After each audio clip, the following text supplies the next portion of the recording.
Antonia smiled. It was a wry smile, engaging yet shy. "Most of the time, they're all we have." The smile disappeared, replaced by a sadness Scofield was not sure he understood. "There's another thing." "What's that?"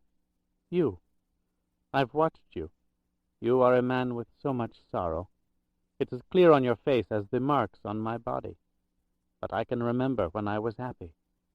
Can you?" "The question's not relevant." "It is to me." "Why?" "I could say you saved my life, and that would be enough. But that life wasn't worth much. You've given me something else, a reason to leave the hills.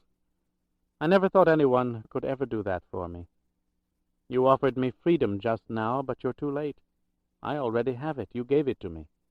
I am breathing again, so you're important to me. I would like you to remember when you were happy." "Is this the courier's woman speaking?" "She is not a whore.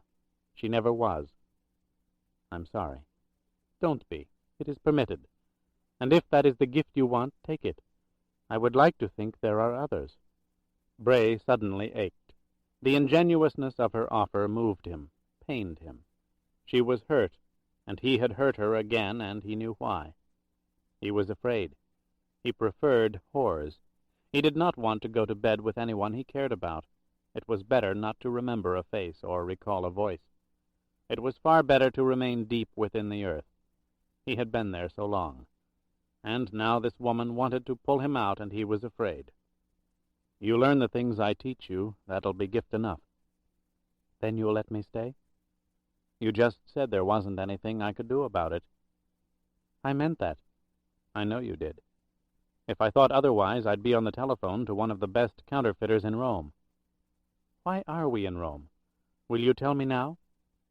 Bray did not answer for a moment. Then he nodded. "Why not?" "To find what's left of a family named Scofield." "Is it one of the names my grandmother gave you?" "The first. They were from Rome." "They're still from Rome," said Antonia, as if commenting on the weather. "At least a branch of the family, and not far outside of Rome." Amazed, Scofield looked at her. "How do you know?" "The Red Brigades. They kidnapped a nephew of the Scozi Paravicini's from an estate near Tivoli. His index finger was cut off and sent to the family along with the ransom demand." Scofield remembered the newspaper stories. The young man had been released, but Bray did not recall the name Scozi, only Paravicini. However, he recalled something else. No ransom had ever been paid. The negotiations had been intense, a young life in balance. But there'd been a breakdown, a defection, the nephew released by a frightened kidnapper, several brigatisti subsequently killed, led into an ambush by the defector. Had the Red Brigades been taught a lesson by one of their unseen sponsors? "Were you involved," he asked, "in any way?" "No, I was at the camp in Medicina." "Did you overhear anything?" "A great deal. The talk was mainly about traitors and how to kill them in brutal ways to make examples of them. The leaders always talked like that. With the Scozi Paravicini kidnapping, it was very important to them. The traitor had been bribed by the fascists." "What do you mean by fascists?" "A banker who represented the Scozis years ago. The Paravicini interests authorized payment." "How did he reach him?" "With a large sum of money. There are ways. Nobody really knows." Bray got up from the bed. "I won't ask you how you're feeling, but are you up to getting out of here?" "Of course," she replied, wincing as she swung her long legs over the side of the bed. The pain struck her. A sharp intake of breath followed. She remained still for a moment. Scofield held her shoulders. Again he could not help himself. He touched her face. "The 48 hours are over," he said softly. "I'll cable Talaniekov in Helsinki." "What does that mean?" "It means you're alive and well and living in Rome. Come on, I'll help you dress." She brought her fingers up to his hand. "If you had suggested that yesterday, I'm not sure what I'd have said." "What do you say now?" "Help me." Chapter 20.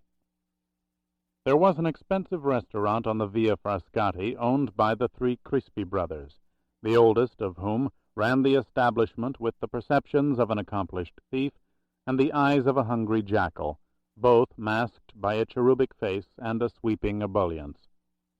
Most who inhabited the velvet lairs of Rome's dolce vita adored Crispi, for he was always understanding and discreet, the discretion more valuable than the sympathy. Messages left with him were passed between men and their mistresses, wives and their lovers, the makers and the maid. He was a rock in the sea of frivolity, and the frivolous children of all ages loved him. Scofield used him. 5 years ago, when NATO's problems had reached into Italy, Bray had put his clamp on Crispi. The restaurateur had been a willing drone.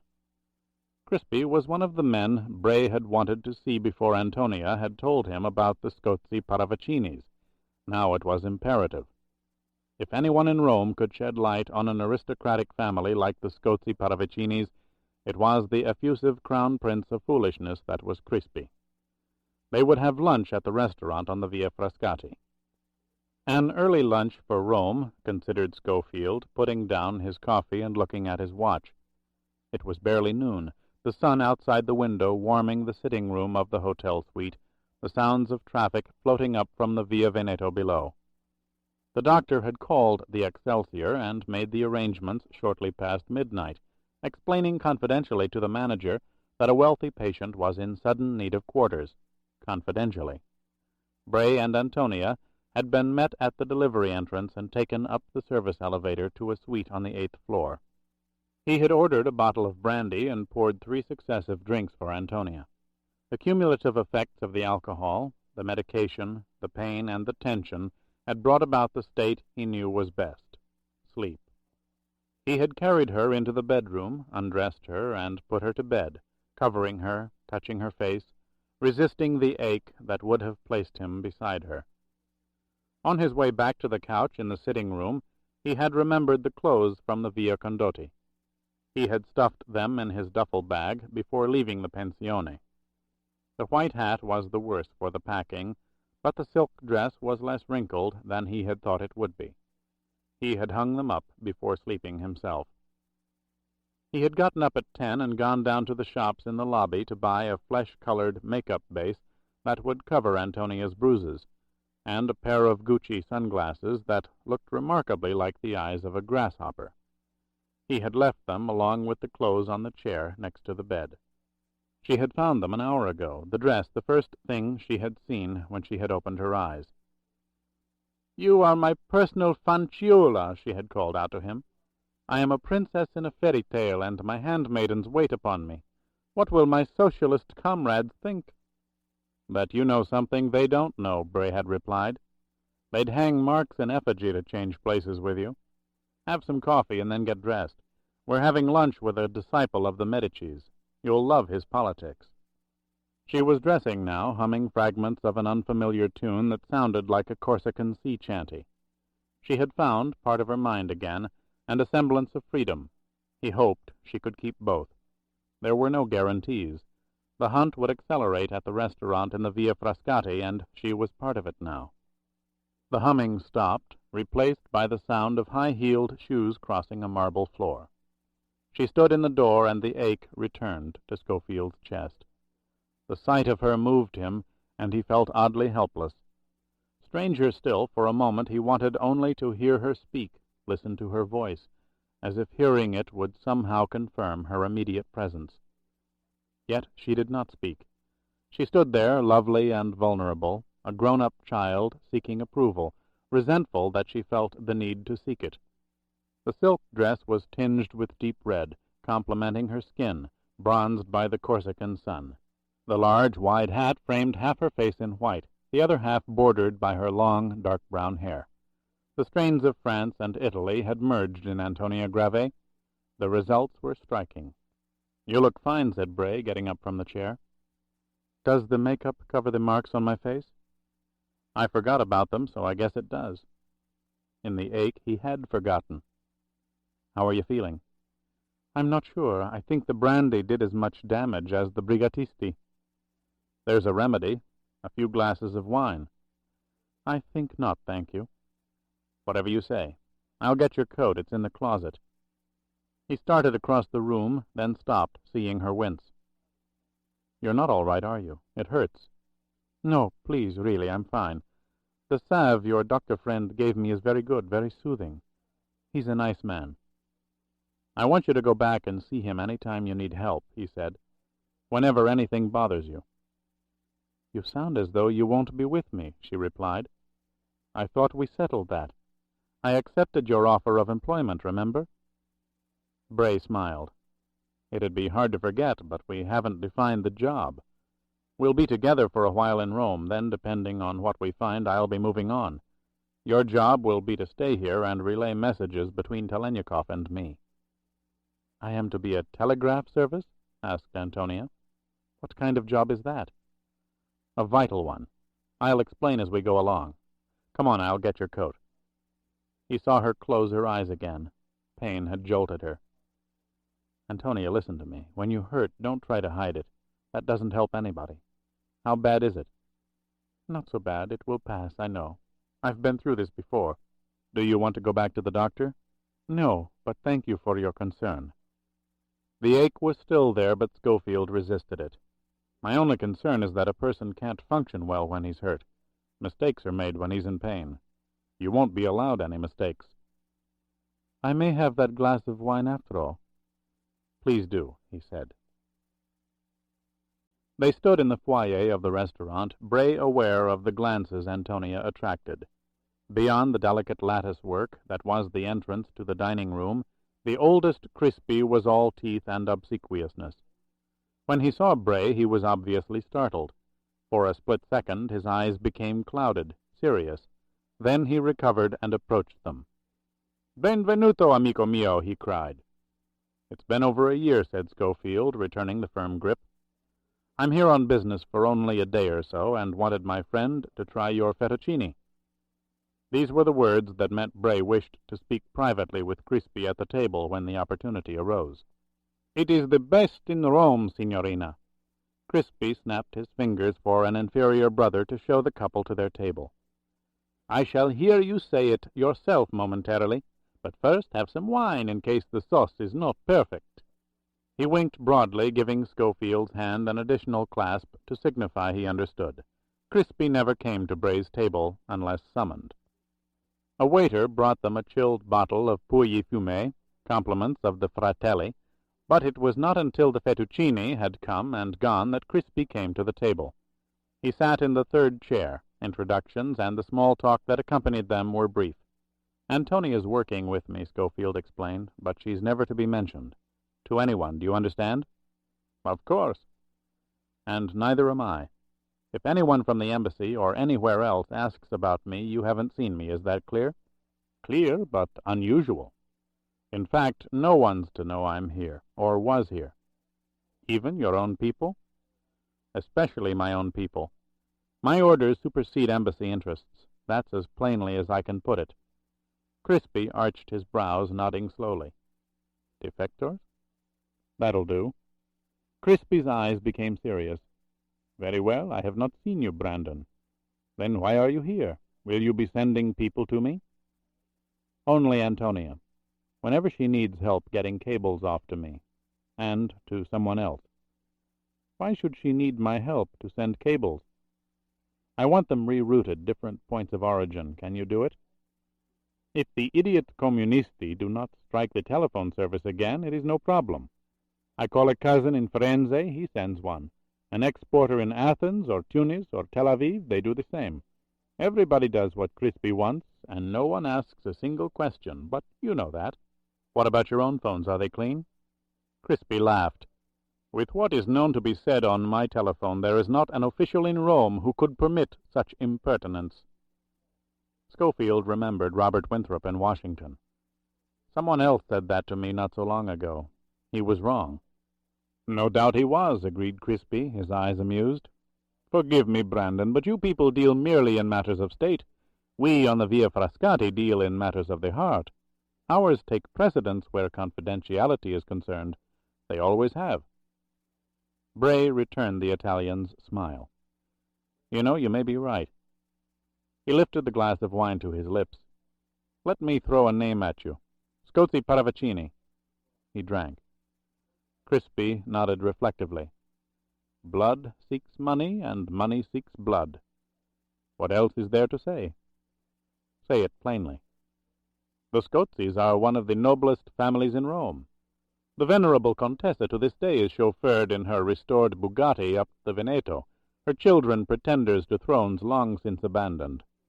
Unfortunately, all they had were their pretensions, not 1,000 lire between them. The Paravicinis had money, a great deal of money, but not a drop of decent blood in their veins. It was a marriage made in the heavenly courts of mutual convenience. Whose marriage? The Contessa's daughter to Signor Bernardo Paravicini. It was a long time ago, the dowry a number of millions, and gainful employment for her son, the Count. He assumed his father's title. What's his name? Guillermo, Count Guillermo Scozzi. Where does he live? Wherever his interests, financial and otherwise, take him. He has an estate near his sister's in Tivoli, but I don't think he's there very often. Why do you ask? Is he connected with defectors? It's hardly likely. He may not be aware of it. It could be he's being used by people who work for him. Even more unlikely. Beneath his charming personality there's the mind of a Borgia. Take my word for it. How do you know that? I know him, said Crispy, smiling. He and I are not so different. Bray leaned forward. I want to meet him. Not as Scofield, of course, as someone else. Can you arrange it?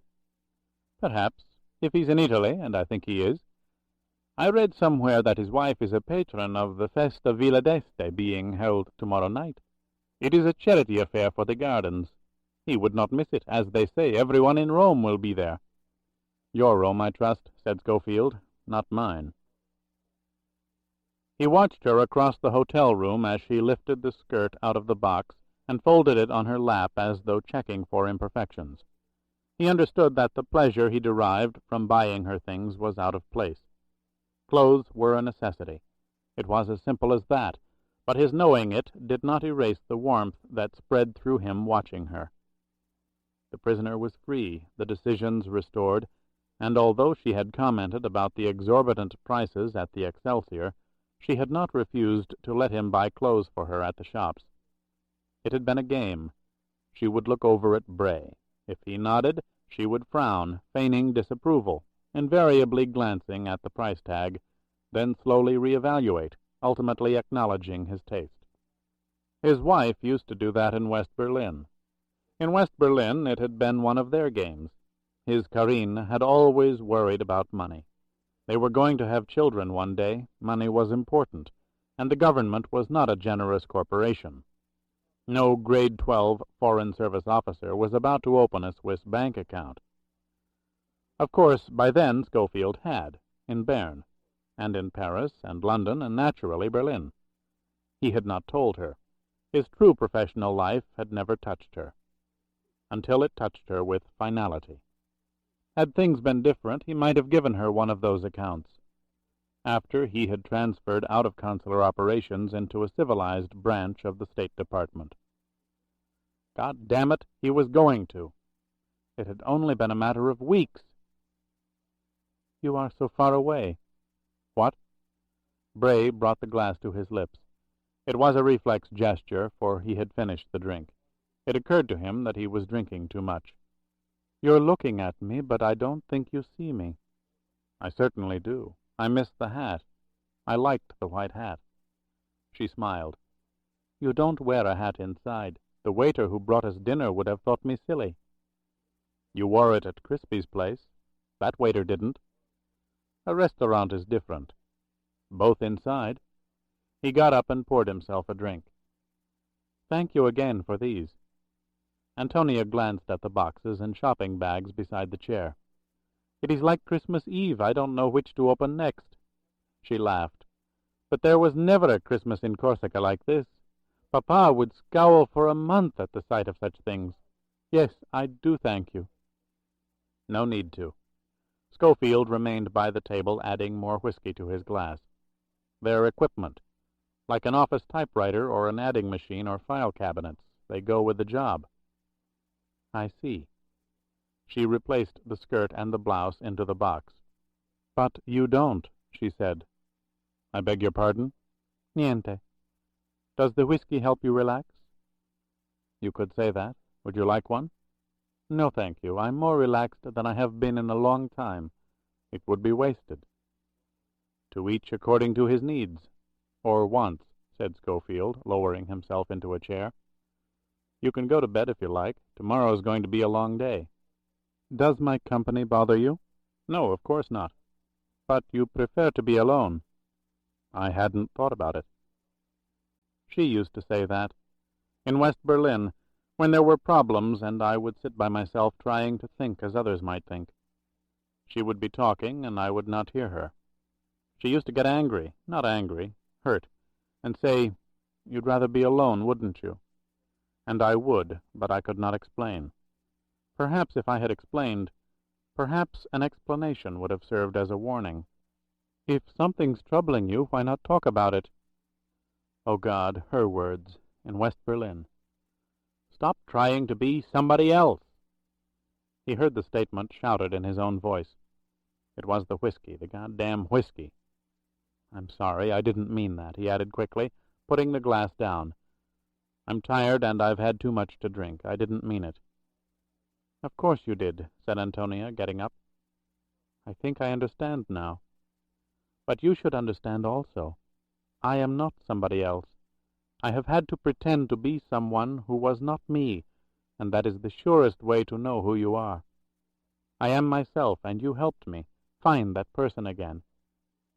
She turned and walked rapidly into the bedroom, closing the door behind her. Tony, I'm sorry. Bray stood up, furious with himself. In an outburst, he had revealed far more than he cared to. He hated the loss of control.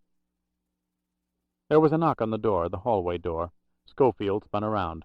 Instinctively, he felt the holster strapped to his chest under his jacket. He went to the side of the door and spoke. Si? Chi è? Un messaggio, signor Pastorine, da vostro amico Crispi, di via Frascati.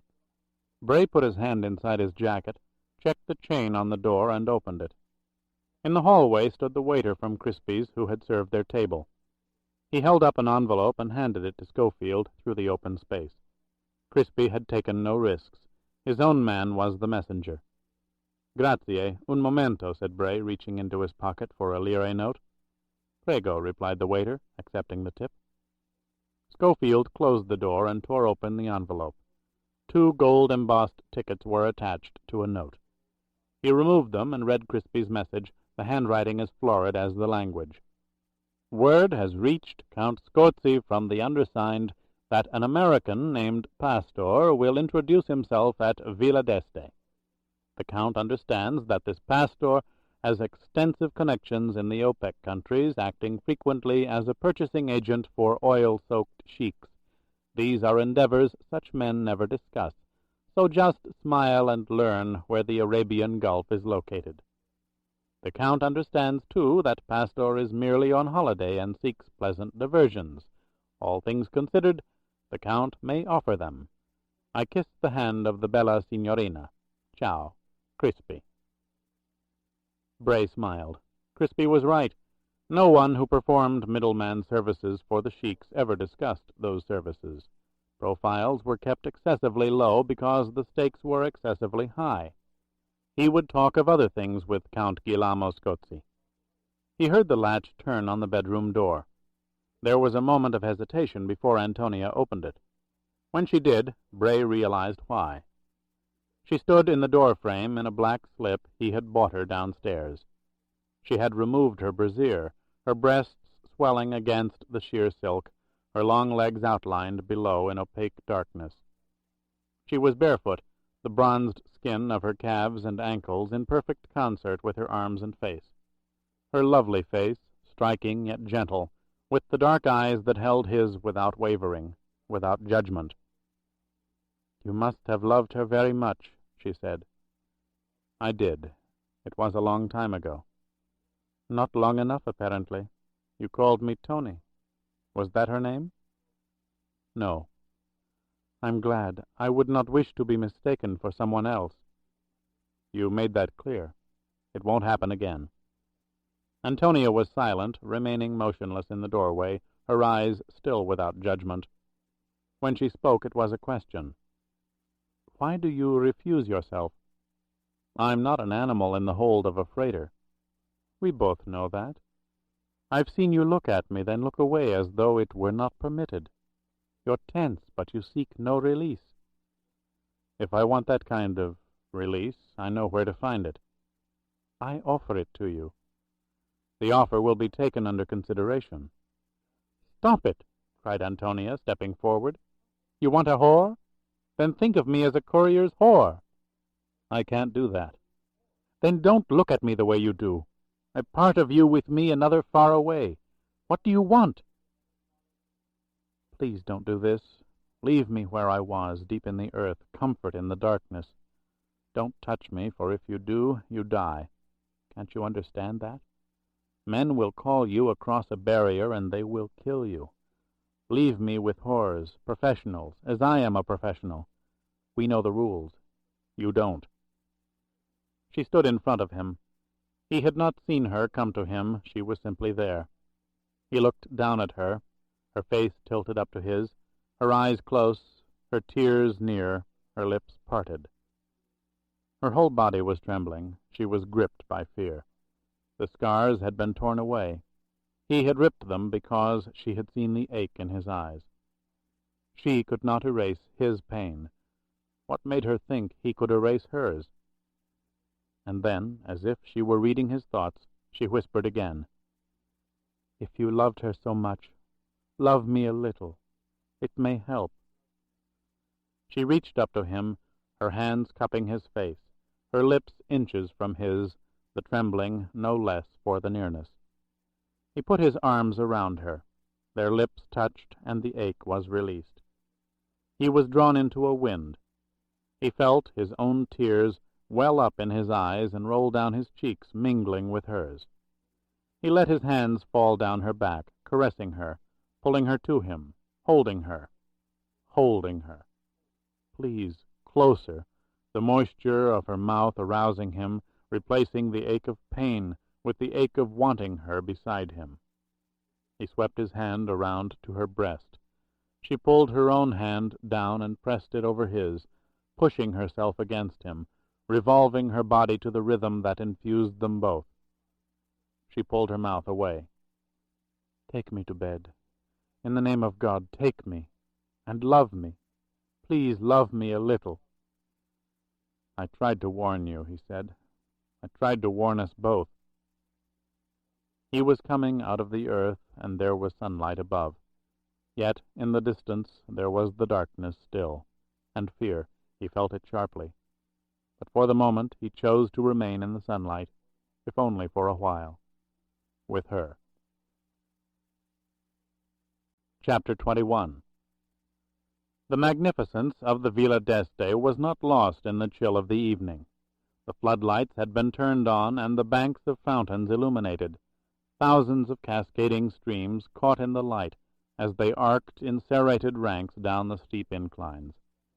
In the centers of the vast pools, the geysers surged up into the night, umbrella sprays sprinkling in the floodlights like diadems. And at each formation of rock constructed into a waterfall, screens of rushing silver fell in front of ancient statuary. Saints and centaurs were drenched in splendor. The gardens were officially closed to the public. Only Rome's most beautiful people were invited to the Festa Villa d'Este. The purpose was ostensibly to raise funds for its maintenance, augmenting the dwindling government subsidies. But Scofield had the distinct impression that there was a secondary, no less desirable motive, to provide an evening where Villa d'Este could be enjoyed by its true inheritors, unencumbered by the tourist world. Crispy was right. Everyone in Rome was there. Not his Rome, thought Bray, feeling the velvet lapels of his tuxedo. Their Rome. The huge rooms of the villa itself had been transformed into palace courtyards, complete with banquet tables and gilded chairs lining the walls, resting spots for the courtiers and courtesans at play. Russian sable and mink, chinchilla and golden fox draped shoulders dressed by Givenchy and Pucci. Webs of diamonds and strings of pearls fell from elongated throats, and all too often from too many chins. Slender cavalieri, dashing in their scarlet cummerbunds and graying temples, coexisted with squat, bald men who held cigars and more power than their appearances might signify. Music was provided by no fewer than 4 orchestras, ranging in size from 6 to 20 instruments, playing everything from the stately strains of Monteverdi to the frenzied beat of the disco. Villa d'Este belonged to the Belli Romani. Of all the beautiful people, one of the most striking was Antonia.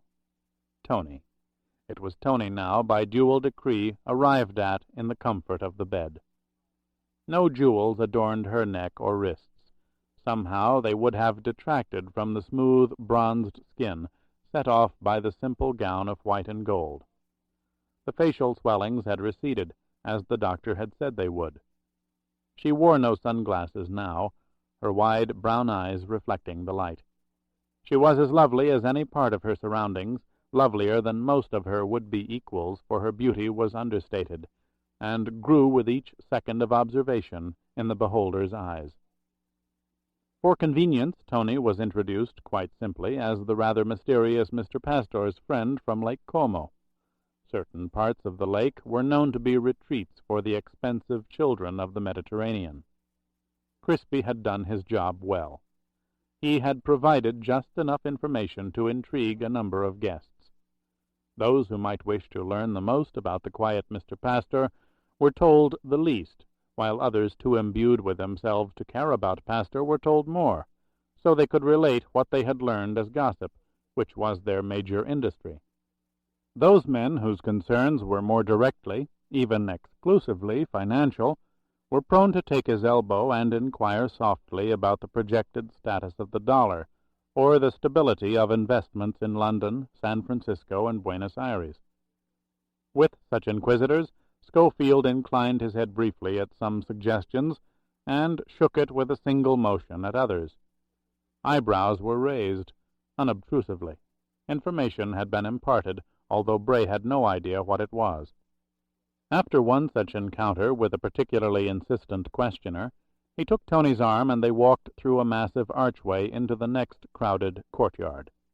Accepting 2 glasses of champagne from a waiter's tray, Bray handed one to Tony and looked around over the crystal rim as he drank. Without having seen him before, Scofield knew he had just found Count Guillermo Scozi. The Italian was in a corner chatting with 2 long-legged young women, his eyes roaming from their attentive stares, glancing about the room with feigned casualness. He was a tall, slender man, a cavaliere complete with tails and graying hair that spread in streaks from his temples throughout his perfectly groomed head. In his lapel were tiny, colorful ribbons. Around his waist, a thin gold sash, bordered in dark red and knotted off-center. If any missed the significance of the ribbons, they could not overlook the mark of distinction inherent in the sash. Scozi wore his escutcheons prominently. In his late 50s, the Count was the embodiment of the bello romano. No Siciliano had ever crept into his bed of ancestors, and per Dio the world had better know it. "How will you find him?" asked Antonia, sipping the wine. "I think I just have." "Him? Over there?" she asked. Bray nodded.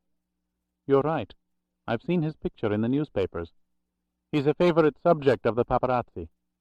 Are you going to introduce yourself?" "I don't think I'll have to. Unless I'm mistaken, he's looking for me." Scofield gestured toward a buffet table. "Let's walk over to the end table by the pastries. He'll see us." "But how would he know you?" "Crispy. Our benevolent intermediary may not have bothered to describe me, but he sure as hell wouldn't overlook describing you. Not with someone like Scozi." "But I had those huge sunglasses on." "You're very funny," said Bray. It took less than a minute before they heard a mellifluous voice behind them at the buffet table. "Signore Pastor, I believe?" They turned. "I beg your pardon, have we met?" Scofield asked. "We were about to, I think," said the Count, extending his hand. "Scozi. Guillermo Scozi." It is a pleasure to make your acquaintance." The title was emphasized by its absence. "Oh, of course, Count Scozi. I told that delightful fellow Crispy I'd look you up. We arrived here less than an hour ago, and it's been a little hectic. I would have recognized you, naturally, but I'm surprised you knew me." Scozi laughed, displaying teeth so white and so perfectly formed they could not possibly have come with the original machine. "Crispy is indeed delightful, but I'm afraid a bit of a rascal. He was rapturous over La Bella Signorina." The Count inclined his head to Antonia. "I see her, I find you. As always, Crispy's taste is impeccable." "Excuse me." Scofield touched Tony's forearm. "Count Scozi, my friend Antonia, from Lake Como." The first name and the lake said it all. The Count took her hand and raised it to his lips. "An adorable creature. Rome must see more of you." "You are too kind, Excellency," said Antonia, as if born to attend the Festa Villa d'Este.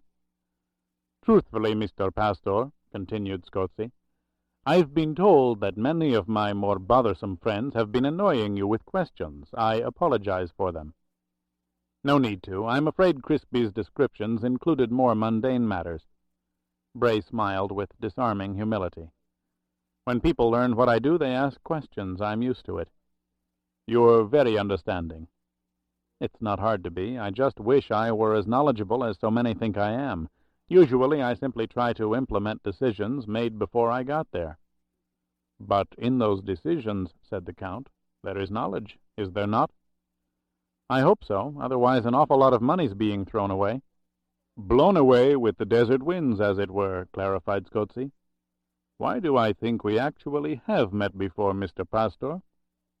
The sudden question had been considered by Scofield. It was always a possibility, and he was prepared for it. "If we had, I think I'd remember, but it might have been at the American Embassy. Those parties were never as grand as this, but just as crowded." "Then you are a fixture on Embassy Row?" "Hardly a fixture, but sometimes a last-minute guest." Bray smiled self-deprecatingly. "It seems there are times when my countrymen are as interested in asking me questions as your friends here in Tivoli." Scozi chuckled. "Information is often the road to heroic national stature, Mr. Pastor. You are a reluctant hero." "Not really. I have to make a living, that's all." "I would not care to negotiate with you," said Scozi. "I detect the mind of an experienced bargainer." "That's too bad," replied Scofield, altering the tone of his voice just enough to signal the Italian's inner antenna. "I thought we might talk for a bit." "Oh?" The Count glanced at Antonia. "But we bore the Bella Signorina." "Not at all," said Tony. "I've learned more about my friend during the last several minutes than for the past week. But I am famished." "Say no more," interrupted Scozi, as if her hunger were a matter of corporate survival. He raised his hand. In seconds a young, dark-haired man dressed in tails appeared beside him. "My aide will see to your needs, Signorina. His name is Paolo, and incidentally he is a charming dancer. I believe my wife taught him." Paolo bowed, avoiding the Count's eyes, and offered his arm to Antonia. She accepted it, stepping forward, her face turned to Scozi and Bray. "Ciao," she said, her eyes wishing Scofield good hunting. "You are to be envied, Mr. Pastor," remarked Count Guillermo Scozi, watching the receding figure in white. "She is adorable. You bought her in Como?" Bray glanced at the Italian. Scozi meant exactly what he said. "To be honest with you, I'm not even sure she's ever been there," he answered, knowing the double lie was mandatory. The Count could make inquiries too easily. "Actually, a friend in Ariad gave me a number to call at the lake. She joined me in Nice. From where I've never asked." "Would you consider, however, asking her about her calendar? Tell her for me the sooner the better. She may reach me through the Paravicini offices in Torino." "Turin?" "Yes, our plants in the north. Agnelli's Fiat gets far more attention, but I can assure you Scozi Paravicini runs Turin, as well as a great deal of Europe." "I never realized that." "You didn't? I thought it was perhaps the basis for your wishing to talk for a bit, I believe you said." Scofield drank the last of his champagne, speaking as he took the glass from his lips. "Do you think we might go outside for a minute or two? I have a confidential message for you from a client on, let's say, the Arabian Gulf. It's why I'm here tonight." Scozi's eyes clouded. "A message for me? Naturally, as most of Rome and Torino, I've met casually with a number of gentlemen from the area, but none I can recall by name. But of course we'll take a stroll. You intrigue me." The Count started forward, but Bray stopped him with a gesture. "I'd rather we weren't seen going out together. Tell me where you'll be, and I'll show up in 20 minutes. "How extraordinary." "Very well." The Italian paused. "Ippolito's fountain, do you know it?" "I'll find it." "It's quite a distance. There shouldn't be anyone around." "That's fine. 20 minutes." Scofield nodded. Both turned and walked away in opposite directions through the crowd. There were no floodlights at the fountain or sounds of disturbance as a man crawled around the rocks and walked silently through the foliage. Bray was taking no chances that Scozi had stationed aides in the vicinity. If he had, Scofield would have sent a message to the Italian, naming a second immediate rendezvous. They were alone, or would be in a matter of minutes. The Count was strolling down the path toward the fountain. Bray doubled back through a weed-filled garden, emerging on the path 50 feet behind Scozi. He cleared his throat the moment Scozi reached the waist-high wall of the fountain's pool. The Count turned. There was just enough light from the terraces above for each to see the other. Scofield was bothered by the darkness. Scozi could have chosen any number of places more convenient, less filled with shadows. Bray did not like shadows. "Was it necessary to come down this far?" he asked. "I wanted to see you alone, but I hadn't figured on walking halfway back to Rome." "Nor had I, Mr. Pastor, until you made the statement that you did not care to have us seen leaving together. It brought to my mind the obvious. It is perhaps not to my advantage to be seen talking in private with you. You are a broker for the sheiks. Why should that bother you? Why did you wish to leave separately?" Scozi had a quick mind, bearing out Crispy's allusion to a Borgia mentality. "A matter of being too obvious, I'd say. But if someone wandered down here and saw us, that would also be too obvious. There's a middle ground, a casual encounter in the gardens, for example." "You have the encounter, and no one will see us," said the Count. "There is only one entrance to the fountain of Ippolito. It is 40 meters behind us. I have an aide standing there. Guillermo Scozi has been known to stroll with a companion of his choice down, if you will, a primrose path. At such times he does not care to be disturbed. Does my doing what I do call for those precautions?" The Count raised his hand. "Remember, Mr. Pastor, Scozi Paravicini deals throughout all Europe and both Americas. We look constantly for new markets, but we do not look for Arab capital. It is highly suspect. Barriers are being erected everywhere to prevent its excessive infusion. We would not care to be so scrutinized. Jewish interests in Paris and New York alone could cost us dearly." "What I have to say to you has nothing to do with Scozi Paravicini," said Scofield. "It concerns the Scozi part, not the Paravicini." "You allude to a sensitive area, Mr. Pastor. Please be specific." "You are the son of Count Alberto Scozi, aren't you?" "It is well known, as are my contributions to the growth of Paravicini Industries. The significance of the corporate conversion to the name of Scozi Paravicini is, I trust, not lost on you?" "It isn't, but even if it were, it doesn't matter. I'm only a go-between, supposedly the first of several contacts, each further removed from the next. As far as I'm concerned, I ran into you casually at a charity affair in Tivoli. We never had this talk. Your message must indeed be dramatic. Who sends it?" It was Bray's turn to raise his hand. "Please. As we understand the rules, identities are never specific at the first conference. Only a geographical area and a political equation that involves hypothetical antagonists." Scozi's eyes narrowed. The lids fell in concentration. "Go on," he said. "Your account, so I'll bend the rules a bit. Let's say there's a prince living in a sizable country, a sheikdom, really, on the Gulf. His uncle, the king, is from another era. He's old and senile, but his word is law, just as it was when he led a Bedouin tribe in the desert.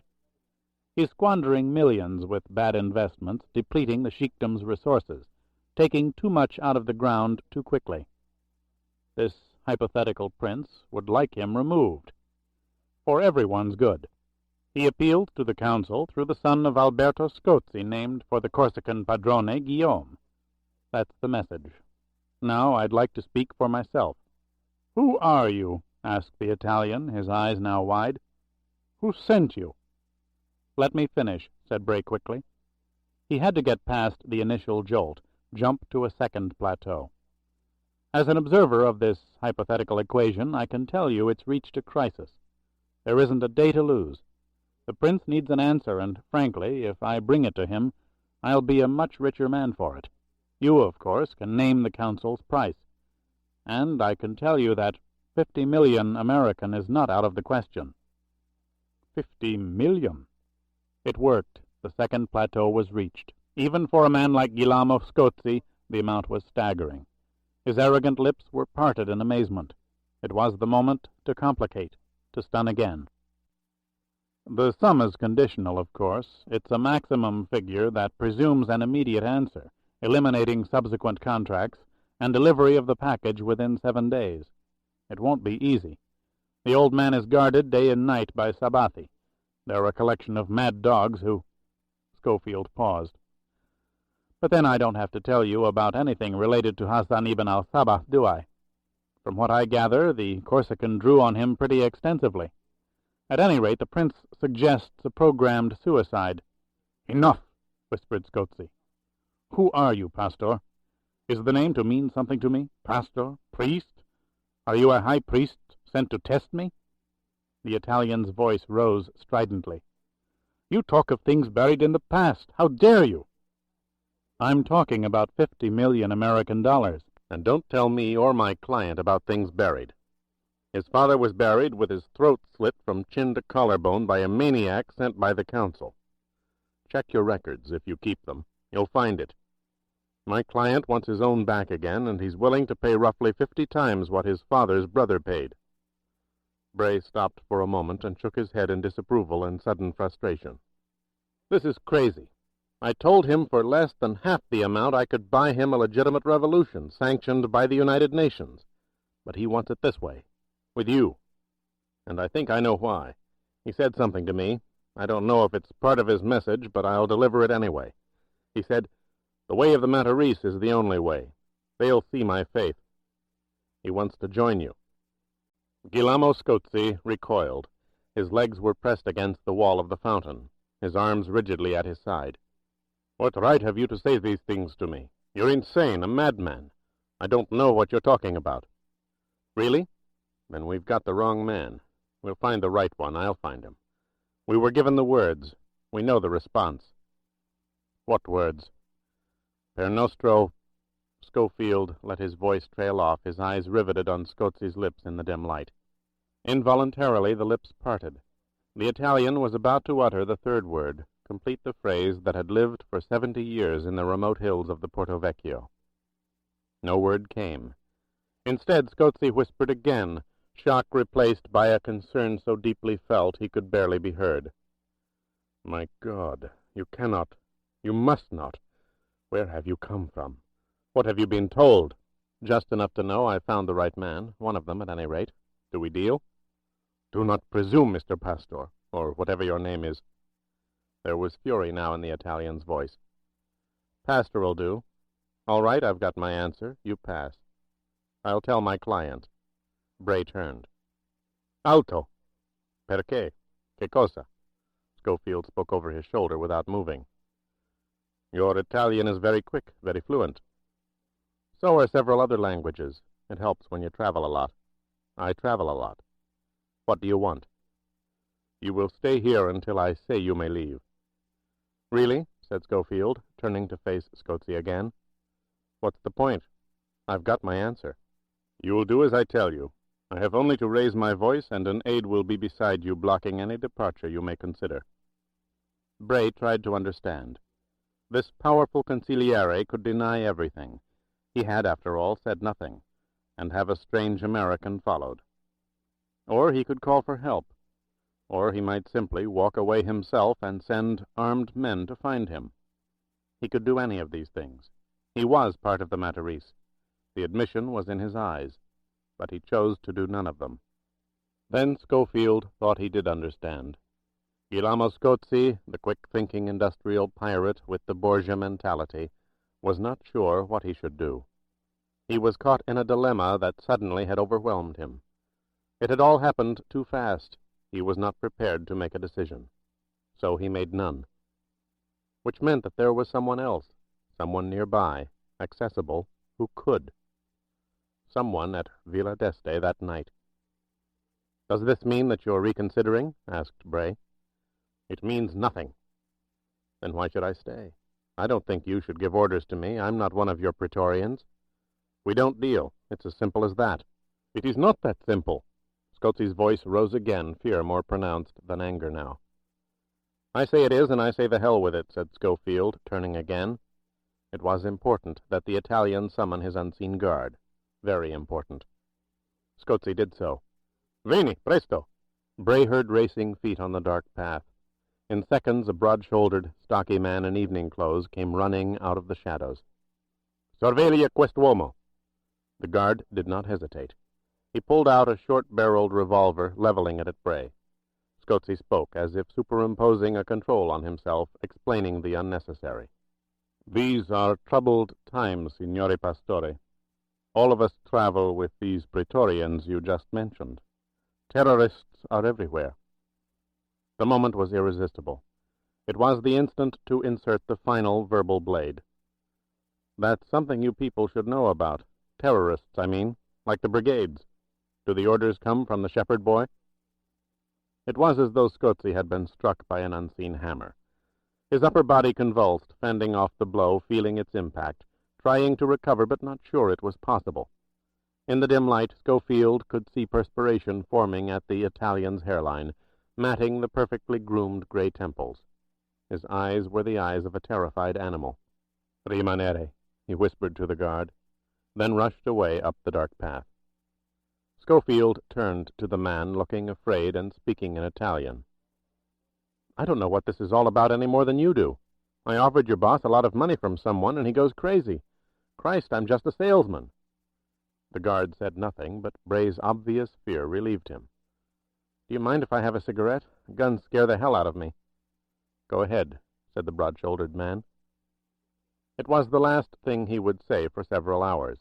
Scofield reached into his pocket with his left hand, his right at his side, in shadow, under the guard's elbow.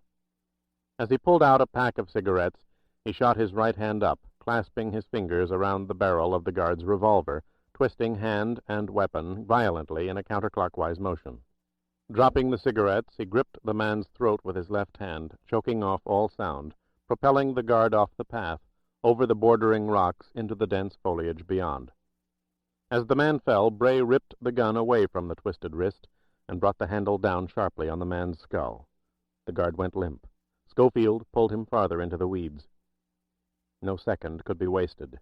Guillermo Scozzi had raced away seeking counsel. It was the only explanation. Somewhere alone, on a terrace or in a room, the consigliere was bringing his shocking information to another. Or others. Bray ran up the path, keeping in the shadows as much as possible, slowing down to a rapid walk as he emerged on the plateau of terraces that fronted the final incline of steps into the villa itself. Somewhere just above, somewhere was the panicked Scozzi. To whom was he running? Who could make the decision this powerful, frightened man was incapable of making? Scofield took the steps rapidly, the guard's revolver in his trouser pocket, his Browning strapped to his chest beneath his tuxedo. He walked through the French doors into a crowded room. It was the courtyard, devoted anachronistically to the crashing sounds of the disco beat. Revolving, mirrored globes of colored lights hung from the ceiling, spinning crazily, as dancers weaved together, their faces set in rigid expressions, lost in the beat and grass and alcohol. This was the nearest room to the most direct set of steps, from the closest terrace to the path from Ippolito's fountain. In Scozzi's state of mind, it had to be the one he entered first. There were two entrances. Which had he taken? There was a break in the movement on the dance floor, and Bray had his answer. There was a heavy door in the wall behind a long buffet table. Two men were rushing toward it. They had been summoned. An alarm had been raised. Scofield made his way to the door, excusing himself around the rim of frenzied bodies, and slowly pushed it open, his hand on the Browning under his jacket. Beyond was a narrow, winding staircase of thick, reddish stone. He could hear footsteps above. There were other sounds as well. Men were shouting, two voices raised in counterpoint, one stronger, calmer, the other on the verge of hysteria. The latter voice was Count Guillermo Scozi's. Bray started up the steps, pressed his back against the wall, the Browning held at his side. Around the first curve was a door, but the voices did not come from within it. They were farther up, beyond a second door, diagonally above on a third landing. Scozi was screaming now. Scofield was close enough to hear the words clearly. "He spoke of the brigades and, oh my God, of the shepherd, of the Corsican. He knows! Mother of Christ, he knows!" "Silence! He probes, he does not know. We were told he might do so. The old man called for him, and he had certain facts, more than we presumed, and that is troublesome, I grant you." "Troublesome? It's chaos. A word, a hint, a breath, and I could be ruined everywhere." "You," said the stronger voice contemptuously, "you are nothing, Guillermo. You are only what we tell you you are. Remember that. You walked away, of course. You gave him no inkling that there was a shred of credibility to what he said." There was a pause. "I called my guard, told the American to remain where he was. He is under the gun, still by the fountain." "You what? You left him with a guard, an American? Are you mad? That is impossible. He is no such thing." "He's American, of course he is. His English is American, completely American. He uses the name Pastor, I told you that." Another pause, this one ominous, the tension electric. "You were always the weakest link, Guillermo. We know that. But now you've caved in too far. You've left an open question where there can be none. That man is Vasily Talaniekov. He changes languages as a chameleon alters its colors, and he will kill a guard with no more effort than stepping on a maggot. We cannot afford you, Guillermo. There can be no link at all, none whatsoever." Silence, brief, cut short by a gunshot and a guttural explosion of breath. Guillermo Scozi was dead. "Leave him," commanded the unknown consigliere of the Matarese. "He'll be found in the morning, his car at the bottom of the gorge of Hadrian. Go find this Pastor, this elusive Talaniekov. He won't be taken alive, don't try. Find him. Kill him. And the girl in white, she also. Kill them both." Scofield lunged down the narrow staircase around the curve. The last words he heard from beyond the door above, however, were so strange, so arresting, he nearly stopped, tempted to fire at the emerging killers and go back up to face the unknown man who spoke them. "Scozi, Mother of Christ! Reach Turin. Tell them to cable the Eagles, the Cat. The burials must be absolute." There was no time to think. He had to reach Antonia. He had to get them out of Villa d'Este. He pulled back the door and rushed out into the pounding madness. Suddenly he was aware of the row of chairs lined up against the wall. Most were empty, some draped with discarded capes and furs and stoles. If he could eliminate one pursuer, the advantage would be several-fold. One man sending out an alarm would be far less effective than two. And there was something else. A trapped man convinced he was about to lose his life would more than likely reveal an identity to save it. He turned into the wall, his hands on the rim of a chair, a cavaliere with too much wine in him. The heavy door burst open, and the first of the two killers raced out, his companion close behind. The first man headed for the French doors and the steps to the terrace below. The second started around the edge of the dance floor toward the far archway. Scofield leaped forward, twisting his body in a series of contortions, as though he were a lone dancer gone wild with the percussive sounds of the rock music. He was not the only picture of drunkenness. There were more than a few on the crowded dance floor. He reached the second man and threw his arm over a shoulder, clamping his hand on the holster beneath the jacket, immobilizing the weapon inside it by gripping the handle through the cloth, forcing the barrel into the man's chest. The Italian struggled. It was useless, and in seconds he knew it. Bray surged his right hand along the edge of the man's waist and dug his fingers into the base of the rib cage, yanking back with such force that the man screamed. The scream went unnoticed, for there were screams everywhere, and deafening music and revolving lights that blinded one moment, leaving residues of white the next. Scofield pulled the man back to the row of chairs against the wall and spun him around, forcing him down into the one at the end nearest the heavy door. He plunged his fingers into the Italian's throat, his left hand now under the jacket, his fingers inching toward the trigger, the barrel still jammed into the man's flesh. He put his lips next to the killer's ear. "The man upstairs, who is he? Tell me, or your own gun will blow your lungs out. The shot won't even be heard in here. Who is he?" "No." The man tried to arch out of the chair. Bray sunk his kneecap into the rising groin, his fingers choking the windpipe. He pressed both, pain without release or relief. "I warn you, and it's final. Who is he?" Saliva poured out of the man's mouth, his eyes two circles of red webs, his chest heaving in surrender. He abandoned his cause, and he expelled the name in a strained whisper. "Paravicini!" Bray viced a last clamp on the killer's windpipe. The air to the lungs and the head was suspended for slightly more than 2 seconds. The man fell limp. Scofield angled him down over the adjacent chair, one more drunken bello romano. He turned and threaded his way through the narrow path between the row of chairs and the jagged line of fever-pitched dancers. The first man had gone outside. Bray could roam freely for a minute or two, but no longer. He pressed his way through the crowd in the entranceway and walked into a less frenzied gathering in the next room. He saw her in the corner, the dark-haired Paolo standing next to her, 2 other cavalieri in front, all vying for her attention. Paolo, however, seemed less insistent. He knew future possessions when he saw them, where his count was concerned. The first thought that came to Bray's mind was that Tony's dress had to be covered. The girl in white, she also, killed them both. He walked rapidly up to the foursome, knowing precisely what he would do. A diversion was needed, the more hysterical the better. He touched Paolo's arm, his eyes on Antonia, his look telling her to stay quiet.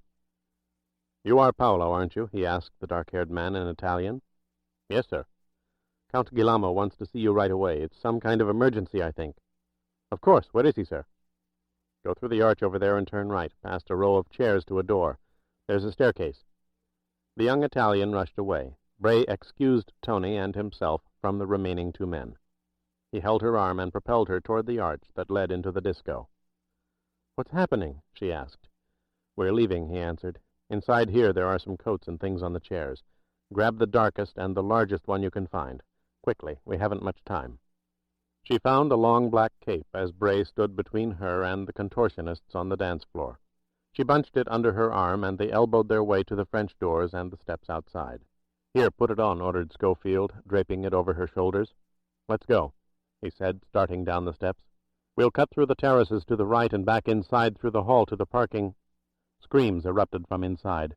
Men shouted, women shrieked, and within seconds figures in various stages of drunkenness surged out of doors, colliding with each other. There was sudden chaos inside, and the panicked words were clear. "È stato ucciso! Terroristi! Fuggiamo!" The body of Count Guillermo Scozi had been found. Bray and Antonia raced down to the first level of terrace and began running by a wall filled with ornate planter boxes. At the end of the enclosure there was a narrow opening into the next. Scofield held her hand and pulled her through. "Alto, you stay!" The shout came from above. The first man, who had rushed out of the door only minutes before, stood on the stone steps, a weapon in his hand. Bray slammed his shoulder into Antonia, sending her crashing into the wall. He dove to his right on the concrete, rolled to his left, and yanked the Browning from his holster. The man's shots exploded the ancient stone above Scofield. Bray aimed from his back, his shoulders off the pavement, his right hand steadied by his left. He fired twice. The killer fell forward, tumbling down the steps. The gunshots accelerated the chaos. Screams of terror filled the elegant terraces of the Villa d'Este.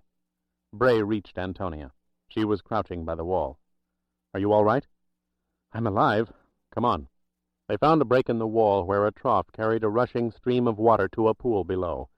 They stepped through and ran down the side of the man-made rivulet to the first path, an alleyway, bordered on both sides by what appeared to be hundreds of stone statues spewing arcs of water in unison. The floodlights filtered through the trees. The scene was eerily peaceful, juxtaposed to but not affected by the stampeding chaos from the terraces above. "Straight through," said Scofield. "At the end there's a waterfall and another staircase. It'll get us back up there." They started running through the tunnel of foliage, mist from the arcs of water joining the sweat on their faces. "Dannazione!" Antonia fell, the long black cape torn from her shoulders by a branch of sapling. Bray stopped and pulled her up. "Eccola! La donna!" Shouts came from behind them. Gunshots followed. Two men came running through the water-filled alleyway. They were targets, silhouetted by the light from the fountain beyond. Scofield fired 3 rounds. One man fell, holding his thigh. The second grabbed his shoulder, his gun flying out of his hand as he dove for the protection of the nearest statue. Bray and Antonia reached the staircase at the end of the path, an entrance of the villa. They ran up, taking the steps 2 at a time, until they joined the panicked crowds rushing out through the enclosed courtyard into the huge parking lot. Chauffeurs were everywhere, standing by elegant automobiles, protecting them, waiting for sight of their employers.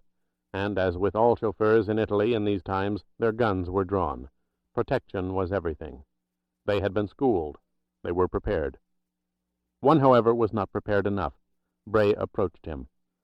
"Is this Count Scozi's car?" he asked breathlessly. "No, it is not, signore. Stand back." "Sorry." Scofield took a step away from the man, sufficiently to allay his fears, then lunged forward, hammering the barrel of his automatic into the side of the chauffeur's skull. The man collapsed. "Get in," he yelled to Antonia. "Lock the doors and stay on the floor until we're out of here." It took them nearly a quarter of an hour before they reached the highway out of Tivoli. They sped down the road for 6 miles, then took an offshoot to the right that was free of traffic. Bray pulled over to the side of the road, stopped, and for several minutes let his head fall back against the seat and closed his eyes. The pounding lessened. He sat up, reached into his pocket for his cigarettes, and offered one to Antonia. "Normally I do not," she said, "but right now I will. What happened?" He lighted both their cigarettes and told her, ending with the murder of Guillermo Scozi, the enigmatic words he had heard on the staircase, and the identity of the man who spoke them. Paravicini. The specifics were clear, the conclusions less so. He could only speculate. "They thought I was Talaniekov. They'd been warned about him. But they knew nothing about me. My name was never mentioned. It doesn't make sense. Scozi described an American. They should have known." "Why?" "Because Washington and Moscow both knew Talaniekov was coming after me. They tried to trap us. They failed, and so they had to presume we made contact." Or did they? Wondered Scofield. The only one who actually knew he and the Russian had made contact was Robert Winthrop, and if he was alive, his silence could be counted upon. The rest of the intelligence community had only hearsay evidence to go on. No one had actually seen them together. Still, the presumption had to be made unless— "They think I'm dead," he said out loud, staring through the cigarette smoke to the windshield. "It's the only explanation. Someone told them I was dead. That's what impossible meant." "Why would anyone do that?" "I wish I knew. If it were purely an intelligence maneuver, it could be for a reason as basic as buying time, throwing the opposition off, your own trap to follow. But this isn't that kind of thing. It couldn't be. The Matarese has lines into Soviet and U.S. operations. I don't doubt it for a minute. But not the other way around. I don't understand." "Could whoever it was think you are dead?" Bray looked at her, his mind racing. "I don't see how or why. It's a damn good idea, but I didn't think of it. To pull off a burial without a corpse takes a lot of doing." Burial. The burials must be absolute. Reach Turin. Tell them to cable the Eagles, the cat. Turin. Paravicini. "Have you thought of something?" asked Antonia. "Something else," he replied. "This Paravicini. He runs the Scozi Paravicini companies in Turin." "He did once, and in Rome and Milan, New York and Paris as well. All over. He married the Scozi daughter, and as time went on, her brother, the Count, assumed more and more control. The Count's the one who ran the companies. At least, that's what the newspapers said." "It's what Paravicini wanted them to say." It wasn't true. Scofield was a well-put-together figurehead. Then he wasn't part of the Matarese? Oh, he was part of it all right, in some ways the most important part. Unless I'm wrong, he brought it with him. He and his mother, the Contessa, presented it to Paravicini along with his blue-blooded new wife. But now we come to the real question. Why would a man like Paravicini even listen? Men like Paravicini need, above all things, political stability. They pour fortunes into governments that have it and candidates who promise it, because they lose fortunes when it isn't there. They look for strong authoritarian regimes capable of stamping out a Red Brigades or a Baader-Meinhof, no matter how indiscriminate the process, or how much legitimate dissent goes down with them. That government does not exist in Italy, interrupted Antonia. And in not many other places either. That's what doesn't make sense. The Paravicinis of this world thrive on law and order. They have nothing to gain by, or nothing to substitute for, its breakdown. Yet the Matarese is against all that. It wants to paralyze governments. It feeds the terrorists, funnels money to them, spreads the paralysis as quickly as possible. Scofield drew on his cigarette. The clearer some things became, the more obscure did others. You're contradicting yourself, Bray. Antonia touched his arm. It had become a perfectly natural gesture during the past 24 hours. You say Paravicini is the Matarese, or part of it. He is. That's what's missing. The reason. Where do you look for it? Not here any longer. I'll ask the doctor to pick up our things at the Excelsior. We're getting out. We? Scofield took her hand. Tonight changed a lot of things. La bella signorina can't stay in Rome now. Then I can go with you. As far as Paris, said Bray hesitantly, the hesitation not born of doubt, only of how to arrange the avenues of communication in Paris. You'll stay there. I'll work out the procedures and get you a place to stay. Where will you go? London. We know about Paravicini now. He's the Scozi factor. London's next. Why there? Paravicini said Turin was to cable the Eagles, the cat. With what your grandmother told us in Corsica, that code isn't hard to figure out. One eagle is my country, the other Talaniekov's. It doesn't follow, disagreed Antonia. Russia is the bear. Not in this case. The Russian bear is Bolshevik, the Russian eagle Tsarist. The third guest at Villa Matarese in April of 1911 was a man named Voroshin, Prince Andrei Voroshin, from St. Petersburg. That's Leningrad now. Talanyekov's on his way there. And the cat? The British lion. The second guest, Sir John Waverley. A descendant, David Waverley, is England's foreign secretary. A very high position. Too high, too visible. It doesn't make sense for him to be involved either, any more than the man in Washington, a senator who will probably be president next year. And because it doesn't make sense, it scares the hell out of me. Scofield released her hand and reached for the ignition. We're getting closer. Whatever there is to be found under the two eagles and the cat may be harder to dig out, but it's there. Paravicini made that clear. He said the burials had to be absolute. He meant that all the connections had to be re-examined, put farther out of reach. You'll be in a great deal of danger. She touched his arm again. Nowhere near as much as Talaniekov. As far as the Matarese is concerned, I'm dead, remember? He's not, which is why we're going to send our first cable to Helsinki. We've got to warn him. About what? That anyone prowling around Leningrad looking for information about an illustrious old St. Petersburg family named Voroshin will probably get his head blown off. Bray started the car.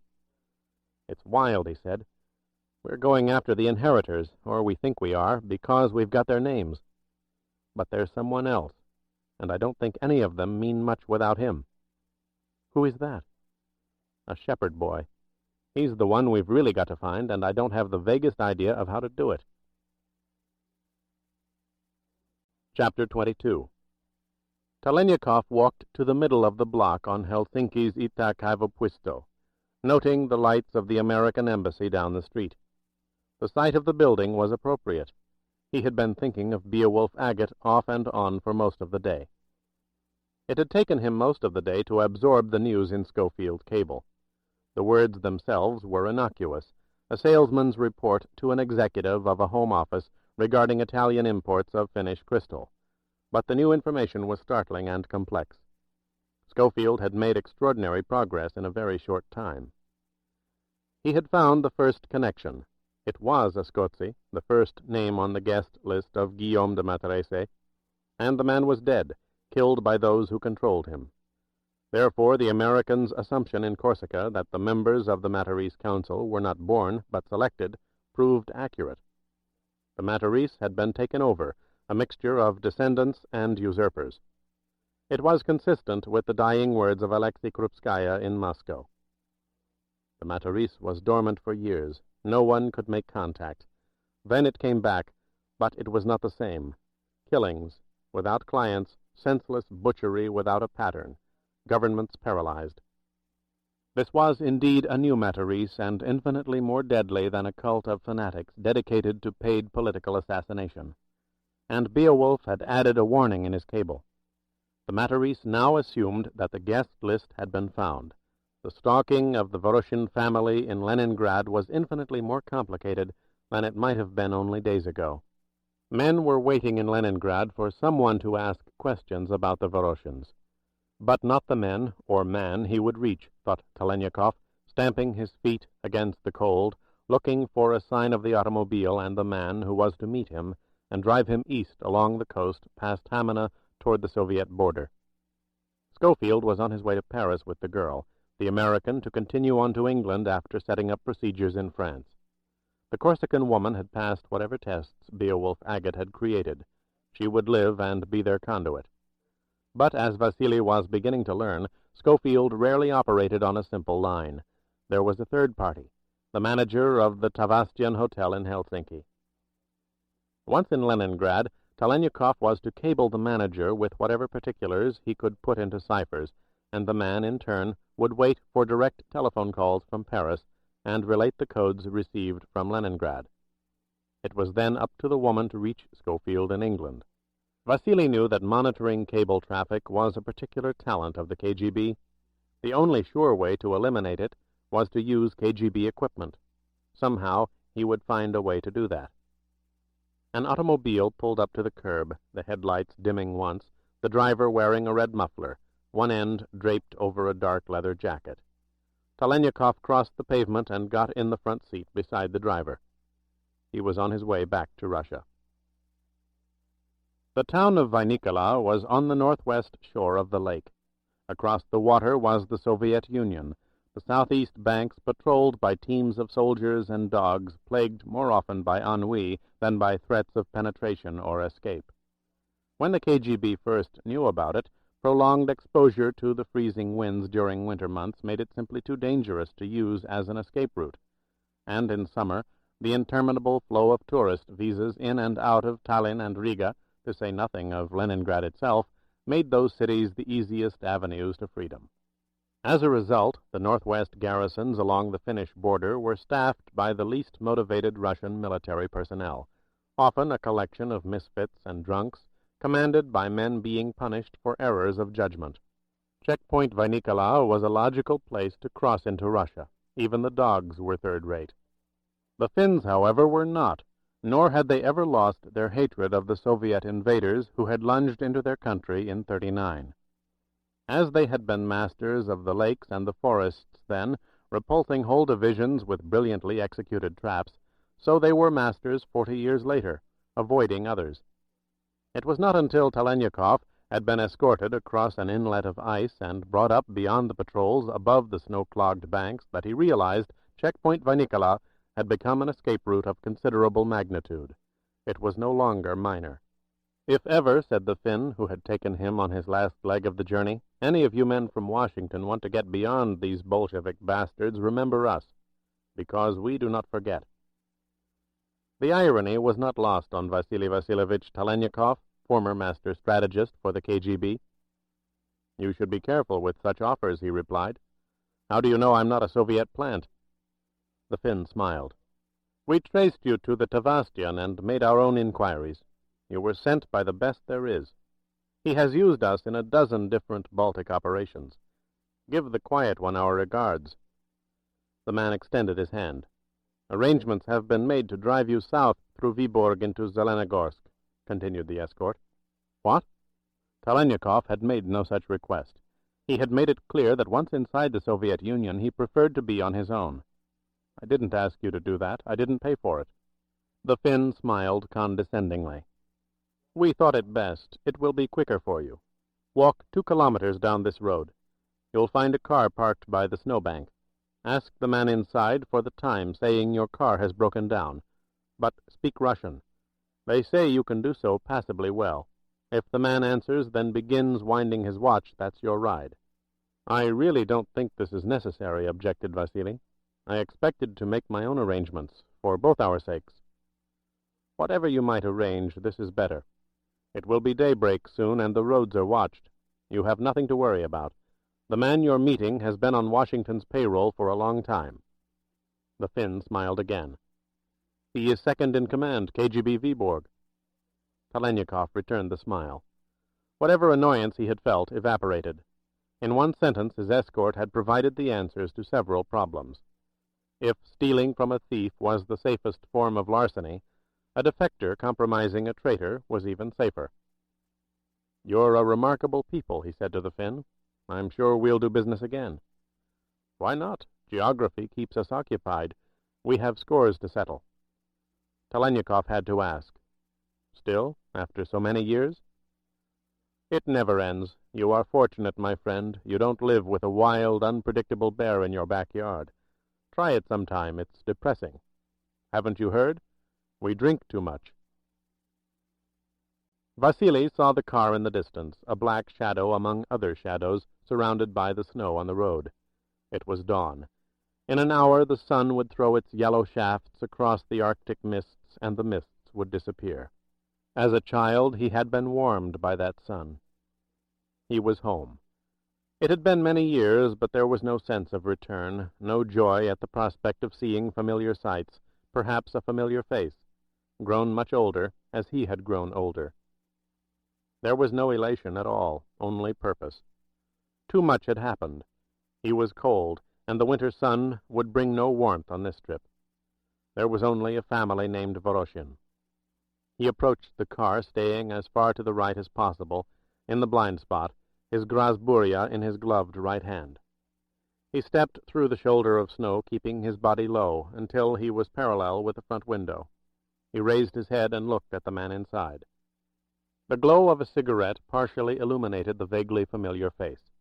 Talaniekov had seen it before in a dossier photograph, or perhaps during a brief interview in Riga too insignificant to be remembered. He even remembered the man's name, and that name triggered his memory of the facts. Maletkin, Pietro Maletkin, from Grodno just north of the Polish border. He was in his early 50s, the face confirmed that, considered a sound, if uninspired, professional, someone who did his work quietly, by rote efficiency, but with little else. Through seniority, he had risen in the KGB, but his lack of initiative had relegated him to a post in Viborg. The Americans had made a perceptive choice in his recruitment. Here was a man doomed to insignificance by his own insignificance, yet privy to ciphers and schedules because of accumulated rank. A second in command at Viborg knew the end of a rather inglorious road had been reached. Resentment could be played upon. Promises of a richer life were powerful inducements. He could always be shot crossing the ice on a final trip to Vinicala. No one would miss him, a minor success for the Americans, a minor embarrassment to the KGB. But all that was changed now. Pietro Maletkin was about to become a very important person. He himself would know it the instant Vasily walked up to the window, for if the traitor's face was vaguely familiar to Talaniekov, the defector's would be completely known to Maletkin. Every KGB station in the world was after Vasily Vasilyevich Talaniekov. Sheltered by the bank of snow, he crept back some 20 meters behind the automobile, then walked out on the road. Maletkin was either deep in thought or half asleep. He gave no indication that he saw anyone, no turn of the head, no crushing out of the cigarette. It was not until Vasily was within 10 feet of the window that the traitor jerked his shoulders around, his face turned to the glass. Talaniekov angled his head away, as if checking the road behind him as he walked. He did not want his face seen until the window was rolled down. He stood directly by the door, his head hidden above the roof. He heard the cranking of the handle, felt the brief swell of heat from inside the car. As he expected, the beam of a flashlight shot out from the seat. He bent over and showed his face. The Grasburia shoved through the open window. "Good morning, Comrade Maletkin. It is Maletkin, isn't it?" "My God, you!" With his left hand, Talaniekov reached in and held the flashlight, turning it slowly away, no urgency in the act. "Don't upset yourself," he said. "We have something in common now, haven't we? Why don't you give me the keys?" "What? What?" Maletkin was paralyzed. He could not speak. "Let me have the keys, please," continued Vasily. "I'll give them back to you as soon as I'm inside. You're nervous, comrade, and nervous people do nervous things. I don't want you driving away without me. The keys, please." The ominous barrel of the Grasburia was inches from Maletkin's face. His eyes shifting rapidly between the gun and Talaniekov, he fumbled for the ignition switch and removed the keys. "Here," he whispered. "Thank you, comrade. And we are comrades, you know that, don't you? There'd be no point in either of us trying to take advantage of the other's predicament. We'd both lose." Talaniekov walked around the hood of the car, stepped through the snowbank, and climbed in the front seat beside the morose traitor. "Come now, Colonel Maletkin. It is Colonel by now, isn't it? There's no reason for this hostility. I want to hear all the news." "I'm a temporary colonel. The rank has not been made permanent." "A shame. We never did appreciate you, did we? Well, we were certainly mistaken. Look what you've accomplished right under our noses. You must tell me how you did it. In Leningrad." "Leningrad?" "A few hours' ride from Zelenogorsk. It's not so much, and I'm sure Viborg's second in command can come up with a reasonable explanation for the trip. I'll help you. I'm very good at that sort of thing." Maletkin swallowed, his eyes apprehensively on Vasily. "I am to be back in Viborg tomorrow morning to hold a briefing with the patrols." "Delegate it, Colonel. Everyone loves to have responsibility delegated to them. It shows they're appreciated."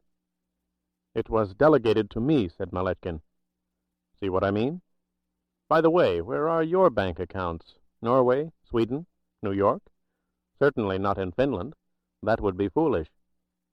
"In the city of Atlanta, a bank owned by Arabs." "Good thinking." Talaniekov handed him the keys. "Shall we get started, comrade?" "This is crazy," said Maletkin. "We're dead men." "Not for a while. We have business in Leningrad." It was noon when they drove over the Kirov Bridge, past the summer gardens wrapped in burlap, and south to the enormous boulevard that was the Nevsky Prospect. Talaniekov fell silent as he looked out the window at the monuments of Leningrad. The blood of millions had been sacrificed to turn the freezing mud and marshland of the Neva River into Peter's window on Europe. They reached the end of the prospect under the gleaming spire of the Admiralty building and turned right into the quay. There, along the banks of the river, stood the Winter Palace. Its effect on Vasily was the same as it had always been. It made him think about the Russia that once had been and ended here. There was no time for such reflections, nor was this the Leningrad he would roam for the next several days, although, ironically, it was this Leningrad, that Russia, that brought him here. Prince Andrei Voroshin had been part of both. "Drive over the Anachov Bridge and turn left," he said. "Head into the old housing development district. I'll tell you where to stop." "What's down there?" asked Maletkin, his apprehension growing with each block they traveled, each bridge they crossed, into the heart of the city. "I'm surprised you don't know. You should. A string of illegal boarding houses, and equally illegal cheap hotels that seem to have a collectively revisionist attitude regarding official papers." "In Leningrad? You don't know, do you?" said Talaniekov. "And no one ever told you. You were overlooked, comrade. When I was stationed in Riga, those of us who were area leaders frequently came up here and used the district for conferences we wished to keep secret, the ones that concerned our own people throughout the sector. It's where I first heard your name, I believe." "Me? I was brought up?" "Don't worry, I threw them off and protected you. You and the other man in Viborg." "Viborg?" Maletkin lost his grip on the wheel. The car swerved, narrowly avoiding an oncoming truck. "Control yourself," Vasily shouted. "An accident would send us both to the black rooms of Lubyanka." "But Viborg," repeated the astonished traitor. KGB Viborg? Do you know what you're saying? Precisely, replied Talaniekov. Two informers from the same source, neither aware of the other. It's the most accurate way to verify information. But if one does learn about the other, well, he has the best of both worlds, wouldn't you say? In your case, the advantages would be incalculable. Who is he? Later, my friend, later. You cooperate fully with everything I ask, and you'll have his name when I leave. Agreed, said Maletkin, his composure returning. Talaniekov leaned back in the seat as they progressed down the traffic-laden Sadovaya into the crowded streets of the old housing district, the Domvashen. The patina of clean pavements and sand-blasted buildings concealed the mounting tensions rampant within the area. 2 and 3 families living in a single flat, 4 and 5 people sleeping in a room. It would all explode one day. Vasily glanced at the traitor beside him. He despised the man. Maletkin thought he was going to be given an advantage undreamed of only minutes before. The name of a high-ranking KGB intelligence officer from his own station, a traitor like himself, who could be manipulated unmercifully. He would do almost anything to get that name. It would be given to him. In 3 words, no other identification necessary. And, of course, it would be false. Pyotr Maletkin would not be shot by the Americans crossing the ice to Vanikala, but instead in a barracks courtyard in Viborg. So much for the politics of the insignificant man, thought Vasily, as he recognized the building he was looking for down the street. "Stop at the next corner, comrade," he said. "Wait for me. If the person I want to see isn't there, I'll be right back. If he's home, I'll be an hour or so." Maletkin pulled to the right behind a cluster of bicycles chained to a post on the curb. "Do remember," Talaniekov continued, "that you have 2 alternatives. You can race away to KGB headquarters, it's on the Ligovsky Prospect, incidentally, and turn me in. That will lead to a chain of revelations which will result in your execution. Or you can wait for me, do as I ask you to do, and you will have bought yourself the identity of someone who can bring you present and future rewards. You will have your hook in a very important man." "Then I don't really have a choice, do I?" said Maletkin. "I'll be here." The traitor grinned. He perspired on his chin, and his teeth were yellow. Talaniekov approached the stone steps of the building. It was a 4-story structure with 20 to 30 flats, many crowded, but not hers. Lodzia Kronesha had her own apartment. That decision had been made by the KGB 5 years ago. With the exception of a brief weekend conference 14 months ago in Moscow, he had not seen her since Riga. During the conference, they had spent 1 night together, the first night, but had decided not to meet subsequently for professional reasons. The brilliant Talaniekov had been showing signs of strain, his oddly intemperate behavior annoying too many people.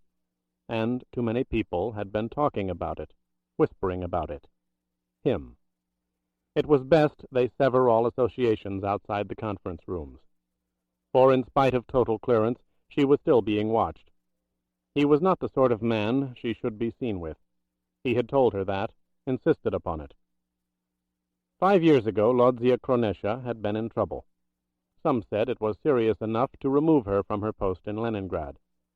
Others disagreed, claiming her lapses of judgment were due to a temporary siege of depression brought on by family problems. Besides, she was extremely effective in her work. Whom would they get to replace her during those times of crisis?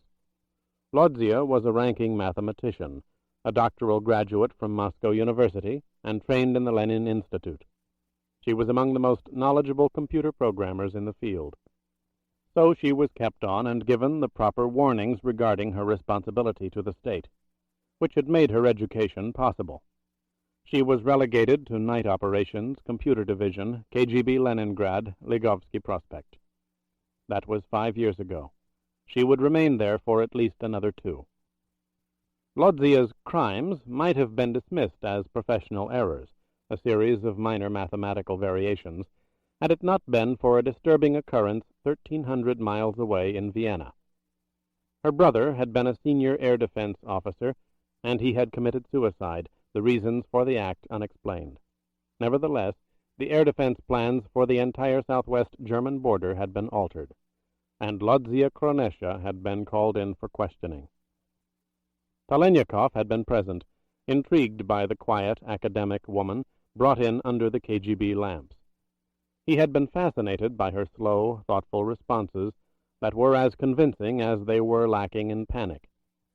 She had readily admitted that she adored her brother, and was distressed to the point of a breakdown over his death and the manner of it. No, she had known of nothing irregular about his life. Yes, he had been a devoted member of the party. No, she had not kept his correspondence. It had never occurred to her to do so. Talaniekov had kept silent, knowing what he knew by instinct and 1,000 encounters with concealed truth. She had been lying, from the beginning. But her lies were not rooted in treason, or even for her own survival. It was something else. When the daily KGB surveillance was called off, he had flown frequently to Leningrad from nearby Riga to institute his own. Vasili's trailing of Lodzia had revealed what he then knew he would find. Extremely artful contacts in the parks of the Petrodvorets with an American agent out of Helsinki. The meetings were not sought. They had been forced upon her. He had followed her to her flat one evening and had confronted her with his evidence. Instinct had told him to hold back official action. There was far less than treason in her activities.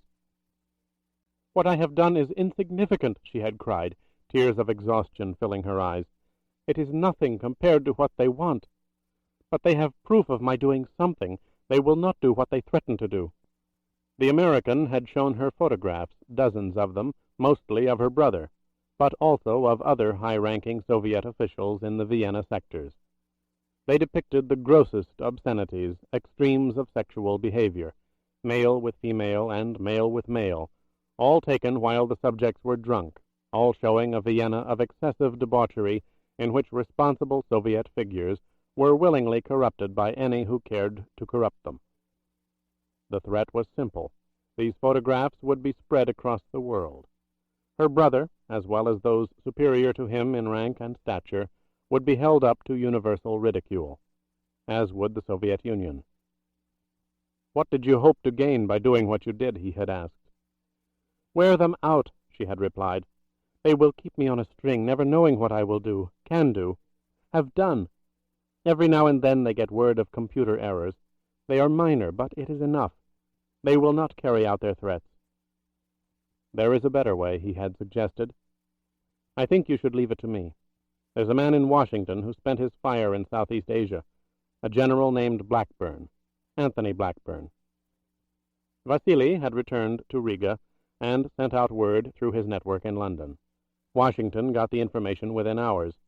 Whatever exploitation American intelligence cared to make out of Vienna would be matched by equally devastating exposure and photographs of one of the most respected men in the American military establishment. No one from Helsinki ever bothered Lodzia Kronesha again, and she and Talaniekov became lovers. As Vasily climbed the dark staircase to the second floor, memories came back to him. Theirs had been an affair of mutual need, without any feverish emotional attachment. They had been two insular people, dedicated to their professions almost to the exclusion of everything else. They had both required the release of mind and body. Neither had demanded more than that release from the other, and when he had been transferred to Sevastopol, their goodbyes were the painless parting of good friends who liked each other a great deal, but who felt no dependency, grateful, in fact, for its absence. He wondered what she would say when she saw him, what she would feel, what he would feel. He looked at his watch, 10 minutes to 1. If her schedule had not been altered, she would have been relieved from duty at 8 in the morning, arrived home by 9, read the papers for a half-hour, and fallen asleep. Then a thought struck him. Suppose she had a lover? If so, he would not put her in danger. He would leave quickly before any identification was made. But he hoped it was not the case. He needed Lodzia. The man he had to reach in Leningrad could not be approached directly. She could help him, if she would. He knocked on her door. Within seconds he heard the footsteps beyond, the sound of leather heels against hard wood. Oddly, she had not been in bed. The door opened halfway, and Lodzia Kronesha stood there fully clothed, strangely clothed, in a bright-colored cotton dress.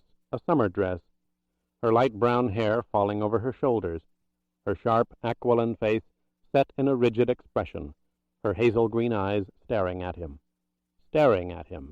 as if his sudden appearance after so long were not so much unexpected as it was an intrusion.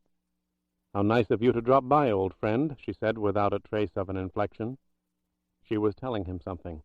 There was someone inside with her, someone waiting for him. "It's good to see you again, old friend," said Talaniekov, nodding in acknowledgment, studying the crack between the door and the frame. He could see the cloth of a jacket, the brown fabric of a pair of trousers. There was only one man, she was telling him that too. He pulled out his Grasburia, holding up his left hand, 3 fingers extended, gesturing to his left. On the third nod of his head, she was to drive to her right. Her eyes told him she understood. "It's been many months," he continued casually. "I was in the district, so I thought I would." He gave the third nod. She lunged to her right. Vasily crashed his shoulder into the door, into the left panel so the arc would be clean, the impact total, then battered it again, crushing the figure behind it into the wall. He plunged inside, pivoting to the right, his shoulder smashing the door again. He ripped a gun out of the man's hand, peeling the body away from the wall, hammering his knee into the exposed neck, propelling his would-be assailant off his feet into a nearby armchair, where he collapsed on the floor. "You understood," cried Lodzia, crouching against the wall. "I was so worried that you wouldn't." Talaniekov shut the door. "It's not yet 1 o'clock, he said, reaching for her hand. "I thought you'd be asleep." "I was hoping you'd realize that. Also, it's freezing outside, hardly the season for a summer dress." "I knew you'd notice that. Most men don't, but you would." He held her shoulders, speaking rapidly. "I've brought you terrible trouble. I'm sorry. I'll leave immediately. Tear your clothes, say you tried to stop me. I'll break into a flat upstairs and—" "Vasily, listen to me. That man's not one of us. He's not KGB. Talaniekov turned toward the man on the floor. He was regaining consciousness slowly, trying to rise and orient himself at the same time. "Are you sure?" "Very. To begin with, he's an Englishman. His Russian shouts with it. When he mentioned your name, I pretended to be shocked, angry that our people would think me capable of harboring a fugitive. I said I wanted to telephone my superior. He refused to let me. He said, 'We have all we want from you.' Those were his exact words." Vasily looked at her. "Would you have called your superior?" "I'm not sure," replied Lodzia, her hazel green eyes steady on his. "I suppose it would have depended on what he said. It's very difficult for me to believe you're what they say you are." "I'm not. On the other hand, you must protect yourself." "I was hoping it wouldn't come to that." "Thank you, old friend." Talaniekov turned back to the man on the floor and started toward him. He saw it. He was too late. Vasily lunged, diving at the figure by the chair, his hands ripping at the man's mouth, pulling it apart, his knee hammering the stomach, jamming it up into the rib cage, trying to induce vomit. The acrid odor of almonds, potassium cyanide, a massive dose. Oblivion in seconds, death in minutes. The cold blue English eyes beneath him were wide and clear with satisfaction. The Matarese had escaped. Chapter 23. "We have to go over it again," insisted Talaniekov, looking up from the naked corpse. They had stripped the body. Lodzia was sitting in a chair, checking the articles of clothing meticulously for the second time. Everything he said. "I've left out nothing. He wasn't that talkative." "You're a mathematician. We must fill in the missing numbers. The sums are clear." "Sums?" "Yes, sums," repeated Vasily, turning the corpse over. "He wanted me, but was willing to kill himself if the trap failed. That warrants 2 conclusions. First, he could not risk being taken alive because of what he knew. And second, he expected no assistance. If I thought otherwise, you and I would not be here now." "But why did he think you would come here to begin with?" "Not would," corrected Talaniekov. "Might. I'm sure it's in a file somewhere in Moscow that you and I saw a lot of each other. And the men who want me have access to those files. I know that. But they'll cover only the people here in Leningrad they think I might contact. They won't bother with the sector leaders or the Legovsky staff. If any of them got wind of me, they'd send out alarms heard in Siberia. Those who want me would step in then. No, they'll only concern themselves with people they can't trust to turn me in. You're one of them. Are there others here in Leningrad? 3 or 4, perhaps. A Jew at the university, a good friend I'd drink and argue with all night. He'll be watched. Another at the Zhdanov, a political theorist who teaches Marx but is more at home with Adam Smith. 1 or 2 others, I suppose. I never really worried about whom I was seen with. You didn't have to. I know. My post has its advantages. There were a dozen explanations for any single thing I did, any person I saw. He paused. How extensive is their coverage? I don't understand. There's one man I do want to reach. They'd have to go back a great many years to find him, but they may have. Vasily paused again, his finger on the base of the spine of the naked body beneath him. He looked up at the strong, yet curiously gentle face of the woman he had known so well. What were the words again? We have all we want from you? Yes, at which point he grabbed the telephone away from my hand. He was convinced you were going to call headquarters? I was convincing. Had he told me to go ahead, I might have changed tactics. I don't know. Remember, I knew he was English. I didn't think he would let me call, but he did not deny being KGB. And later, when you put on the dress, he didn't object? On the contrary, it convinced him you were actually coming here, that I was cooperating. What were his words then? The precise words? You said he smiled and said something about women being all alike. You didn't recall what else. It was trivial. Nothing is. Try to remember. Something about whiling away the hours. That's what you mentioned. Yes, the language was ours, but the phrase was very English. I remember that. He said he'd while away the hours pleasantly, more so than the others. That there were no such sights on the quay. I told you he insisted I change clothes in front of him. The quay, the Hermitage, Malachite Hall. There's a woman there, said Talaniekov, frowning. They were thorough. 1 more missing number.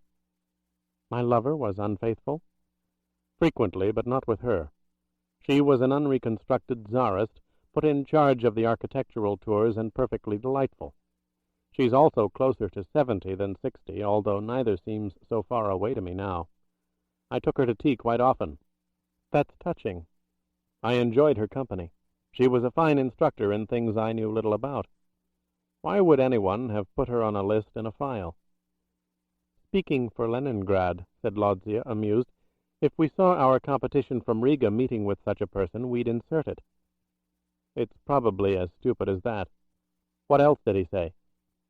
Nothing memorable. While I was in my underwear, he made a foolish remark to the effect that mathematicians had the advantage over academics and librarians. We studied figures. Talaniekov got to his feet. That's it, he said. The missing number. They've found him. What are you talking about? Our Englishman either couldn't resist the bad pun, or he was probing.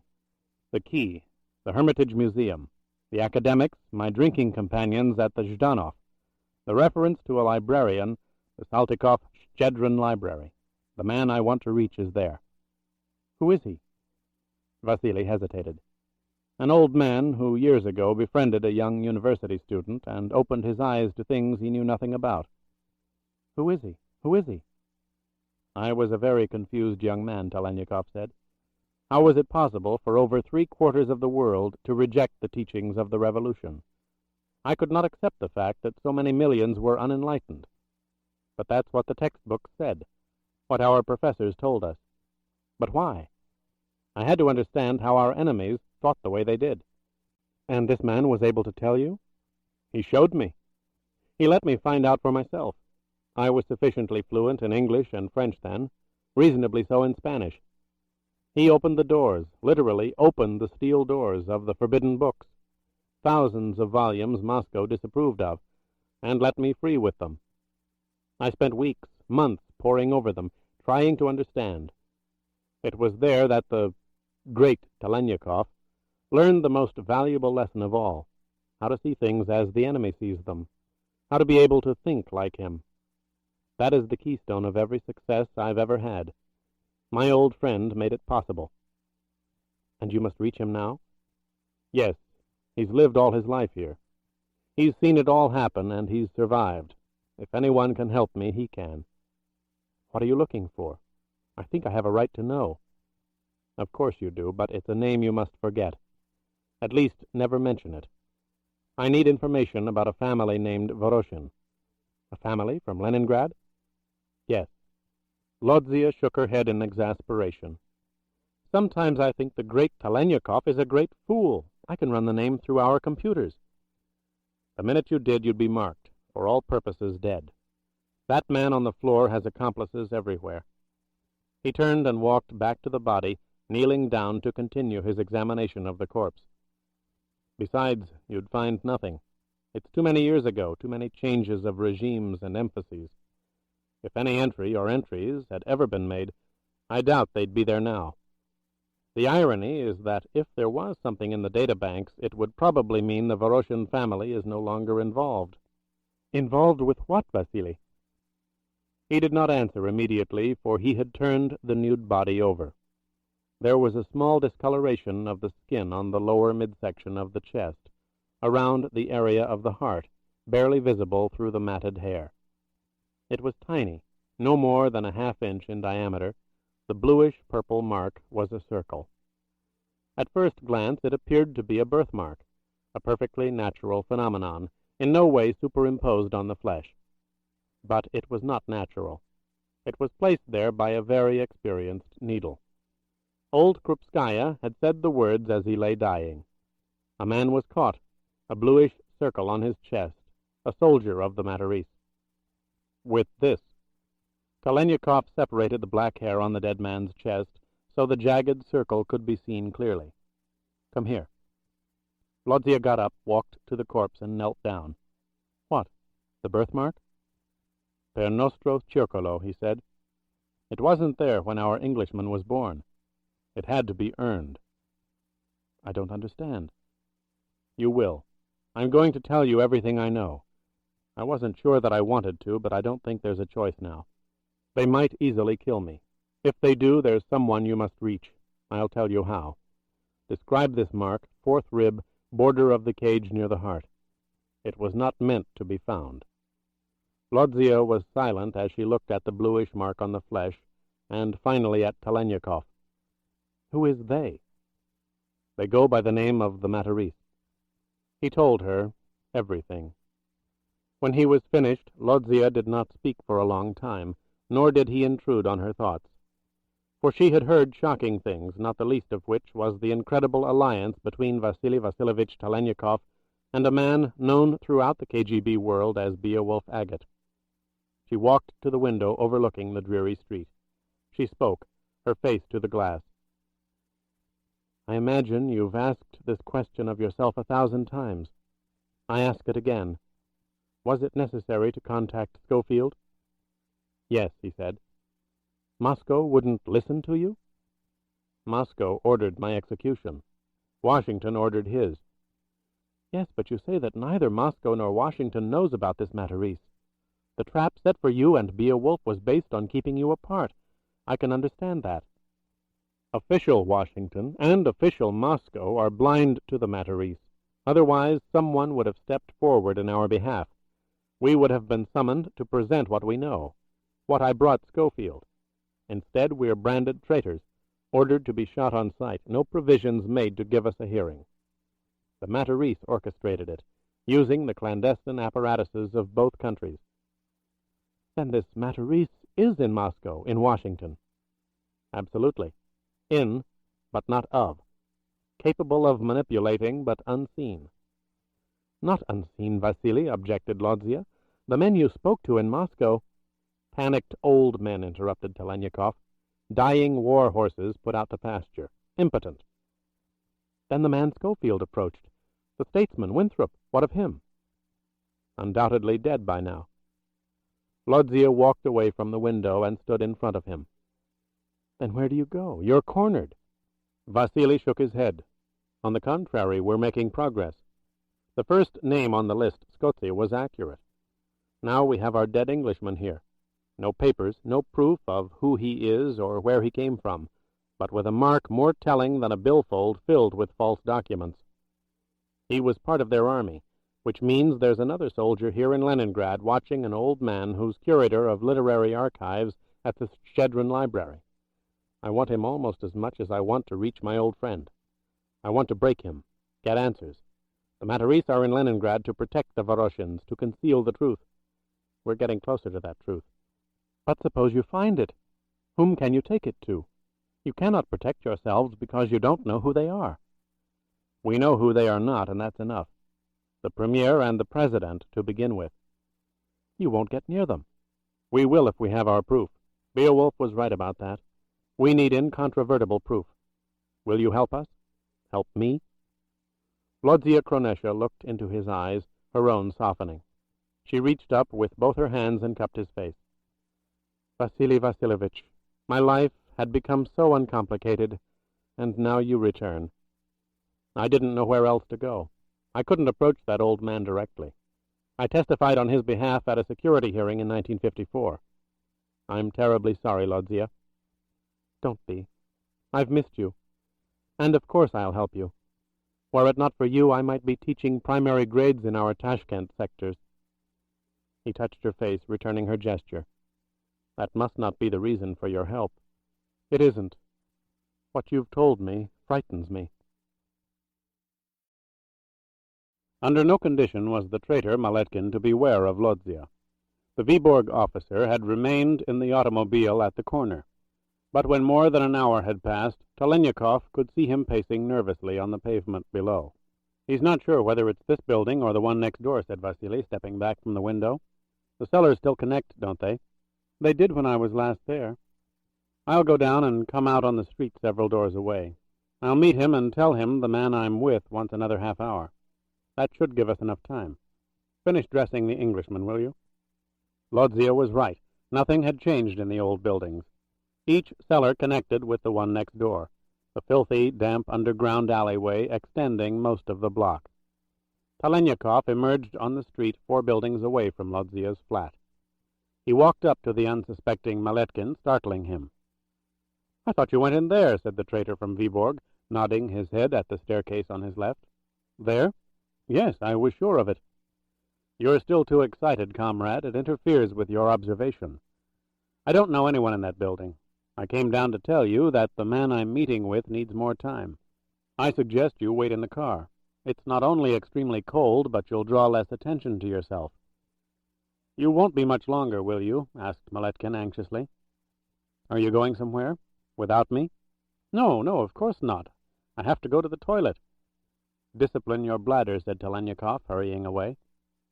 20 minutes later, he and Lodzia had worked out the details of his contact with the curator of archives at the Saltykov-Shchedrin Library on the Mayorov Prospect.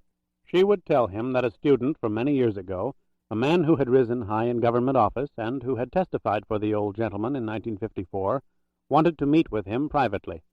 That student, this friend, could not be seen in public. He was in trouble and needed help. There was to be no doubt as to the identity of that student, or of the danger in which he found himself. The old man had to be jolted, frightened, concern for a once dear young friend forced to the surface. He had to communicate his alarms to anyone who might be watching him.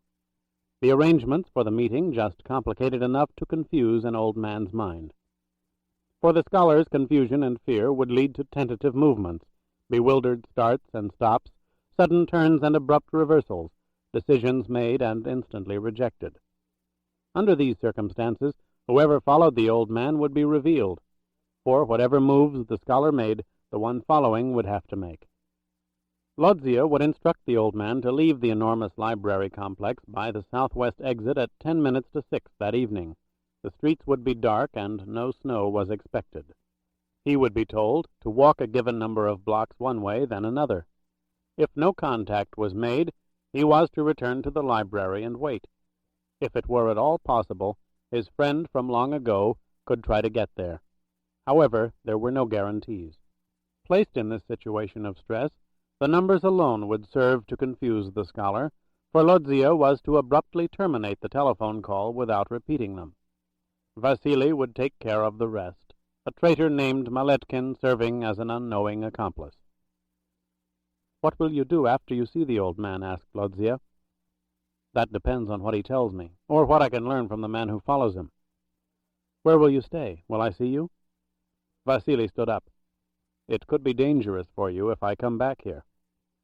"I'm willing to risk that." "I'm not willing to let you. Besides, you work until morning." "I can go in early and get off at midnight. Things are much more relaxed than when you were last in Leningrad.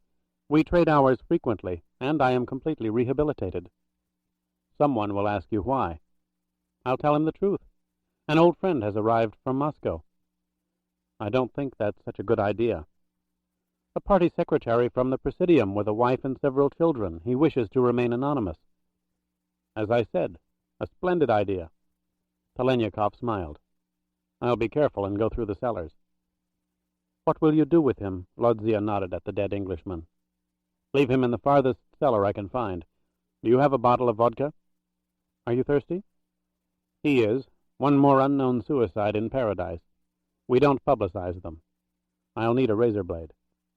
Pyotr Maletkin stood next to Vasily in the shadows of an archway across from the southeast entrance to the Saltykov-Shchedrin library. The floodlights in the rear courtyard of the complex shone down in wide circles from the high walls, giving the illusion of an enormous prison compound. But the arches that led to the street beyond were placed symmetrically every 100 feet in the wall. The prisoners could come and go at will. It was a busy evening at the library. Streams of prisoners came and went. "You say this old man is one of us?" asked Maletkin. "Get your new enemies straight, comrade. The old fellow's KGB, the man following him, about to make contact, is one of us. We've got to reach him before he's trapped. The scholar is one of the most effective weapons Moscow's developed for counterintelligence. His name is known to no more than 5 people in KGB. To be aware of him marks a person as an American informer. For God's sake, don't ever mention him." "I've never heard of him," said Maletkin, "but the Americans think he's theirs?" "Yes, he's a plant. He reports everything directly to Moscow on a private line." "Incredible," muttered the traitor. "An old man. Ingenious." "My former associates are not fools," said Talaniekov, checking his watch. "Neither are your present ones. Forget you've ever heard of Comrade Mikovsky." "That's his name?" "Even I would rather not repeat it. There he is." An old man bundled up in an overcoat and a black fur hat walked out of the entrance, his breath vaporizing in the cold air. He stood for a moment on the steps, looking around as if trying to decide which archway to take into the street. His short beard was white. What could be seen of his face was filled with wrinkles and tired, pale flesh. He started down the stairs cautiously, holding on to the railing. He reached the courtyard and walked toward the nearest arch on his right. Talaniekov studied the stream of people that came out through the glass doors after the old curator. They seemed to be in groups of 2s and 3s. He looked for a single man whose eyes strayed to the courtyard below. None did, and Vasily was disturbed. Had he been wrong? It did not seem likely, yet there was no single man Talaniekov could pick out of the crowds whose focus was on Mikovsky, now halfway across the courtyard. When the scholar reached the street, there was no point in waiting any longer. He had been wrong. The Matarese had not found his friend. A woman. He was not wrong. It was a woman. A lone woman broke away from the crowd and hurried down the steps, her eyes on the old man. How plausible, thought Vasily. A single woman remaining for hours alone in a library would draw far less attention than a man. Among its elite soldiers, the Matarese trained women. He was not sure why it surprised him. Some of the best agents in the Soviet KGB and the American consular operations were women, but their duties rarely included violence. That's what startled him now. The woman following old Mikovsky was trailing the curator only to find him. Violence was intrinsic to that assignment. "That woman," he said to Maletkin, "the one in the brown overcoat and the visored cap, she's the informer. We've got to stop her from making contact." "A woman?"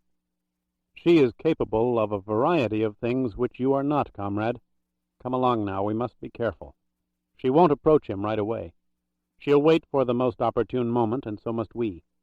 We've got to separate her. Take her when she's far enough away from him so he can't identify her if there's any noise." "Noise?" echoed the perplexed Maletkin. "Why would she make any noise?" "Women are unpredictable. It's common knowledge. Let's go." The next 18 minutes were as disorganized and as painful to watch as Talaniekov had anticipated. Painful in that a concerned old man grew progressively bewildered as the moments passed, his agitation turning into panic when there was no sign of his young friend. He crossed the bitterly cold streets, his walk slow, his legs unsteady. He kept checking his watch, the light too dim for his eyes. He was jostled by pedestrians whenever he stopped. And he stopped incessantly, breath and strength diminishing. Twice he started for an omnibus shelter in the block beyond where he stood, momentarily convinced that he had made the wrong count of the streets. At the intersection where the Kirov Theatre stood, there were 3 shelters, and his confusion mounted. He visited all 3, more and more bewildered. The strategy had the expected effect on the woman following Makovsky. She interpreted the old man's actions as those of a subject aware that he might be under surveillance, a subject unschooled in methods of evasion, but also old and frightened, and capable of creating an uncontrollable situation. So the woman in the brown overcoat and visored cap kept her distance, staying in shadows, going from darkened storefront to dimly lit alleyways, propelled into agitation herself by the unpredictability of her subject. The old scholar started on his return pattern to the library. Vasily and Meletkin watched from a vantage point 75 meters away. Talaniekov studied the route directly across the wide avenue. There were 2 alleyways, both of which would be used by the woman as Makovsky passed her on the way back. "Come along," ordered Vasily, grabbing Meletkin's arm, pushing him forward. "We'll get behind him in the crowd on the other side. She'll turn away as he goes by, and when he passes that second alleyway she'll use it." "Why are you so sure?" "Because she used it before. It's the natural thing to do. I'd use it. We will use it now." "How?" "I'll tell you when we're in position." The moment was drawing near, and Talaniekov could feel the drum-like beat in his chest. He had orchestrated the events of the past 16 minutes. The next few would determine whether the orchestration had merit. He knew 2 indisputable facts. 1, the woman would recognize him instantly. She would have been provided with photographs and a detailed physical description. 2, should the violence go against her, she would take her own life as quickly and as efficiently as the Englishman had done in Lodzia's flat. Timing and shock were the only tools at his immediate disposal. He would provide the first, the traitor from Viborg the second. They crossed the square with a group of pedestrians and walked into the crowds in front of the Kirov Theatre. Vasily glanced over his shoulder and saw Makovsky weave his way awkwardly through the line forming for tickets, breathing with difficulty. "Listen to me and do exactly as I say," said Talaniekov, holding Meletkin's arm. "Repeat the words I say to you." They entered the flow of pedestrians walking up the pavement, remaining behind a quartet of soldiers, their bulky overcoats serving as a wall Vasily could see beyond at will. The scholar up ahead approached the first alleyway. The woman briefly disappeared into it, then re-emerged as he passed. Moments now, only moments. The second alleyway. Makovsky was in front of it, the woman within. "Now," Vasily ordered, rushing with Meletkin toward the entrance. He heard the words Meletkin shouted, so they would be unmistakable above the noise of the streets. "Comrade, wait! Stop! Circolo! Nostro circolo!" Silence. The shock was almost total. "Who are you?" The question was asked in a cold, tense voice. "Stop everything! I have news from the shepherd." "What?" The shock was now complete. Talaniekov spun around the corner of the alley, rushing toward the woman, his hands 2 springs uncoiling as he lunged. He grabbed her arms, his fingers sliding instantly down to her wrists, immobilizing her hands, one of which was in her overcoat pocket, gripped around a gun. She recoiled, spinning to her left, her weight dead, pulling him forward, then sprang to her right, her left foot lashing up into him, close to her body like an enraged cat's claw repelling another animal. He countered, attacking directly, lifting her off her feet, crashing her writhing body into the alleyway wall, pummeling her with his shoulder, crushing her into the brick. It happened so fast he was only vaguely aware of what she was doing until he felt her teeth sinking into the flesh of his neck. She had thrust her face into his, a move so unexpected he could only twist away in pain. Her mouth was wide, her red lips parted grotesquely. The bite was vicious, her jaws two clamps vicing into the side of his neck. He could feel blood drenching his collar. She would not let go. The pain was excruciating. The harder he battered her into the wall, the deeper her teeth went into his flesh. He could not stand it. He released her arms, his hands clawing at her face, pulling her from him. The explosion was loud, distinct, yet muffled by the heavy cloth of her overcoat. The echo carried on the wind throughout the alley. She fell away from him, limp against the stone. He looked at her face. Her eyes were wide and dead. She sank slowly to the pavement. She had done precisely what she had been programmed to do. She had appraised the odds, 2 men against herself, and fired the weapon in her pocket, blowing away her chest. "She's dead! My God, she killed herself!" screamed Maletkin. "The shot! People will have heard it! We've got to run! The police!" Several curious passers-by stood motionless at the alley's entrance, peering in. "Be quiet," commanded Talaniekov. "If anyone comes in, use your KGB card. This is official business. No one's permitted here. I want 30 seconds. Vasily pulled a handkerchief from his pocket and pressed it against his neck, reducing the flow of blood. He knelt over the body of the dead woman. With his right hand he ripped the coat away, exposing a blouse stained everywhere with red. He tore the drenched fabric away from the skin. The hole below her left breast was massive, tissue and intestines clogging the opening. He probed the flesh around the wound. The light was too dim. He took out his cigarette lighter. He snapped it, stretching the bloody skin beneath the breast, holding the light inches above it. The flame danced in the wind. "For God's sake, hurry!" Maletkin stood several feet away, his voice a panicked whisper. "What are you doing?" Talaniekov did not reply. Instead, he moved his fingers around the flesh, wiping away the blood to see more clearly. He found it. In the crease beneath the left breast, angled toward the center of the chest. A jagged circle of blue surrounded by white skin streaked with red. A blemish that was no blemish at all, but the mark of an incredible army. The Matarese circle. Chapter 24. They walked rapidly out of the far end of the alley, melting into the crowds heading north. Maletkin was trembling, his face ashen. Vasily's right hand gripped the traitor's elbow, controlling the panic that might easily cause Maletkin to burst into a run, riveting attention on both of them. Talaniekov needed the man from Viborg. A cable had to be sent that would elude KGB interception, and Maletkin could send it. He realized that he had very little time to work out the cipher for Scofield. It would take old Mikovsky another 10 minutes before he reached his office, but soon after that Vasily knew he should be there. A frightened old man could say the wrong things to the wrong people. Talaniekov held the handkerchief against the wound on his neck. The bleeding had ebbed to a trickle in the cold. It would stop sufficiently for a bandage soon. It occurred to Vasily to buy a high-necked sweater to conceal it. "Slow down," he ordered, yanking Maletkin's elbow. "There's a cafe up ahead. We'll go inside for a few minutes, get a drink." "I could use one," whispered Maletkin. "My God, she killed herself. Who was she?" "Someone who made a mistake. Don't you make another."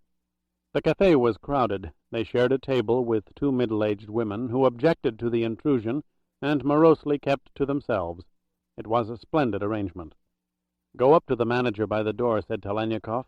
"Tell him your friend had too much to drink and cut himself. Ask for a bandage and some adhesive." Maletkin started to object. Vasily reached for his forearm. "Just do it. It's nothing unusual in a place like this." The traitor got up and made his way to the man at the door. Talaniekov refolded the handkerchief, pressing the cleaner side against the torn skin, and dug into his pocket for a pencil. He moved the coarse paper napkin in front of him and began selecting the cipher for Beowulf agate. His mind closed out all noise as he concentrated on an alphabet and a progression of numbers. Even as Maletkin returned with a cotton bandage and a small roll of tape, Vasily wrote, crossing out errors as rapidly as he made them. Their drinks arrived. The traitor had ordered 3 apiece. Talaniekov kept writing.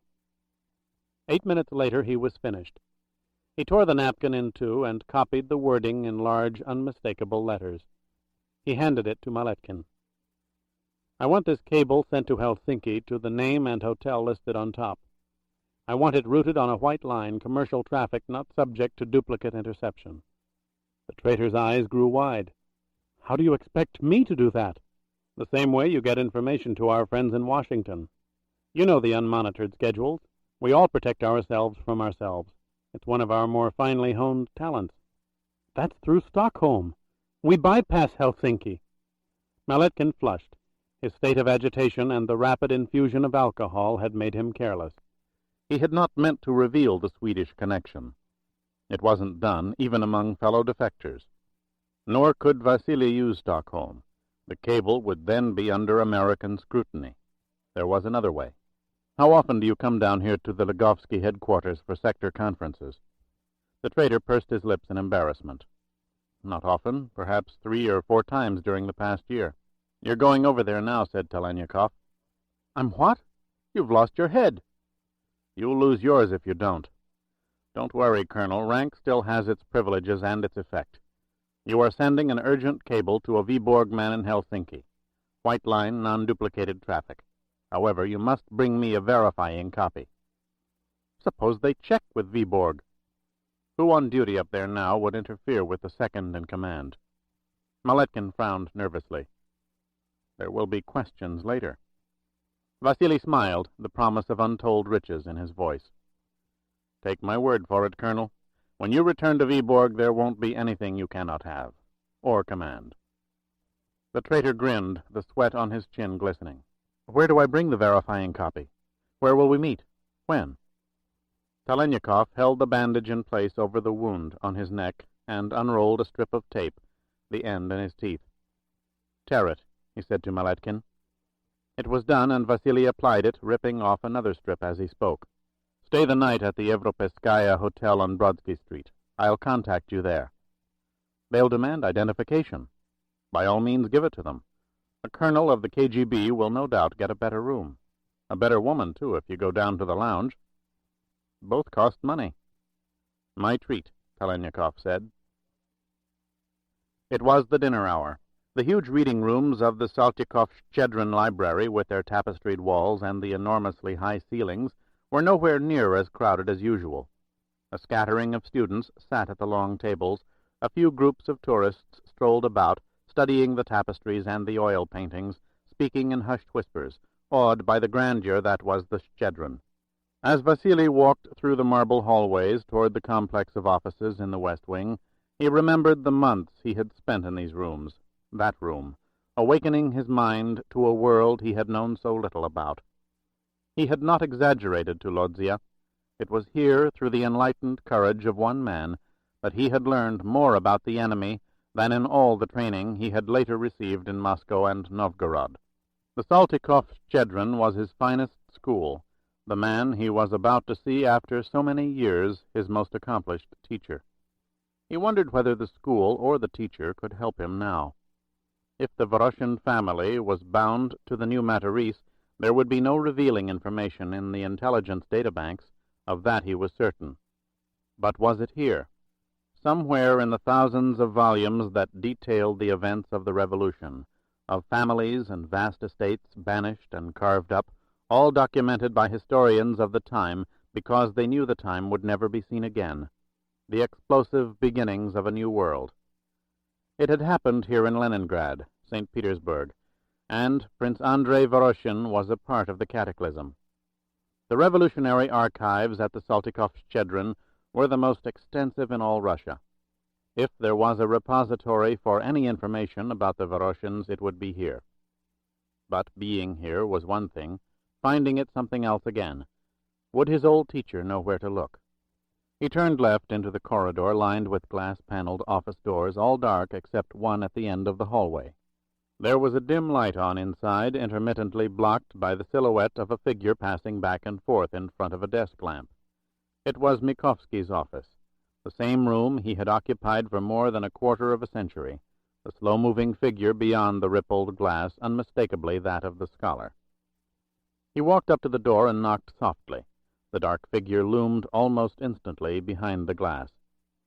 The door opened, and Yanov Mikovsky stood there, his wrinkled face still flushed from the cold outside, his eyes behind the thick lenses of his spectacles wide, questioning and afraid. He gestured for Vasily to come in quickly, shutting the door the instant Talaniekov was inside. "Vasily Vasilovich!" The old man's voice was part whisper, part cry. He held out his arms, embracing his younger friend. "I never thought I'd see you again." He stepped back, his hands still on Talanyakov's overcoat, peering up at him, his wrinkled mouth tentatively forming words that did not emerge. The events of the past half-hour were more than he could accept. Halting sounds emerged, but no meaning. "Don't upset yourself," said Vasily as reassuringly as he could. "Everything's fine." "But why? Why this secrecy, this running from place to place? Can it be called for? Of all men in the Soviet, you! The years you were in Riga, you never came to see me, but I heard from others how respected you were, how you were in charge of so many things. It was better that we did not meet during those days. I told you that over the telephone. I never understood." They were merely precautions that seemed reasonable at the time. They had been more than reasonable, thought Talaniekov. He had learned that the scholar was drinking heavily, depressed over the death of his wife. If the head of KGB Riga had been seen with the old man, people might have looked for other things, and found them. "No matter now," said Mikovsky. "It was a difficult period for me, as I'm sure you were told. There are times when some men should be left to themselves, even by old friends. But this is now. What's happened to you?" "It's a long story. I'll tell you everything I can. I must, for I need your help." Talaniekov glanced beyond the scholar. There was a kettle of water on the coils of an electric plate on the right side of the desk. Vasily could not be sure, but he thought it was the same kettle, the same electric burner he remembered from so many years ago. "Your tea was always the best in Leningrad. Will you make some for us?" The better part of a half-hour passed as Talaniekov spoke, the old scholar sitting in his chair listening in silence. When Vasily first mentioned the name, Prince Andrei Voroshin, he made no comment, but he did when his student was finished. "The Voroshin estates were confiscated by the new revolutionary government. The family's wealth had been vastly reduced by the Romanovs and their industrial partners. Nicholas and his brother Michael loathed the Voroshins, claiming they were the thieves of all northern Russia and the sea routes. And, of course, the prince was marked by the Bolsheviks for execution. His only hope was Kerensky, who was too indecisive or corrupt to cut off the illustrious family so completely. That hope vanished with the collapse of the Winter Palace." "What happened to Voroshin?" "He was sentenced to death. I'm not positive, but I think his name was announced on the execution lists. Those who escaped were generally heard from during the succeeding years. I would have remembered had Voroshin been among them." "Why would you? There were hundreds here in Leningrad alone. Why the Voroshins?" "They were not easily forgotten for many reasons. It was not often that the Tsars of Russia called their own kind thieves and pirates and sought to destroy them. The Voroshin family was notorious. The prince's father and grandfather dealt in the Chinese and African slave trades, from the Indian Ocean to the American South. They manipulated the imperial banks, forcing merchant fleets and companies into bankruptcies and absorbing them. It is said that when Nicholas secretly ordered Prince Andrei Voroshin from the palace court, he proclaimed, 'Should our Russia fall prey to maniacs, it will be because of men like you. You drive them to our throats.' That was a number of years before the revolution." "You say secretly ordered him. Why secretly?" "It was not a time to expose dissent among the aristocrats. Their enemies would have used it to justify the cries of national crisis. The revolution was in foment decades before the event. Nicholas understood. He knew it was happening." "Did Voroshin have sons?" "I don't know, but I would presume so, one way or the other. He had many mistresses." "What about the family itself?" "Again, I have no specific knowledge, but I assume they perished. As you are aware, the tribunals were usually lenient where women and children were concerned. Thousands were allowed to flee. Only the most fanatic wanted that blood on their hands. But I don't believe the Voroshins were allowed to. Actually, I'm quite sure of it, but I don't know specifically. I need specific knowledge. I understand that, and in my judgment you have it, at least enough to refute any theory involving Voroshin and this incredible Matarese society. Why do you say that? Because had the prince escaped, it would not have been to his advantage to keep silent. The whites in exile were organizing everywhere. Those with legitimate titles were welcomed with open arms and excessive remuneration by the great companies and the international banks. It was good business. It was not in Voroshin's nature to reject such largesse and notoriety. No, Vasily, he was killed. Talaniekov listened to the scholar's words, looking for an inconsistency. He got up from the chair and went to the pot of tea. He filled his cup and stared absently at the brown liquid. Unless he was offered something of greater value to keep silent, to remain anonymous. "This Matarese?" asked Mikovsky.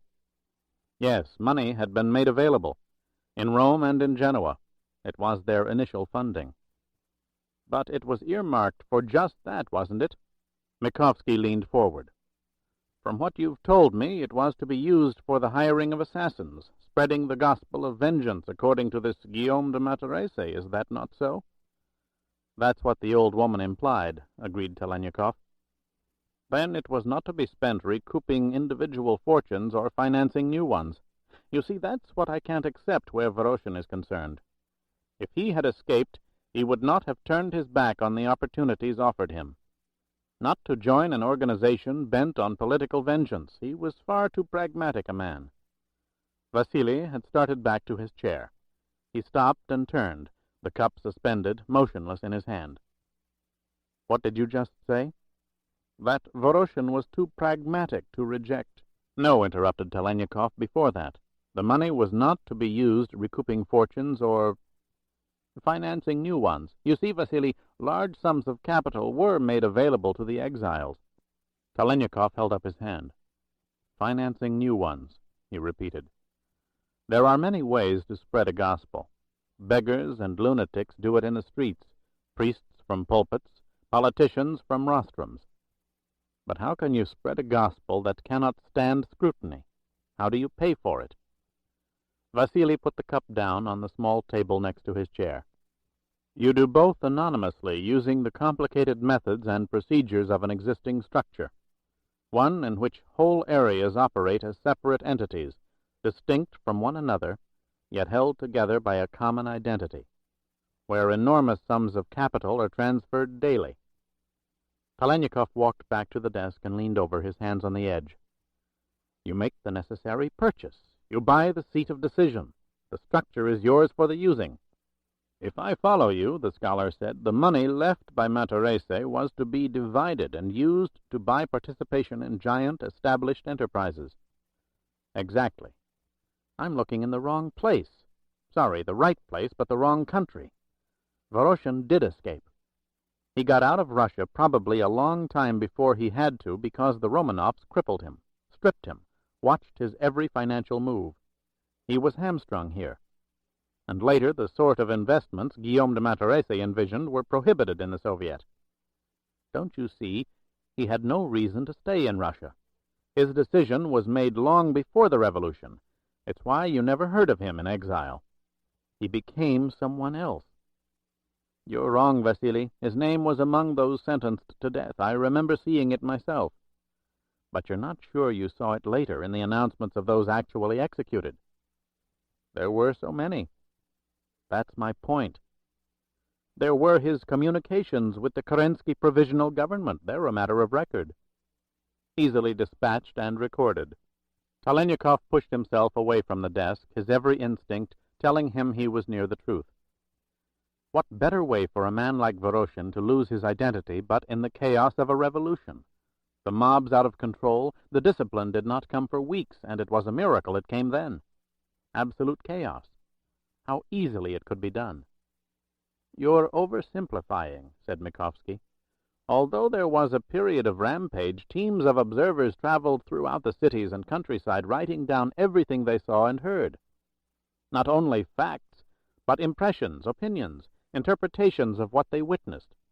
The academicians insisted upon it.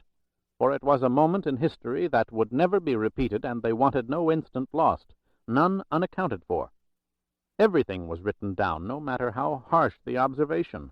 That was a form of discipline, Vasily. Talaniekov nodded. Why do you think I'm here? The old man sat forward. The archives of the Revolution? I must see them. An easy request to make, but most difficult to grant. The authority must come from Moscow. How is it relayed? Through the Ministry of Cultural Affairs. A man is sent over from the Leningrad office with the key to the rooms below. There is no key here. Vasily's eyes strayed to the mounds of papers on Mikovsky's desk. Is that man an archivist? A scholar, such as yourself? No, he is merely a man with a key. How often are the authorizations granted? Mikovsky frowned. Not very frequently, perhaps twice a month. When was the last time? About 3 weeks ago, an historian from the Zhdanov doing research. Where did he do his reading? In the archive rooms. Nothing is permitted to be taken from them. Talaniekov held up his hand. Something was. It was sent to you, and for everyone's sake it should be returned to the archives immediately. Your telephone call to the Leningrad office should be rather excited. The man arrived in 21 minutes, his face burnt from the cold. The night duty officer said it was urgent, sir, said the young man breathlessly, opening his briefcase and removing a key so intricately ridged it would take a precision-tooled instrument to duplicate it. Also highly irregular and without question a criminal offense, replied Mikovsky, getting up from his chair. But no harm done now that you're here. The scholar walked around the desk, a large envelope in his hand. Shall we go below? Is that the material? Asked the man with the key. Yes. The scholar lowered the envelope. What material? Talanyikov's voice was sharp, the question an accusation. The man was caught. He dropped the key and reached for his belt. Vasily lunged, grabbing the young man's hand, pulling it downward, throwing his shoulder into the man's chest, hurling him to the floor. You said the wrong thing, shouted Vasily. No duty officer tells a messenger the particulars of an emergency. Per nostro circolo. There will be no pills this time, no guns. I've got you, soldier. And by your Corsican Christ, you'll tell me what I want to know.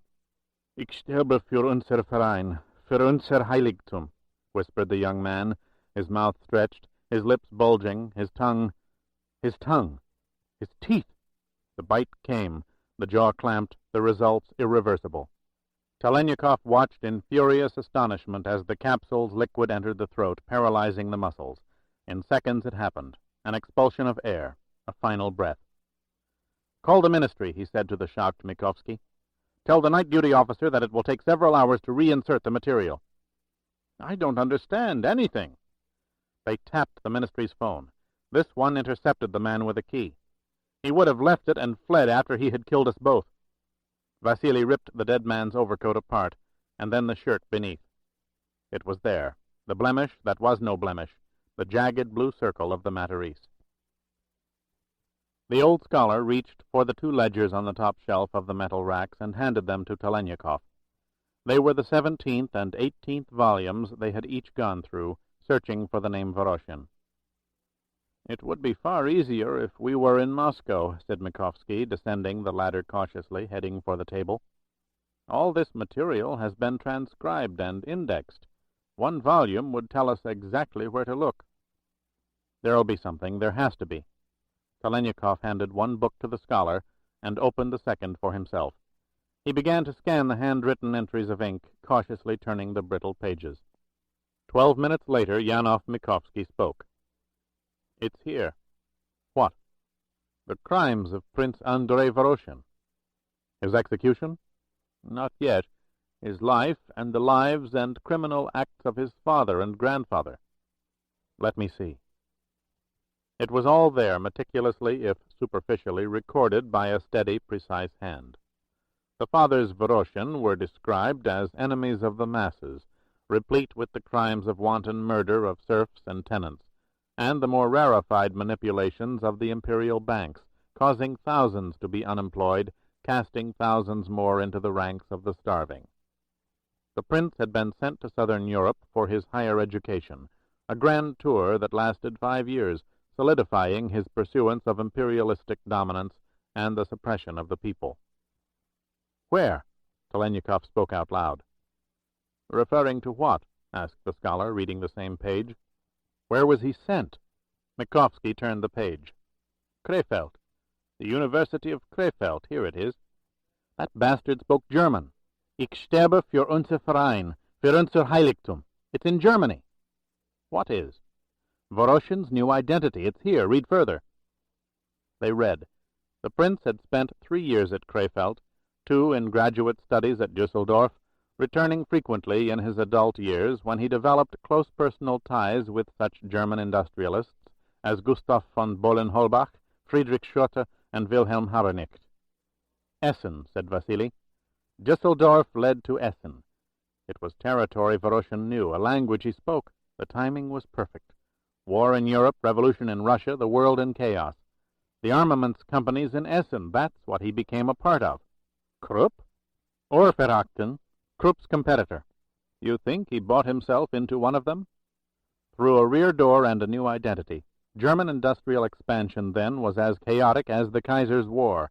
Management personnel raided and shifted about like small armies. The circumstances were ideal for Voroshin.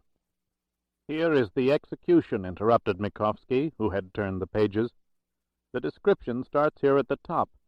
Your theory loses credibility, I'm afraid." Talaniekov leaned over, scanning the words. The entry detailed the deaths of Prince Andrei Voroshin, his wife, 2 sons and their wives, and 1 daughter, on the afternoon of October 21st, 1917, at his estate in Tsarskoye Selo on the banks of the Slovyanka River. It described in bloody particulars the final minutes of fighting, the Voroshins trapped in the great house with their servants, repelling the attacking mob, firing weapons from the windows, hurling cans of flaming petrol from the sloping roofs. At the end, releasing their servants, and in a pact of death, using their own gunpowder to blow up themselves and the great house in a final conflagration. Nothing was left but the burning skeleton of a Tsarist estate, the remains of the Voroshins consumed in the flames. Images came back to Vasily, memories from the hills at night above Porto Vecchio, the ruins of Villa Matarese. There, too, was a final conflagration. "I must disagree," he said softly to Mikovsky. "This was no execution at all." "The tribunal's courts may have been absent," countered the scholar, "but I dare say the results were the same. There were no results, no evidence, no proof of death. There were only charred ruins. This entry is false." "Vasily Vasilovich, these are the archives. Every document was scrutinized and approved by the academicians at the time. One was bought. I grant you a great estate was burned to the ground, but that is the limit of existing proof." Talaniekov turned several pages back. "Look, this report is very descriptive. Figures with guns at windows, men on roofs, servants streaming out, explosions starting in the kitchens, everything seemingly accounted for." "Agreed," said Mikovsky, impressed with the minute details he read. "Wrong. There's something missing. In every entry of this nature that we've seen, the storming of palaces and estates, the stopping of trains, the demonstrations, there are always such phrases as, 'The advance column was led by Comrade so-and-so,' 'The retreat under fire from the Tsarist guards commanded by Provisional Captain such-and-such,' 'The execution carried out under the authority of Comrade Blank.' As you said before, these entries are all bulging with identities, everything recorded for future confirmation. Well, read this again."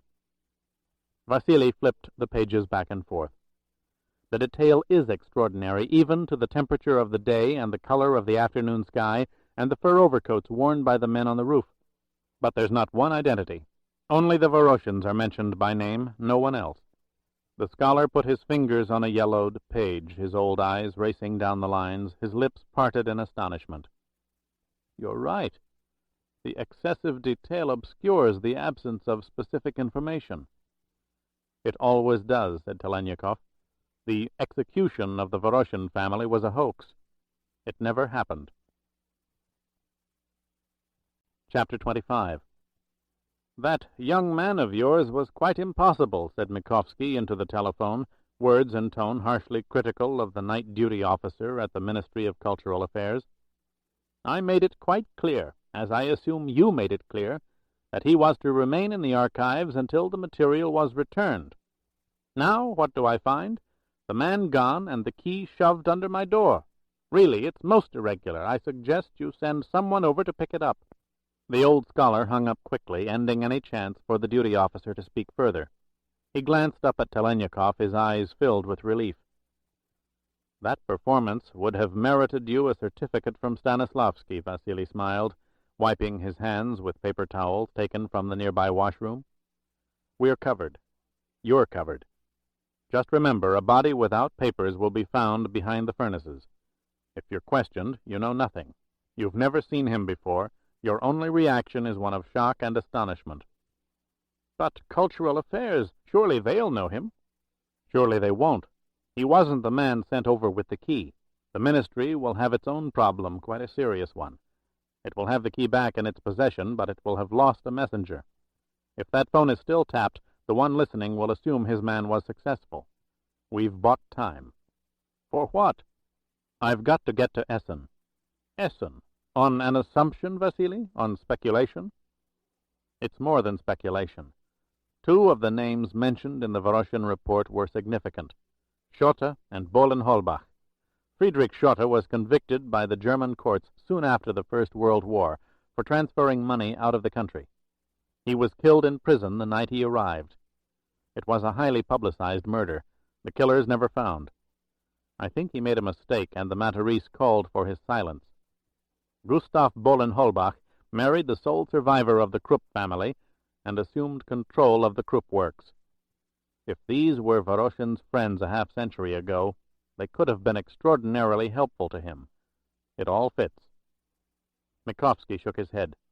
"You're looking for 50-year-old ghosts." "Only in the hope that they will lead to present substances. God knows they exist. Do you need further proof?" "No, it's their existence that frightens me for you. An Englishman waits for you at someone's flat, a woman follows me, a young man arrives here with a key to the archives he steals from another, all from this Matarese. It seems they have you trapped." "From their point of view, they do. They've studied my files and sent out their soldiers to cover my every conceivable course of action, the assumption being that if one fails, another will not." The scholar removed his spectacles. "Where do they find such soldiers, as you call them? Where are to be found these motivated men and women who give up their lives so readily?" The answer to that may be more frightening than either of us can imagine. Its roots go back centuries to an Islamic prince named Hassan ibn al-Sabah. He formed cadres of political killers to keep him in power. They were called the Fidais. Mikovsky dropped his glasses on the desk. The sound was sharp. "The Fidais? The assassins? I'm familiar with what you're talking about, but the concept is preposterous.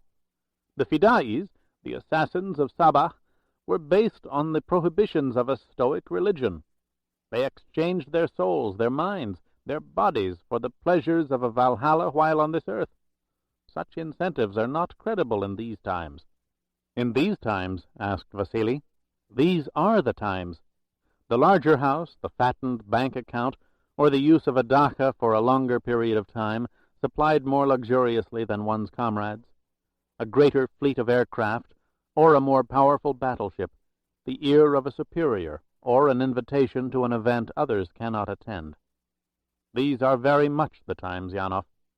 The world you and I live in, personally, professionally, even vicariously, is a global society bursting with greed, 9 out of 10 inhabitants of Faust. I think it was something Karl Marx never understood." "A deliberate transitional omission, my friend. He understood fully. There were other issues to be attacked first." Talaniekov smiled. "That sounds dangerously like an apology. Would you prefer words to the effect that the governing of a nation is too important to be left to the people?"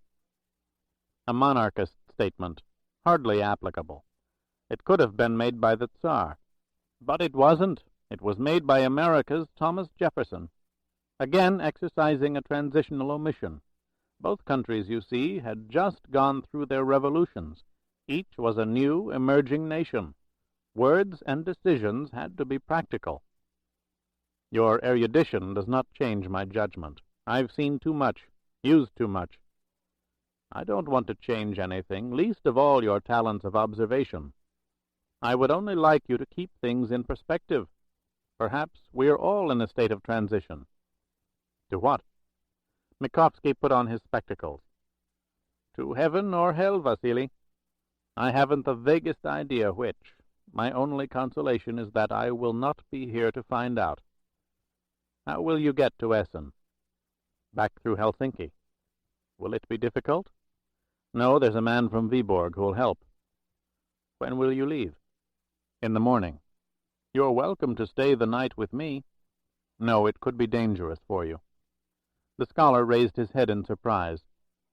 But I thought you said that my performance on the phone removed such concerns. I believe it. I don't think anything will be said for days. Eventually, of course, the police will be called. But by then, the incident, as far as you're concerned, will have faded into an unpleasant lapse of procedures. Then where's the problem? That I'm wrong, in which case I will have killed us both. Mikovsky smiled. There's a certain finality in that. I had to do what I did.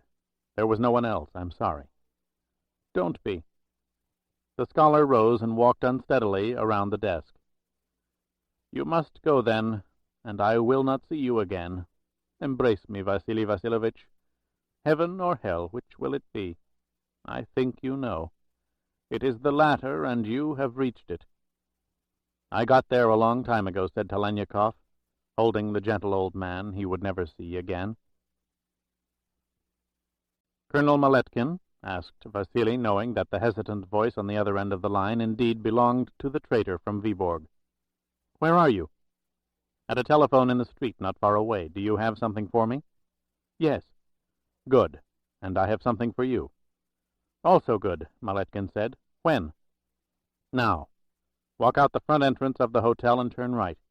Keep walking. I'll catch up with you. There was a moment of silence. It's almost midnight. I'm glad your watch is accurate. It must be expensive. Is it one of those Swiss chronometers so popular with the Americans?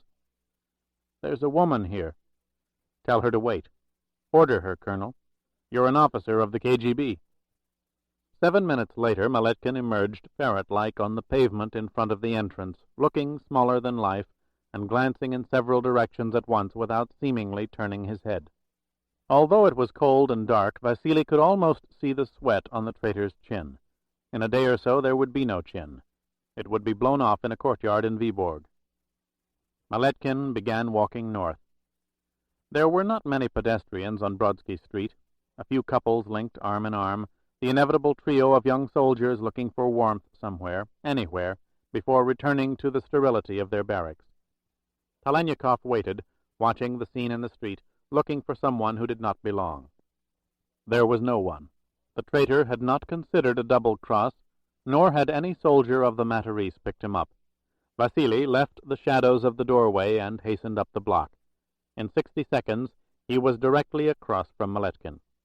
He began whistling Yankee Doodle Dandy. "There's your cable," said the traitor, spitting out the words in the darkness of a recessed storefront. "This is the only duplicate. Now tell me, who is the informer in Viborg?" "The other informer, don't you mean?" Talaniekov snapped his cigarette lighter and looked at the copy of the coded message to Helsinki. It was accurate. "You'll have the name in a matter of hours." "I want it now. For all I know, someone's already checked with Viborg. I want my protection. You guaranteed it. I'm leaving first thing in the morning." "We're leaving," interrupted Vasily. "Before morning, actually." "No." "Yes. You'll make that roster after all." "I don't want anything to do with you. Your photograph's on every KGB bulletin board. There were 2 of them down at the Ligovsky headquarters. I found myself sweating." "I wouldn't have thought it. But you see, you must drive me back to the lake and put me in contact with the Finns. My business here in Leningrad is finished." "Why me? I've done enough." "Because if you don't, I will not be able to remember a name you should know in Viborg." Talaniekov patted the traitor's cheek. Maletkin flinched. Go back to your woman, comrade, and perform well. But finish with her before too long. I want you checked out of the hotel by 3:30. 3:30? Yes, drive your car to the Talaniekov bridge. Be there no later than 4 o'clock. Make 2 trips over the bridge and back. I'll meet you on one side or the other. The milizionera! They stop suspicious vehicles, and a car traveling back and forth over the Talaniekov at 4 in the morning is not a normal sight. Exactly. If there are milizionera around, I want to know it. Suppose they stop me? Must I keep reminding you that you are a colonel of the KGB? You're on official business, very official and very secret. Vasily started to leave, then turned back.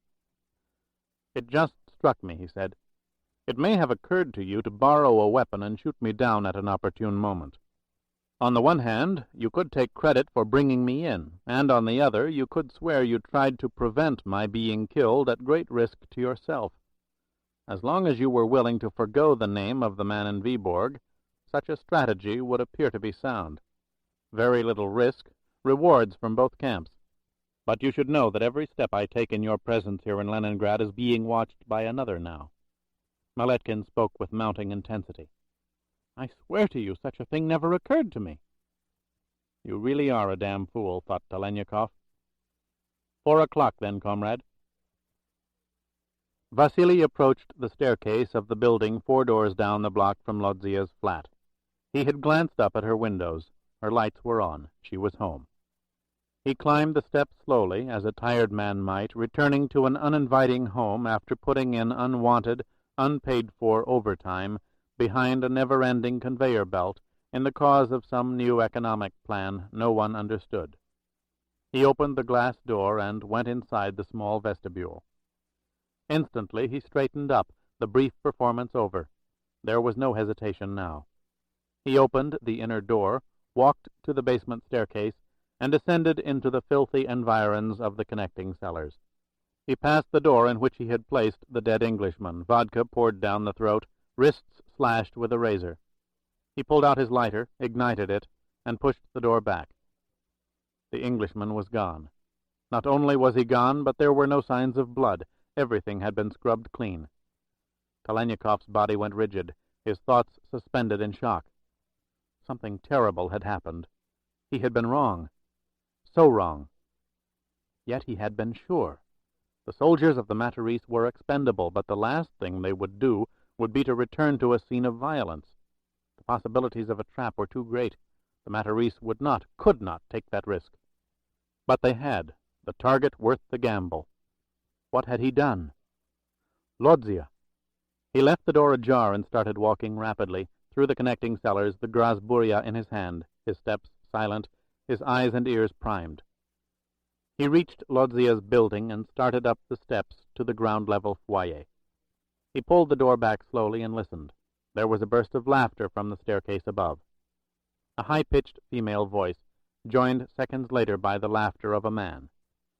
Vasily put the Grasburya in his pocket, stepped inside around the railing, and walked unsteadily up the steps after the couple. They approached the second-floor landing, diagonally across from Lodzia's door. Talaniekov spoke, a foolish grin on his face. "Would you, young people, do a middle-aged lover a favor? I'm afraid I had that one vodka too many." The couple turned, smiling as one. "What's the problem, friend?" the young man asked. "My friend is the problem," said Talaniekov, gesturing at Lodzia's door. "I was to meet her after the performance at the Kirov. I'm afraid I was delayed by an old army comrade. I think she's angry as hell. Please knock for me. If she hears my voice, she probably won't let me in." Vasily grinned again, his thoughts in opposition to his smile. The conceivable sacrifice of the young and the attractive grew more painful as one got older. "It's the least we can do for a soldier," said the girl, laughing brightly. "Go on, husband mine, do your bit for the military." "Why not?" The young man shrugged and walked to Lodzia's door. Talaniekov crossed beyond it, his back to the wall, his right hand again in his pocket. The husband knocked. There was no sound from within. He glanced over at Vasily, who nodded, indicating another try. The young man knocked again, now louder, more insistent. Again there was only silence from inside. "Perhaps she's still waiting for you at the Kirov," said the girl. "Then again," added the young man, smiling, "perhaps she found your old army comrade, and they're both avoiding you." Talaniekov tried to smile back, but could not. He knew only too well what he might find behind the door. "I'll wait here," he said. "Thank you very much." The husband seemed to realize he had been facetious at the wrong moment. "I'm sorry," he mumbled, taking his wife's arm. "Good luck," said the girl awkwardly. They both walked rapidly up the staircase. Vasily waited until he heard the sound of a door closing 2 stories above. He took his automatic from his pocket and reached for the knob in front of him, afraid to find out that it was not locked. It was not, and his fear mounted. He pushed the door open, stepped inside, and closed it. What he saw sent pain through his chest. He knew a greater pain would follow shortly. The room was a shambles, chairs, tables, and lamps overturned. Books and cushions were strewn on the floor, articles of clothing lying in disarray. The scene was created to depict a violent struggle, but it was false, overdone, as such constructed scenes were usually overdone. There had been no struggle, but there had been something else. There had been an interrogation based in torture. The bedroom door was open. He walked toward it, knowing the greater pain would come in seconds, sharp bolts of anguish. He went inside and looked at her. She was on the bed, her clothes torn from her body, the positioning of her legs indicating rape, the act, if it was done only for the purposes of an autopsy, undoubtedly performed after she had died. Her face was battered, lips and eyes swollen, teeth broken. Streaks of blood had flowed down her cheeks, leaving abstract patterns of deep red on her light skin. Talaniekov turned away, a terrible passivity sweeping over him. He had felt it many times before. He wanted only to kill. He would kill. And then he was touched, so deeply that his eyes filled suddenly with tears and he could not breathe. Lodzia Kronesha had not broken. She had not revealed to the animal who had operated on her that her lover from the days of Riga was due after midnight. She had done more than keep the secret, far more. She had sent the animal off in another direction. What she must have gone through. He had not loved in more than half a lifetime. He loved now, and it was too late. Too late. Oh, God! Where is the problem? That I'm wrong, in which case I will have killed us both. Yanov Mikovsky. If a follow-up soldier had been sent by the Matarese to Lodzia Kronesha, another surely would have been sent to seek out the scholar. Vasily raced into the sitting room to the telephone that had carefully not been disturbed. It did not matter whether or not the line was tapped. He would learn what he had to learn in seconds, be away seconds later before anyone intercepting him could send men to the Dom Vashon. He dialed Mikovsky's number. The phone was picked up immediately, too quickly for an old man. "Yes?" The voice was muffled, unclear. "Dr. Mikovsky, please." "Yes," repeated the male voice. It was not the scholar's. "I am an associate of Comrade Mikovsky, and it's urgent that I speak with him. I know he wasn't feeling well earlier. Does he need medical attention?" "We'll send it right away, of course." "No." The man spoke too swiftly. "Who is calling, please?" Talaniekov forced a casual laugh. "It's only his office neighbor, Comrade Redukov. Tell him I've found the book he was looking for. No, let me tell him myself." Silence. "Yes?" It was Mikovsky. They had let him get on the line. "Are you all right? Are those men friends?" "Run, Vasily, get away! They are—" A deafening explosion burst over the line. Talaniekov held the telephone in his hand, staring at it. He stood for a moment, allowing sharp bolts of pain to sear through his chest. He loved 2 people in Leningrad, and he had killed them both. No, that was not true. The Matarese had killed them, and now he would kill in return. Kill, and kill, and kill. He went into a telephone booth on the Nevsky Prospect and dialed the Europeskaya Hotel. There would be no small talk. There was no time to waste on insignificant men. He had to get across Lake Vainikola into Helsinki, reach the Corsican woman in Paris, and send the word to Scofield. He was on his way to Essen, for the secret of the Voroshins was there, and animals were loose, killing to prevent that secret from being revealed. He wanted them now, so badly, these elite soldiers of the Matarese. They were all dead men in his hands. "Yes, yes, what is it?" were the rushed, breathless words of the traitor from Viborg. "Get out of there at once," commanded Talaniekov. "Drive to the Moskva station. I'll meet you at the curb in front of the first entrance." "Now? It is barely 2 o'clock. You said—" "Forget what I said. Do as I say. Did you make the arrangements with the Finns?" "A simple telephone call." "Did you make it?" "It can be done in a minute." "Do it. Be at the Moskva in 15. The drive north was made in silence, broken only by Maletkin's intermittent whining over the events of the past 24 hours. He was a man dealing in things so far beyond his depth that even his treachery had a rancid, shallow quality about it. They drove through Viborg, past Seltsneva, toward the border. Vasily recognized the snow-banked road he had walked down from the edge of the frozen lake. Soon they would reach the fork in the road where he had first observed the traitor beside him. It had been dawn then. Soon it would be dawn again. And so much had happened, so much learned. He was exhausted. He had had no sleep, and he needed it badly. He knew better than to try to function while his mind resisted thought. He would get to Helsinki and sleep for as long as his body and his faculties would permit, then make his arrangements. To Essen. But there was a final arrangement to be made now before he left his beloved Russia, for his Russia.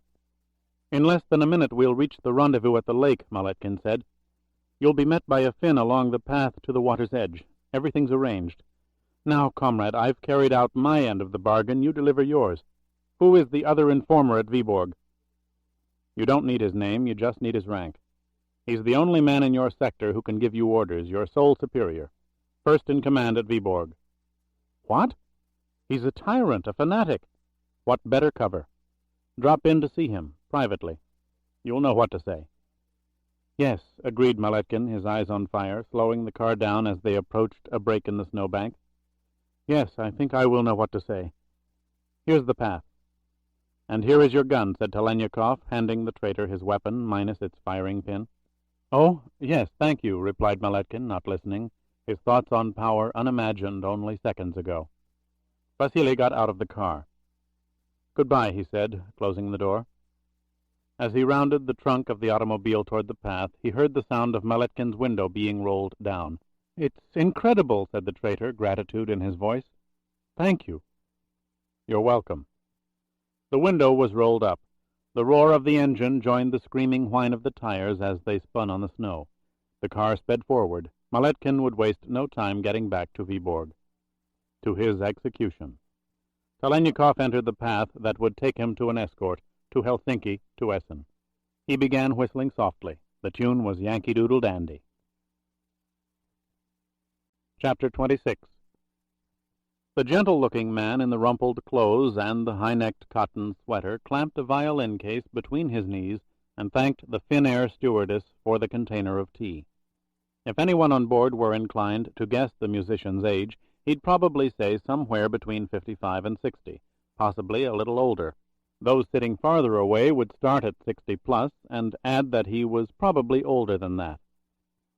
Yet, with the exception of streaks of white brushed into his hair, he had used no cosmetics. Talaniekov had learned years ago that the muscles of the face and body conveyed age and infirmity far better than powders and liquid plastics. The trick was to set the muscles in the desired position of abnormal stress, then go about one's business as normally as possible, overcoming the discomfort by fighting it, as older people fight the strain of age, and cripples do the best they can with their deformities. Essen. He had been to the Black Jewel of the Ruhr twice, neither trip recorded, for they were sensitive assignments involving industrial espionage, operations Moscow did not care to have noted anywhere. Therefore the Matarese had no information that could help it in Essen. No contacts to keep under surveillance, no friends to seek out and trap, nothing. No Yanov Mikovsky, no Lodzia Kronesha. Essen. Where could he begin? The scholar had been right. He was looking for a 50-year-old ghost, a hidden absorption of one man and his family into a vast industrial complex during a period of world chaos. Legal documents going back more than half a century would be out of reach, if they had ever existed in the first place. And even if they had and were available, they would be so obscured that it could take weeks to trace money and identities. In the tracing, his own exposure guaranteed. The court records in Essen had to be among the most gargantuan and complicated anywhere. Where was the man who could make his way through such a maze? Where was the time to do it?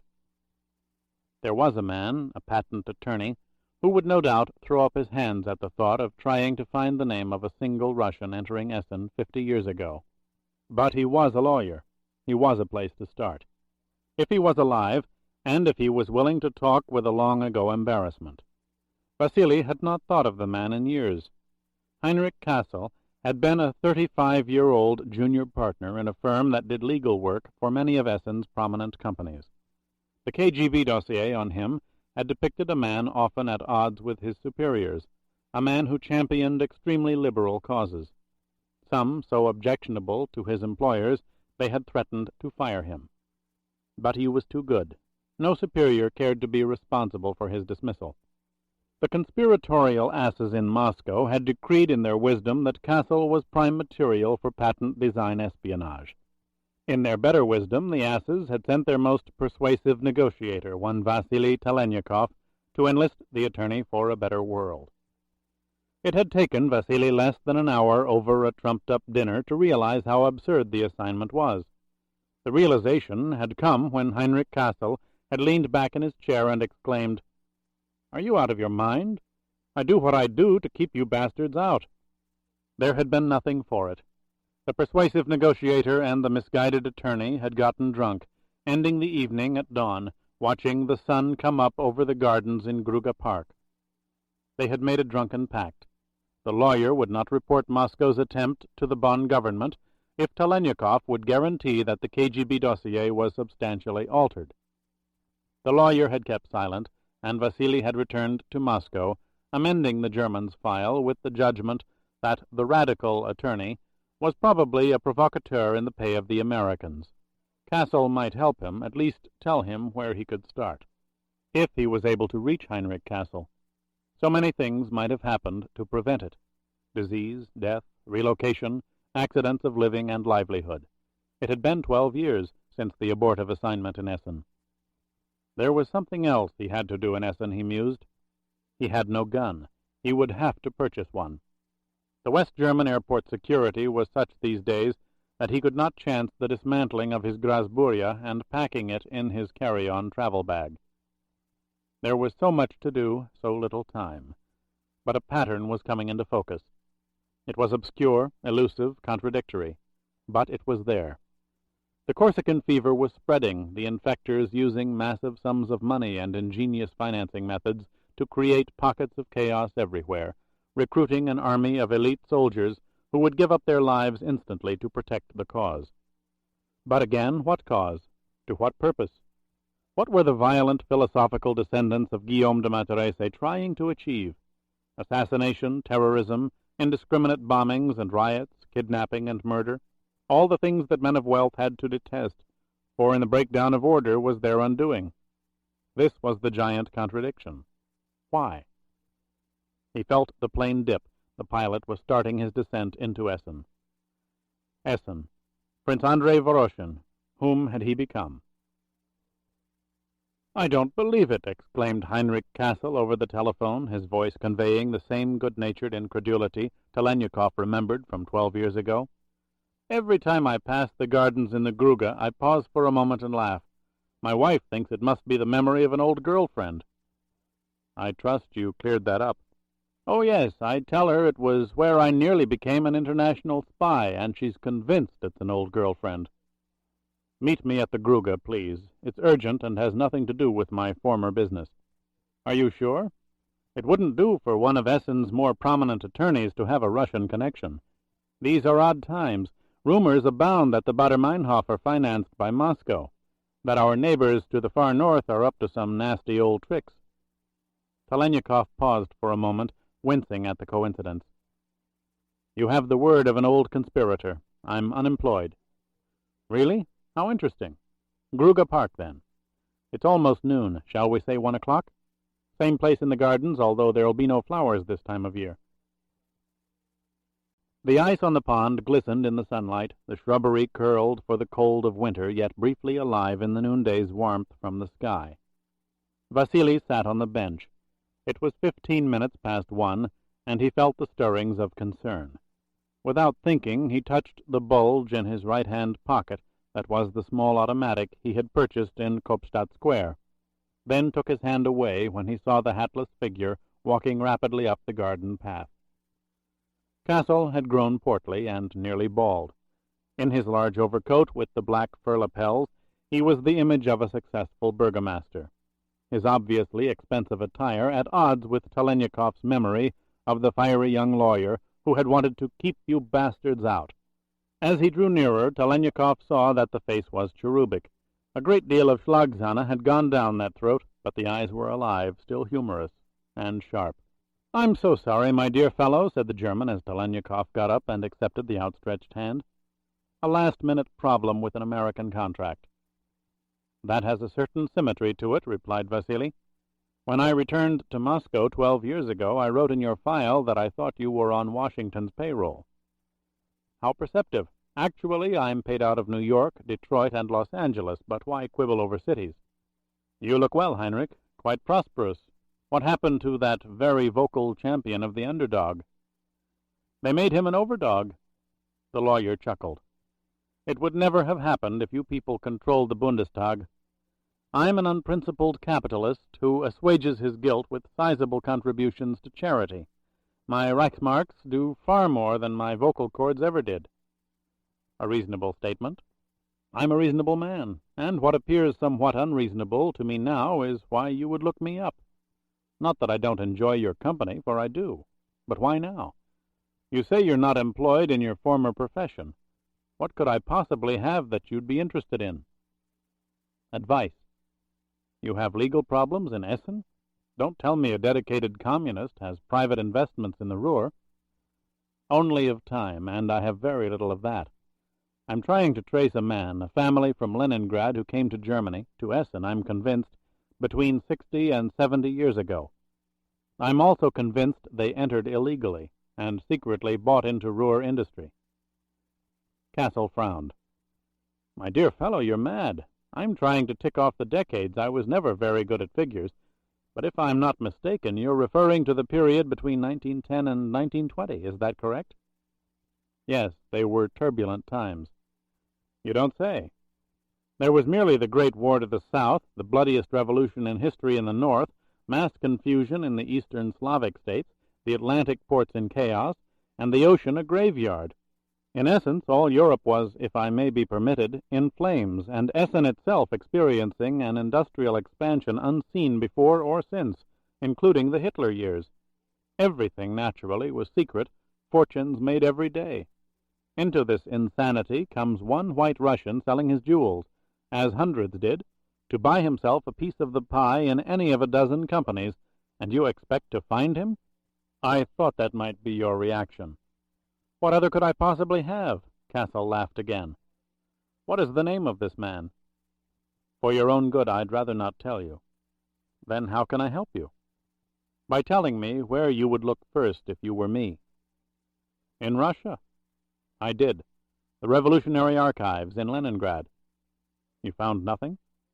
"On the contrary. I found a detailed description of a mass family suicide so patently at odds with reality that it had to be false." "How was this suicide described?" "Not the particulars, just in general. The family's estate was stormed by the mobs. They fought all day, but in the end used the remaining explosives and blew themselves up with the main house.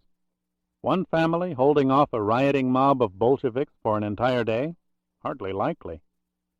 "Precisely. Yet the account was as detailed as if on Clausewitz exercise, even to the climate and the brightness of the sky. Every inch of the vast estate was described, but outside of the name of the family itself, not one other identity was entered. There were no witnesses listed to confirm the event." The attorney frowned again. "Why did you just say that every inch of the vast estate was described?" "It was." "But why?" "To lend credibility to the false account, I assume. A profusion of detail." Too profuse, perhaps. Tell me, were the actions of this family on that day described in your usual enemies of the people vitriol? Talaniekov thought back. No, they weren't actually. They could almost be termed individual acts of courage. Then he remembered specifically. They released their servants before they took their own lives. They released them. That wasn't a normal thing. And the inclusion of such a generous act in a revolutionary's account would not really be all that acceptable, would it? What are you driving at? That account may have been written by the man himself, or a literate member of the family, and then passed on through corrupt channels to the archives. Entirely possible, but I still don't understand your point. The odds are long, I grant you, but bear with me. Over the years I've learned that when a client is asked to outline a deposition, he always shows himself in the best light. That's understandable. But he also invariably includes trivial particulars about things that mean a great deal to him. They slip out unconsciously. A lovely wife or a beautiful child, a profitable business or a beautiful home. Every inch of the vast estate. That was this family's passion, wasn't it? Land, property. Yes. Vasily recalled Mikovsky's descriptions of the Voroshin estates, how the patriarchs were absolute rulers over the land, even to holding their own courts of law. You could say they were excessively addicted to property. Might they have brought this addiction to Germany? They might have. Why? The attorney's eyes turned cold. Before I answer that, I must ask the old conspirator a very serious question. Is this search a Soviet reprisal of some sort? You say you're unemployed, that you're not working at your former occupation, but what proof do I have? Talaniekov breathed deeply. I could say the word of a KGB strategist who altered an enemy's file 12 years ago, but I'll go farther than that. If you have connections with Bonn intelligence and can inquire discreetly, ask them about me. Moscow has sentenced me to death. The coldness thawed in Castle's eyes. You wouldn't say such a thing if it weren't true. An attorney who deals every day with international business could check too easily. But you were a dedicated communist. I still am. Then surely an enormous mistake has been made. A manipulated mistake, said Vasily. So this is not a Moscow operation, not in the Soviet interest? No, it's in the interest of both sides. All sides, and that is all I'll say. Now, I've answered your serious question very seriously. Answer mine. What was your point regarding this family's preoccupation with the land? The lawyer pursed his thick lips. Tell me the name. I may be able to help you. How? The records of property that are filed in the State House. There were rumors that several of the great estates in Rellinghausen and Stadtwald, those on the northern shores of Lake Baldne, were bought by Russians decades ago. They would not have bought in their own name, I'm certain of that. Probably not. I said the odds were long, but the covert acquisition of property is not unlike depositions. Things slip out. Possession of land is very close to a man's view of himself. In some cultures, he is the land. Why can't I look for myself? If the records are available, tell me where to find them. It wouldn't do you any good. Only certified attorneys are permitted to search the titles. Tell me the name. It could be dangerous for anyone who looks, said Talaniekov. Oh, come now. Castle laughed, his eyes amused again. A 70-year-old purchase of land. I believe there's a direct connection between that purchase and the extreme acts of violence that are occurring everywhere today. Extreme acts of... The lawyer trailed off the phrase, his expression solemn. An hour ago I mentioned Baader-Meinhof on the phone. Your silence was quite loud. Are you suggesting? I'd rather not suggest anything, interrupted Vasily. You're a prominent man, a resourceful man. Give me a letter of certification and get me into the records of property. The German shook his head. No, I won't do that. You wouldn't know what to look for, but you may accompany me. You'd do this yourself? Why? I despise extremists who deal in violence. I remember too vividly the screams and diatribes of the Third Reich. I shall indeed look for myself, and if we get lucky, you can tell me what you wish. Castle lightened his voice, but sadness was there. Besides, anyone sentenced to death by Moscow cannot be all bad. Now tell me the name. Talaniekov stared at the attorney, seeing another sentence of death. Voroshin, he said. The uniformed clerk in the Essen Hall of Records treated the prominent Heinrich Castle with extreme deference. Herr Castle's firm was one of the most important in the city. He made it plain that the coarse-looking receptionist behind the desk would be delighted to make copies of anything Herr Castle wished to have duplicated. The woman stared up unpleasantly, her expression disapproving. The steel file cabinets in the enormous room that housed the records of property were like gray robots, stacked one on top of the other, circling the room, staring down at the open cubicles where the certified lawyers did their research. Everything is recorded by date, said Castle. Year, month, day. Be as specific as you can. What was the earliest Voroshin might have reasonably bought property in the Essen districts? Allowing for the slow methods of travel at the time, say late May or early June of 1911. But I told you he wouldn't have bought under his own name. We won't be looking for his name or even an assumed name, not to begin with. Why not an assumed name? Why couldn't he buy what was available under another name if he had the funds? Because of the times, and they haven't changed that much. A man does not simply enter a community with his family and proceed to assume ownership of a large estate without arousing curiosity. This Voroshin, as you've described him, would hardly have wanted that. He would establish a false identity very slowly, very carefully. Then what do we look for? A purchase made by attorneys for owners in absentia, or by a trust legation from a bank for an estate investment, or by officers of a company or a limited partnership for acquisition purposes. There are any number of ways to set up concealed ownership, but eventually the calendar runs out. The owners want to move in. It's always the pattern, whether you talk about a candy store or a conglomerate or a large estate. No legal maneuver is a match for human nature.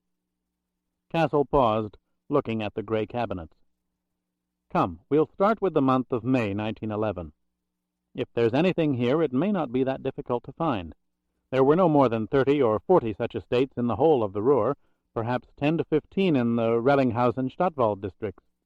Talaniekov felt the same anticipation he had experienced with Yanov Mikovsky in the archives in Leningrad, the same feeling of peeling away layers of time, looking for a clue in documents recorded with precision decades ago.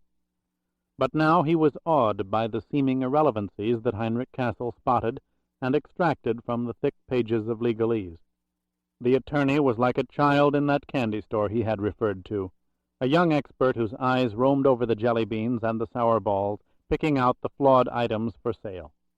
Here, learn something, my international spy. This tract of land in Bredny, 37 acres in the Baldny Valley, ideal for someone like Voroshin. It was purchased by the Staatsbank of Duisburg for the miners of a family in Remscheid. Ridiculous. What's the name? It's irrelevant, a device. We find out who moved in a year or so after. That's the name we want. You think it may be Voroshin, under his new identity? Don't jump, there are others like this. Castle laughed. I had no idea my predecessors were so full of legal caprice. It's positively shocking.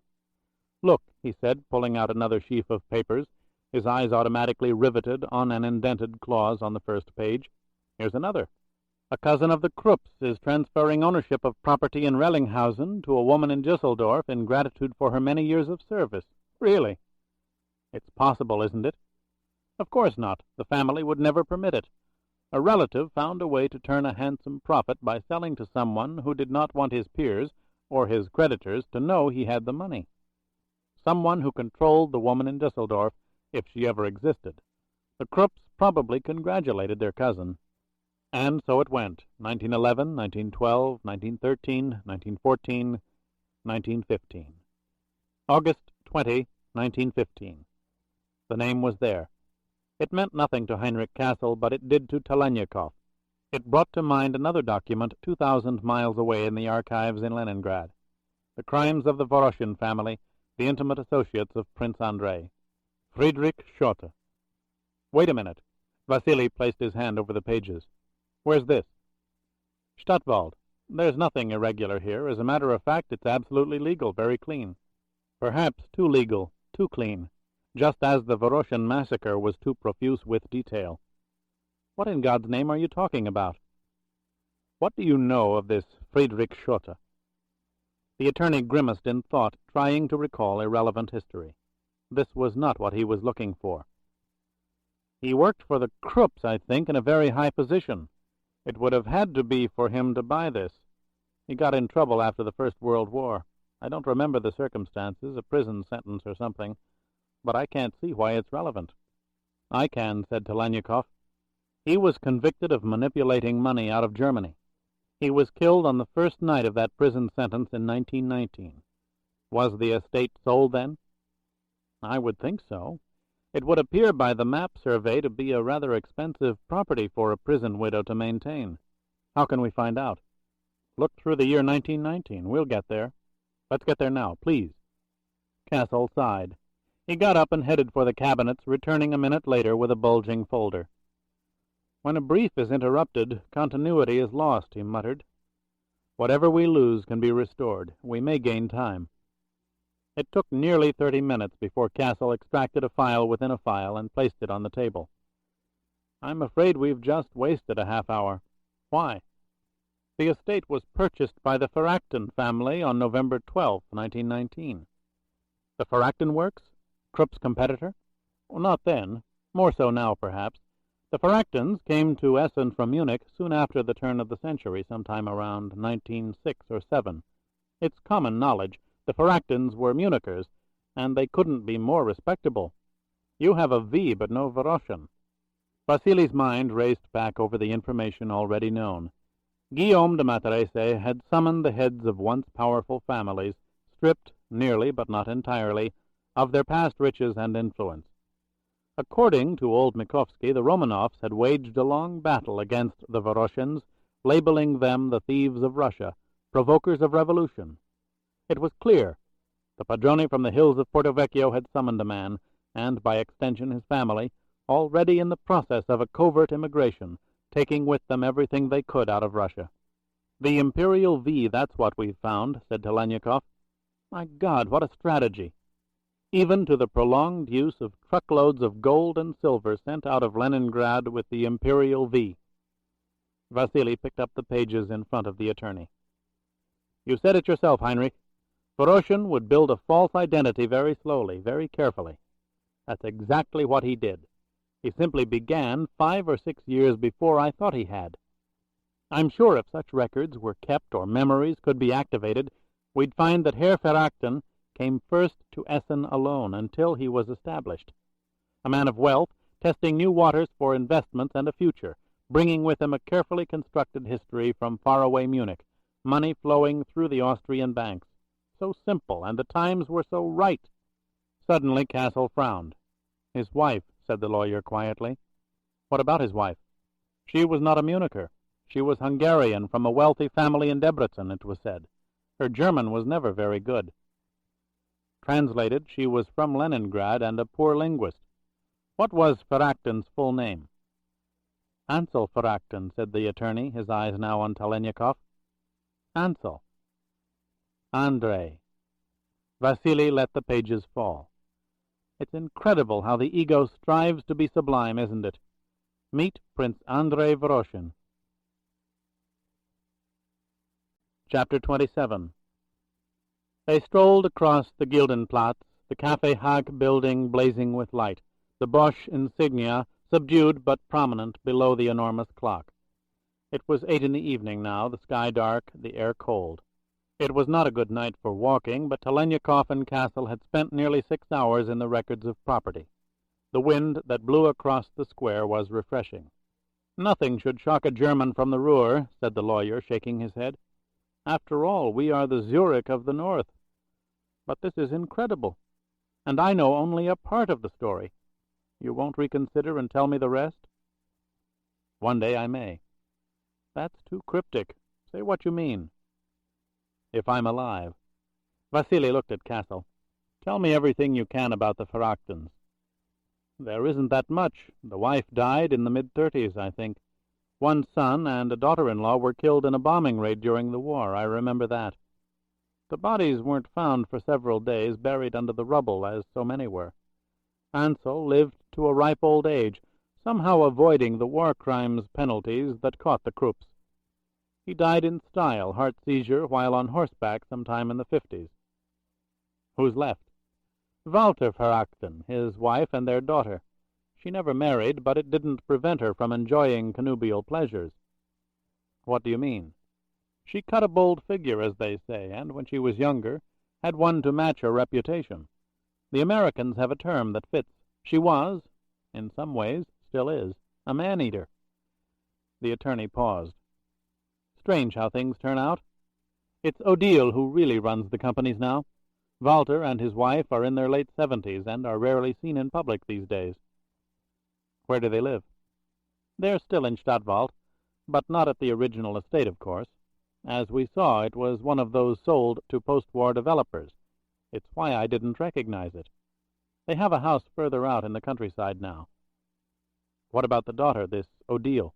That, replied Castle, chuckling, depends on the lady's whims. She keeps a penthouse on the Werdenstrasse, and through those portals pass many a business adversary who wakes up the next morning too exhausted to best her at the conference table. When she's not in the city, I understand, she maintains a cottage on her parents' grounds. She sounds like quite a woman. In the 45-plus sweepstakes, few outclass her on the track. Castle paused again not finished. She has a flaw, however, and I'm told it's maddening. Although she runs Verachten firmly, when things aren't going well and swift decisions are called for, she often announces that she must confer with her father, thus postponing actions sometimes for days. At heart she's a woman, forced by circumstances to wear a man's hat, but the power still resides with old Walter. Do you know him? We're acquaintances, that's all. What do you think of him? Not much, never did. He always struck me as a rather pretentious autocrat without a great deal of talent. The Verachten works thrive, however, said Vasily. I know. That's what I'm told whenever I voice that opinion. My weak rejoinder is that it might do so much better without him. And it is weak. If Verachten did any better, it would own Europe. So I assume it's a personal dislike on my part, and I'm wrong. Not necessarily, thought Talaniekov. The Matarese make strange and effective arrangements. They need only the apparatus. I want to meet him, said Vasily, alone. Have you ever been to his house? Once, several years ago, replied Castle. The Verachten lawyers called us in on a patent problem. Odile was out of the country. I needed a Verachten signature on the affidavit of complaint. Wouldn't proceed without it, as a matter of fact, and so I called old Walter and drove out to get it. The dam broke when Odile got back to Essen. She shouted at me over the telephone. My father should not have been disturbed. You will never serve Verachten again. Oh, she was impossible. I told her, as courteously as I could, that we never would have served her in the first place had I received the initial request. Talaniekov watched the attorney's face as he spoke. The German was genuinely angry. Why did you say that? Because it's true. I don't like the company. Companies. There is a meanness over there. Castle laughed at himself. My feeling's probably a hangover from that radical young lawyer you tried to recruit 12 years ago. It is the perceptive instincts of a decent man, thought Vasily. You sense the Matarese, yet you know nothing. I have a last request to make of you, my old friendly enemy, said Talaniekov. Two, actually. The first is not to say anything to anyone about our meeting today, or what we found. The second is to describe the location of the Verachten house and whatever you can remember about it.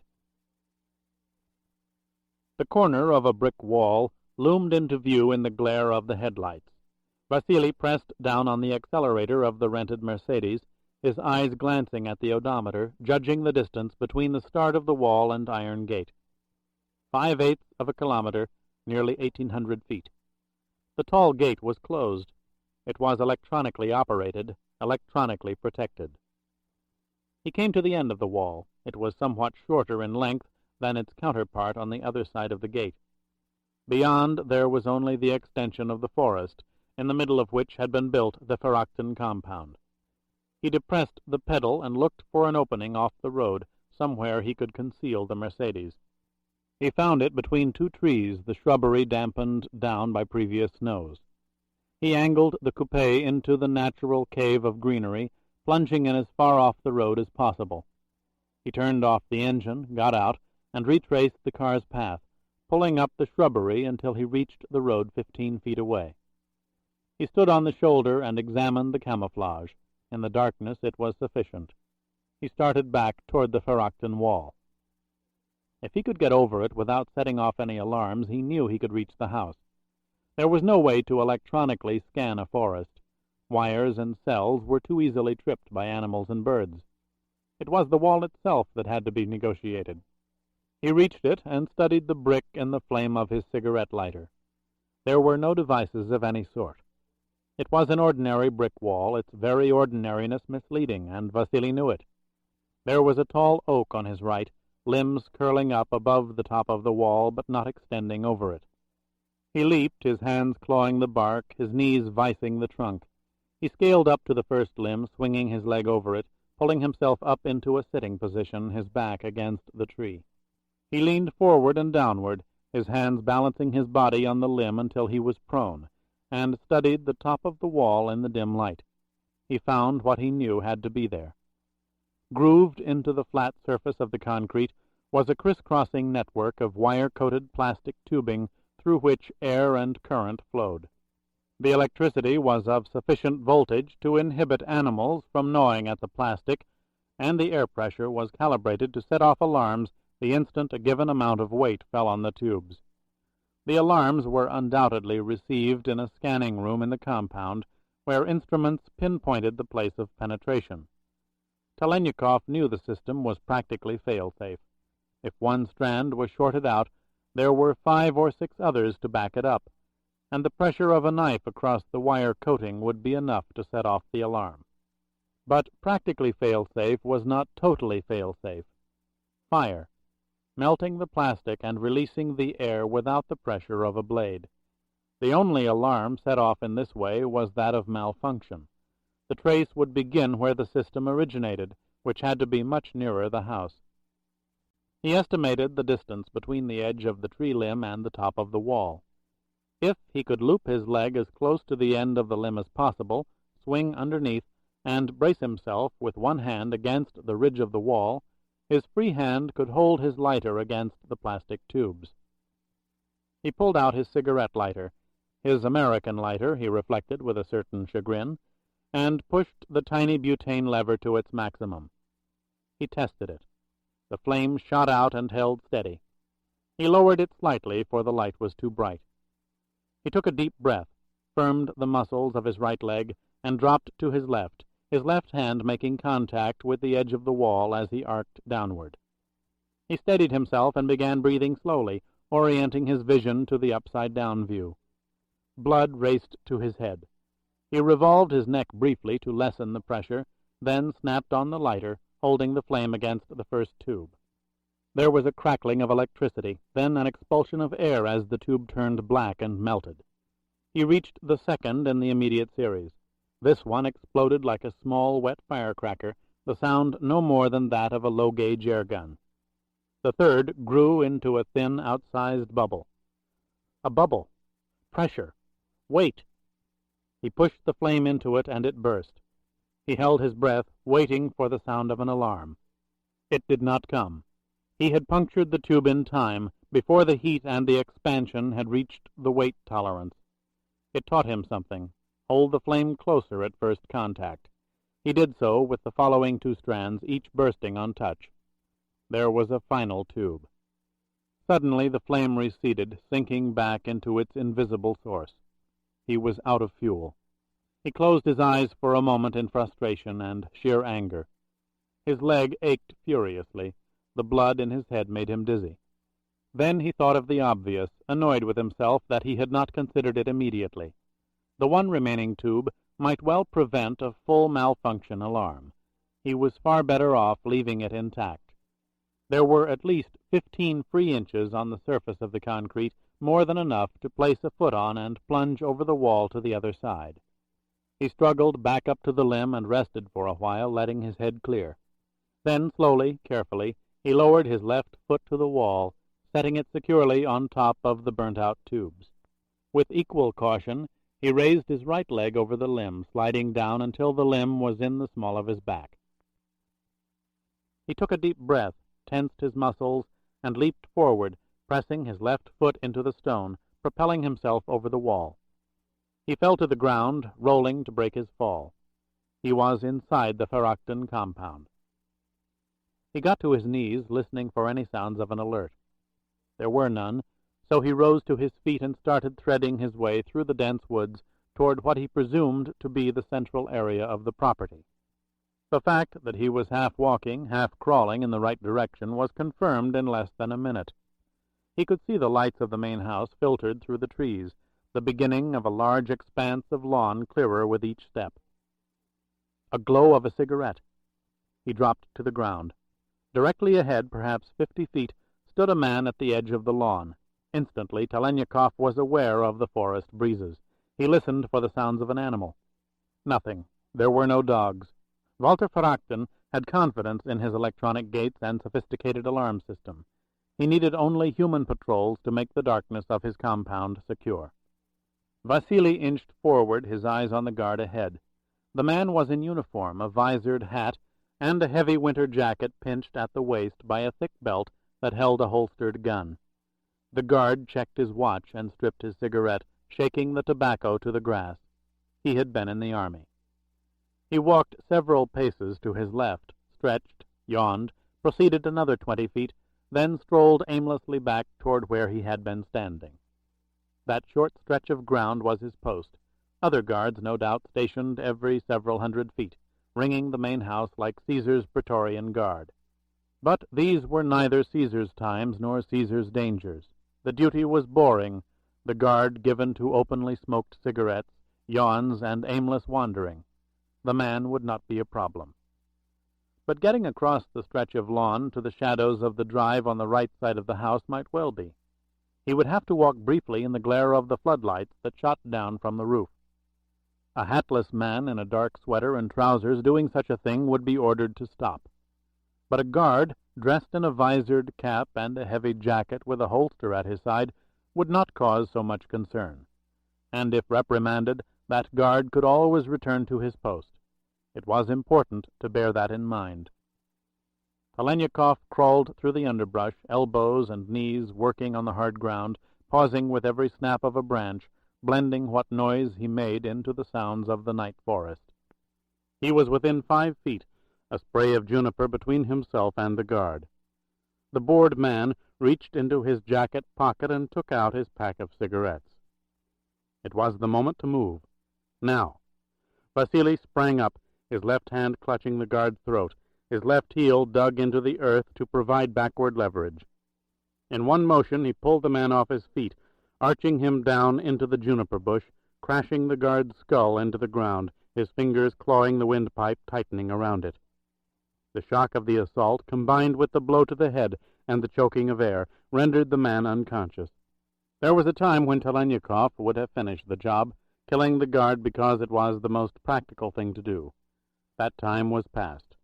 This was no soldier of the Matarese. There was no point in his death. He removed the man's jacket and visored hat, put them on quickly, and buckled the holster around his waist. He dragged the guard further into the woods, angled the head into the dirt, removed his own small weapon, and smashed the handle down above the man's right ear. He would remain unconscious for hours. Vasily crept back to the edge of the lawn, stood up, breathed deeply, and started across the grass. He had watched the guard walk. A slight casual swagger, the neck settled, the head angled back, and he imitated the memory. With each step he expected a rebuke or an order or an inquiry. If any were shouted, he would shrug and return to the man's post. None came. He reached the drive and the shadows.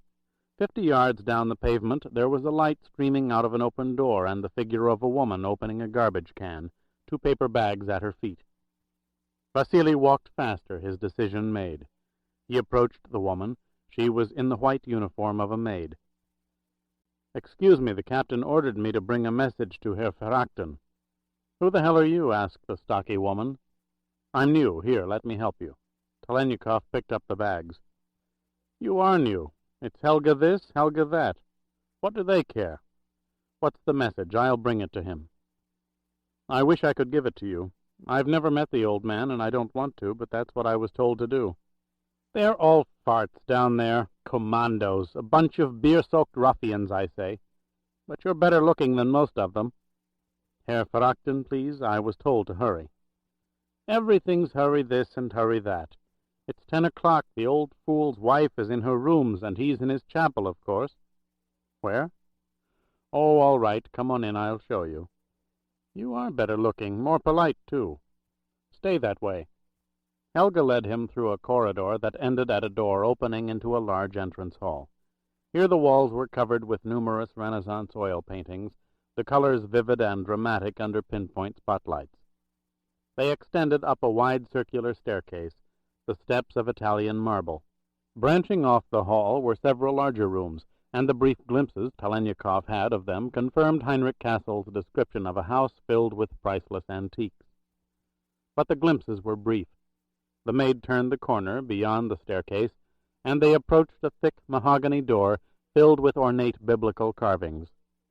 She opened it, and they descended steps carpeted in scarlet until they reached some kind of anteroom, the floor marble like the staircase in the great hall. The walls were covered with tapestries depicting early Christian scenes.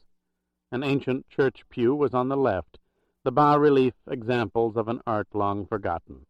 It was a place of meditation, for the tapestry facing it was of the Stations of the Cross. At the end of the small room was an arched door, beyond it obviously Walter Verrachten's chapel. "You can interrupt if you want to," said Helga without enthusiasm. "The head commando will be blamed for it, not you. But I'd wait a few minutes. The priest will be finished with his claptrap by then." "A priest?" The word slipped out of Vasili's throat. The presence of such a man was the farthest thing in his mind. A consigliere of the Matarese with a priest? "His fart-filled holiness, that's what I say." Helga turned and started back. "Do as you wish," she said, shrugging. "I don't tell anybody what to do." Talaniekov waited for the heavy mahogany door above to open and close. Then he walked quietly to the door of the chapel, his ear against the wood, trying to pick up meaning from the sing-song chant he could hear from within. Russian. The language being chanted was Russian. He was not sure why he was so startled. After all, the congregation inside consisted of the sole surviving son of Prince Andrei Voroshin. It was the fact of the service itself that was so astonishing. Vasily placed his hand on the knob, turned it silently, and opened the door several inches. Two things struck him instantly: the sweet, sour odor of incense, and the shimmering flames of outsized candles, which caused him to blink his eyes, adjusting to the chiaroscuro effect of bright fires against the moving black shadows on the gray concrete walls. Recessed in those walls everywhere were icons of the Russian Orthodox Church, those nearest the altar raising their saintly arms, reaching for the cross of gold in the center. In front of the cross was the priest, dressed in his cassock of white silk, trimmed with silver and gold. He had his eyes closed, his hands folded across his chest, and out of his barely moving mouth came words of a chant fashioned more than 1,000 years ago. Then Talaniekov saw Walter Verrachten, an old man with thinning white hair, strands of which fell over the back of a long, gaunt neck. He was prostrate on the 3 marble steps of the altar, at the feet of the high priest, his arms stretched out in supplication, his forehead pressed against the marble in absolute submission. The priest raised his voice, signifying the finish of the Orthodox Kyrie eleison. The litany of forgiveness commenced, priestly statement followed by sinner's response, a choral exercise in self-indulgence and self-delusion. Vasily thought of the pain inflicted, demanded by the Matarese, and was revolted. He opened the door, stepped inside. The priest opened his eyes, startled, his hands surging down from his chest in indignation. Verrachten spun on the steps, his skeletal body trembling. Awkwardly, painfully, he struggled to his knees. "How dare you interfere?" he shouted in German. "Who gave you permission to come in here?" "An historian from Petrograd, Voroshin," said Talaniekov in Russian. "That's as good an answer as any, isn't it?" Feraktin fell back on the steps, gripping the edge of the stone with his hands. Steadying himself, he brought them up to his face, covering his eyes as if they had been clawed or burned. The priest dropped to his knees, grabbing the old man by the shoulders, embracing him. The cleric turned to Vasily, his voice harsh. "Who are you? What right have you?" "Don't talk to me of rights. You turn my stomach, parasite." The priest held his place, cradling Feraktin. "I was summoned years ago, and I came. As my predecessors in this house, I ask for nothing, and I receive nothing." The old man lowered his hands from his face, struggling to compose himself, nodding his trembling head. The priest released him. "So you've come at last," he said. "They always said you would. Vengeance is the Lord's, but then you people do not accept that, do you? You've taken God from the people and given so little in return. I have no quarrel with you on this earth. Take my life, Bolshevik. Carry out your orders, but let this good priest go. He's no Voroshin. You are, however. It is my burden." Feraktin's voice grew firmer. "And our secret. I've borne both well, as God has given me the vision to do so." "One talks of rights, the other of God," spoke out Talaniekov. "Hypocrites, per nostro circolo." The old man blinked, no reaction in his eyes. "I beg your pardon?" "You heard me, per nostro circolo." "I hear you, but I don't understand you." "Corsica, Porto Vecchio, Guillaume de Matarese." Feraktin looked up at the priest. "Am I senile, father? What's he talking about?" "Explain," said the priest. "Who are you? What do you want? What's the meaning of these words?" "He knows." "I know what?" Feraktin leaned forward. "We Russians have blood on our souls, I accept that, but I cannot accept what I don't know." "The shepherd boy," said Talaniekov, with a voice crueler than the wind. "Do you need more than that? The shepherd boy." "The Lord is my shepherd." "Stop it, you sanctimonious liar." The priest stood up. "You stop it, whoever you are. This good and decent man has lived his life in atonement for sins that were never his. Since a child he wanted to be a man of God, but it was not permitted. Instead, he has become a man with God. Yes, with God. He is a Matarese. I don't know what that is, but I know what he is. Millions dispensed every year to the starving, to the deprived. All he asks in return is our presence to see him through his devotions. It is all he has ever asked." "You're a fool. Those funds are Matarese funds. They buy death." "They buy hope. You're the liar." The door of the chapel burst open. Vasily spun around. A man in a dark business suit stood inside the frame, legs apart, arms outstretched, a gun in his right hand, steadied by his left. "Don't move." The language was German. Through the door came two women. One was tall and slender, dressed in an ankle-length blue velvet gown, a fur stole around her shoulders, her face white, angular, beautiful. The coarse-looking woman at her side was short, in a cloth overcoat, her face puffy, her narrow eyes wary. He had seen her only hours ago. A guard had said she would be accommodating, should Heinrich Cassel need duplicates. "That's the man," said the receptionist who had sat behind the desk at the records of property. "Thank you," replied Odile Feraktin. "You may go now. The chauffeur will drive you back into the city." "Thank you, ma'am. Thank you very much." "You're most welcome. The chauffeur's in the hallway. Good night." "Good night, ma'am." The woman left. "Odile!" cried her father, struggling to his feet. "This man came in—" "I'm sorry, father," interrupted his daughter. "Putting off unpleasantries only compounds them. It's something you never understood. I'm sure this man said things you shouldn't have heard." With those few words, Odile Feraktin nodded at her escort. He shifted the weapon to his left and fired. The explosion was deafening. The old man fell. The killer raised his gun and fired again. The priest spun, the top of his head a sudden mass of dark red. Silence.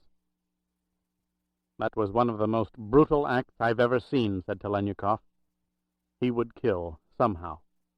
"From Vasily Vasilovich Talaniekov, that's quite a statement," said the Feraktin woman, taking a step forward. Did you really believe that this ineffectual old man, this would-be priest, could be a part of us? My error was in the man, not in the name. Voroshin is Matarese. Correction. Feraktin. We are not merely born, we are chosen. Odile gestured at her dead father. He never was. When his brother was killed during the war, Ansel chose me. She glared at him. We wondered what you had learned in Leningrad. Would you really like to know? A name, answered the woman. A name from a chaotic period in recent history. Voroshin. But it hardly matters that you know. There is nothing you could say, no accusation you could make, that the Feraktins could not deny. You don't know that. We know enough, don't we? Said Odile, glancing at the man with the gun. We know enough, repeated the killer.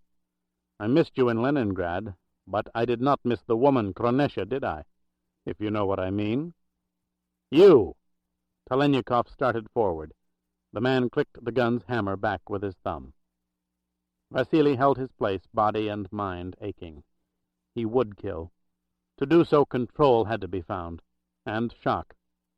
Lodzia, my Lodzia, help me. He stared at Odile Feraktin and spoke softly, slowly, giving each word equal emphasis. Per nostro circolo. The smile faded from her lips. Her white skin grew paler. Again from the past, from a primitive people who don't know what they're saying. We should have known you might learn it. You believe that? You think they don't know what they're saying? Yes. It was now or it was not, thought Talaniekov. He took a deliberate step toward the woman. The killer's gun inched out, only feet away, aimed directly at his skull. Then why do they talk of the shepherd boy? He took another step. The killer breathed abruptly, audibly through his nostrils. Prelude to fire. The trigger was being squeezed. Stop! Screamed the Feraktin woman. The explosion came as Vasily dropped to a crouch. Odile Feraktin had thrust her arm out in a sudden command to prevent the gunshot, and in that instant Talaniekov sprang, eye and mind and body on a single object. The gun. The barrel of the gun. He reached it, his fingers gripping the warm steel, hand and wrist, twisting counterclockwise, pulling downward to inflict the greatest pain. He threw his right hand, fingers curled and rigid, into the man's stomach, tearing at the muscles, feeling the protrusion of the rib cage. He yanked up with all his strength. The killer screamed and fell. Vasily spun and lunged at Odile. In the brief moment of violence, she had hesitated. Now she reacted with precision, her hand underneath her fur stole pulling out a gun. Talaniekov tore at that hand, that gun, throwing her to the chapel floor, his knee hammering into her chest. The handle of her own gun pressed across her throat.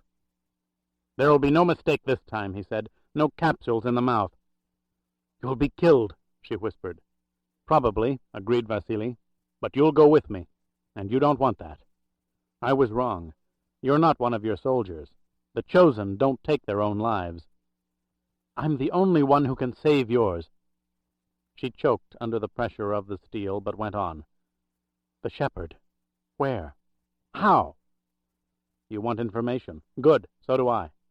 Talaniekov removed the gun from her throat, clamping his left hand where it had been, the fingers of his right hand entering her mouth, depressing the tongue, digging through the soft tissue downward. She coughed again, only mucus and spit rolling down her chin.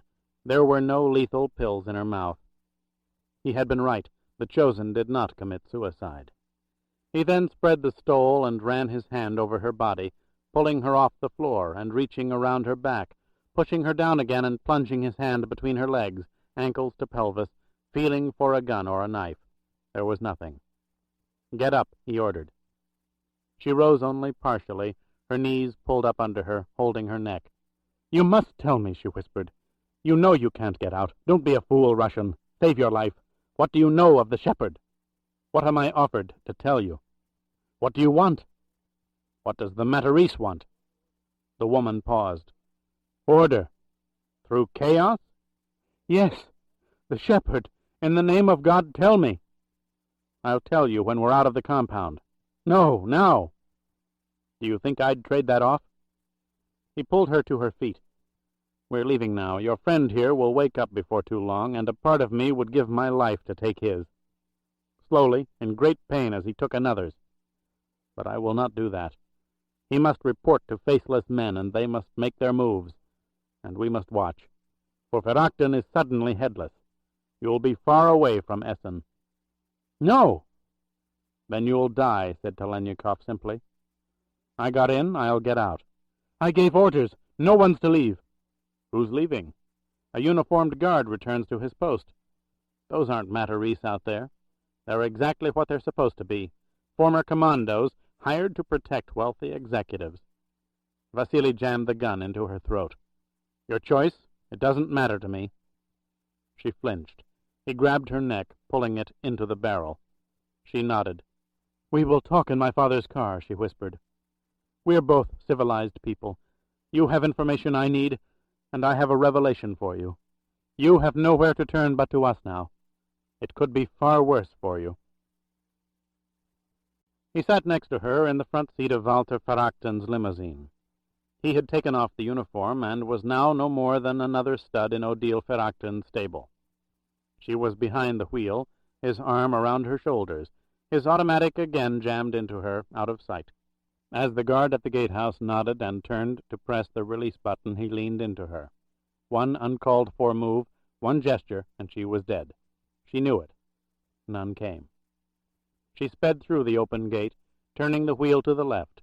He grabbed it, his foot reaching across hers to the brake, and spun the wheel to the right.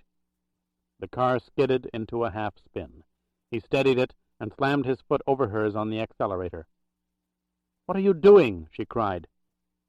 Avoiding any prearranged rendezvous. It was in her eyes. Another car had been waiting on the road to Essen. For the third time, Odile Ferachton was genuinely frightened. They sped down the country road. Several hundred yards ahead he could see a fork clearly in the headlights. He waited.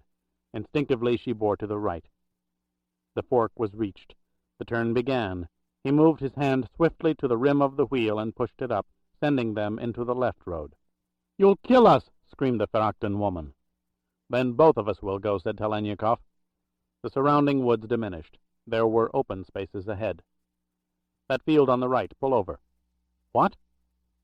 He raised the gun and put it against her temple. "Stop the car," he repeated. They got out. Vasily took the keys from the ignition and put them in his pocket. He pushed her forward into the grass, and they walked toward the middle of the field. In the distance was a farmhouse, beyond it a barn. There were no lights. The farmers of Stadtwald were asleep. But the winter moon was brighter now than it was in the Gildenplatz. "What are you going to do?" asked Odile. "Find out if you have the courage you demand of your soldiers." "Talaniekov, listen to me. No matter what you do to me, you won't change anything. We're too far along. The world needs us too desperately."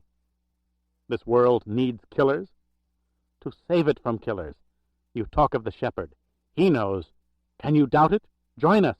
Come with us." "Perhaps I will. But I have to know where you're going." "Do we trade?" "Again, perhaps." "Where did you hear of the shepherd?" Vasily shook his head. "Sorry, you first. Who are the Matarese? What are they? What are they doing?" "Your first answer," said Odile, parting her stole, her hands on the neckline of her gown. She ripped it downward, the white buttons breaking from the threads, exposing her breasts. "It's one we know you've found," she added. In the moonlight, Talaniekov saw it, larger than he had seen before, a jagged circle that was part of the breast, part of the body, the mark of the Matarese. "The grave in the hills of Corsica," he said. "Per nostro circolo." "It can be yours," said Odile, reaching out to him. "How many lovers have lain across these breasts and admired my very distinctive birthmark. You are the best, Talaniekov. Join the best. Let me bring you over." "A little while ago you said I had no choice, that you would reveal something to me, force me to turn to you. What is it?" Odile pulled the top of her gown together. "The American is dead. You are alone." "What?" "Scofield was killed." "Where?" "In Washington." The sound of an engine interrupted her words. Headlights pierced the darkness of the road that wound out of the woods from the south. A car came into view. Then, suddenly, as if suspended in a black void, it stopped on the shoulder behind the limousine. Before the headlights could be extinguished, he could see 3 men leaping out, the driver following. All were armed. 2 carried rifles. All were predators. "They've found me," cried Odile Ferrachton. "Your answer, Talaniekov. You really have no choice. You see that, don't you? Give me the gun. An order from me can change your life. Without it, you're dead." Stunned, Vasily looked behind him. The fields stretched into pastures, the pastures into darkness. Escape was not a problem, perhaps not even the right decision. Scofield dead? In Washington? He had been on his way to England. What had sent him prematurely to Washington? But Odile was not lying. He would bank his life on it. She had spoken the truth as she knew the truth, just as her offer was made in truth. The Matarese would make good use of one Vasily Talaniekov. Was it the way? The only way? "Your answer!" Odile stood motionless, her hand outstretched. "Before I give it, tell me. When was Scofield killed? How?" "He was shot 2 weeks ago in a place called Rock Creek Park." A lie. A calculated lie. She had been lied to. Did they have an ally deep within the Matarese? If so, he had to reach that man. Vasily spun the automatic in his hand, offering it to Odile. "There's nowhere else to turn. I'm with you. Give your order." She turned from him and shouted, "You men, put up your guns. Hold your fire." A single flashlight beam shot out, and Talaniekov saw what she did not see, and knew instantly what she did not know. The light was held by one man to free the other 3, and although he was in the spill, the beam was not directed at him. It was directed at her. He dove to his left into the grass. A fusillade of bullets erupted from the rifles across the field. Another order had been given. Odile Ferrachton screamed. She was blown off her feet. Her body caved forward, then arched backward in midair under the force of the shells. Other gunshots followed, digging up the earth to the right of Talaniekov as he lurched, scrambling through the grass away from the target ground. The shouts grew louder as the men attacked, converging on the site on which only seconds ago a living member of the Matarese Council had stood, issuing an order that was not hers to give. Vasily reached the relative safety of the woods. He rose and started running into the darkness, knowing that soon he would stop, and turn, and kill a man on his way back to the limousine, in other darkness. But now he kept running. The aging musician sat in the last row of the plane, a shabby violin case between his knees. Absently he thanked the stewardess for the cup of hot tea. His thoughts consumed him. He would be in Paris in an hour, meet with the Corsican girl, and set up direct communications with Scofield.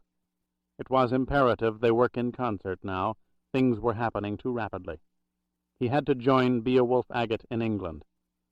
2 of the names on the guest list of Guillaume de Matarese 70 years ago were accounted for. Scozi, dead. Voroshin Ferrachton, dead. Sacrificed. The direct descendants were expendable, which meant they were not the true inheritors of the Corsican padrone. They had been merely messengers, bearing gifts for others far more powerful, far more capable of spreading the Corsican fever. This world needs killers? To save it from killers, Odile Ferrachton had said. Enigma. David Waverley, Foreign Secretary, Great Britain. Joshua Appleton IV, Senator, United States Congress. Were they 2 expendable messengers? Or were they something else? Did each carry the mark of the jagged blue circle on his chest?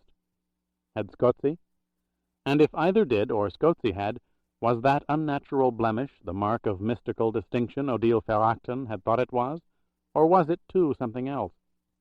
A symbol of expendability, perhaps. For it occurred to Vasily that wherever that mark appeared, death was a partner. Scofield was searching in England now. The same Beowulf Agate that someone within the Matarese had reported killed in Rock Creek Park. Who was that someone, and why had the false report gone out? It was as though that person, or persons, wanted Scofield spared, beyond reach of the Matarese killers. But why? You talk of the shepherd. He knows. Can you doubt it? The shepherd. A shepherd boy. Enigma. Talaniekov put the tea down on the tray in front of him, his elbow jarred by his seat companion.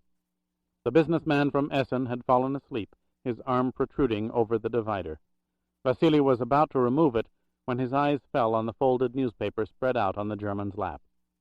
The photograph stared up at him, and he stopped breathing, sharp bolts of pain returning to his chest. The smiling, gentle face was that of Heinrich Cassel. The bold print above the photograph screamed the information. Advocat Mord. Talaniekov reached over and picked up the paper, the pain accelerating as he read. Heinrich Cassel, one of Essen's most prominent attorneys, was found murdered in his car outside his residence last evening. The authorities have called the killing bizarre and brutal. Cassel was found garroted, with multiple head injuries and lacerations of the face and body. An odd aspect of the killing was the tearing of the victim's upper clothing, exposing the chest area on which was a circle of dark blue. The paint was still wet when the body was discovered shortly past midnight. Per nostro circolo. Vasily closed his eyes. He had pronounced Cassel's sentence of death with the name Voroshin. It had been carried out. Part 3. Chapter 28. Scofield? The gray-faced man was astonished, the name uttered in shock. Bray broke into a run through the crowds in the London Underground toward the Charing Cross exit. It had happened. It was bound to happen sooner or later. No brim of a hat could conceal a face if trained eyes saw that face, and no unusual clothing dissuaded a professional once the face had been marked. He had just been marked.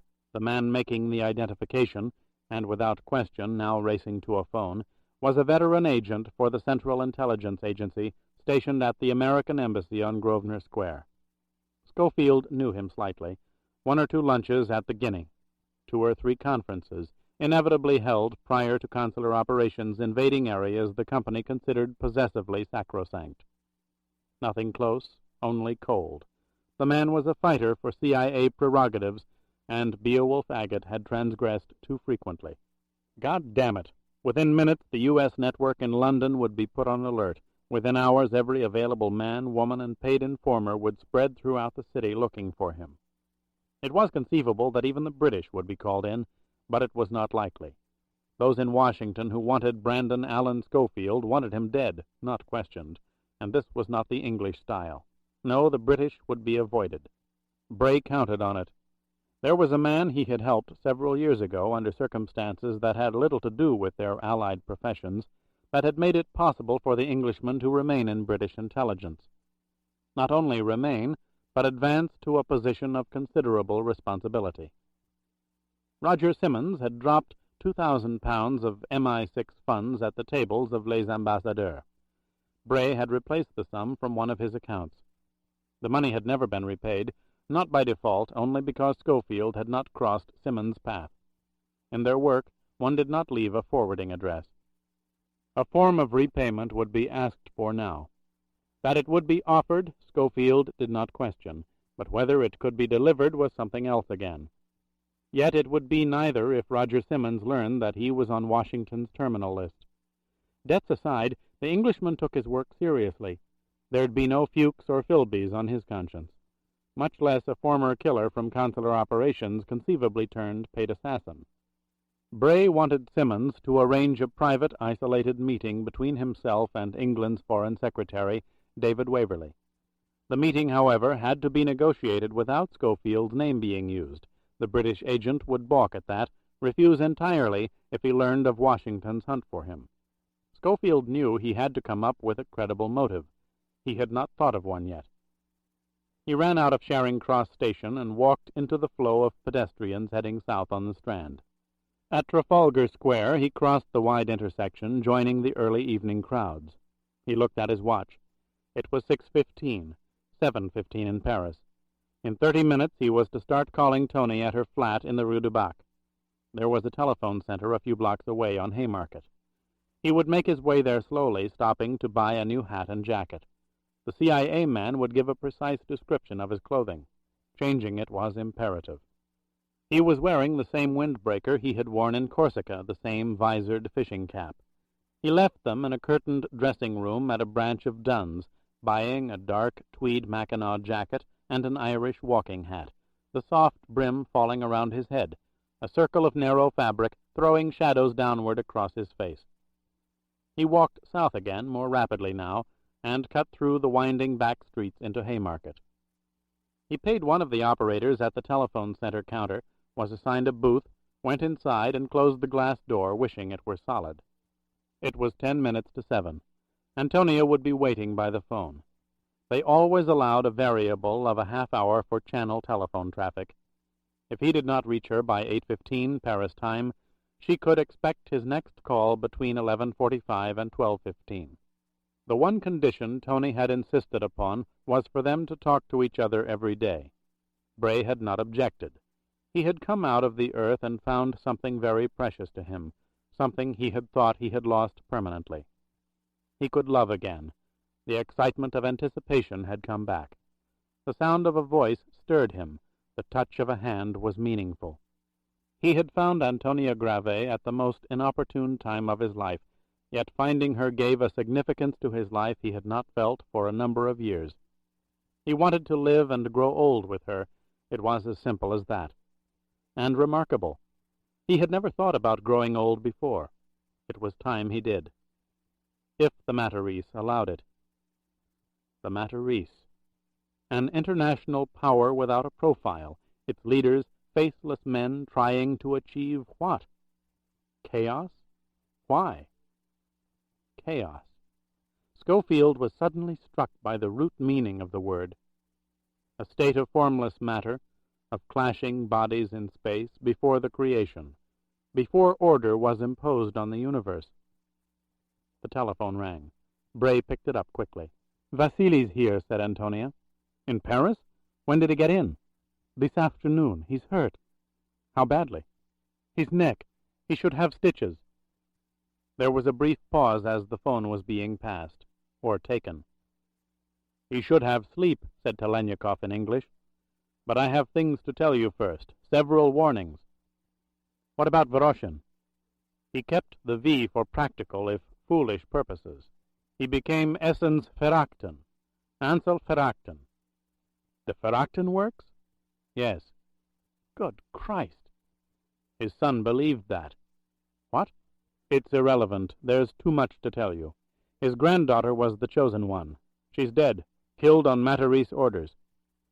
"As Scozzi was," said Scofield. "Exactly," agreed the Soviet. "They were vessels. They carried the plans, but were commandeered by others. It will be interesting to see what happens to the Verachten companies. They have no leadership now. We must watch and note who assumes control." "We've reached the same conclusion, then," said Bray. "The Matarese work through large corporations." "It would appear so, but to what end, I haven't the faintest idea. It's extremely contradictory." "Chaos." Scofield spoke the word softly. "I beg your pardon?" "Nothing. You said you wanted to warn me." "Yes. They've studied our files under microscopes. It seems they know every drone we've ever used, every past friend, every contact, every teacher and lover. Be careful. They can't know what was never entered. They can't cover everyone." "Don't bank on that. You received my cable about the body marks?" "It's crazy. Squads of killers identifying themselves. I'm not sure I believe it." "Believe it," said Talaniekov. "But there's something I wasn't able to explain. They're suicidal. They won't be taken. Which leads me to believe they're not as extensive in numbers as the leaders would like us to think.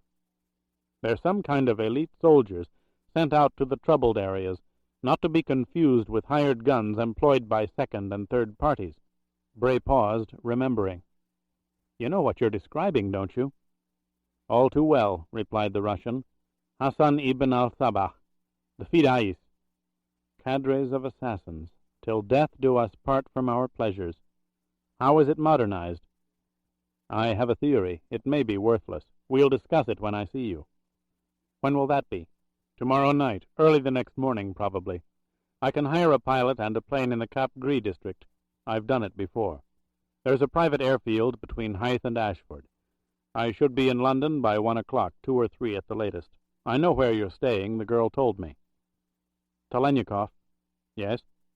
"Her name's Antonia." "I know that." "Let me speak to her."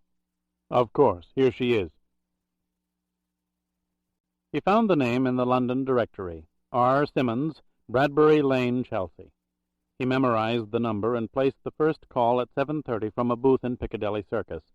The woman who answered told him politely that Mr. Simmons was on his way home from the office. "He should be here any mo' now. Shall I tell him who called?" "The name wouldn't mean anything. I'll call back in a while, thank you." "He's got a marvelous memory. You sure you don't care to leave your name?" "I'm sure, thank you." "He's coming directly from the office." "Yes, I understand that." Scofield hung up, disturbed. He left the booth and walked down Piccadilly past Fortnum and Mason to St. James Street and beyond. There was another booth at the entrance to Green Park. Slightly more than 10 minutes had passed. He wanted to hear the woman's voice again. "Has your husband arrived?" he asked. "He just called from the local, wouldn't you know, the brace and bit on Old Church. He's quite irritable, if I do say. Must have had a dreadful day." Bray hung up. He knew the number of MI6, London. It was one a member of the fraternity kept in mind. He dialed. "Mr. Simmons, please, priority." "Right away, sir." Roger Simmons was not on his way home, nor was he in a pub called the Brace and Bit. Was he playing a domestic game? "Simmons here," said the familiar English voice. "Your wife just told me you were on your way home, but got detained at the Brace and Bit. Is that the best you could come up with?" "I what? Who's this?" "An old friend." "Not much of a one, I'm afraid. I'm not married. My friends know that." Bray paused, then spoke urgently. "Quickly, give me a sterile number or one on a scrambler, quickly." "Who is this?" £2,000. It took Simmons less than a second to understand and adjust. He reeled off a number, repeated it once, then added, "The cellars, 45 stories high." There was a click. The line went dead. 45 stories high to the cellars meant having the figure -1. He was to call the number in exactly 22 minutes, within the 1-minute span, during which scrambling and jamming devices would be activated. He left the booth to find another as far away as time and rapid walking permitted. Telephone intercepts were potentially two-way traces. The booth at Green Park could be under observation in a matter of minutes. He went up Old Bond Street into New until he reached Oxford, where he turned right and began running toward Wardour Street. At Wardour he slowed down, turned right again, and melted into the crowds of Soho. Elapsed time 19½ minutes. There was a booth at the corner of Shaftesbury Avenue. Inside, a callow young man wearing an electric blue suit was screaming into the phone. Scofield waited by the door, looking at his watch. 21 minutes. He could not take the chance. He took out a £5 note and tapped on the glass. The young man turned. He saw the bill and held up his middle finger in a gesture that was not cooperative. Bray opened the door, put his left hand on the electric blue shoulder, tightened his grip, and as the offensive young man began screeching, pulled him out of the booth, tripping him with his left foot, dropping the fiver on top of him. It floated. The youth grabbed it and ran. 21 minutes, 30 seconds.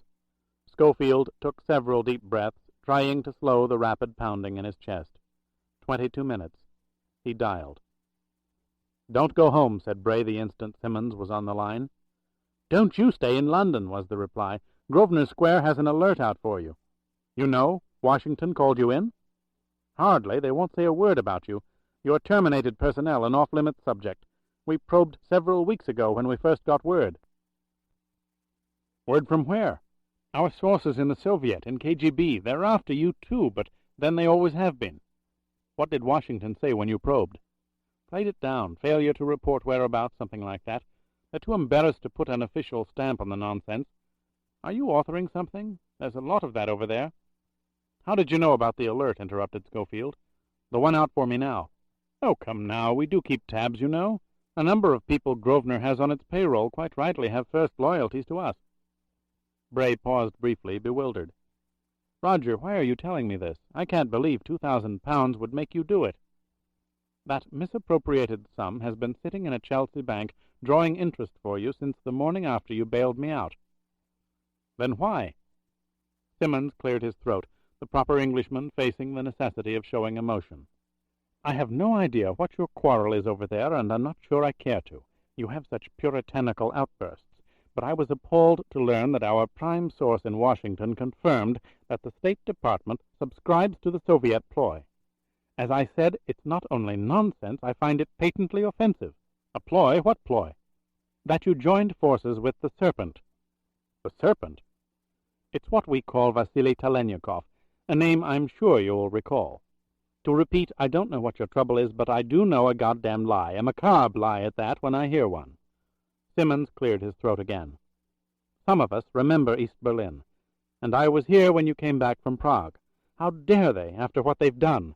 Churlish bastards. Scofield took a long, deep breath. Roger, don't go home. Yes, you said that before. Simmons was relieved they were back to practicality. It was his voice. You say someone's there, claiming to be my wife? Probably not inside, but nearby with a clear view.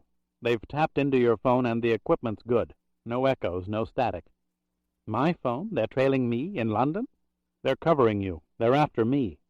They knew we were friends and thought I might try to reach you. Goddamn cheek! That embassy will get a bolt that'll char the gold feathers off that fucking ridiculous eagle. They go too far. It's not the Americans. Not the... Bray, what in God's name are you talking about? That's just it. We have to talk. But it's got to be a very complicated route. 2 networks are looking for me, and one of them has you under a glass. They're good. We'll see about that, snapped Simmons, annoyed, challenged, and curious. I dare say several vehicles, 1 or 2 decoys, and a healthy bit of official lying can do the trick. Where are you? Soho. Warder and Shaftesbury. Good. Head over to Tottenham Court. In about 20 minutes, a grey Mini, rear license plate askew, will enter south from Oxford and stall at the curb. The driver's black, a West Indian chap. He's your contact. Get in with him. The engine will make a remarkable recovery. Thank you, Roger. Not at all, but don't expect me to have the 2,000 quid. The banks are closed, you know. Scofield got in the front seat of the Mini, the black driver looking at him closely, courteously, his right hand out of sight. The man had obviously been given a photograph to study. Bray removed the Irish hat.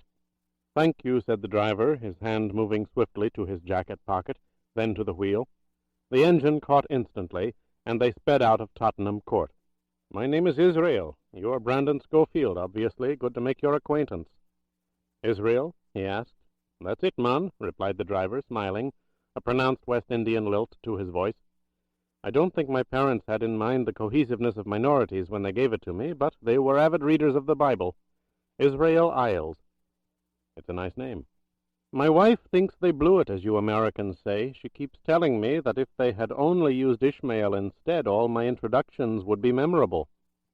"Call me Ishmael." Bray laughed. "It's close enough." "This banter covers a slight nervousness on my part, if I may say so," said Isles. "Why?" "We studied a number of your accomplishments in training. It wasn't that long ago. I'm chauffeuring a man we'd all like to emulate."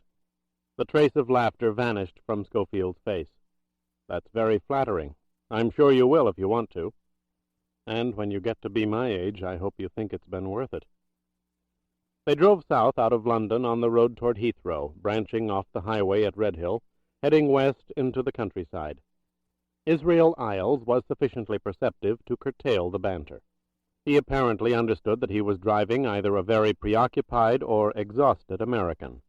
Bray was grateful for the silence. He had to reach a difficult decision. The risks were enormous no matter what he decided. Yet part of that decision had already been forced upon him, which meant he had to tell Simmons that Washington wasn't the immediate issue. He could not permit Roger to vent his misplaced outrage on the American embassy. It was not the embassy that had placed the intercept on his telephone. It was the Matarese. Yet to tell the whole truth meant involving Simmons, who would not remain silent.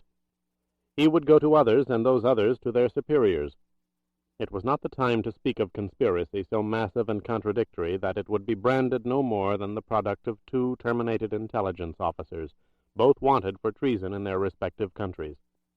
The time would come, but it was not now. For the truth of the matter was that they did not possess a shred of hard evidence.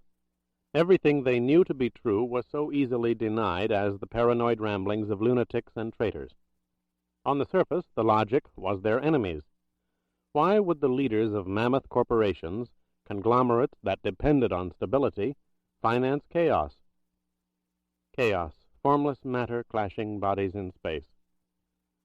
"Another few minutes, we'll reach our first destination," said Israel Isles. "First destination?" "Yes, our trip's in 2 stages. We change vehicles up ahead.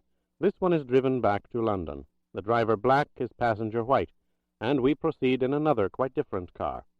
The next leg is less than a quarter of an hour. Mr. Simmons may be a little late, however. He had to make 4 changes of vehicles in city garages." "I see," said Scofield, relieved. The West Indian had just provided Bray with his answer. As the rendezvous with Simmons was in stages, so too would be the explanation to Simmons. He would tell him part of the truth, but nothing that would implicate the Foreign Secretary, David Waverley. However, Waverley had to be given information on a most confidential basis. Decisions of foreign policy could be affected by the news of massive shifts of capital being manipulated secretly. This was the information Scofield had come across and was tracing: massive shifts of capital. And although all clandestine economic maneuvers were subjects for intelligence scrutiny, these went beyond MI5 and 6, just as they superseded the interests of the FBI and the CIA. In Washington, there were those who wanted to prevent him from disclosing what he knew, but could not prove. The surest way of doing so was to discredit him, kill him if it came to that. Simmons would understand. Men killed facilely for money. No one knew it better than intelligence officers. So often it was the spine of their accomplishments. Iles slowed the Mini down and pulled to the side of the road. He made a U-turn, pointing the car in the direction from which they came. Within 30 seconds, another, larger automobile approached. It had picked them up along the way and had followed at a discreet distance. Bray knew what was expected. He got out, as did the West Indian. The Bentley came to a stop. A white driver opened the rear door for a black companion. No one spoke as the exchange was made, both cars now driven by blacks. "May I ask you a question?" said Israel Iles hesitantly. "Sure." "I've gone through all the training, but I've never had to kill a man. I worry about that sometimes. What's it like?"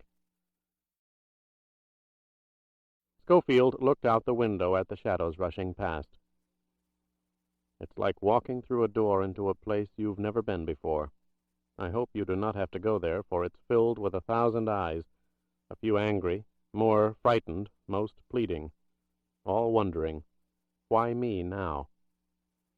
"There's not very much of that," said Bray. "You never take a life unless it's absolutely necessary, knowing that if you have to, you're saving a lot many more. That's the justification, the only one there should ever be. You put it out of your mind, lock it away behind a door somewhere in your head." "Yes, I think I understand. The justification is in the necessity. One has to accept that, doesn't one?" "That's right. Necessity. Until you grow older, and the door opens more and more frequently. Finally, it will not close, and you stand there, staring inside." They drove into the deserted parking area of a picnic grounds in the Guildford countryside. Beyond the post and rail fence were swings and slides and seesaws, all silhouetted in the bright moonlight. Not too many weeks hence, spring would come, and the playground would be filled with the shouts and laughter of children. Now it echoed the roar of powerful engines and the quiet sounds of men talking. A car was waiting for them, but Roger Simmons was not in it. He was expected momentarily. 2 men had arrived early to make certain there was no one else in the picnic grounds, no intercepts placed on phones considered sterile. "Hello, Brandon," said a short, stocky man in a bulky overcoat, extending his hand. "Hi, how are you?" Scofield did not recall the agent's name, but remembered the face, the red hair. He was one of the best men fielded by MI6. Kanzap had called him in, with British permission, when the Moscow-Paris-Cuba espionage ring was operating inside the Chamber of Deputies. Bray was impressed at seeing him now. Simmons was using a first team. "It's been 8 or 10 years, hasn't it?" "At least," agreed Scofield. "How've you been?" "Still here. I'll be pensioned off before too long. Looking forward to that." "Enjoy it." The Englishman hesitated, then spoke with embarrassment. "Never did see you after that awful business in East Berlin. Not that we were such friends, but you know what I mean. Delayed condolences, chap. Rotten thing. Fucking animals, I say." "Thanks. It was a long time ago." "Never that long," said the MI6 man. "It was my source in Moscow that brought us that garbage about you and the Serpent. Beowulf and the Serpent. My God, how could those pricks in D.C. swallow such rot?" It's complicated. He saw the headlights first, then heard the engine. A London taxi drove into the picnic grounds. The driver, however, was no London cabby. It was Roger Simmons. The middle-aged MI6 officer climbed out and for a second or two blinked and stretched, as if to get his bearings. Bray watched him, noting that Roger had not changed during the years since they had known each other. The Englishman was still given to an excess pound or two, and his thatch of rumpled brown hair was still unmanageable. There was an air of disorientation about the veteran operative that masked a first-rate analytical mind. He was not an easy man to fool, with part of the truth or none of it. "Bray, how are you?" said Simmons, hand held out. "For God's sake, don't answer that. We'll get to it. Let me tell you, those are not easy cars to drive.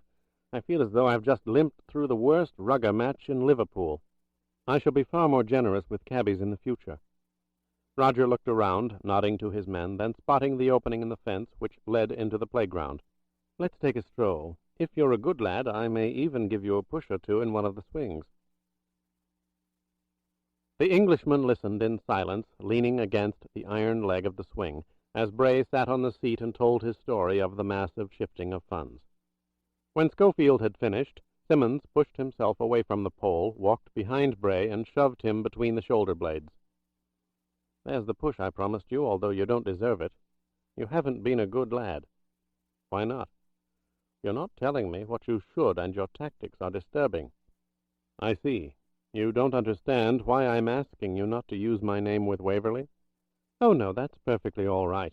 He has to deal with Washington every day. Granting an unofficial meeting with a retired American intelligence officer is not something he'd care to have on the Foreign Office's record. I mean, we don't actually defect to one another, you know. I'll take that responsibility, if it's to be taken." "Then what's bothering you?" "The people after you. Not Grosvenor, of course, but the others. You haven't been candid. You said they were good, but you didn't tell me how good, or the depth of their resources." "What do you mean?" "We pulled your dossier and selected 3 names known to you, telling each that the man on the line was an intermediary from you, instructing each to go to a specific location. All 3 messages were intercepted. Those called were followed." "Why does that surprise you? I told you as much." "What surprises me is that one of those names was known only to us, not MI5, not Secret Service, not even the Admiralty. Only us." "Who was it?" "Grimes." "Never heard of him," said Bray. "You only met him once, in Prague, under the name of Brazuk." "KGB," said Scofield, astonished. "He defected in 72. I gave him to you. He wouldn't have anything to do with us, and there was no point in wasting him." "But only you knew that. You said nothing to your people, and frankly, we at 6 took credit for the purchase." "You've got a leak, then?" "Quite possible," replied Simmons. "At least regarding the present circumstances as you've described them to me." "Why?" "You say you ran across this global financial juggling act only a short while ago. Let's be generous and say several months. Would you agree?" "Yes." "And since then, those who want to silence you have been active against you, also correct?" Bray nodded. The MI6 man leaned forward, his hand on the chain above Scofield's head. "From the day I took office 2.5 years ago, Beowulf Agate file has been in my private vault. It is removed only on dual signatures, one of which must be mine. It has not been removed, and it's the only file in England that contains any connection between you and the Grimes-Brazuk defection." "What are you trying to say?" "There's only one other place where that information might be found." "Spell it out." "Moscow." Simmons drew out the word softly. Bray shook his head. "That assumes Moscow knows Grimes' identity." "Entirely possible. Like a few you've purchased, Brazuk was a bust. We don't really want him, but we can't give him back. He's a chronic alcoholic, has been for years. His job at KGB was ornamental, a debt paid to a once brave soldier. We suspect he blew his cover quite a while ago. Nobody cared until you came along. Who are these people after you?" "It seems I didn't do you any favors when I handed over Brazuk," said Scofield, avoiding the MI6 man's eyes. "You didn't know that, and neither did we. Who are these people, Bray?" "Men who have contacts in Moscow. Obviously, just as we do. Then I must ask you a question, continued Simmons. One that would have been inconceivable several hours ago. Is it true what Washington thinks? Are you working with the serpent? Scofield looked up at the Englishman. Yes. Calmly Simmons released the chain and rose to his full height. I think I could kill you for that, he said. For God's sake, why? If it's a question of either your killing me or my telling you, I don't have a choice, do I? There's a middle ground. I take you in and turn you over to Grosvenor Square. Don't do it, Roger. And don't ask me to tell you anything now. Later, yes, not now. Why should I agree? Because you know me. I can't think of any other reason. Simmons turned away. Neither spoke for several moments. Finally, the Englishman turned again, facing Bray. Such a simple phrase. You know me. Do I? I wouldn't have reached you if I didn't think you did. I don't ask strangers to risk their lives for me. I meant what I said before. Don't go home. You're marked, just as I'm marked. If you covered yourself, you'll be all right. If they find out you met with me, you're dead. I am at this moment logged in at an emergency meeting at the Admiralty. Phone calls were placed to my office and my flat demanding my presence. Good, I expected as much. God damn you, Scofield, it was always your gift. You pull a man in until he can't stand it. Yes, I do know you, and I'll do as you ask, for a little while. But not because of your melodramatics. They don't impress me. Something else does, however. I said I could kill you for working with Talaniekov. I think I could, but I suspect you kill yourself a little every time you look at him. That's reason enough for me. Chapter 29. Bray walked down the steps of the rooming house into the morning sunlight and the crowds of shoppers in Knightsbridge. It was an area of London compatible with staying out of sight. From 9 a.m. on, the streets were jammed with traffic.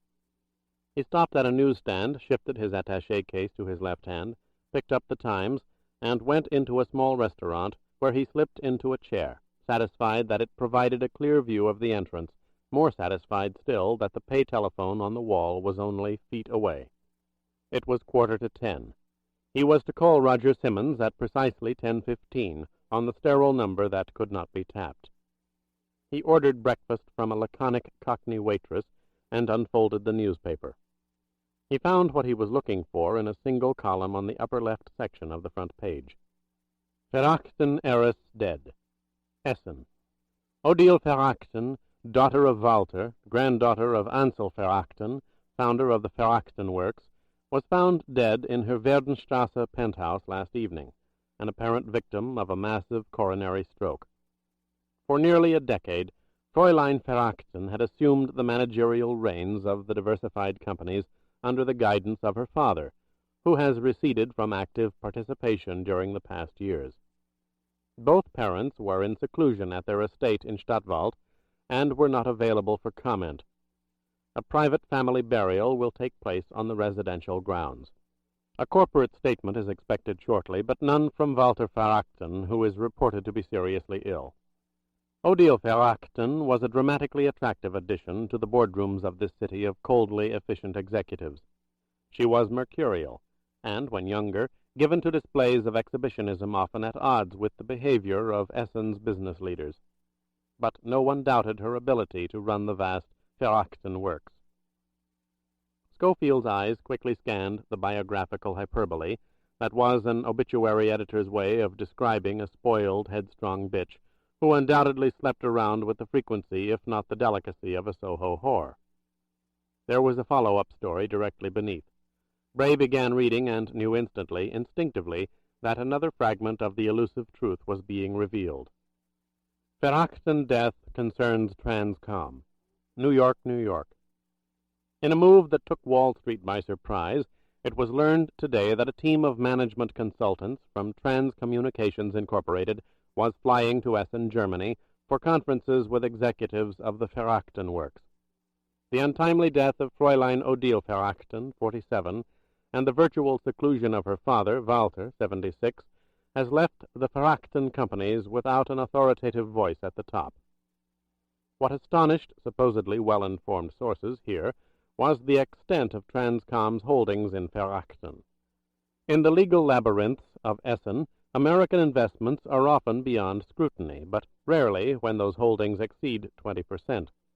Rumors persist that Transcoms are in excess of 50%, although denials labeling such figures as ridiculous have been issued by the Boston headquarters of the conglomerate.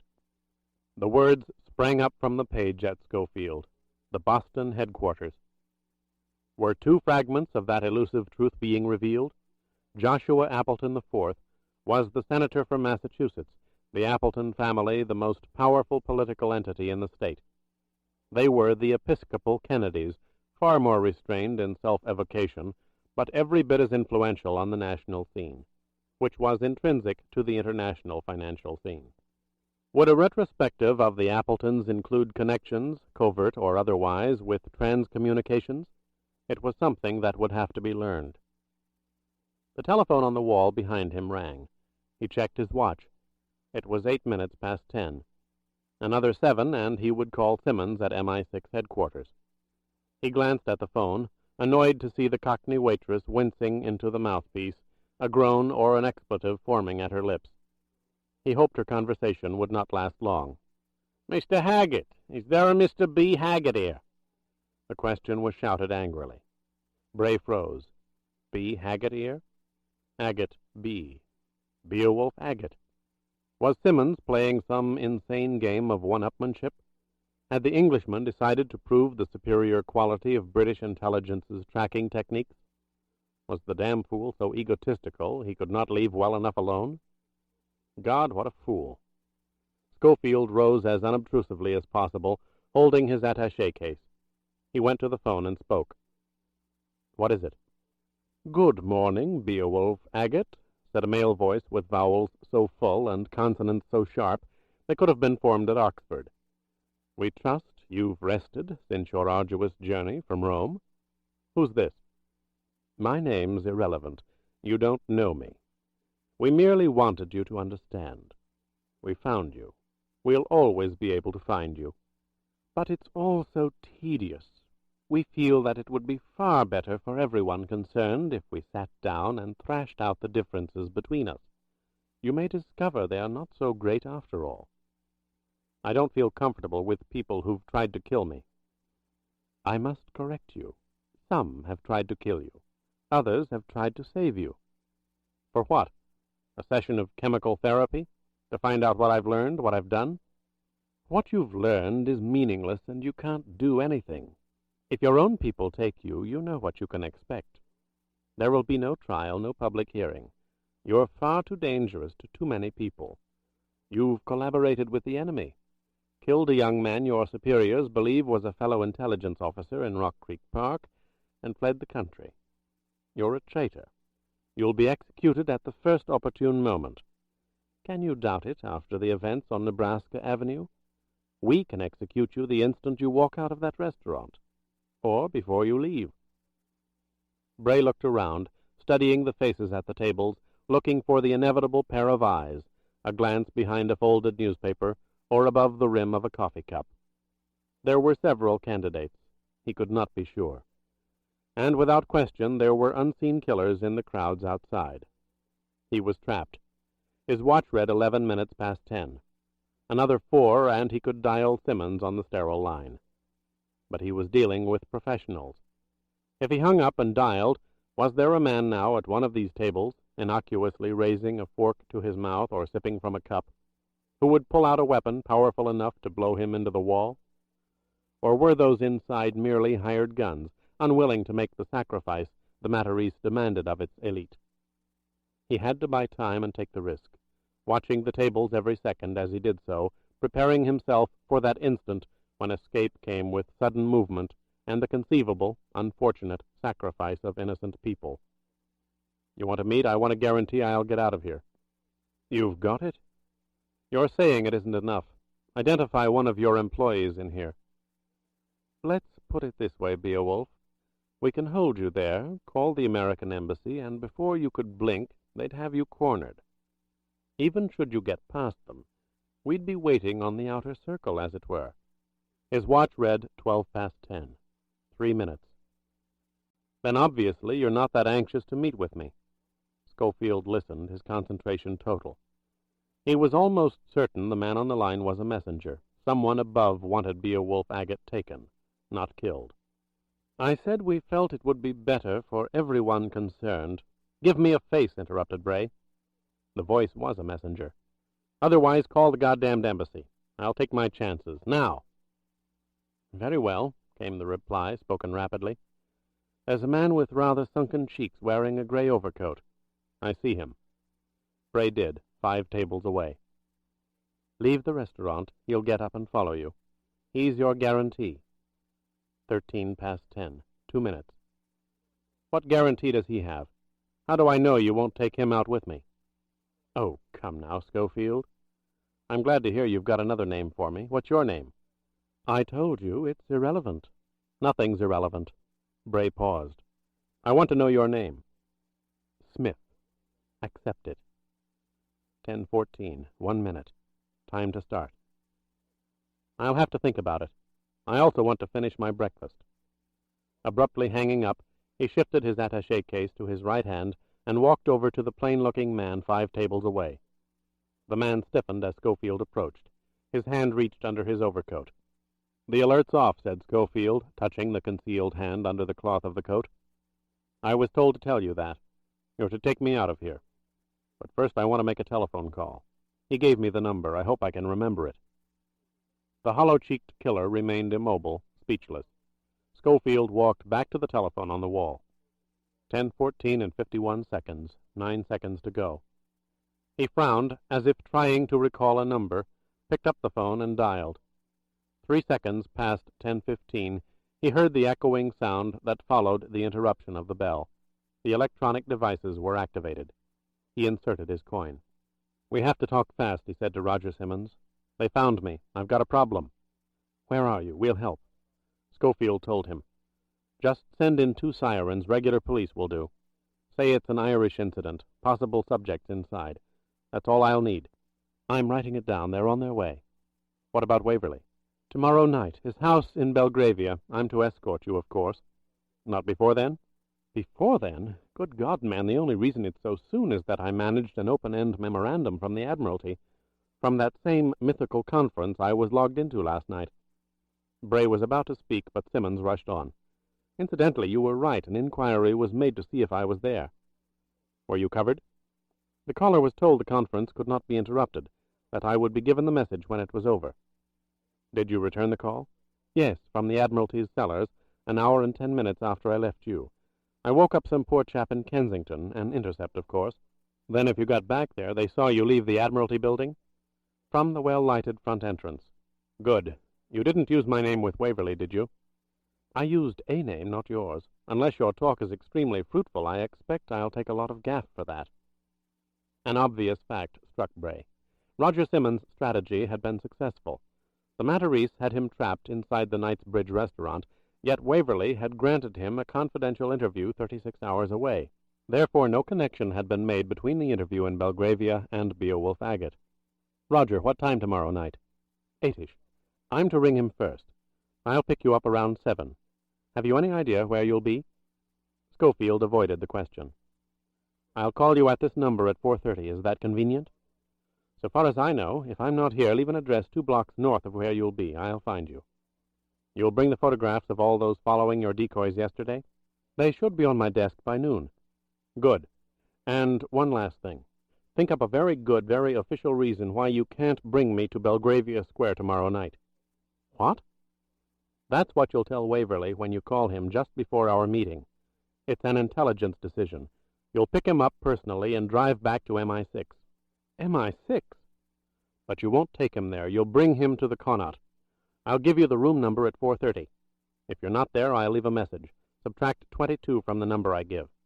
See here, Brandon, you're asking too much. You don't know that. I may be asking to save his life, and yours. In the distance, from somewhere outside, Bray could hear the piercing 2-note sound of a London siren. An instant later, it was joined by a second. Your help's arrived, said Scofield. Thanks. He hung up and started back to the hollow-cheeked Matarese killer. Who were you talking to? Asked the man, his accent American. The sirens were drawing nearer. They were not lost on him. "He didn't give me his name," replied Bray, "but he did give me instructions. We're to get out of here fast." "Why?" "Something happened. The police spotted a rifle in one of your cars. It's being held. There's been a lot of IRA activity in the stores around here. Let's go." The man got out of his chair, nodding to his right. Across the crowded restaurant, Scofield saw a stern-faced, middle-aged woman get up, acknowledge the command by slipping the wide strap of a large purse over her shoulder, and start for the door of the restaurant. Bray reached the cashier's cage, timing his movements, fumbling his money and his check, watching the scene beyond the glass window. 2 police cars converged, screeching simultaneously to a stop at the curb.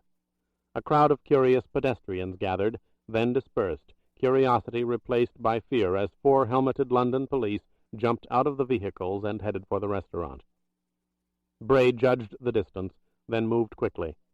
He reached the glass door and yanked it open several seconds before the police had it blocked.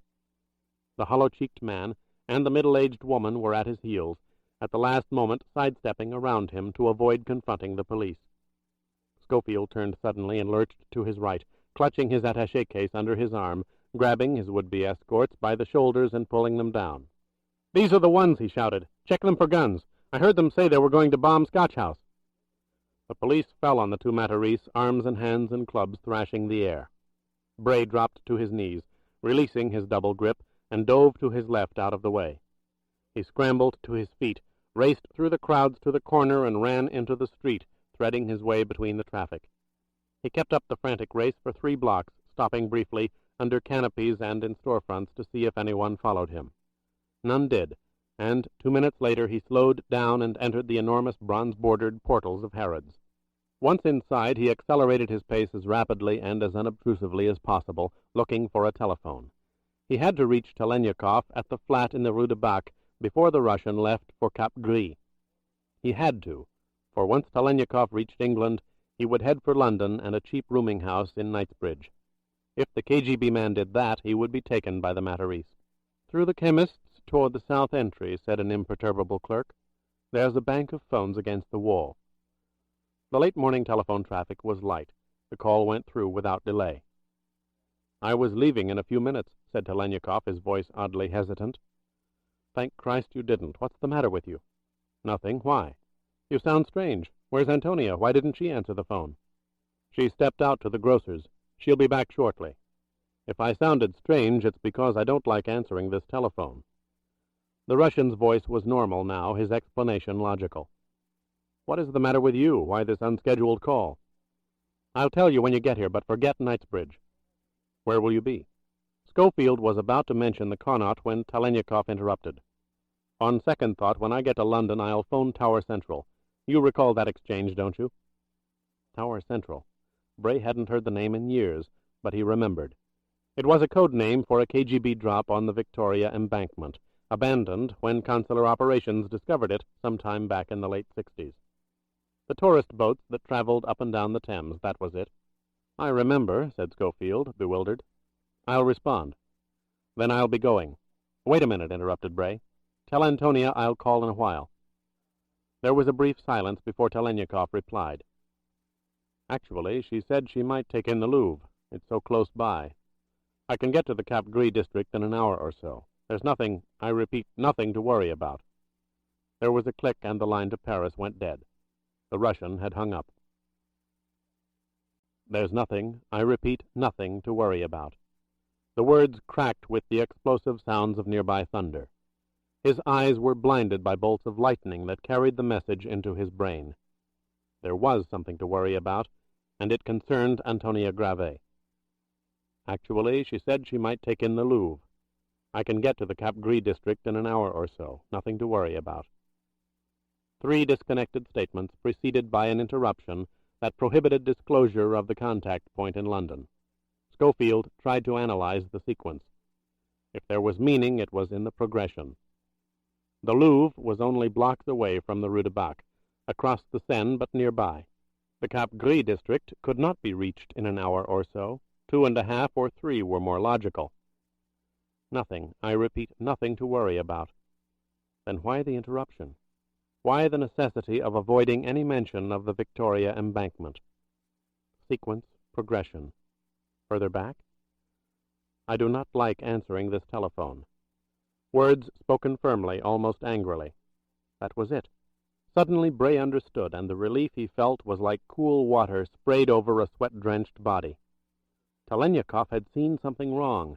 A face in the street, a chance meeting with a former colleague, a car that remained too long on the Rue de Bac, any number of unstabling incidents or observations. The Russian had decided to move Tony out of the Rive Gauche across the river into another flat. She would be settled in an hour or so, and he would not leave until she was. That was why there was nothing to worry about. Still, on the assumption that there could be substance to a disturbing incident or observation, the KGB man had operated with extreme caution. Always caution, it was their truest shield. And the telephone was an instrument of revelation. Nothing revealing was to be said.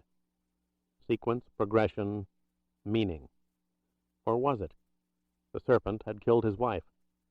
Was Bray finding comfort where none existed? The Russian had been the first to suggest eliminating the girl from the hills of Porto Vecchio. The love that had come into his life at the most inopportune time of his life. Could he? No, things were different now.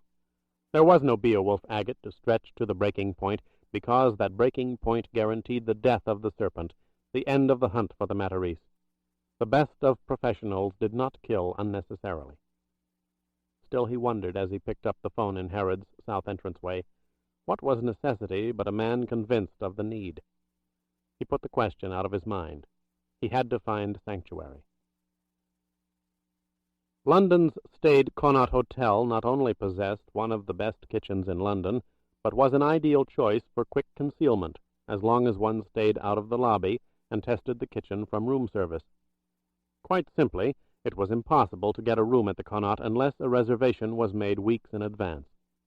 The elegant hotel on Carlos Place was one of the last bastions of the empire, catering in large measure to those who mourned its passing and had the wealth to do so gracefully.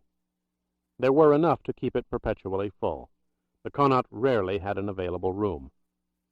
Scofield knew this, and years ago had decided that occasions might arise when the Connaught's particular exclusivity could be useful. He had reached and cultivated a director of the financial group that owned the hotel, and made his appeal. As all theaters have house seats, and most restaurants keep constantly reserved tables for those exalted patrons who have to be accommodated, so do hotels retain empty rooms for like purposes. Bray was convincing. His work was on the side of the angels, the Tory side. A room would be at his disposal whenever he needed it. "Room 626 were the director's first words when Scofield placed his second confirming call. "Just go right up on the lift as usual. You can sign the registration in your room, as usual." Bray thanked him and turned his thoughts to another problem, an irritating one. He could not return to the rooming house several blocks away, and all his clothes except those on his back were there, in a duffel bag on the unmade bed. There was nothing else of consequence. His money, as well as several dozen useful letterheads, identification cards, passports, and bank books, were all in his attaché case. But outside of the rumpled trousers, the cheap Mackinaw jacket, and the Irish hat, he didn't have a damn thing to wear. And clothes were not merely coverings for the body. They were intrinsic to the work and had to match the work. They were tools, consistently more effective than weapons and the spoken word. He left the bank of telephones and walked back into the aisles of Harrod's. The selections would take an hour. That was fine. It would take his mind off Paris, and the inopportune love of his life. It was shortly past midnight when Scofield left his room at the Connaught, dressed in a dark raincoat and a narrow-brimmed black hat. He took the service elevator to the basement of the hotel and emerged on the street through the employees' entrance. He found a taxi and told the driver to take him to Waterloo Bridge. He settled back in the seat and smoked a cigarette, trying to control his swelling sense of concern. He wondered if Talaniekov understood the change that had taken place, a change so unreasonable, so illogical, that he was not sure how he would react were he the Russian. The core of his excellence, his longevity in his work, had always been his ability to think as the enemy thought. He was incapable of doing so now. "I'm not your enemy." Talaniekov had shouted that unreasonable, illogical statement over the telephone in Washington. Perhaps, illogically, he was right. The Russian was no friend, but he was not the enemy. That enemy was the Matarese. And, crazily, so unreasonably, through the Matarese he had found Antonia Grave. The love... What had happened? He forced the question out of his mind. He would learn soon enough, and what he learned would no doubt bring back the relief he had felt at Harrod's, diminished by too much time on his hands and too little to do. The telephone call to Roger Simmons, made precisely at 4:30, had been routine. Roger was out of the office, so he had given information to the security room operator. The unexplained number that was to be relayed was 643-22, room 621, Connaught. The taxi swung out of Trafalgar Square, up the Strand, past Savoy Court, toward the entrance of Waterloo Bridge. Bray leaned forward. There was no point walking any farther than he had to. He would cut through side streets down to the Thames and the Victoria Embankment. "This'll be fine," he said to the driver, holding out payment, annoyed to see that his hand shook. He went down the cobbled lane by the Savoy Hotel and reached the bottom of the hill. Across the wide, well-lighted boulevard was the concrete walk and the high brick wall that fronted the River Thames. Moored permanently as a pub was a huge refurbished barge named Caledonia, closed by the 11 o'clock curfew imposed on all England's drinking halls, the few lights beyond the thick windows signifying the labors of clean-up crews removing the stains and odors of the day. A quarter of a mile south, on the tree-lined embankment, were the sturdy, wide-beamed, full-decked river-boats that plowed the Thames most of the year round, ferrying tourists up to the Tower of London and back to Lambeth Bridge before returning to the waters of Cleopatra's Needle. Years ago, these boats were known as Tower Central, drops for Soviet couriers and KGB agents making contact with informers and deep-cover espionage personnel. Consular operations had uncovered the drop. In time, the Russians knew it. Tower Central was taken out. A known drop was eliminated for some other that would take months to find. Scofield cut through the garden paths of the park behind the Savoy. Music from the ballroom floated down from above. He reached a small band amphitheater with its rows of slatted benches. A few couples were scattered around, talking quietly. Bray looked for a single man, for he was within the vicinity of Tower Central. The Russian would be somewhere in the area. He was not. Scofield walked out of the amphitheater into the widest path that led to the boulevard. He emerged on the pavement. The traffic in the street was constant, bright headlights flashing by in both directions, mottled by the winter mists that rolled off the water. It occurred to Bray that Talaniekov must have hired an automobile. He looked up and down the avenue to see if any were parked on either side. None were. Across the boulevard, in front of the embankment wall, strollers walked casually in couples, threesomes, and several larger groups. There was no man by himself. Scofield looked at his watch. It was 5 minutes to 1. The Russian had said he might be as late as 2 or 3 o'clock in the morning. Bray swore at his impatience, at the anxiety in his chest whenever he thought about Paris, about Tony. There was the sudden flare of a cigarette lighter, the flame steady, then extinguished, only to be relighted a second later. Diagonally across the wide avenue, to the right of the closed, chained gates of the pier that led to the tourist boats, a white-haired man was holding the flame under a blonde woman's cigarette. Both leaned against the wall, looking at the water. Scofield studied the figure, what he could see of the face, and had to stop himself from breaking into a run. Talaniekov had arrived. Bray turned right and walked until he was parallel with the Russian and the blonde decoy. He knew Talaniekov had seen him and wondered why the KGB man did not dismiss the woman, paying her whatever price they had agreed upon to get her out of the way. It was foolish, conceivably dangerous, for a decoy to observe both parties at a contact point. Scofield waited at the curb, seeing now that Talanyekov's head was fully turned, the Russian staring at him, his arm around the woman's waist. Bray gestured first to his left, then to his right, his meaning clear. "Get her out. Walk south. We'll meet shortly." Talaniekov did not move. What was the Soviet doing? It was no time for whores. Whores. The courier's whore? Oh, my God! Scofield stepped off the curb, an automobile horn bellowed, as a car swerved toward the center of the boulevard to avoid hitting him. Bray barely heard the sound, was barely aware of the sight. He could only stare at the woman beside Talaniekov. The arm around the waist was no gesture of feigned affection. The Russian was holding her up. Talaniekov spoke in the woman's ear. She tried to spin around.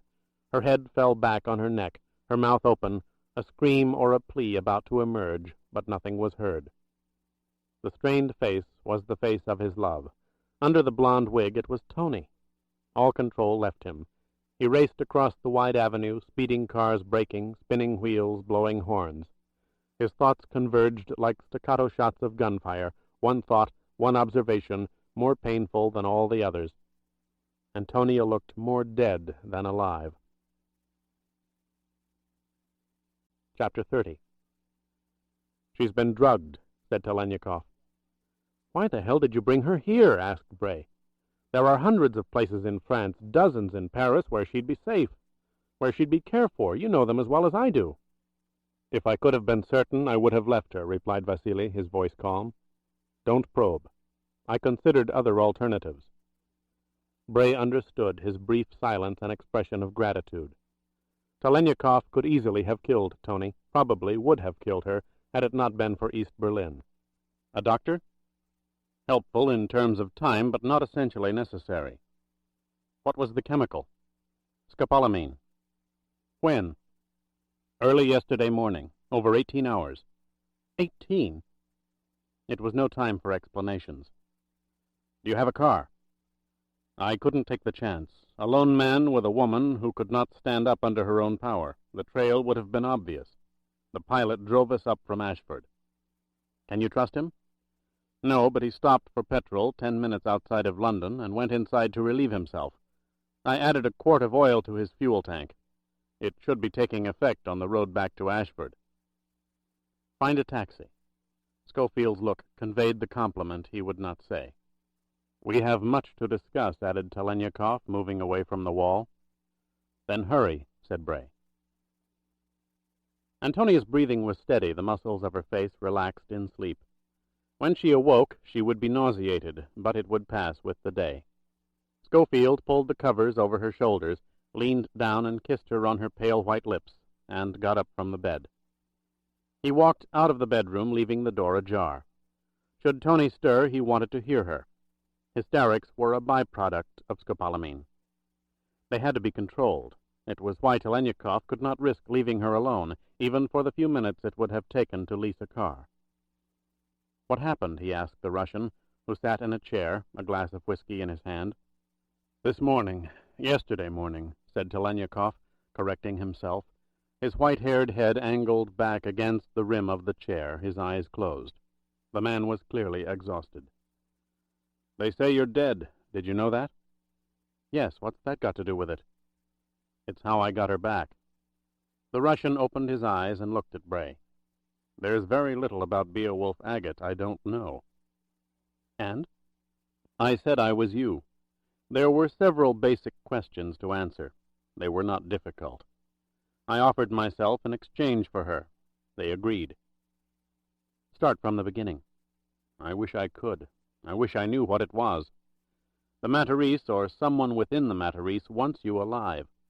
It's why certain people were told that you are not. They don't look for the American, only the Russian. I wish I understood. Talaniekov drank. What happened? They found her. Don't ask me how, I don't know. Perhaps Helsinki. Perhaps you were picked up out of Rome. Perhaps anything or anyone, I don't know. But they found her, said Scofield, sitting down. Then what? Early yesterday morning, 4 or 5 hours before you called, she went down to a bakery. It was only a few doors away. An hour later she had not returned. I knew then I had two choices. I could go out after her, but where to start, where to look? Or I could wait for someone to come to the flat. You see, they had no choice, I knew that. The telephone rang a number of times, but I did not answer, knowing that each time I didn't, it brought someone closer. You answered my call, interrupted Bray. That was later. By then we were negotiating. Then? Finally, 2 men came. It was one of the more testing moments of my life not to kill them both, especially one. He had that small, ugly little mark on his chest. When I ripped his clothes off and saw it, I nearly went mad. Why? They killed in Leningrad, in Essen. Later you will understand. It's part of what we must discuss. Go on. Scofield poured himself a drink. I'll tell it briefly. Fill in the spaces yourself. You've been there. I kept the soldier and his hired gun bound and unconscious for over an hour. The phone rang, and this time I answered, using the most pronounced American accent I could manage. You'd have thought the sky over Paris had fallen, so hysterical was the caller. An impostor in London, he squeaked. Something about a gross error having been made by the embassy, the information they received completely erroneous. I think you skipped something, interrupted Bray again. I assume that was when you said you were me. Let's say I answered in the affirmative when the hysterical question was posed. It was a temptation I could not resist, since I had heard less than 48 hours previously that you had been killed. The Russian paused, then added, 2 weeks ago in Washington. Scofield walked back to the chair, frowning. But the man on the phone knew I was alive, just as those here in London knew I was alive. So you were right. Only certain people inside the Matarese were told I was dead. Does that tell you something? The same thing it tells you. They make distinctions. Exactly. When either of us ever wanted a subordinate to do nothing, we told him the problem was solved. For such people, you're no longer alive, no longer hunted. But why? I am hunted. They trapped me. One question with two answers, I think, said the Russian. As any diverse organization, the Matarese is imperfect.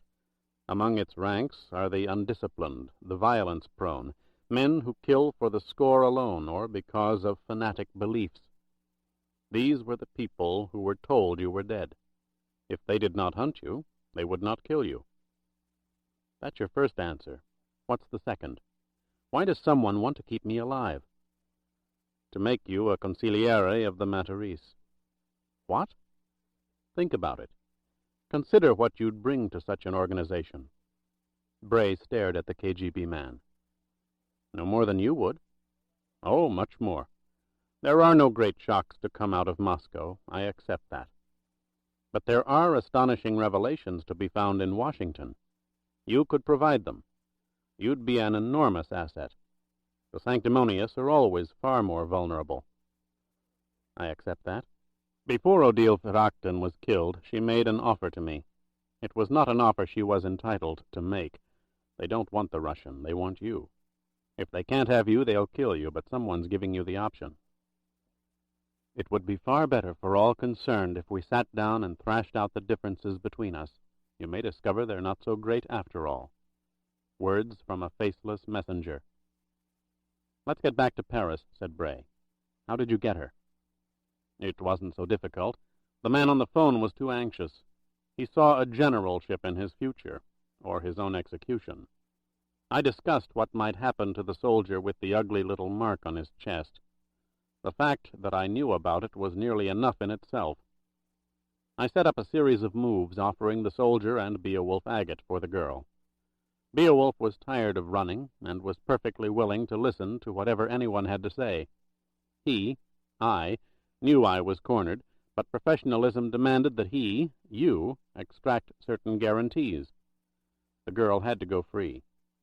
Were my reactions consistent with your well-known obstinacy? Very plausible, replied Scofield. Let's see if I can fill in a few spaces. You answered the questions. What was my mother's middle name, or when did my father change jobs? Nothing so ordinary, broke in the Russian. Who was your fourth kill? Where? Lisbon, said Bray quietly. An American beyond salvage. Yes, you'd know that. Then your moves were made by a sequence of telephone calls to my flat. My call from London was the intrusion. And with each call you gave new instructions, any deviation, and the exchange was cancelled. The exchange ground itself was in traffic, preferably one-way traffic, with one vehicle, one man, and Antonia. Everything to take place within a time span of 60 to 100 seconds. The Russian nodded. Noon on the Champs-Élysées, south of the Arch. Vehicle and girl taken, man and soldier bound at the elbows, thrown out at the intersection of the Place de la Concorde, and a swift, if roundabout, drive out of Paris. Bray put the whiskey down and walked to the hotel window overlooking Carlos Place. A little while ago you said you had two choices, to go out after her or wait in the Rue de Bac. It seems to me there was a third, but you didn't take it. You could have gotten out of Paris yourself right away. Talaniekov closed his eyes. That was the one choice I didn't have. It was in her voice, in every reference she made to you. I thought I saw it in Corsica, that first night in the cave above Porto Vecchio when you looked at her. I thought then, how insane, how perfectly— The Russian shook his head. Unreasonable? Asked Bray. Talaniekov opened his eyes. Yes, unreasonable. As in unnecessary, uncalled for. The KGB man raised his glass and drank the remaining whiskey in one swallow. The slate from East Berlin is as clean as it will ever be. There'll be no more cleansing. None will be asked for, or expected. Good. I presume you've seen the newspapers. Transcommunications, its holdings in Verachten? Ownership would be more like it. I trust you noted the location of the corporate headquarters, Boston, Massachusetts. A city quite familiar to you, I think. What's more to the point, it's the city and state of Joshua Appleton IV, patrician and senator, whose grandfather was the guest of Guillaume de Matarese. It'll be interesting to see what, if any, his connections are to Transcom. Can you doubt they exist? At this point I doubt everything, said Scofield. Maybe I'll think differently after we've put together those facts you say we now have. Let's start with when we left Corsica. Talaniekov nodded. Rome came first. Tell me about Scozzi. Bray did, taking the time to explain the role Antonia had been forced to play in the Red Brigades. That's why she was in Corsica, then? Asked Vasily, running from the brigades. Yes, everything she told me about their financing spells Matarese. Scofield clarified his theories, moving swiftly on to the events at Villa d'Este and the murder of Guillermo Scozzi, ordered by a man named Paravicini. It was the first time I heard that I was dead. They thought I was you. Now Leningrad, what happened there? Talaniekov breathed deeply before answering. They killed in Leningrad, in Essen, he said, his voice barely audible. Oh, how they kill, these 20th century fidais, these contemporary mutants of Hassan ibn al-Sabah. I should tell you, the soldier I pushed from the car in the Place de la Concorde had more than a blemish on his chest. His clothes were stained by a gunshot that left another mark. I told his associate it was for Leningrad, for Essen. The Russian told his story quietly, the depth of his feelings apparent when he spoke of Lodzia Kronesha, the scholar Mikovsky, and Heinrich Kassel. Especially Lodzia. It was necessary for him to stop for a while and pour more whiskey in his glass. Scofield remained silent. There was nothing he could say. The Russian finished with the field at night in Stadtwald and the death of Odile Verachten. Prince Andrei Voroshin became Ansel Verachten, founder of the Verachten Works, next to Krupp, the largest company in Germany, now one of the most sprawling in all Europe. The granddaughter was his chosen successor in the Matarese. And Scozzi, said Bray, joined Paravicini through a marriage of convenience. Bloodlines, a certain talent, and charm in exchange for a seat in the boardroom. But the chair was a prop. It's all it ever was. The Count was expendable, killed because he made a mistake. As was Odile Verachten, also expendable. And the name Scozzi Paravicini is misleading. The control lies with Paravicini. Add to that Transcommunications' ownership of Verachten. So, two descendants of the Padrone's guest list are accounted for, both a part of the Matarese, yet neither significant. What do we have? What we suspected, what old Krupskaya told you in Moscow. The Matarese was taken over, obviously in part, possibly in whole. Scozzi and Voroshin were useful for what they brought, or what they knew, or what they owned. They were tolerated, even made to feel important, as long as they were useful, eliminated the moment they were not. But useful for what? That's the question. Talaniekov banged his glass down in frustration. What does the Matarese want? They finance intimidation and murder through huge corporate structures. They spread panic, but why? This world is going mad with terror, bought and paid for by men who lose the most by it. Their investment is in total disorder. It makes no sense. Scofield heard the sound, the moan, and sprang out of the chair. He walked quickly to the bedroom door. Tony had changed her position, twisting to her left, the covers bunched around her shoulders. But she was still asleep. The cry had come from her unconscious. He went back to the chair and stood behind it. Total disorder, he said softly. Chaos.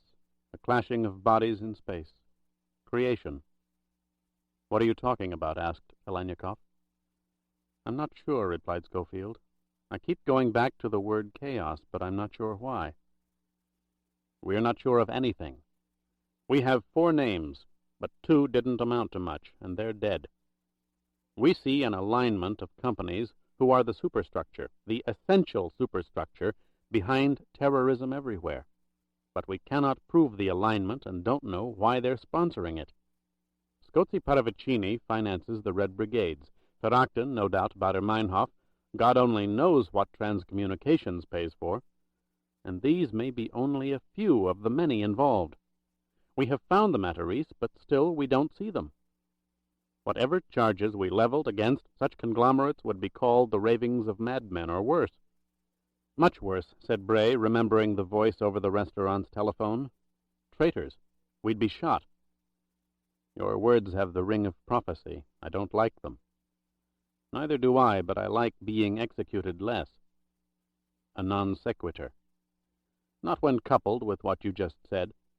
We've found the Matarese, but still we don't see them. Wasn't that it? Yes. Suppose we not only found one, but had him, in our hands. A hostage? That's right. That's insane. Why? You had the Ferrachten woman. In a car, in a farmer's field, at night. I had no delusions of taking her into Essen and setting up a base of operations. Scofield sat down. The Red Brigades held Aldo Moro 8 blocks away from a police headquarters in Rome, although that's not exactly what I had in mind. Talaniekov leaned forward. Waverly? Yes. How? The American network is after you. The Matarese nearly trapped you. What did you have in mind? Dropping into the Foreign Office and proffering an invitation for tea? Waverly's to be brought here, to this room, at 8 o'clock tonight. The Russian whistled. May I ask how you managed it? Bray told him about Simmons. He's doing it because he thinks whatever convinced me to work with you must be strong enough to get me an interview with Waverly. They have a name for me. Did he tell you? Yes, the Serpent. I suppose I should be flattered, but I'm not. I find it ugly. Does Simmons have any idea that this meeting has a hostile basis? That you suspect Waverly of being something more than England's Foreign Secretary? No, the reverse, in fact. When he objected, the last thing I said to him was that I might be trying to save Waverly's life. Very good, said Talaniekov. Very frightening. Assassination, like acts of terror, is a spreading commodity. They'll be alone, then? Yes, I made a point of it. A room at the Connaught. There'd be no reason for Roger to think anything's wrong. And we know the Matarese haven't made the connection between me and the man Waverly is supposedly meeting at the MI6 offices. You're certain of that? It strikes me as the weakest part of the strategy. They've got you in London. They know you have the 4 names from Corsica.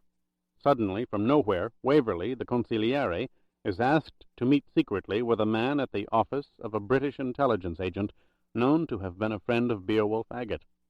The equation seems obvious to me. Why would it elude the Matarese? A very specific reason. They don't think I ever made contact with Simmons. They can't be sure you didn't. The odds are against it. Roger's an experienced field man. He covered himself. He was logged in at the Admiralty and later returned a blind inquiry. I wasn't picked up in the streets, and we used a sterile phone. We met an hour outside of London, 2 changes of vehicle for me, at least 4 for him. No one followed. Impressive, not conclusive. It's the best I can do, except for a final qualification. Qualification? Yes, there isn't going to be a meeting tonight. They'll never reach this room. No meeting? Then what's the purpose of their coming here? So we can grab Waverley downstairs before Simmons knows what's happened. Roger will be driving. When he gets here, he won't go through the lobby. He'll use a side entrance. I'll find out which one. In the event, and I agree it's possible, that Waverley is followed, you'll be down in the street. You'll know it. You'll see them. Take them out. I'll be right inside that entrance. Where they least expect you, broke in the Russian. That's right. I'm counting on it. I can take Roger by surprise, hammerlock him, and force a pill down his throat. He won't wake up for hours. It's not enough, said Talaniekov, lowering his voice. You'll have to kill him. Sacrifices inevitably must be made. Churchill understood that with Coventry and the Ultra. This is no less, Scofield. British intelligence will mount the most extensive manhunt in England's history. We've got to get Waverley out of the country. If the death of one man can buy us time, a day perhaps, I submit it's worth it. Bray looked at the Russian, studying him. You submit too goddamn much. You know I'm right. Silence. Suddenly Scofield hurled his glass across the room. It shattered against the wall. God damn it! Talaniekov bolted forward, his right hand under his coat. What is it? You're right, and I do know it. He trusts me, and I've got to kill him. It'll be days before the British will know where to start. Neither MI6 nor the Foreign Office know anything about the Connaught. The KGB man removed his hand, sliding it onto the arm of the chair. We need the time. I don't think there's any other way. If there is, I hope to God it comes to me. Bray shook his head. I'm sick to death of necessity. He looked over at the bedroom door. But then she told me that. The rest is detail, continued Talaniekov, rushing the moment. I'll have an automobile on the street outside the entrance. The moment I'm finished, if indeed there's anything for me to do, I'll come inside and help you. It will be necessary, of course, to take the dead man along with Waverley. Remove him. The dead man has no name, said Scofield quietly. He got out of the chair and walked to the window. Has it occurred to you that the closer we get, the more like them we become? What occurs to me, replied the Russian, is that your strategy is nothing short of extraordinary. Not only will we have a consigliere of the Matarese, but what a consigliere! The Foreign Secretary of England. Have you any idea what that means? We'll break that man wide open, and the world will listen. It will be forced to listen. Talaniekov paused, then added softly, What you've done lives up to the stories of Beowulf Agate. Bullshit, said Bray. I hate that name. The moan was sudden, bursting into a prolonged sob, followed by a cry of pain, muffled, uncertain, desperate. Scofield raced into the bedroom. Tony was writhing on the bed, her hands clawing her face, her legs kicking viciously at imaginary demons that surrounded her. Bray sat down and pulled her hands from her face, gently, firmly, bending each finger so that the nails would not puncture her skin. He pinned her arms and held her, cradling her as he had cradled her in Rome. Her cries subsided, replaced once more by sobs. She shivered, her breathing erratic, slowly returning to normal as her rigid body went limp. The first hysterics, brought about by the dissipation of scopolamine, had passed. Scofield heard footsteps in the doorway. He angled his head to signify that he was listening. It will keep up until morning, you know, said the KGB man. It leaves the body slowly, with a great deal of pain. As much from the images in the mind as anything else. There's nothing you can do, just hold her. I know. I will. There was a moment of silence. Bray could feel the Russian's eyes on him, on Antonia. I'll leave now, Talaniekov said. I'll call you here at noon. Come up later in the day. We can refine the details then, coordinate signals, that kind of thing. Sure, that kind of thing. Where'll you go? You can stay here if you like. I think not. As in Paris, there are dozens of places here. I know them as well as you do. Besides, I must find a car, study the streets. Nothing takes the place of preparation, does it? No, it doesn't. Good night. Take care of her. I'll try. Footsteps again. The Russian walked out of the room. Scofield spoke. Talaniekov. Yes? I'm sorry about Leningrad. Yes. Again there was silence. Then the words were spoken quietly. Thank you. The outside door closed. He was alone with his love. He lowered her to the pillow and touched her face. So illogical, so unreasonable. Why did I find you? Why did you find me? You should have left me where I was, deep in the earth. It isn't the time for either of us, can't you understand that? It's all so uncalled for. It was as if his thoughts had been spoken out loud. Tony opened her eyes, the focus imperfect, the recognition slight, but she knew him. Her lips formed his name, the sound a whisper. Bray? You'll be all right. They didn't hurt you. The pain you feel is from chemicals. It will pass, believe that. You came back? Yes. Don't go away again, please. Not without me. I won't. Her eyes suddenly widened, the stare glazed, her white teeth bared like a young animal's caught in a snare that was breaking its back. A heart-breaking whimper came from deep inside her. She collapsed in his arms. Tomorrow, my love, my only love. Tomorrow comes with the sunlight, everyone knows that. And then the pain will pass, I promise you. And I promise you something else, my inopportune love so late in my life. Tomorrow, today, tonight, I will take the man who will bring this nightmare to a close. Talaniekov is right. We will break him, as no man has ever been broken, and the world will listen to us. When it does, my love, my only adorable love, you and I are free. We will go far away where the night brings sleep and love, not death, not fear and loathing of the darkness. We will be free because Beowulf Agate will be gone. He will disappear, for he hasn't done much good. But he has one more thing to do, tonight. Scofield touched Antonia's cheek.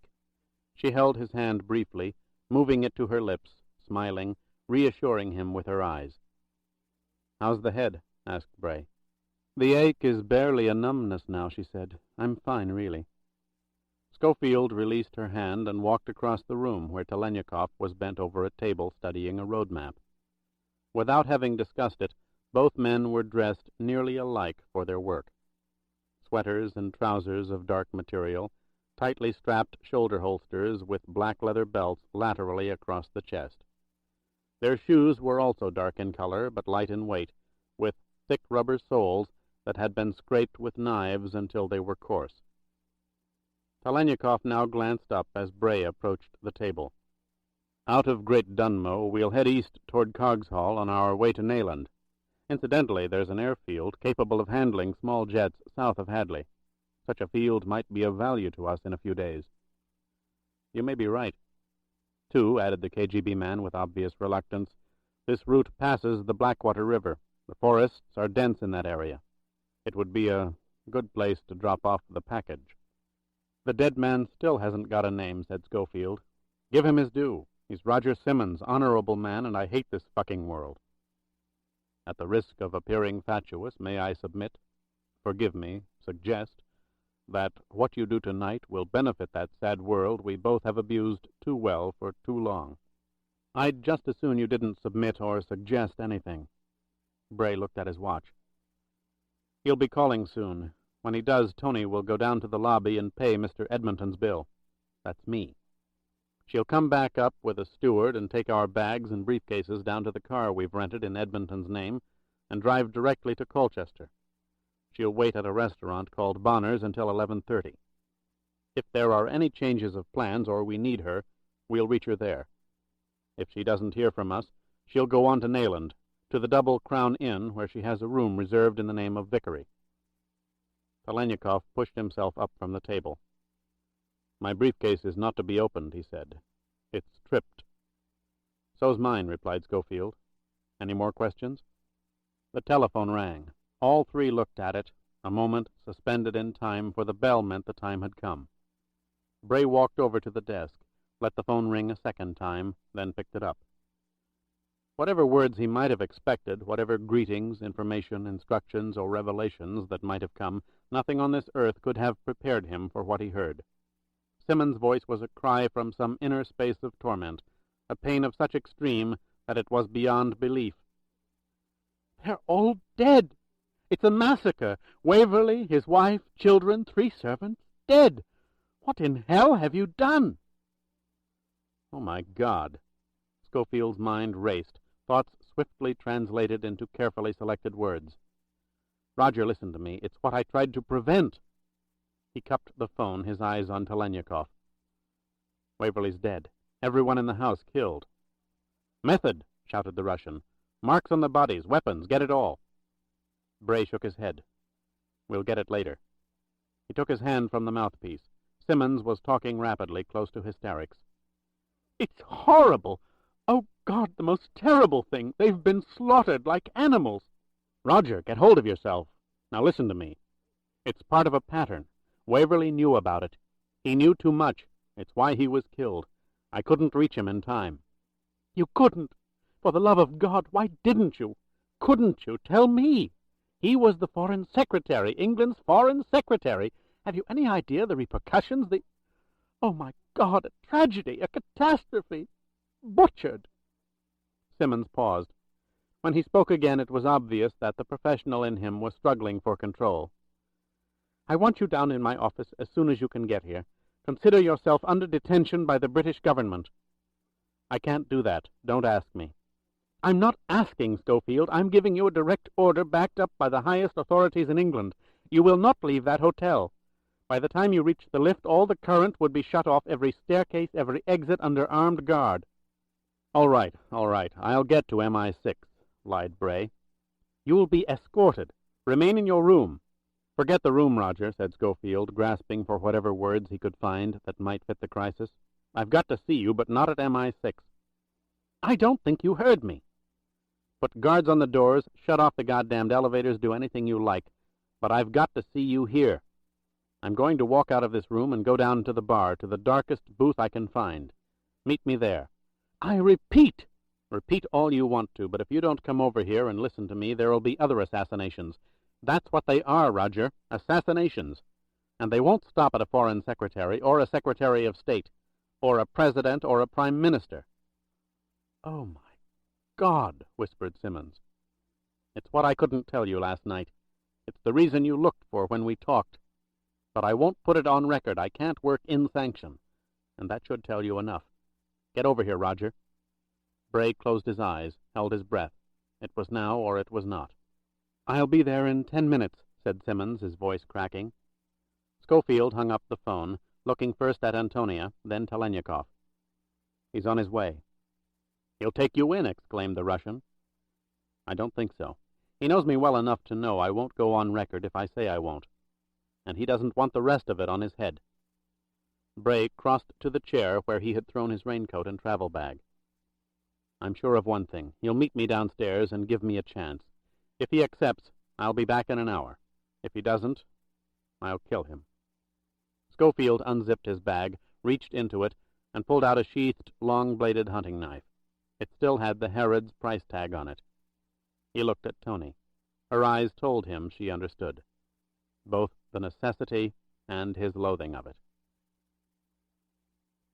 Simmons sat across from Bray in the booth of the Connaught Lounge.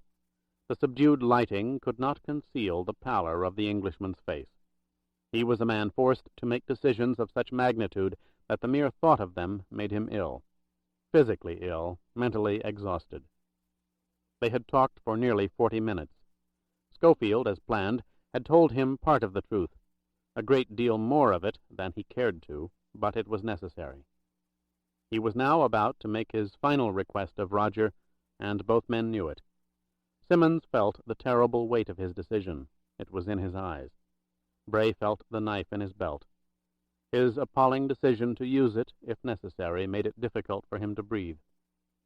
"We don't know how extensive it is, or how many people in the various governments are involved. But we know it's being financed through large corporations," Scofield explained. "What happened in Belgravia Square tonight can be compared to what happened to Anthony Blackburn in New York, to the physicist Yurievich in Russia. We're closing in.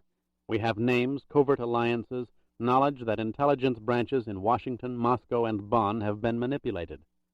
But we have no proof. We'll get it, but we don't have it now. If you take me in, we'll never get it. The case against me is beyond salvage.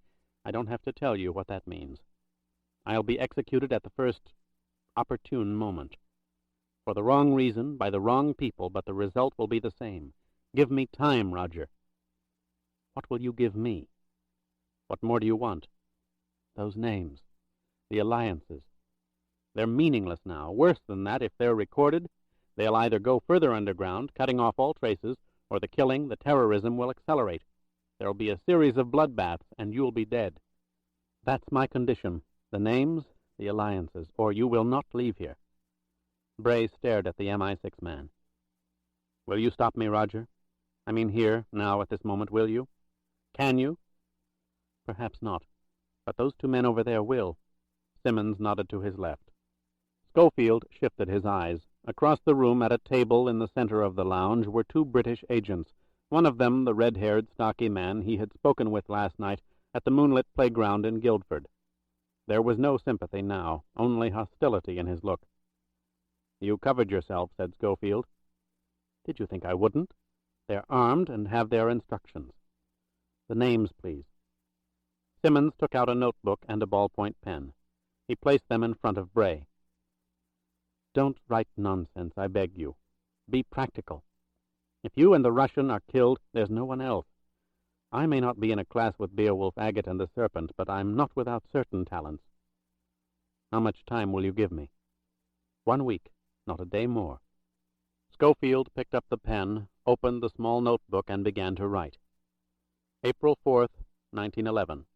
Porto Vecchio, Corsica. Scozzi. Voroshin. Waverley. Appleton. Current. Guillermo Scozzi, dead. Odile Ferracton, dead. David Waverley, dead. Joshua Appleton, ? Scozzi Paravicini, Milan. Ferracton Works, Voroshin, Essen. Transcommunications, Boston. Below the names and the companies, he then wrote one word. Matarese.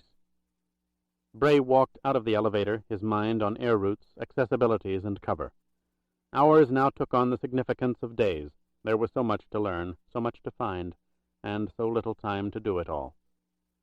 They had thought it might end in London with the breaking of David Waverley. They should have known better. The descendants were expendable.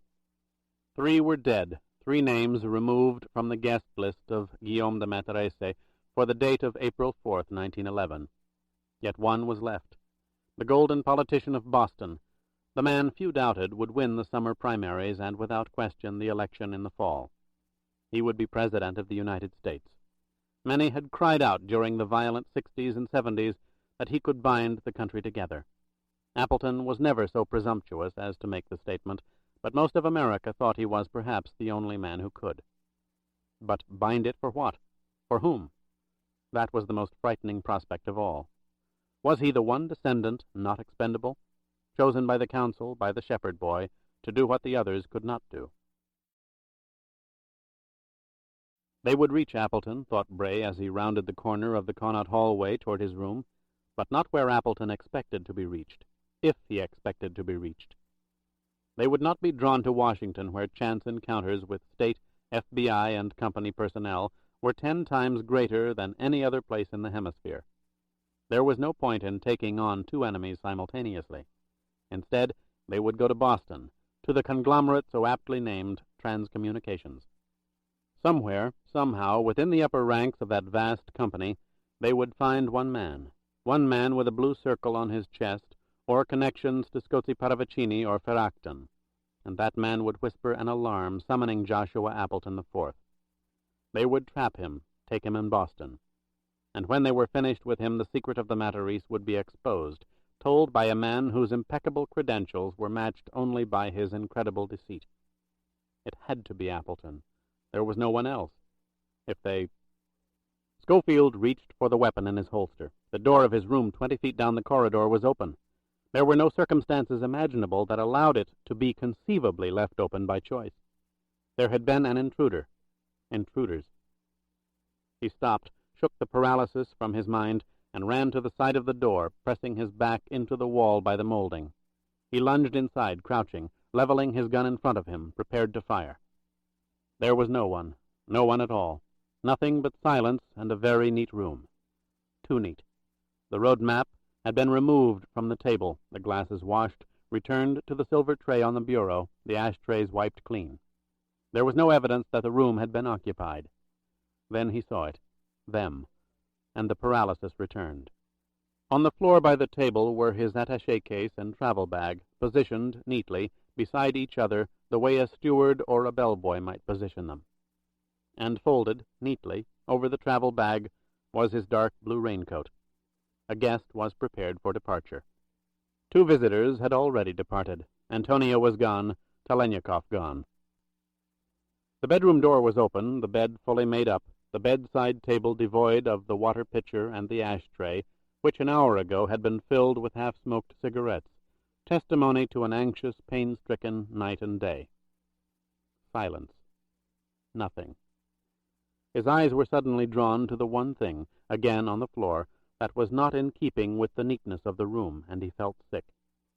On the rug by the left side of the table was a circle of blood, a jagged circle, still moist, still glistening. And then he looked up. A small pane of glass had been blown out of the window. "Tony!" The scream was his. It broke the silence, but he could not help himself. He could not think. He could not move. The glass shattered. A second window pane blew out of its wooden frame, and he heard the whine of a bullet as it embedded itself in the wall behind him. He dropped to the floor. The telephone rang, its jangling bell somehow proof of insanity.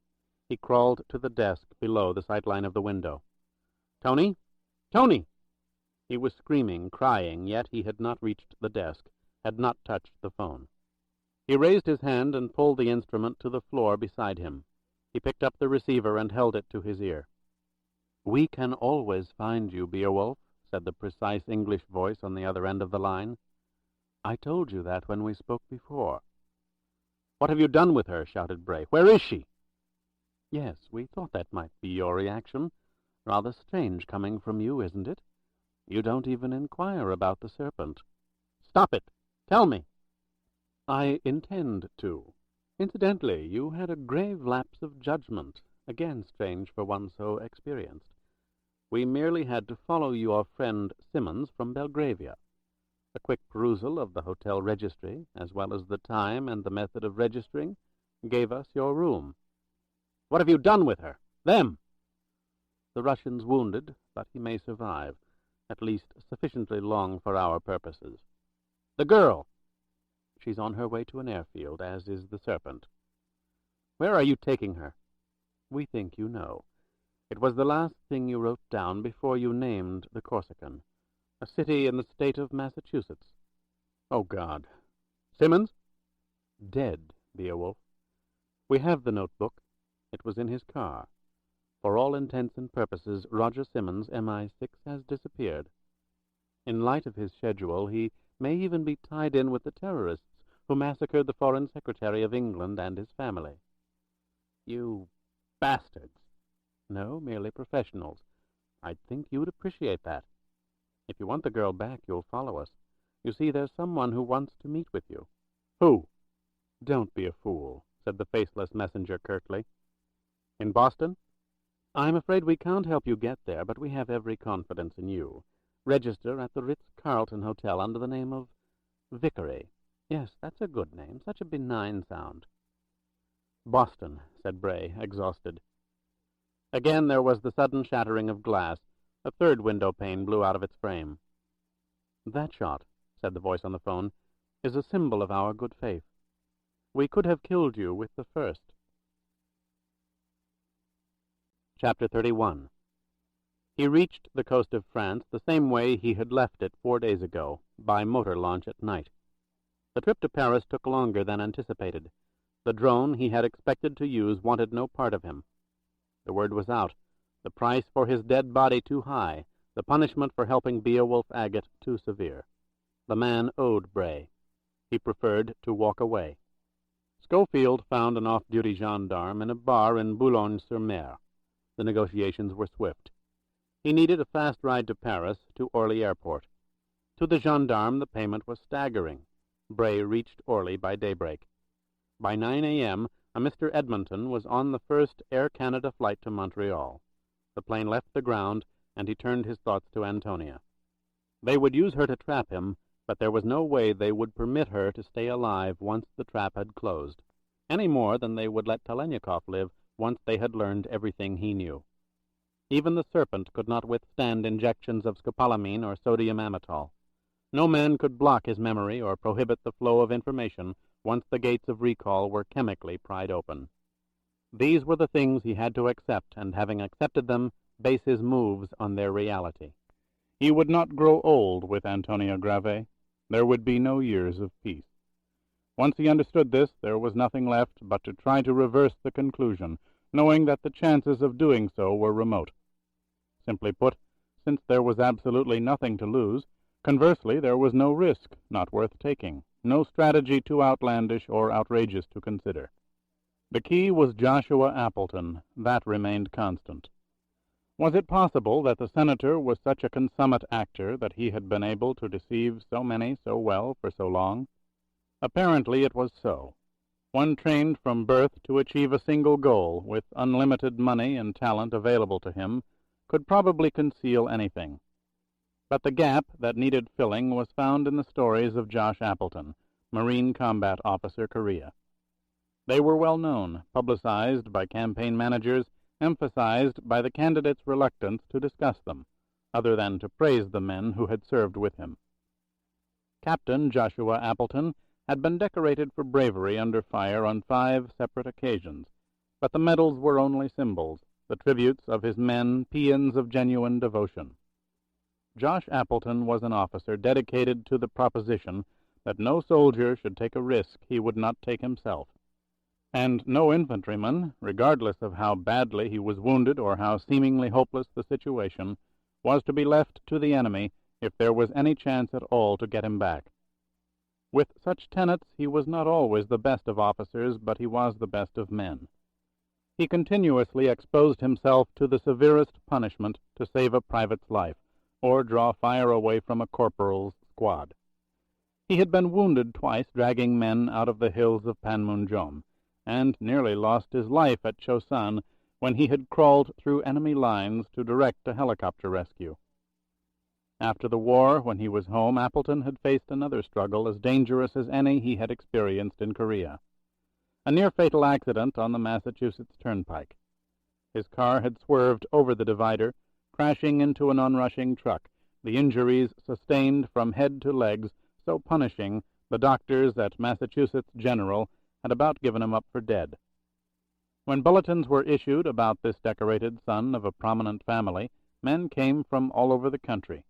Mechanics, bus drivers, farmhands, and clerks, the soldiers who had served under Captain Josh.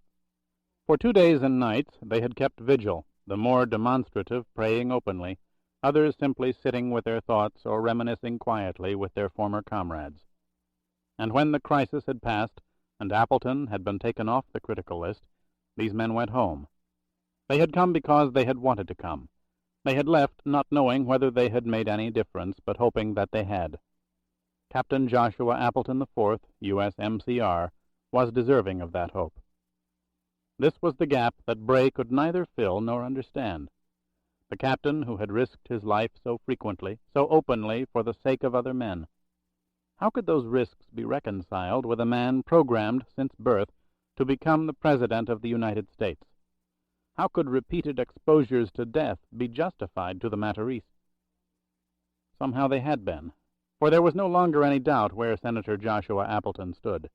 The man who would be elected President of the United States before the year was over was inextricably tied to a conspiracy as dangerous as any in American history. At Orly, Scofield picked up the Paris edition of the Herald Tribune to see if the news of the Waverly massacre had broken. It had not. But there was something else on the second page. It was another follow-up story concerning Transcommunications holdings in Ferrachton, including a partial list of the Boston conglomerate's board of directors. The third name on the roster was the senator from Massachusetts. Joshua Appleton was not only a consigliere of the Matarese, he was the sole descendant of that guest list 70 years ago in Porto Vecchio to become a true inheritor. Mesdames et messieurs, s'il vous plaît, à votre gauche, les îles de la Manche. The voice of the pilot droned from the aircraft's speaker. They were passing the Channel Islands. In 6 hours, they would reach the coast of Nova Scotia, an hour later Montreal. And 4 hours after that, Bray would cross the U.S. border south of La Colle on the Richelieu River, into the waters of Lake Champlain. In hours, the final madness would begin. He would live or he would die. And if he could not live in peace with Tony, without the shadow of Beowulf Agate in front of him or behind him, he did not care to live any longer. He was filled with emptiness. If the awful void could be erased, replaced with the simple delight of being with another human being, then whatever years he had left were most welcome. If not, to hell with them. Boston. There's someone who wants to meet with you. Who? Why? To make you a consigliere of the Matarese. Consider what you bring to such an organization. It was not hard to define. Talaniekov was right. There were no shocks out of Moscow, but there were astounding revelations to be found in Washington. Beowulf Agate knew where the bodies were, and how and why they no longer breathed. He could be invaluable. They want you. If they can't have you, they'll kill you. So be it. He would be no prize for the Matarese. Bray closed his eyes. He needed sleep. There would be little in the days ahead. Rain splattered against the windshield in continuous sheets, streaking to the right under the force of the wind that blew off the Atlantic over the coastal highway. Scofield had rented the car in Portland, Maine, with a driver's license and credit card he had never used before. Soon he would be in Boston, but not in the way the Matarese expected. He would not race halfway across the world and announce his arrival by registering at the Ritz-Carlton as Vicary, only to wait for the Matarese's next move. A man in panic would, a man who felt the only way to save the life of someone he deeply loved would. But he was beyond panic. He had accepted total loss. Therefore he could hold back and conceive of his own strategy. He would be in Boston, in his enemy's den, but his enemy would not know it.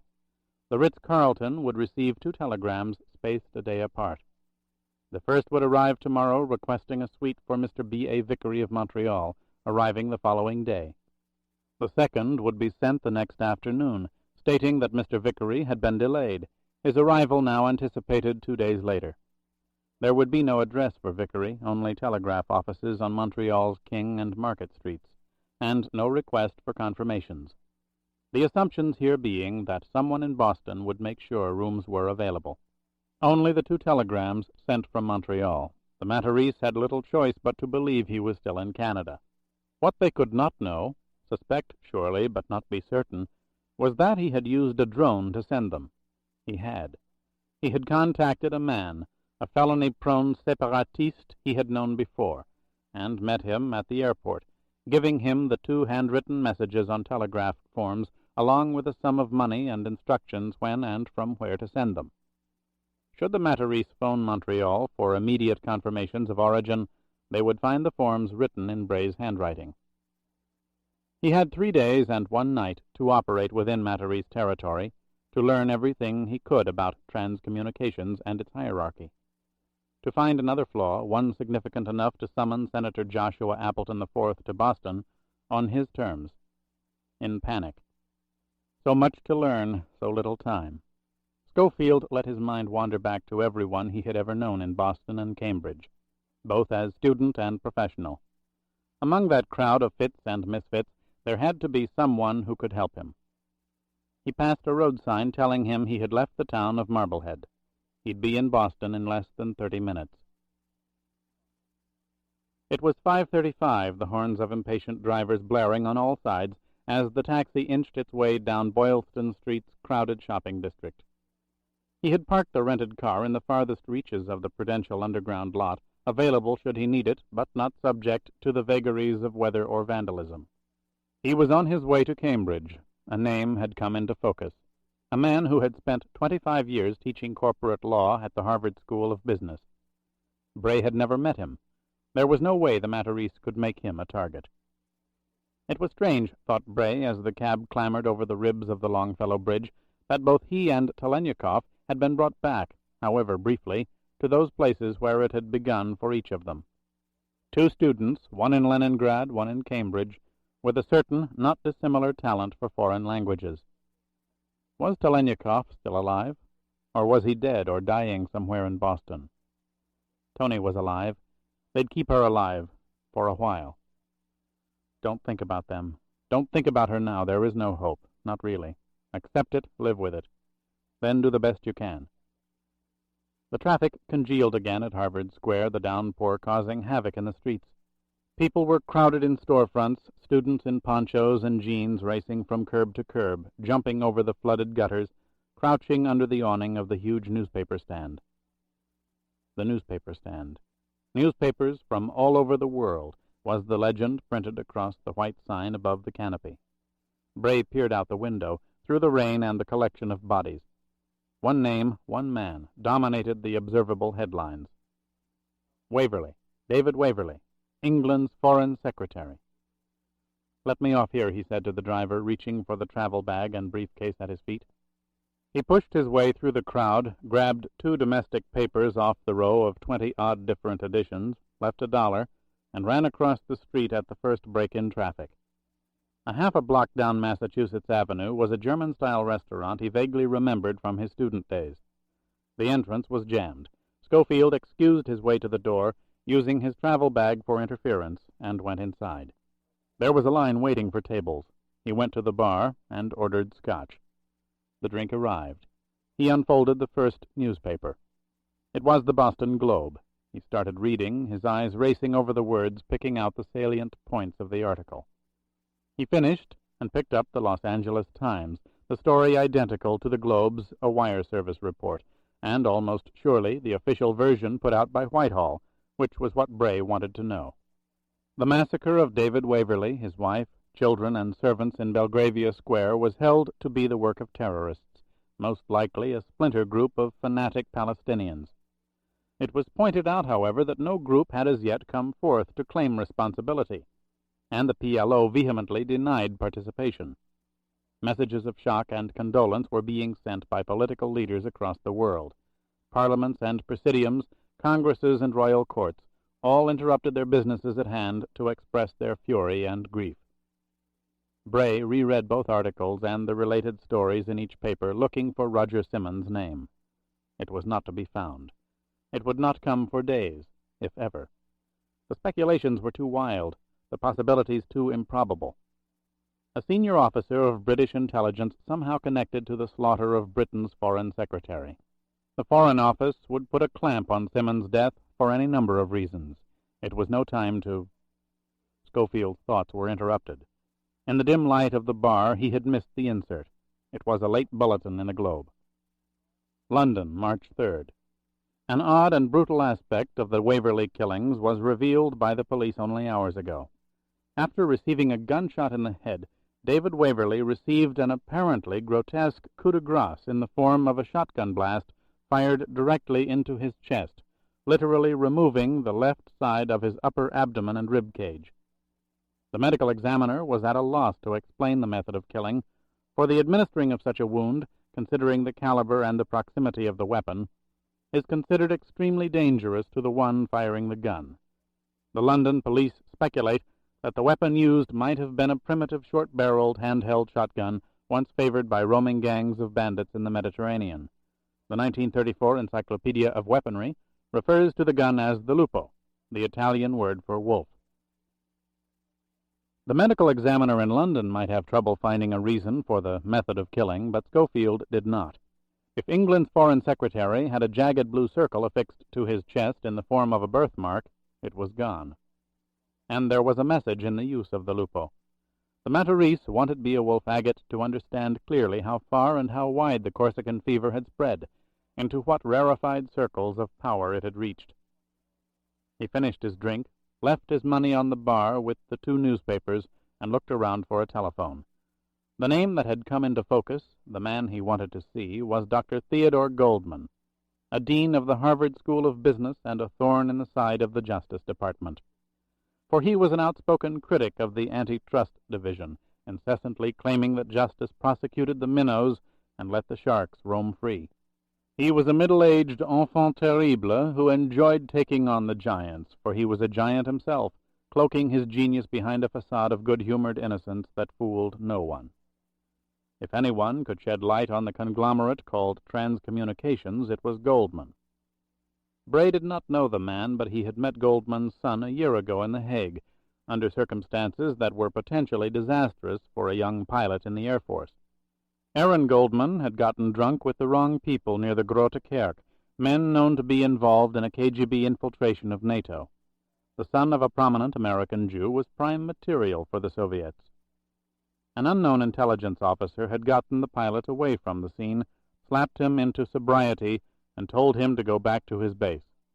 And after countless cups of coffee, Aaron Goldman had expressed his thanks. "If you've got a kid who wants to go to Harvard, let me know, whoever you are. I'll talk to my dad, I swear it. What the hell's your name, anyway?" "Never mind," Scofield had said. "Just get out of here, and don't buy typing paper at the co-op. It's cheaper down the block." "What the—" "Get out of here." Bray saw the payphone on the wall. He grabbed his luggage and walked over to it. Chapter 32. He picked up a small wet piece of newspaper on the rain-soaked sidewalk and walked to the MPTA subway station in Harvard Square. He went downstairs and checked his soft leather suitcase in a locker. If it was stolen, that would tell him something, and there was nothing in it he could not replace. He slid the wet scrap of paper carefully under the far right corner of the bag. Later, if the fragile scrap was curled or the surface broken, that would tell him something else. The bag had been searched, and he was in the Matarese sights. 10 minutes later, he rang the bell of Theodore Goldman's house on Brattle Street. It was opened by a slender, middle-aged woman, her face pleasant, her eyes curious. "Mrs. Goldman?" "Yes." "I telephoned your husband a few minutes ago." "Oh, yes, of course," she interrupted. "Well, for heaven's sake, get out of the rain. It's coming down like the 40-day flood. Come in, come in. I'm Anne Goldman." She took his coat and hat. He held his attaché case. "I apologize for disturbing you."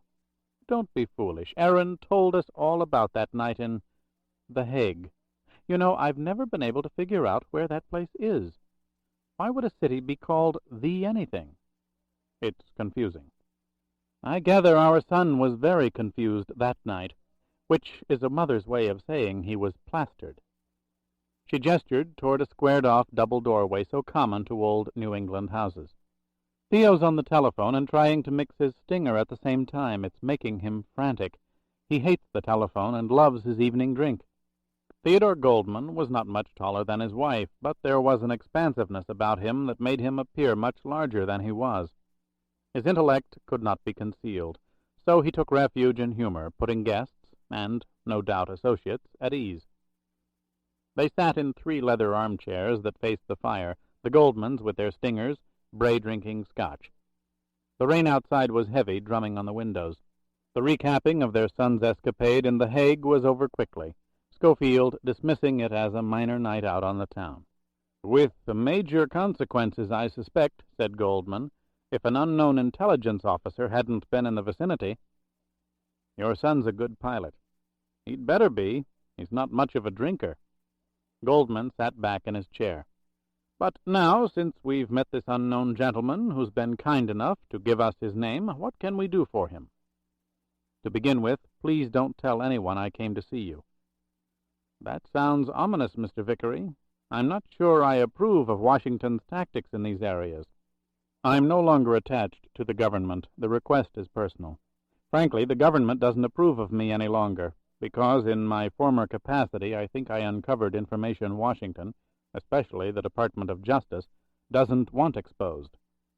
I believe it should be. That's as plain as I can put it."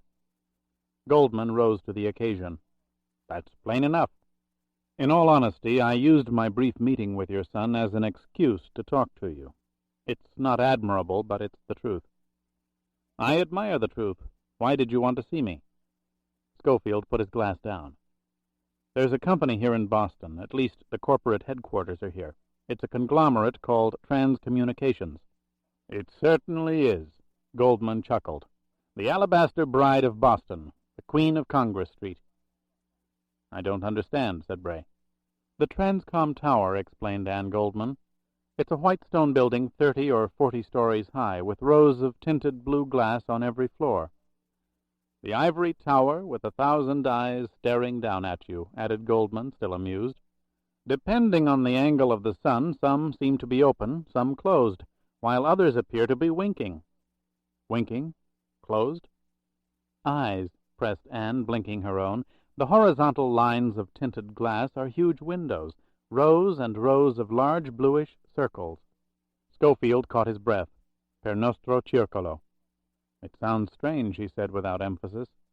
Actually, it's quite imposing, replied Goldman. A bit outré for my taste, but I gather that's the point. There's a kind of outraged purity about it, a white shaft set down in the middle of the dark concrete jungle of a financial district. That's interesting. Bray could not help himself. He found an obscure analogy in Goldman's words. The white shaft became a beam of light. The jungle was chaos. So much for the Alabaster Bride, said the lawyer professor. What did you want to know about Transcom? Everything you can tell me, answered Scofield. Goldman was mildly startled. Everything? I'm not sure I know that much. It's your classic multinational conglomerate, I can tell you that. Extraordinarily diversified, brilliantly managed. I read the other day that a lot of financial people were stunned by the extent of its holdings in Ferrachton. Yes, agreed Goldman, nodding his head in that exaggerated way a man does when he hears a foolish point being repeated. A lot of people were stunned, but I wasn't. Of course Transcom owns a great deal of Ferrachton. I dare say I could name 4 or 5 other countries where its holdings would stun these same people. The philosophy of a conglomerate is to buy as far and as wide as possible and diversify its markets. It both uses and refutes the Malthusian laws of economics. It creates aggressive competition within its own ranks, but does its best to remove all outside competitors. That's what multinationals are all about, and Transcom's one of the most successful anywhere in the world. Bray watched the lawyer as he spoke. Goldman was a born teacher, infectious in delivery, his voice rising with enthusiasm. I understand what you're saying, but you lost me with one statement. You said you could name 4 or 5 other countries where Transcom has heavy investments. How can you do that? Not just me, objected Goldman. Anybody can. All he has to do is read and use a little imagination. The laws, Mr. Scofield. The laws of the host country. The laws? They're the only things that can't be avoided, the only protection buyers and sellers have. In the international financial community, they take the place of armies. Every conglomerate must adhere to the laws of the country in which its divisions operate. Now, these same laws often ensure confidentiality. They're the frameworks within which the multinationals have to function, corrupting and altering them when they can, of course. And, since they do, they must seek intermediaries to represent them. Legally. A Boston attorney practicing before the Massachusetts bar would be of little value in Hong Kong, or Essen. What are you driving at? Bray asked. You study the law firms. Goldman leaned forward again. You match the firms and their locations with the general level of their clients and the services for which they're most recognized. When you find one that's known for negotiating stock purchases and exchanges, you look around to see what companies in the area might be ripe for invading. The legal academician was enjoying himself. It's really quite simple, he continued, and a hell of an amusing game to play. I've scared the bejesus out of more than one corporate flunky in those summer seminars by telling him where I thought his company's money men were heading. I've got a little index file, 3x5 cards, where I jot down my goodies. Scofield spoke. He had to know. What about Transcom? Did you ever do a file card on it? Oh, sure, that's what I meant about the other countries. What are they? Goldman stood up in front of the fire, frowning in recollection. Let's start with the Ferrachton works. Transcom's overseas reports included sizable payments to the Gemeinhof-Selinger firm in Essen. Gemeinhof's a direct legal liaison to Ferrachton. And they're not interested in nickel-and-dime transactions. Transcom had to be going after a big chunk of the complex. Although I admit even I didn't think it was as much as the rumors indicate. Probably isn't. What about the others? Let's see. Japan. Kyoto.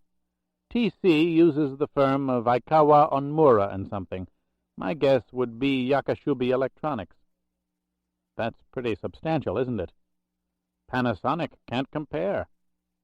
What about Europe? Well, we know about Verachten. Goldman pursed his lips. Then, of course, there's Amsterdam. The law firm there is Haino & Sons, which leads me to think that Transcom's bought into Netherlands Textiles, which is an umbrella for a score of companies ranging from Scandinavia to Lisbon. From here we can head over to Lyon. The lawyer stopped, then shook his head.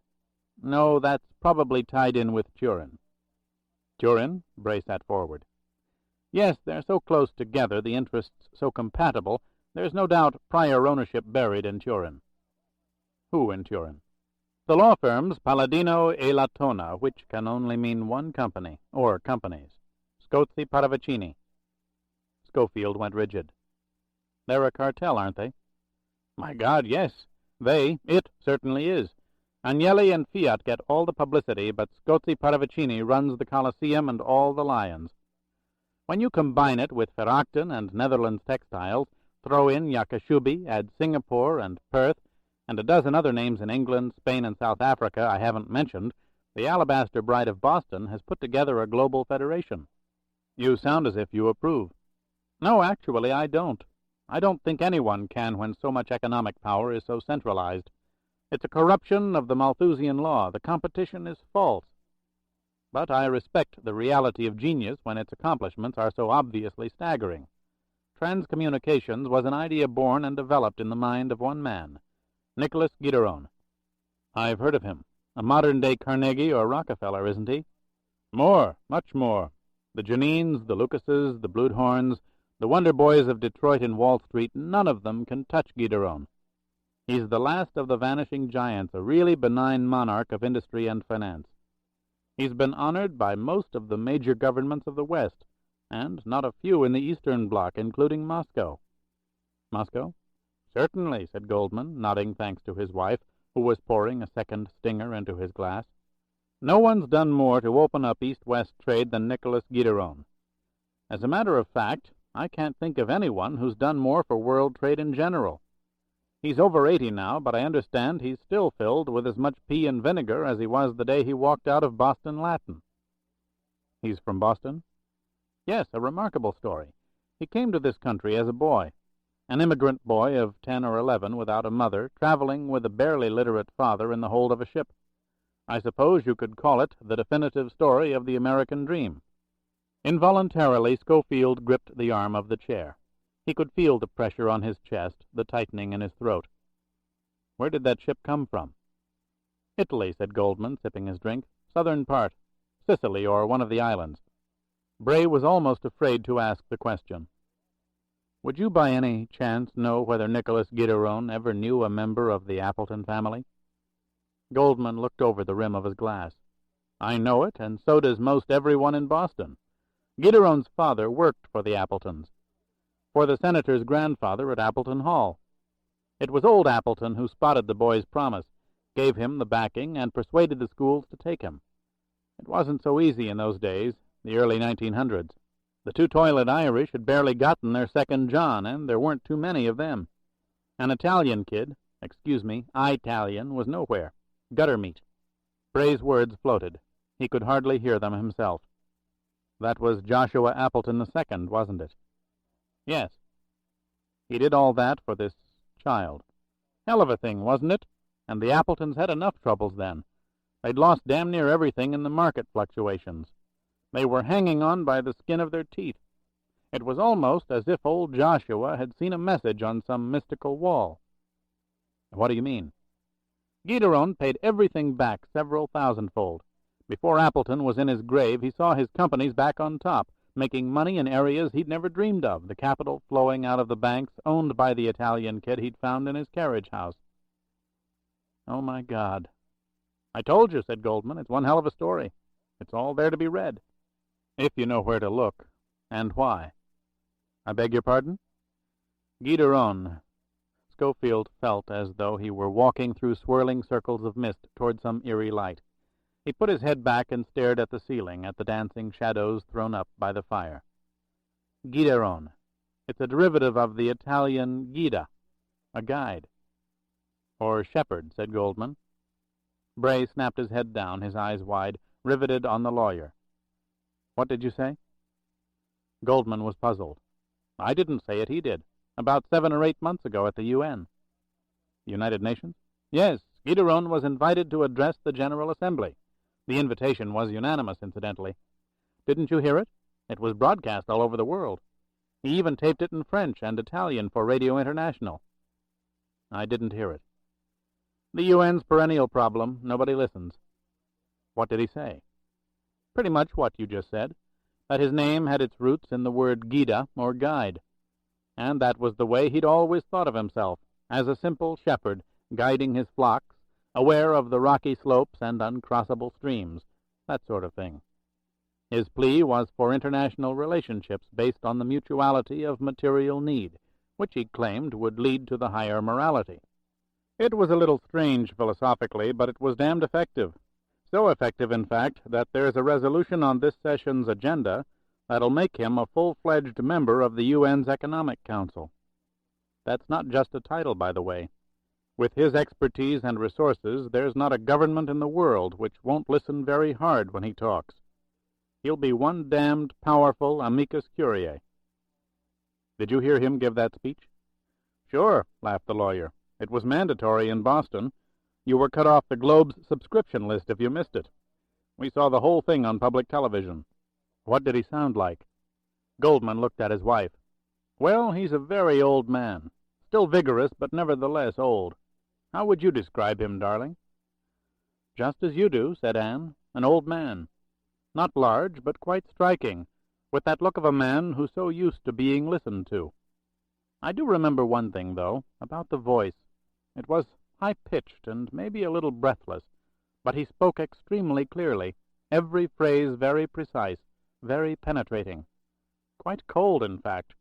You couldn't miss a word he said. Scofield closed his eyes and thought of a blind woman in the mountains above Corsica's Porto Vecchio, twisting the dials of a radio, and hearing a voice crueler than the wind. He had found the shepherd boy. Chapter 33. He had found him. Tony, I've found him. Stay alive. Don't let them destroy you. They won't kill your body. Instead, they'll try to kill your mind. Don't let them do it. They will go after your thoughts and the way you think. They will try to change you, alter the processes that make you what you are. They have no choice, my darling. A hostage must be programmed even after the trap is closed. Professionals understand that. No extremity is beyond consideration. Find something within yourself, for my sake. You see, my dearest love, I've found something. I've found him, the shepherd boy. It is a weapon. I need time to use it. Stay alive. Keep your mind. Talaniekov, the enemy I can't bring myself to hate any more. If you're dead, there's nothing I can do but turn away, knowing that I'm alone. If you're alive, keep breathing. I promise nothing. There is no hope, not really. But we have something we never had before. We have him. We know who the shepherd boy is. The web is defined now, and it circles the world. Scozi Paravicini, Ferracton, Transcommunications, and 100 different companies between each one. All put together by the shepherd boy, all run from an alabaster tower that looks over the city with 1,000 eyes. And yet there's something else. I know it. I feel it. Something else that's in the middle of the web. We who've abused this world so well for so long develop instincts, don't we? Mine is strong. It's out there. I just need time. Keep breathing, my friend. I can't think about them any longer. I've got to put them out of my mind. They intrude. They interfere. They are barriers. They do not exist. She does not exist, and I have lost her. We will not grow old together. There is no hope. Now move. For Christ's sake, move. He had left the Goldmans quickly, thanking them, bewildering them by his abrupt departure. He had asked only a few more questions about the Appleton family, questions any knowledgeable person in Boston could answer. Having the information was all he needed. There was no point in staying longer. He walked now in the rain, smoking a cigarette, his thoughts on the missing fragment his instinct told him was a greater weapon than the shepherd boy, yet somehow part of the shepherd boy, intrinsic to the deceits of Nicholas Gideron. What was it? Where was the false note he heard so clearly? He knew one thing, however, and it was more than instinct. He had enough to panic Senator Joshua Appleton IV. He would telephone the senator in Washington and quietly recite a bill of particulars that began 70 years ago, on the date of April 4th, 1911, in the hills of Porto Vecchio. Did the senator have anything to say? Could he shed any light on an organization known as the Matarese, which began its activities in the second decade of the century, at Sarajevo, perhaps, by selling political murder? An organization the Appleton family had never left, for it could be traced to a white skyscraper in Boston, a company honored by the senator's presence on its board of directors. The age of Aquarius had turned into the age of conspiracy. A man on his march to the White House would have to panic, and in panic mistakes were made. But panic could be controlled. The Matarese would mount the senator's defenses swiftly. The presidency was too great a prize to lose. And charges leveled by a traitor were no charges at all. They were merely words spoken by a man who had betrayed his country. Instinct. Look at the man. The man. More closely. Joshua Appleton was not as he was perceived to be by the nation, the paternal figure whose appeal ran across the spectrum. Then what about the day-to-day individual? Was it possible that the everyday man had weaknesses he'd find infinitely more difficult to deny than a grand conspiracy leveled by a traitor? Was it conceivable, and the more Bray thought about it, the more logical it seemed, that the entire Korean experience had been a hoax? Had commanders been bought and medals paid for, 100 men convinced by money to keep a vigil none gave a damn about? It would not have been the first time war had been used as a springboard for a celebrated civilian life. It was a natural, the perfect ploy, if the scenario could be executed with precision. And what scenario could not be with the resources controlled by the Matarese? Look at the man. The man. Goldman had brought the Appleton family up to date for Bray. The senator's official residence was a house in Concord, where he and his family stayed only during the summer months. His father had died several years ago. Nicholas Gideron had paid his last respects to the son of his mentor by purchasing the outsized Appleton Hall from the widow at a price far above the market, promising to keep the name in perpetuity. Old Mrs. Appleton currently lived on Beacon Hill in a brownstone on Louisburg Square. The mother. What kind of woman was she? In her middle 70s, Goldman had estimated. Could she tell him anything? Involuntarily, perhaps, a great deal. Mothers were much better sources of information than was generally believed, not for what they said, but for what they did not say, for subjects that were changed abruptly. It was 20 minutes past 9. Bray wondered if he could reach Appleton's mother and talk with her. The house might be watched, but not on a priority basis. A car parked in the square with a view of the brownstone, one man, possibly two. If there were such men, and he took them out, the Matarese would know he was in Boston. He was not ready for that. Still, the mother might provide a shortcut, a name, an incident, something he could trace quickly. There was so little time. Mr. B.A. Vickery was expected at the Ritz-Carlton Hotel, but when he got there, he had to bring leverage with him. At the optimum, he had to have his own hostage. He had to have Joshua Appleton IV. There was no hope. There was nothing not worth trying. There was instinct. The steep climb up Chestnut Street toward Louisburg Square was marked by progressively quieter blocks. It was as if one were leaving a profane world to enter a sacred one. Garish neons were replaced by the muted flickering of gas lamps, the cobblestone streets washed clean. He reached the square, staying in the shadows of a brick building on the corner. He took out a pair of small binoculars from his attaché case and raised them to his eyes, focusing the powerful Zeiss Icon lenses on each stationary car in the streets around the fenced-in park that was the center of Louisburg Square. There was no one. Bray put the binoculars back in his attaché case, left the shadows of the brick building, and walked down the peaceful street toward the Appleton brownstone. The stately houses surrounding the small park, with the wrought-iron fence and gate, were quiet. The night air was bitterly cold now, the gas lamps flickering more rapidly with the intermittent gusts of winter wind. Windows were closed, fires burning in the hearths of Louisburg Square. It was a different world, remote, almost isolated, certainly at peace with itself. He climbed the white stone steps and rang the bell. The carriage lamps on either side of the door threw more light than he cared for. He heard the sound of footsteps. A nurse opened the door, and he knew instantly that the woman recognized him. It was in the short, involuntary gasp that escaped her lips, in the brief widening of her eyelids. It explained why no one was on the street. The guard was inside the house. "Mrs. Appleton, please?" "I'm afraid she's retired." The nurse started to close the door. Scofield jammed his left foot into the base, his shoulder against the heavy black panel, and forced it open. "I'm afraid you know who I am," he said, stepping inside, dropping his attaché case. The woman pivoted, her right hand plunging into the pocket of her uniform. Bray countered, pushing her farther into her own pivot, gripping her wrist, twisting it downward and away from her body. She screamed.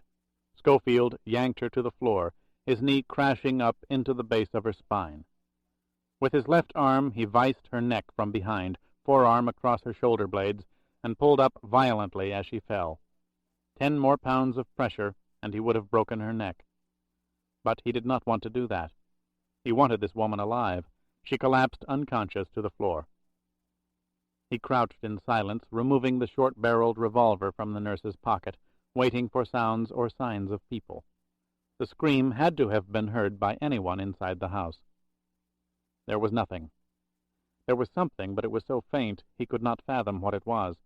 He saw a telephone next to the staircase and crept over to pick it up. There was only the hum of a dial tone. No one was using the phone. Perhaps the woman had told the truth. It was entirely possible that Mrs. Appleton had retired. He'd know shortly. First, he had to know something else. He went back to the nurse, pulled her across the floor under the hallway light, and ripped apart the front of her uniform. He tore the slip and brassiere beneath, pushed up her left breast, and studied the flesh. There it was, the small, jagged blue circle as Talaniekov had described it. The birthmark was no birthmark at all, but instead the mark of the Matarese. Suddenly, from above, there was the whirring sound of a motor, the vibration constant, bass-toned. Bray lunged across the unconscious body of the nurse into the shadows of the stairs and raised the revolver. From around the curve of the first landing an old woman came into view. She was sitting in the ornate chair of an automatic lift, her frail hands holding the sculptured pole that shot up from the guardrail. She was encased in a high-collared dressing gown of dark gray, and her once delicate face was ravaged, her voice strained. "I imagine that's one way to leash the bitch hound or corner the wolf in season, but if your objective is sexual, young man, I question your taste." Mrs. Joshua Appleton III was drunk. From the looks of her, she had been drunk for years.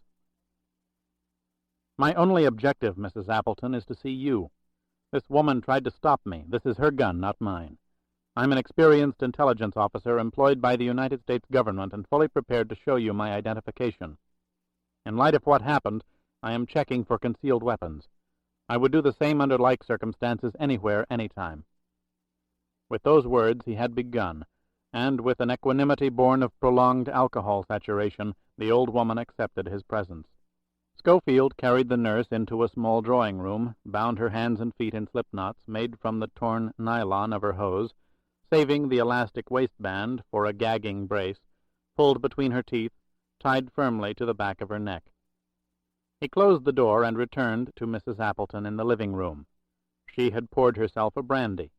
Bray looked at the odd-shaped glass and at the decanters that were placed on tables about the room. The glass was so thick that it could not be broken easily, and the crystal decanters were positioned so that a new drink was accessible every 7 to 10 feet in all directions. It was strange therapy for one so obviously an alcoholic. "I'm afraid," said Scofield, pausing at the door, "that when your nurse regains consciousness, I'm going to give her a lecture about the indiscriminate display of firearms. She has an odd way of protecting you, Mrs. Appleton." "Very odd, young man. The old woman raised her glass and cautiously sat down in an antimacassared armchair. "But since she tried and failed so miserably, why don't you tell me what she was protecting me from? Why did you come to see me? May I sit down?" "By all means." Bray began his ploy. "As I mentioned, I'm an intelligence officer attached to the Department of State. A few days ago we received a report that implicates your son, through his father, with an organization in Europe known for years to be involved in international crime." "In what?" Mrs. Appleton giggled. "Really, you're very amusing." "Forgive me, but there's nothing amusing about it." "What are you talking about?" Scofield described a group of men not unlike the Matarese council, watching the old woman closely for signs that she had made a connection. He was not even sure he had penetrated her clouded mind. He had to appeal to the mother, not the woman. "The information from Europe was sent and received under the highest security classification. To the best of my knowledge, I'm the only one in Washington that's read it, and further, I'm convinced I can contain it. You see, Mrs. Appleton, I think it's very important for this country that none of this touch the senator." "Young man," interrupted the old woman, "nothing can touch the senator, don't you know that?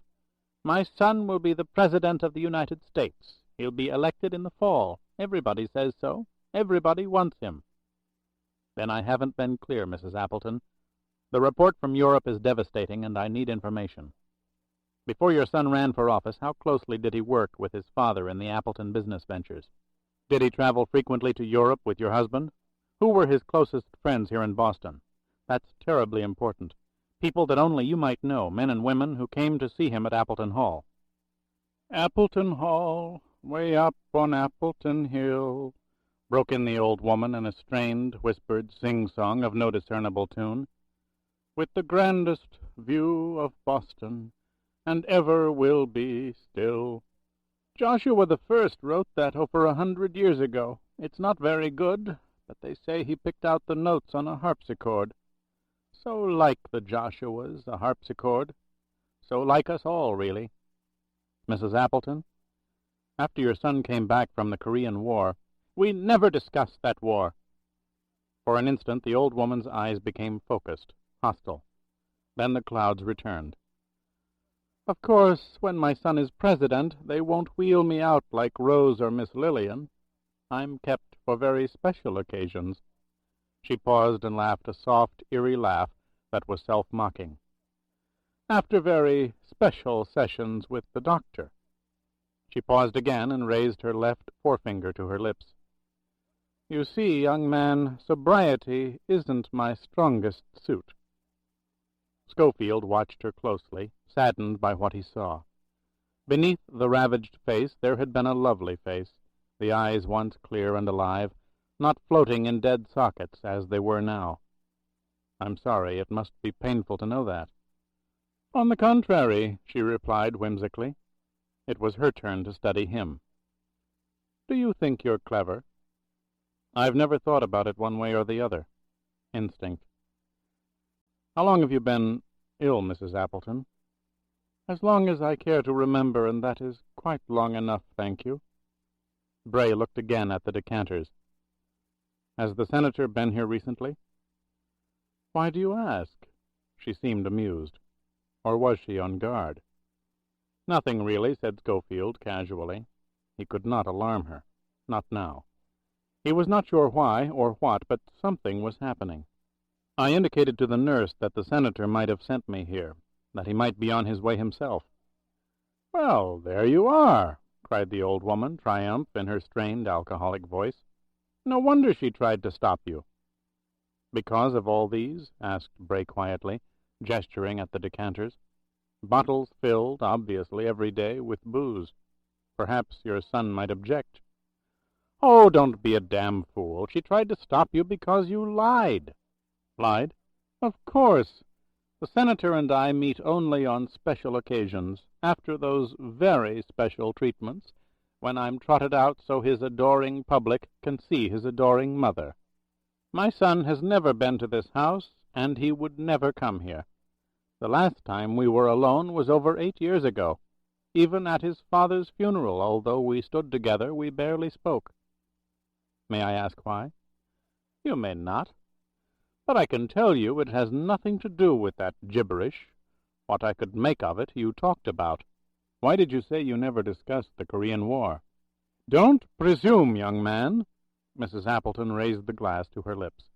Her hand trembled, and the glass fell, brandy spilling on her gown. Damn! Scofield started out of his chair. Leave it alone, she commanded. I'll pick it up, he said, kneeling down in front of her. No point stumbling over it. Then pick it up, and get me another, if you please. Certainly. He crossed to a nearby table and poured her a brandy in a fresh glass. You say you don't like to discuss the war in Korea. I said, interrupted the old woman, I never discussed it. You're very fortunate. I mean just to be able to say it and let it go at that. Some of us aren't so lucky. He remained in front of her, his shadow falling over her, the lie calculated. I can't. I was there. So was your son. The old woman drank several swallows without stopping. Wars kill so much more than the bodies they take. Terrible things happen. Did they happen to you, young man? They've happened to me. Did they do those awful things to you? What awful things, Mrs. Appleton? Starve you, beat you, bury you alive, your nostrils filled with dirt and mud, unable to breathe, dying slowly, consciously, wide awake and dying? The old woman was describing tortures documented by men held captive in North Korean camps. What was the relevance? No, those things didn't happen to me. They happened to him, you know. The doctors told me. It's what made him change, inside. Change so much. But we must never talk about it. Talk about? What was she talking about? You mean the senator? Shh! The old woman drank the remainder of the brandy. We must never, never talk about it. I see, said Bray, but he did not see. Senator Joshua Appleton IV had never been held captive by the North Koreans. Captain Josh Appleton had eluded capture on numerous occasions, the very acts of doing so behind enemy lines a part of his commendations. Scofield remained in front of her chair and spoke again. But I can't say I ever noticed any great changes in him other than getting older. Of course, I didn't know him that well 20 years ago, but to me he's still one of the finest men I've ever known. Inside, the old woman whispered harshly. It's all inside. He's a mask, and people adore him so.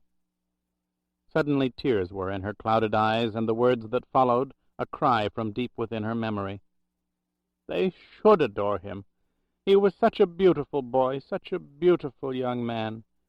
There was no one ever like my Josh, no one more loving, more filled with kindness, until they did those terrible things to him. She wept. And I was such a dreadful person. I was his mother, and I couldn't understand. I wanted my Joshua back. I wanted him back so badly. Bray knelt down and took the glass from her. What do you mean you wanted him back? I couldn't understand. He was so cold, so distant. They'd taken the joy out of him. There was no joy in him. He came out of the hospital, and the pain had been too much, and I couldn't understand. He looked at me, and there was no joy, no love, not inside. The hospital? The accident after the war, just after the war? He suffered so much, and I was drinking so much, so much. Every week he was in that awful war, I drank more and more. I couldn't stand it. He was all I had. My husband was, in name only, as much my fault as his, I suppose. He was disgusted with me, but I loved my Josh so. The old woman reached for the glass. He got to it first and poured her a drink. She looked at him through her tears, her floating eyes filled with the sadness of knowing what she was. I thank you very much, she said with simple dignity. You're welcome, he answered, feeling helpless. In a way, she whispered, I still have him, but he doesn't know it. No one does. How is that? When I moved out of Appleton Hall, on Appleton Hill, I kept his room just the way it was, the way it had been. You see, he never came back, not really. Only for an hour one night to pick up some things. So I took a room here and made it his. It will always be his, but he doesn't know it." Bray knelt down in front of her again. "Mrs. Appleton, may I see that room? Please, may I see it?" "Oh, no, that wouldn't be right," she said. "It's very private. It's his, and I'm the only one he lets in. He lives there still, you see. My beautiful Joshua." "I've got to see that room, Mrs. Appleton. Where is it?" Instinct. "Why do you have to see it?" "I can help you. I can help your son. I know it." She squinted, studying him from some inner place. "You're a kind man, aren't you? And you're not as young as I thought. Your face has lines, and there is gray at your temples. You have a strong mouth. Did anyone ever tell you that?" "No, I don't think anyone ever did. Please, Mrs. Appleton, I must see that room. Allow me to." "It's nice that you ask. People rarely ask me for anything any more. They just tell me." "Very well, help me to my lift, and we'll go upstairs. You understand, of course, we'll have to knock first. If he says you can't come in, you'll have to stay outside." Scofield guided her through the living-room arch to the chair lift. He walked beside her up the staircase to the second-floor landing, where he helped her to her feet.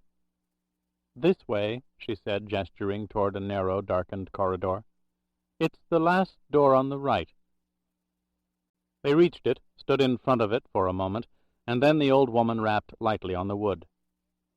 "We'll know in a minute," she continued, bending her head as if listening for a command from within. "It's all right," she said, smiling. "He said you could come in, but you mustn't touch anything. He has everything arranged the way he likes it." She opened the door and flipped a switch on the wall. 3 separate lamps went on. Still the light was dim. Shadows were thrown across the floor and up on the walls.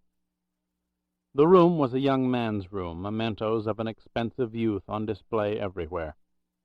The banners above the bed and the desk were those of Andover and Princeton, the trophies on the shelves for such sports as sailing, skiing, tennis, and lacrosse. The room had been preserved, eerily preserved, as if it had once belonged to a Renaissance prince. A microscope sat alongside a chemistry set. A volume of Britannica lay open, most of the page underlined, handwritten notes in the margins. On the bedside table were novels of Dos Passos and Kestler. Beside them the typewritten title page of an essay authored by the celebrated inhabitant of that room. It was called "The Pleasures and Responsibilities of Sailing in Deep Waters," submitted by Joshua Appleton, Sr., Andover Academy, March 1945. Protruding from below the bed were 3 pairs of shoes, loafers, sneakers, and black patent leathers worn with formal clothes. A life was somehow covered in the display. Bray winced in the dim light. He was in the tomb of a man very much alive, the artifacts of a life preserved, somehow meant to transport the dead safely on its journey through the darkness.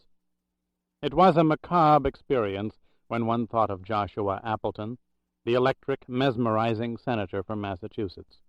Scofield glanced at the old woman. She was staring impassively at a cluster of photographs on the wall. Bray took a step forward and looked at them. They were pictures of a younger Joshua Appleton and several friends, the same friends, apparently the crew of a sailboat, the occasion identified by the center photograph. It showed a long banner being held by 4 men standing on the deck of a sloop. Marblehead Regatta Championship, summer 1949. Only the center photograph and the 3 above it showed all 4 crew members. The 3 lower photographs were shots of only 2 of the 4. Appleton and another young man, both stripped to the waist, slender, muscular, shaking hands above a tiller, smiling at the camera as they stood on either side of the mast, and sitting on the gunwales, drinks held forward in a salute. Scofield looked closely at the 2 men, then compared them to their associates. Appleton and his obviously closer friend had a strength about them absent in the other 2, a sense of assurance, of conviction somehow. They were not alike except perhaps in height and breadth. Athletic men comfortable in the company of each's peer, yet neither were they dissimilar. Both had sharp, if distinctly different, features, strong jaws, wide foreheads, large eyes, and thatches of straight dark hair, the kind of faces seen in scores of Ivy League yearbooks. There was something disturbing about the photographs. Bray did not know what it was, but it was there. Instinct. "They look as if they could be cousins," he said. "For years they acted as though they were brothers," replied the old woman. "In peace they would be partners. In war, soldiers together. But he was a coward. He betrayed my son. My beautiful Joshua went to war alone, and terrible things were done to him. He ran away to Europe, to the safety of a chateau. But justice is odd. He died in Gstaad, from injuries on a slope. To the best of my knowledge, my son has never mentioned his name since." "Since? When was that?" 25 years ago. "Who was he?" She told him.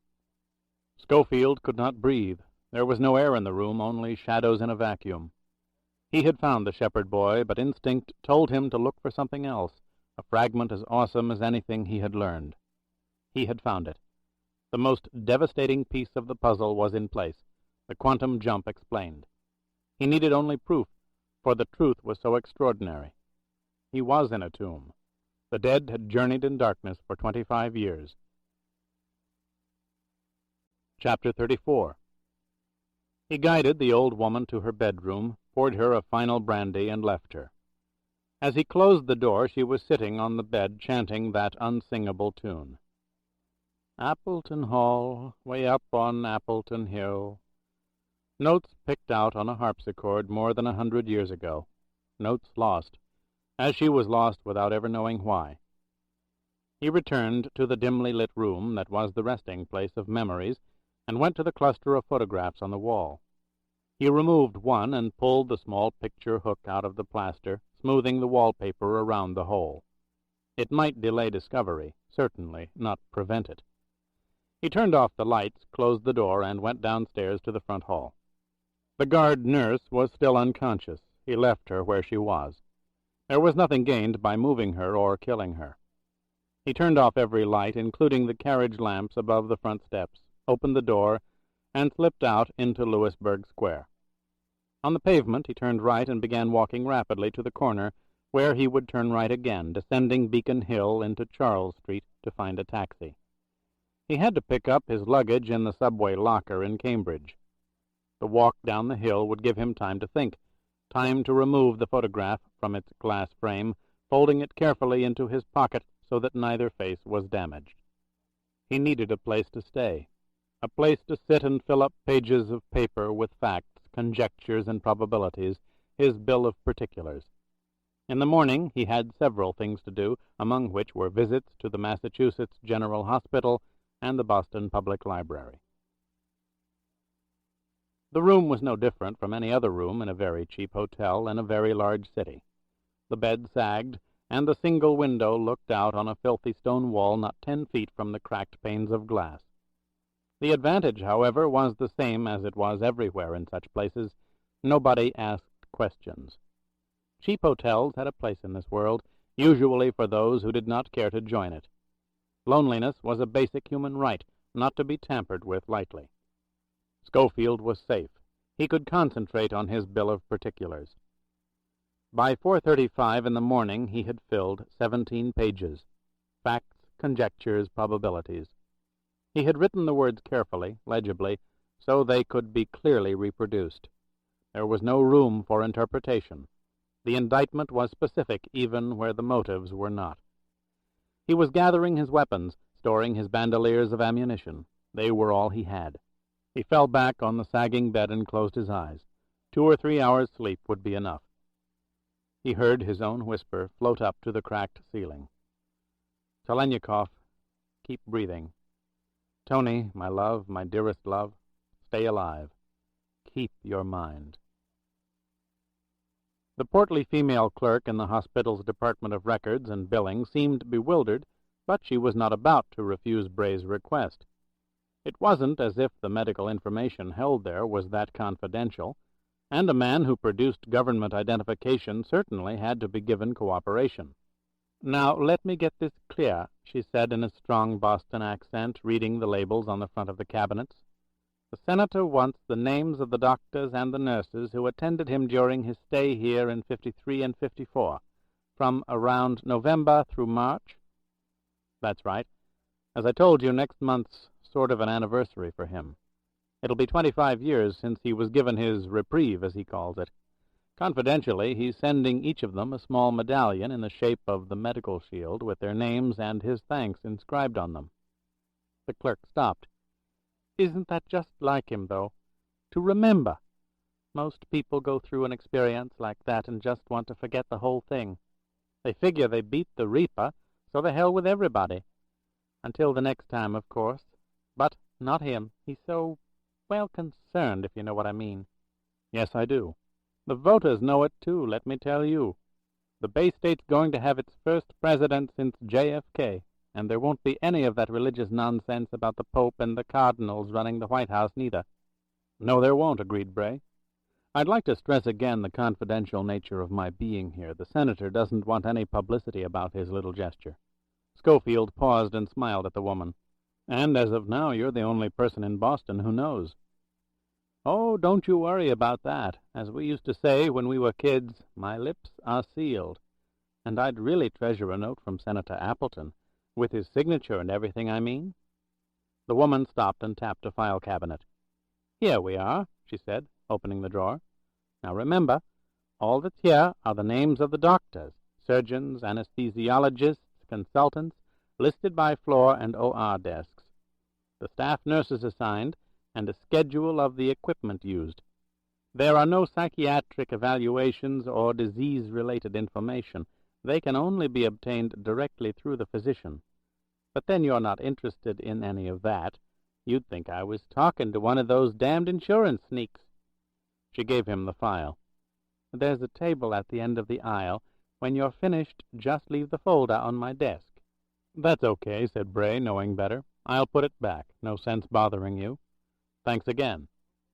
Thank you. Scofield read through the pages rapidly to get a general impression. Medically, most of what he read was beyond his comprehension, but the conclusion was inescapable. Joshua Appleton had been more dead than alive when the ambulance had brought him to the hospital from the collision on the turnpike. Lacerations, contusions, convulsions, fractures, along with severe head and neck wounds, painted the bloody picture of a mutilated human face and body. There were lists of drugs and serums used to prolong the life that was ebbing, detailed descriptions of the sophisticated machinery employed to stop deterioration. And ultimately, weeks later, the reversal began to take place. The incredibly more sophisticated machine that was the human body started to heal itself. Bray wrote down the names of the doctors and the attending nurses listed in the floor and OR schedules. 2 surgeons, 1 a skin graft specialist, and a rotating team of 8 nurses appeared consistently during the first weeks. Then, abruptly, their names were no longer there, replaced by 2 different physicians and 3 private nurses assigned to 8-hour shifts. He had what he needed, a total of 15 names, 5 primary, 10 secondary. He would concentrate on the former, the last 2 physicians, and the 3 nurses. The earlier names were removed from the time in question. He replaced the folder and went back out to the clerk's desk.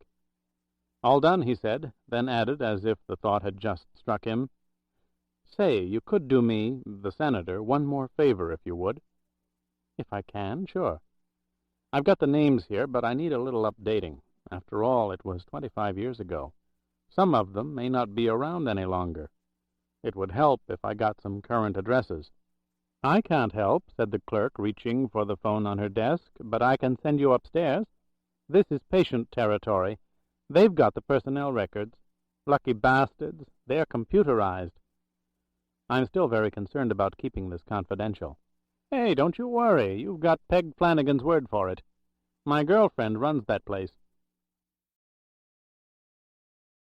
Scofield sat next to a bearded black college student in front of a computer keyboard.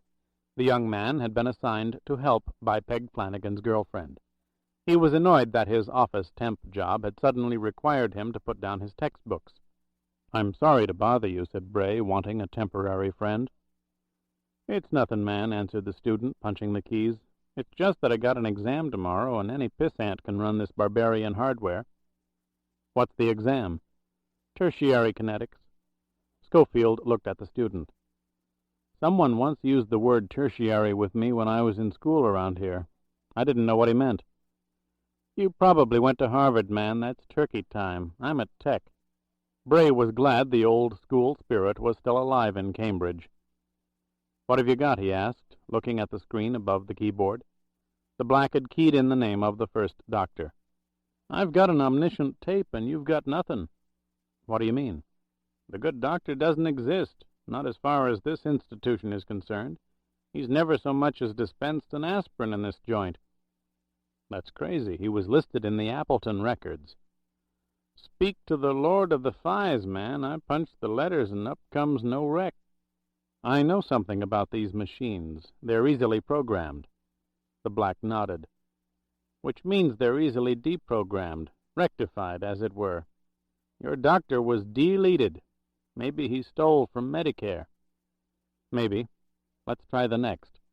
The student keyed in the name. Well, we know what happened to this boy, Seb Hem. He died right here on the 3rd floor, cerebral hemorrhage. Never even got a chance to get his tuition back. What do you mean? Med school, man. He was only 32. Hell of a way to go at 32. Also unusual. What's the date? March 21st, 1954. Appleton was discharged on the 30th, said Scofield, as much to himself as to the student. These 3 names are nurses. Try them, please. Catherine Connolly, deceased 3/26/54. Alice Bonelli, deceased 3/26/54. Janet Drummond, deceased 3/26/54. The student sat back. He was not a fool. Seems there was a real epidemic back then, wasn't there? March was a rough month, and the 26th was a bad day for 3 little girls in white. Any cause of death? Nothing listed, which only means they didn't die on the premises. But all 3 on the same day, I dig, said the young man. Crazy. He held up his hand. Hey, there's an old cat who's been here for about 6,000 years. He runs a supply room on the 1st floor. He might remember something. Let me get him on the horn. The black wheeled his chair around and reached for a telephone on the counter. Get on line 2, he said to Bray, pointing to another phone on a nearby table. First floor supply, said the voice in a loud Irish brogue. Hey, Methuselah, this is Amos, as in Amos and Andy. You're a nutty boyo, you are. Hey, Jimmy, I got this honky friend on the horn here. He's looking for information that goes back to when you were the terror of the Angels' dorm. As a matter of fact, it concerns 3 of them. Jimmy, you recall a time in the middle 50s when 3 nurses all died on the same day? 3. Oh, indeed I do. It was a terrible thing. Little Katie Connolly was one of 'em. What happened? Asked Bray. They drowned, sir. All 3 of the girls drowned. They was in a boat, and the damn thing pitched over, throwing 'em into a bad sea. In a boat? In March? One of those crazy things, sir. You know how rich kids prowl around the nurses' dormitories? They figure the girls see naked bodies all the time, so maybe they wouldn't mind looking at theirs. Well, one night these punk swells were throwing a party at this fancy yacht club and asked the girls up. There was drinking and all kinds of nonsense, and some jackass got the bright idea to take out a boat. Damn fool thing, of course. As you say, it was in March. It happened at night? Yes, indeed, sir. The bodies didn't wash up for a week, I believe. Was anyone else killed? Of course not. It's never that way, is it? I mean, rich kids are always such good swimmers, aren't they now? Where did it happen? Asked Scofield. Can you remember? Sure I can, sir. It was up the coast, Marblehead. Bray closed his eyes. Thank you, he said quietly, replacing the phone. Thanks, Methuselah. The student hung up, his eyes on Scofield. You got trouble, don't you? I got trouble, agreed Bray, walking back to the keyboard. I've also got 10 more names. 2 doctors and 8 nurses. Can you run them through for me just as fast as you can? Of the 8 nurses, half were still alive. 1 had moved to San Francisco, address unknown. Another lived with a daughter in Dallas, and the remaining 2 were in the St. Agnes retirement home in Worcester. One of the doctors was still alive. The skin graft specialist had died 18 months ago at the age of 73. The first surgeon of record, Dr. Nathaniel Crawford had retired and was living in Quincy. "May I use your phone?" asked Scofield. "I'll pay whatever charges there are." "Last time I looked, none of these horns was in my name. Be my guest." Bray had written down the number on the screen. He went to the telephone and dialed. "Crawford here." The voice from Quincy was brusque, but not discourteous. "My name is Scofield, sir. We've never met, and I'm not a physician, but I'm very interested in a case you were involved with a number of years ago at Massachusetts General. I'd like to discuss it briefly with you, if you wouldn't mind." "Who was the patient? I had a few thousand." "Senator Joshua Appleton, sir." There was a slight pause on the line. When Crawford spoke, his brusque voice took on an added tone of weariness. "Those goddamned incidents have a way of following a man to his grave, don't they? Well, I haven't practiced for over 2 years now, so whatever you say or I say, it won't make any goddamn difference. Let's say I made a mistake." "Mistake?" "I didn't make many. I was head of surgery for damn near 12 years. My summary's in the Appleton medical file. The only reasonable conclusion is that the X-rays got fouled up, or the scanning equipment gave us the wrong data." There was no summary from Dr. Nathaniel Crawford in the Appleton medical file. "Are you referring to the fact that you were replaced as surgeon of record?" "Replaced? Hell, Tommy Belford and I got our asses kicked 4 square out of there by the family." "Belford? Is that Dr. Belford, the skin graft specialist?" "A surgeon, a plastic surgeon, and a goddamned artist. Tommy put the man's face back on like he was Almighty God himself. That whiz kid they brought in messed up Tommy's work, in my opinion. Sorry about him, though. The kid hardly finished when his head blew." "Do you mean a cerebral hemorrhage, sir?" "That's right. The Swiss was right there when it happened. He operated, but it was too late." "When you say the Swiss, do you mean the surgeon who replaced you?" "You got it. The great Herr Doctor from Zurich. That bastard treated me like a retarded med school dropout." "Do you know what happened to him?" "Went back to Switzerland, I guess. Never was interested in looking him up myself." "Doctor, you say you made a mistake. Or the X-rays did, or the equipment. What kind of a mistake?" "Simple. I gave up. We had him on total support systems, and that's exactly what I figured they were. Total support. Without them, he wouldn't have lasted a day. And if he had, I thought it would be a waste. He'd live like a vegetable." "You saw no hope of recovery?" Crawford lowered his voice, strength in his humility. "I was a surgeon. I wasn't God. I was fallible. It was my opinion then that Appleton was not only beyond recovery, he was dying a little more with each minute. I was wrong. Thank you for talking to me, Dr. Crawford. As I said before, it can't make any difference now, and I don't mind. I had a hell of a lot of years with a knife in my hand. I didn't make many mistakes." "I'm sure you didn't, sir. Goodbye." Scofield walked back to the keyboard. The black student was reading his textbook. "X-rays?" said Bray softly. "What?" The black looked up. "What about X-rays?" Bray sat down next to the young man. If he ever needed a temporary friend, it was now. He hoped he had one. "How well do you know the hospital staff?" "It's a big place, man." "You knew enough to call Methuselah." "Well, I've been working here off and on for 3 years. I get around." "Is there a repository for X-rays going back a number of years?" "Like maybe 25? "Yes." "There is. It's no big deal." "Can you get me one?" The student raised an eyebrow. "That's another matter, isn't it?" "I'm willing to pay, generously." The black grimaced. "Oh, man, it's not that I look askance at bread, believe me, but I don't steal, and I don't push, and God knows I didn't inherit. What I'm asking you to do is the most legitimate, even moral, if you like, thing I could ask anyone to do. I'm not a liar." The student looked into Bray's eyes. "If you are, you're a damned convincing one, and you've got troubles, I've seen that. What do you want?" "An X-ray of Joshua Appleton's mouth." "Mouth? His mouth?" "His head injuries were extensive. Dozens of pictures had to be taken. There had to be a lot of projected dental work. Can you do it?" The young man nodded. "I think so. One more thing. I know it'll sound outrageous to you, but take my word for it, nothing's outrageous. How much do you make a month here?" "I average 80, 90 a week, about $350 a month.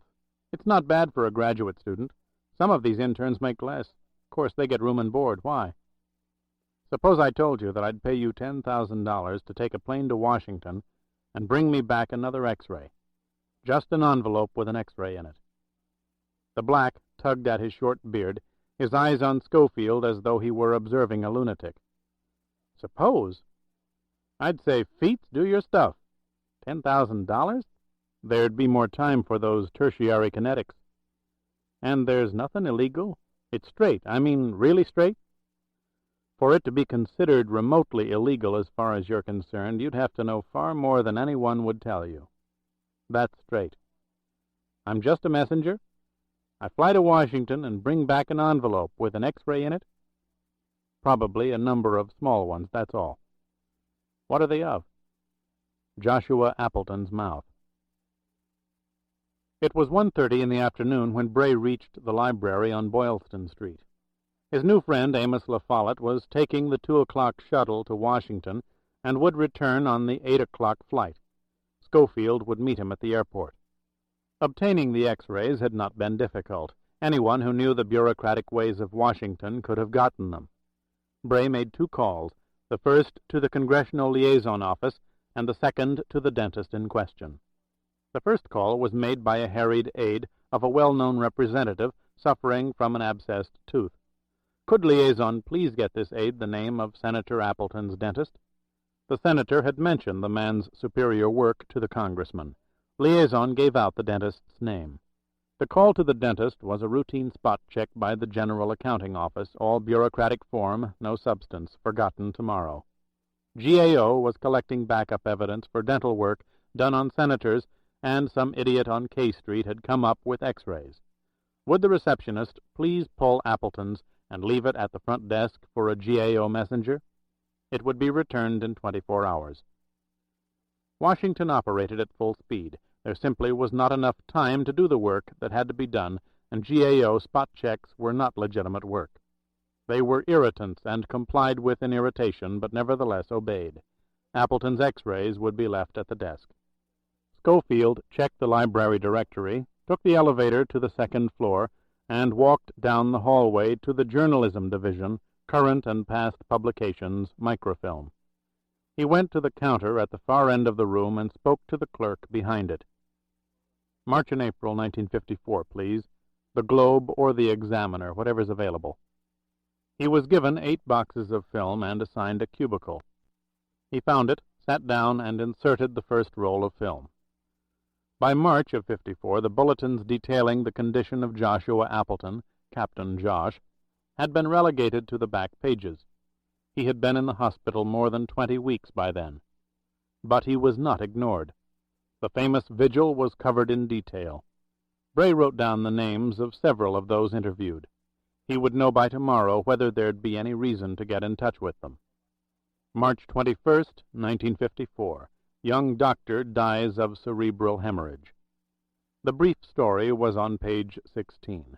No mention that the surgeon was attending Joshua Appleton. March 26th, 1954. 3 Massachusetts general nurses killed in freak boating accident. The story had made the lower left corner of the front page, but again there was no mention of Joshua Appleton.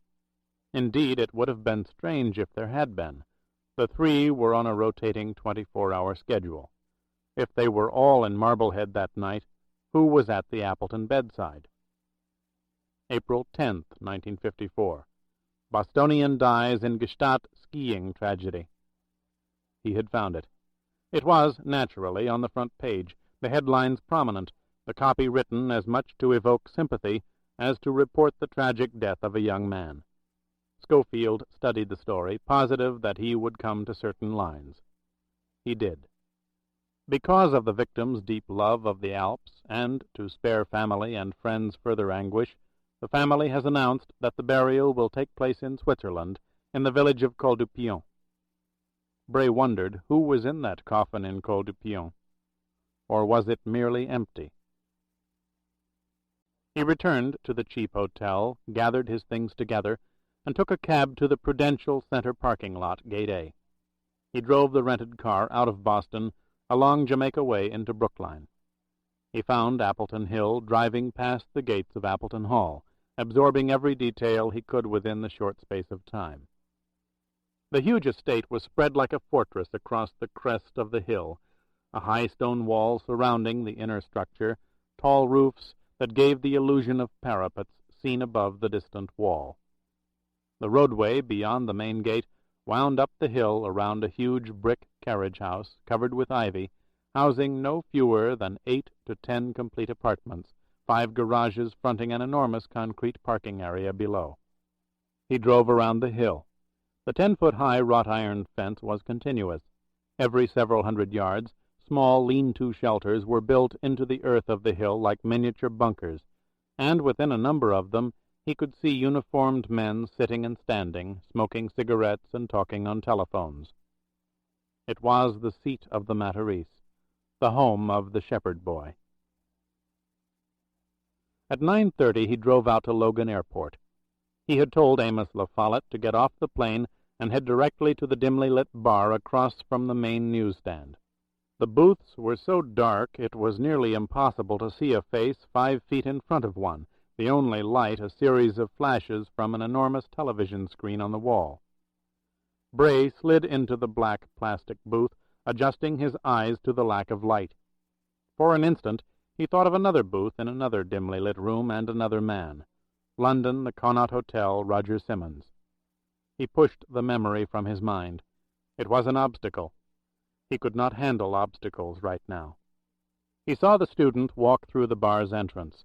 Scofield stood up briefly. Amos saw him and came over. There was a manila envelope in his hand, and Bray felt a quick acceleration in his chest. "I gather everything went all right," he said. "I had to sign for it." "You what?" Bray was sick. It was such a little thing, an obvious thing, and he had not thought of it.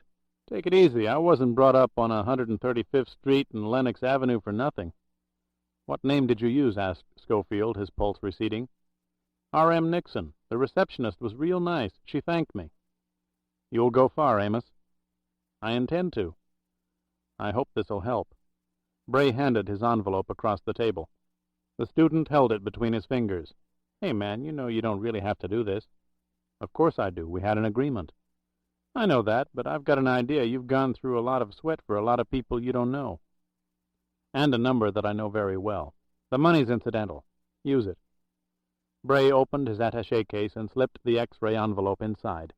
Right above a file folder containing Joshua Appleton's X-ray from 25 years ago. "Remember, you never knew my name, and you never went to Washington. If you're ever asked, you merely ran some forgotten names through a computer for a man who never identified himself. Please remember that." "That's going to be tough." "Why?" Scofield was alarmed. "How am I going to dedicate my first textbook to you?" Bray smiled. "You'll think of something. Goodbye," he said, getting out of the booth. "I've got an hour's drive and several more of sleep to catch up on." "Stay well, man." "Thanks, Professor." Scofield stood in the dentist's waiting room on Main Street in Andover, Massachusetts. The name of the dentist had been supplied, happily, even enthusiastically, by the nurse's office of Andover Academy. Anything for Andover's illustrious and generous alumnus, and by extension the senator's aide, of course. Naturally, the dentist was not the same man who had tended Senator Appleton when he was a student. The practice had been taken over by a nephew a number of years ago, but there was no question that the present doctor would cooperate. The nurse's office would call him and let him know the senator's aide was on the way over. Bray had counted on a psychology as old as the dentist's drill. Two young boys who were close friends and away at prep school might not see eye to eye on every issue, but they would share the same dentist. Yes, both boys had gone to the very same man in Andover. The dentist came out of the door that led to a storeroom, half-glasses perched on the edge of his nose. In his hand were 2 sheets of cardboard, small negatives embedded in each. X-rays of 2 Andover students taken over 30 years ago. "Here you are, Mr. Vickery," said the dentist, holding out the X-rays. "Damn, will you look at the primitive way they used to mount these things. One of these days I've got to clean out that mess back there, but then you never know. Last year I had to identify an old patient of my uncle's who was burned to death in that fire over in Boxford."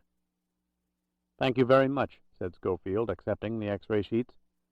"By the way, Doctor, I know you're rushed, but I wonder if you'd mind one more favor. I've got 2 newer sets here of both men, and I've got to match them with the ones you're lending us. Of course, I can get someone to do it, but if you've got a minute." "Sure, won't even take a minute. Let me have them." Bray removed the 2 sets of X-rays from their envelopes, one stolen from the Massachusetts General Hospital, the other obtained in Washington. He had placed white tape over the names.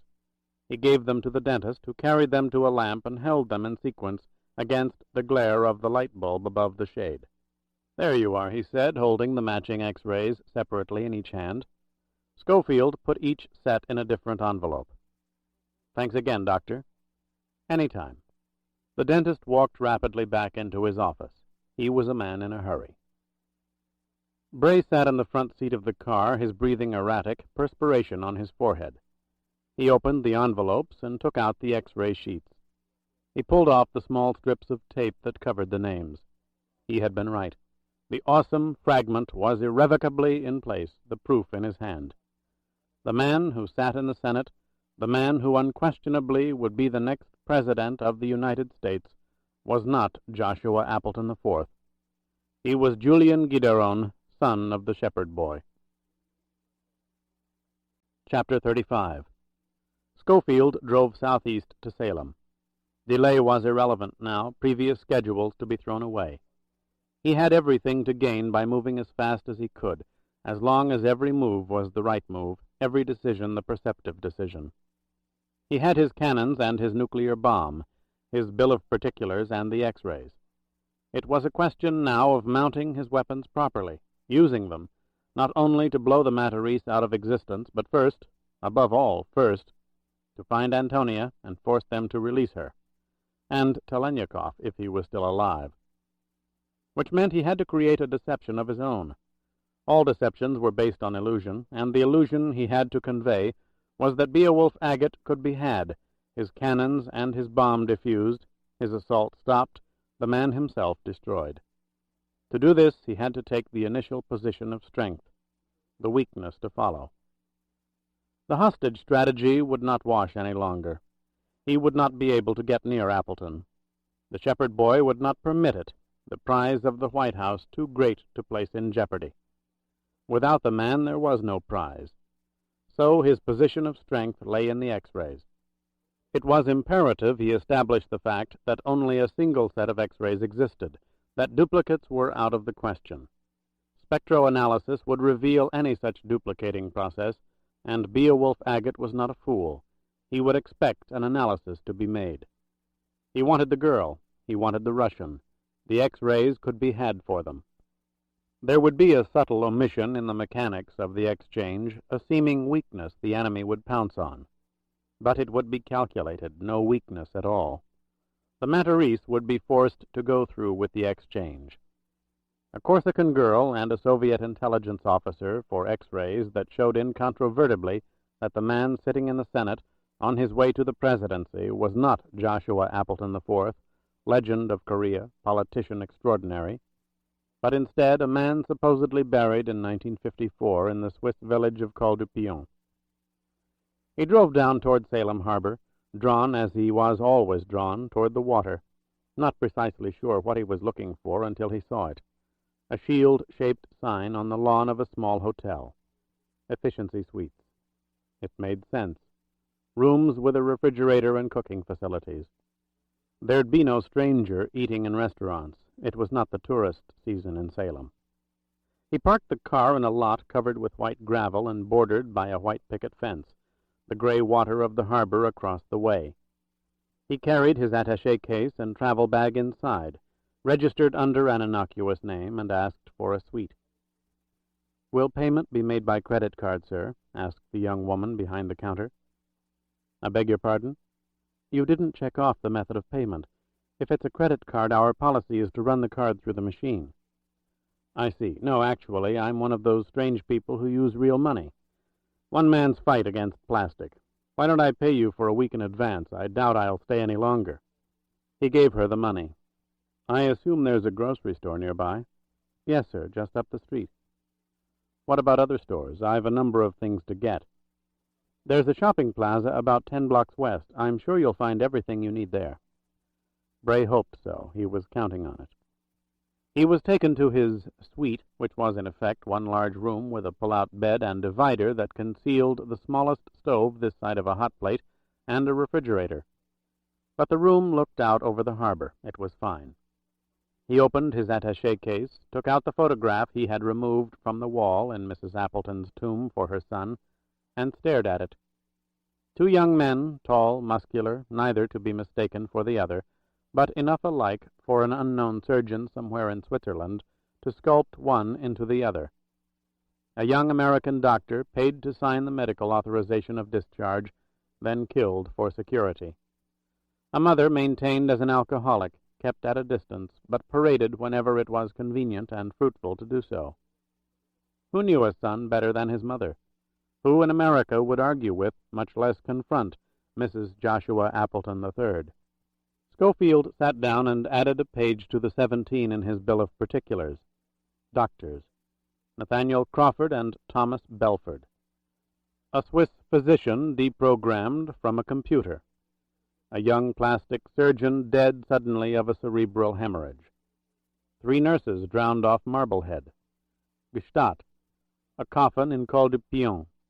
X-rays, 1 set from Boston, 1 set from Washington, 2 from Main Street, Andover, Massachusetts. 2 different men merged into one, and the one was a lie.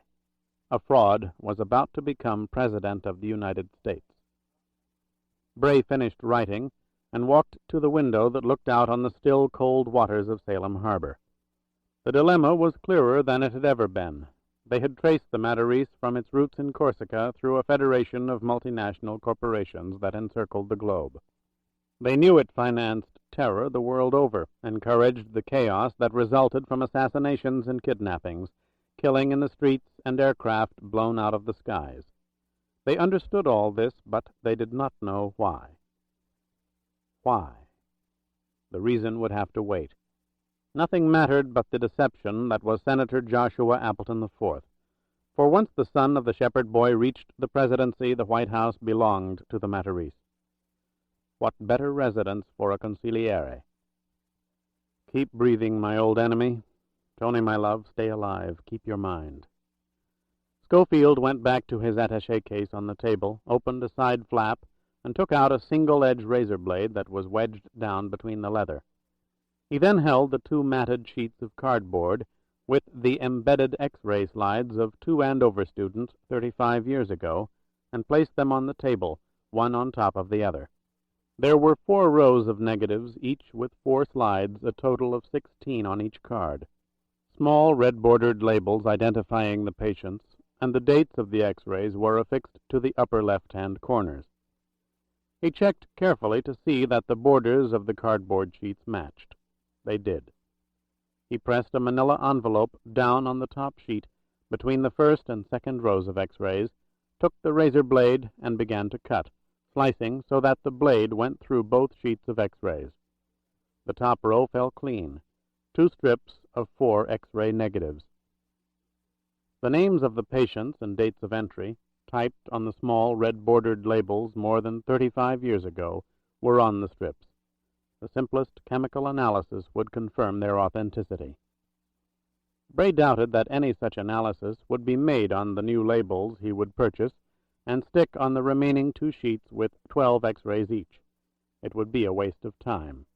The X-rays themselves would be compared with new X-rays of the man who called himself Joshua Appleton IV, Julien Guideron.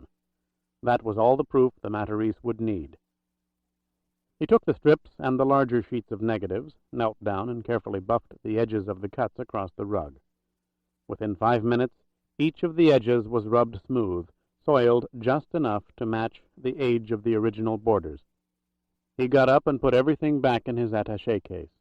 It was time to return to Andover to put the plan in motion. "Mr. Vickery, is something wrong?" asked the dentist, coming out of his office, still harried, 3 afternoon patients reading magazines glancing up in mild irritation.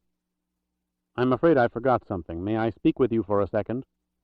"Come on in here," said the dentist, ushering Scofield into a small workroom, the shelves lined with impressions of teeth mounted on movable clamps. He lit a cigarette from a pack on the counter. "I don't mind telling you it's been one hell of a day. What's the matter?" "The laws, actually." Bray smiled, opening his attaché case and taking out the 2 envelopes. "H.R. 7485. "What the hell is that?" "A new congressional regulation, part of the post-Watergate morality. Whenever a government employee borrows property from any source, for whatever purpose, a full description of said property must be accompanied by a signed authorization." "Oh, for Christ's sake." "I'm sorry, Doctor. The Senator's a stickler for these things." Scofield took the X-rays from the envelopes. "If you'll re-examine these, call in your nurse and give her a description. She can type the authorization on your letterhead, and I'll get out of here." "I suppose anything for the next President of the United States," said the dentist, taking the shortened X-ray sheets and reaching for his telephone. "Tell Appleton to lower my taxes." He pressed the intercom button. "Bring in your pad, please."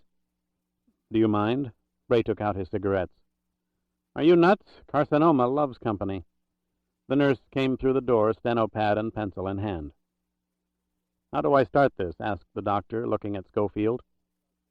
"To whom it may concern is fine." "Okay." The dentist glanced at his nurse.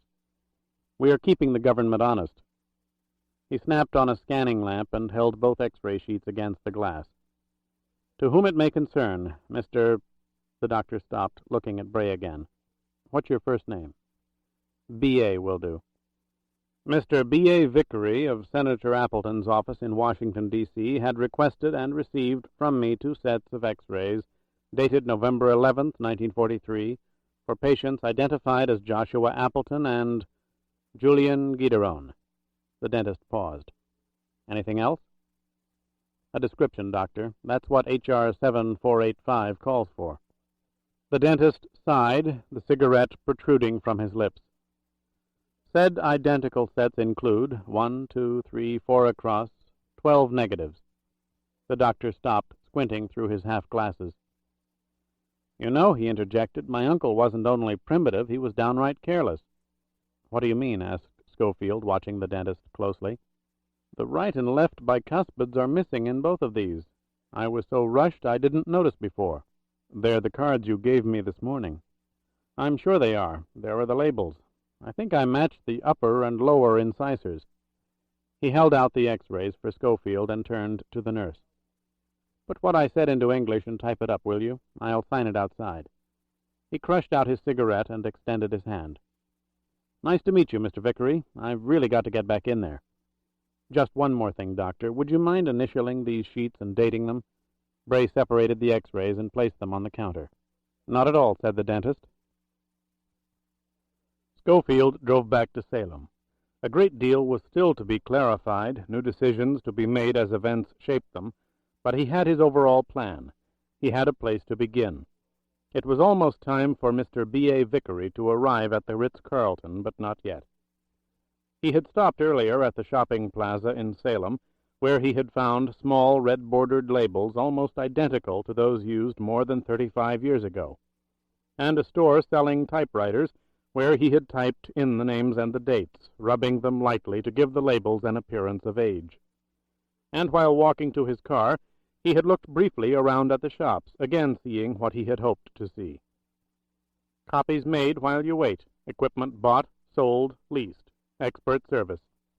It was conveniently 2 doors away from a liquor store, 3 from a supermarket.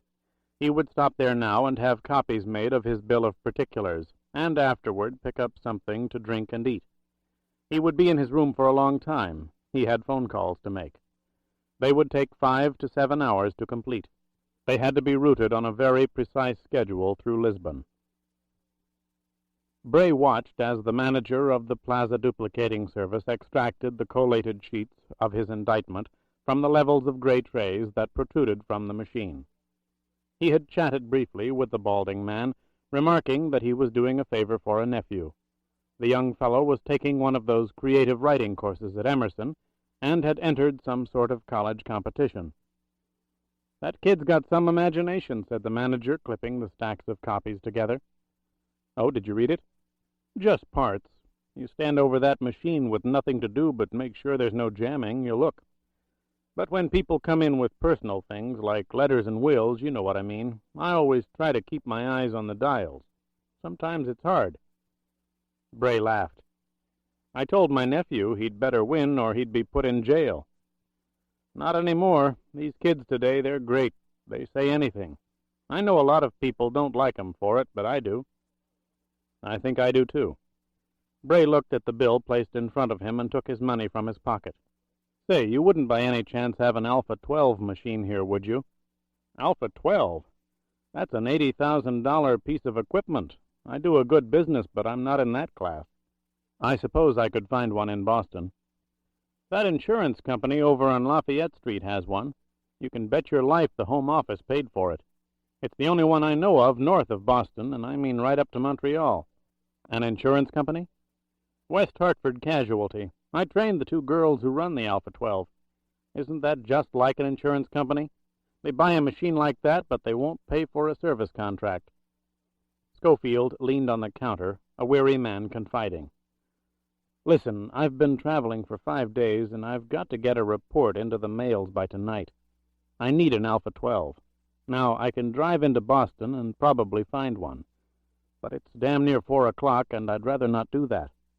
My company's a little crazy. It thinks my time is valuable and lets me have enough money to save it where I can. What do you say? Can you help me?" Bray removed a $100 bill from his clip. "You work for one hell of a company." "That I do." "I'll make a call." It was 5:45 when Bray returned to the hotel on Salem Harbor. The Alpha 12 had performed the service he had needed, and he had found a stationery store where he had purchased a stapler, 6 manila envelopes, 2 rolls of packaging tape, and a Park Sherman scale that measured weight in ounces and grams. At the Salem post office, he had bought $50 worth of stamps. A porterhouse steak and a bottle of scotch completed his shopping list. He spread his purchases on the bed, removing some to the table, others to the formica counter between the Lilliputian stove and refrigerator. He poured a drink and sat in the chair in front of the window overlooking the harbor. It was growing dark. He could barely see the water except where it reflected the lights of the piers. He drank the whiskey in short swallows, letting the alcohol spread, suspending all thought. He had no more than 10 minutes before the telephone calls would begin. His cannons were in place, his nuclear bomb in its rack. It was vital now that everything take place in sequence, always sequence, and that meant choosing the right words at the right time. There was no room for error. To avoid error, his mind had to be free, loose, unencumbered, capable of listening closely, picking up nuances. "Tony?" "No." He closed his eyes. The gulls in the distance were foraging the waters for their last meal before darkness was complete. He listened to their screeches, the dissonance somehow comforting. There was a kind of energy in every struggle to survive. He hoped he would have it. He dozed, awakening with a start. He looked at his watch, annoyed. It was 6 minutes past 6. His 10 minutes had stretched nearer to 15. It was time for the first telephone call, the one he considered least likely to bring results. It would not have to be routed through Lisbon, the chances of a tap so remote as to be practically non-existent. But practically was not totally.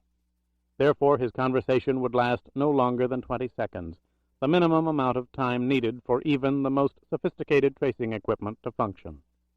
The 20-second limit was the one he had instructed the Frenchwoman to use weeks ago, when she had placed calls for him all through the night to a suite of rooms at the hotel on Nebraska Avenue. He rose from the chair and went to his attaché case, taking out notes he had written to himself, notes with names and telephone numbers.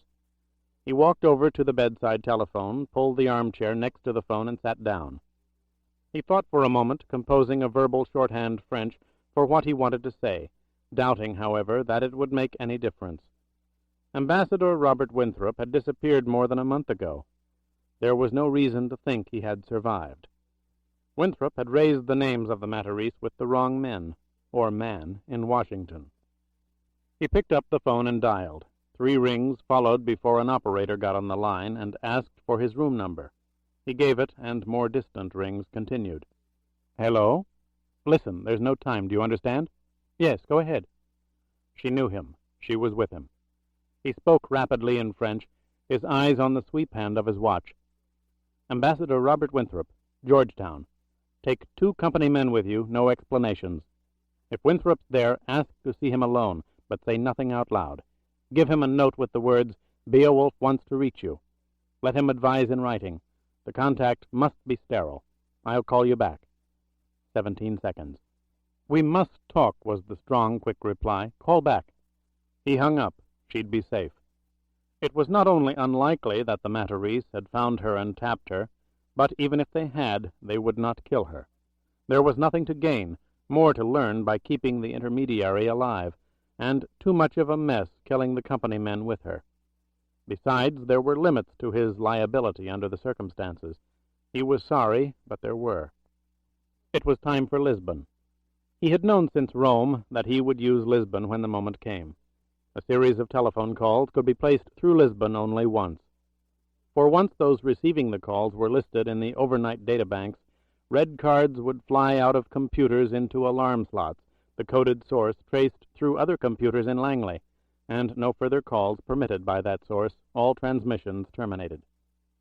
Access to Lisbon was restricted to those who dealt solely with high-level defections, men in the field who in times of emergency had to go directly to their superiors in Washington, who in turn were authorized to make immediate decisions. No more than 20 intelligence officers in the country had the codes for Lisbon, and no man in Washington ever refused a call from Lisbon. One never knew whether a general or a nuclear physicist or a ranking member of the Presidium or the KGB might be the prize. It was also understood that any abuse of the Lisbon access would result in the severest consequences for the abuser.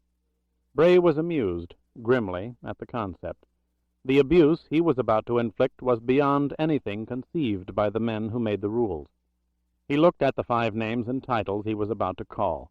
The names in themselves were not that unusual. They could probably be found in any telephone book. Their positions, however, could not.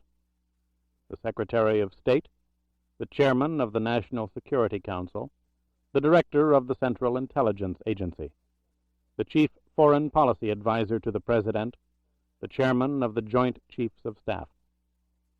The probability that 1, possibly 2 of these men were consiglieri of the Matarese convinced Bray not to try to send his indictment directly to the President. Talaniekov and he had believed that once the proof was in their hands, the 2 leaders of both their countries could be reached and convinced. It was not true. Presidents and premiers were too closely guarded, too protected. Messages were filtered, words interpreted. The charges of traitors would be dismissed. Others had to reach presidents and premiers, men whose positions of trust and responsibility were beyond reproach. Such men had to bring them the news, not traitors. The majority, if not all of those he was about to call, were committed to the well-being of the nation. Any one of them could get the ear of the President. It was all he asked for, and none would refuse a call from Lisbon. He picked up the telephone and dialed the overseas operator. 20 minutes later, the operator called back. Lisbon had, as always, cleared the traffic to Washington quickly. The Secretary of State was on the line. "This is State 1, said the Secretary. "Your codes are cleared, Lisbon. What is it?" "Mr. Secretary, within 48 hours you'll receive a manila envelope in the mail. The name Agate will be printed in the upper left corner." "Agate? Beowulf Agate? Please listen to me, sir.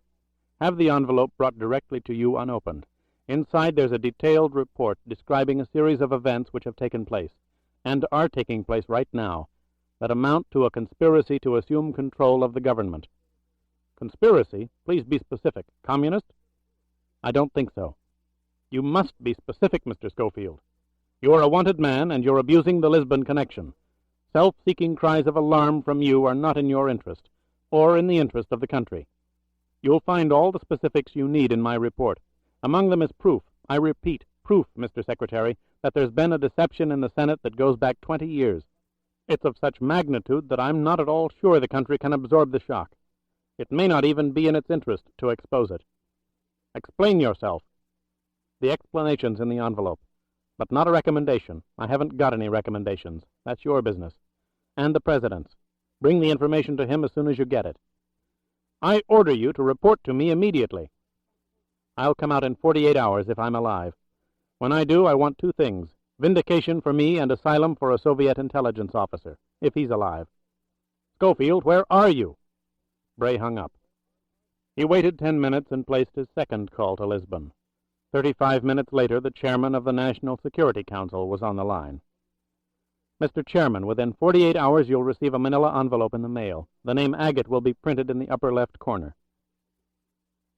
It was exactly 14 minutes past midnight when he completed the final call. Among the men he had reached were honorable men. Their voices would be heard by the President. He had 48 hours, a lifetime. It was time for a drink. Twice during the placement of calls, he had looked at the bottle of scotch, close to rationalizing the necessity of calming his anxieties, but both times rejected the method. Under pressure, he was the coldest man he knew. He might not always feel that way, but it was the way he functioned. He deserved a drink now.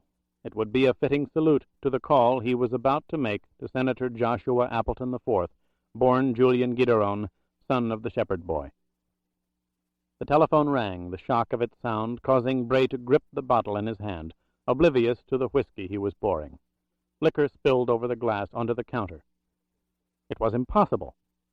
There was no way the calls to Lisbon could be retraced so rapidly.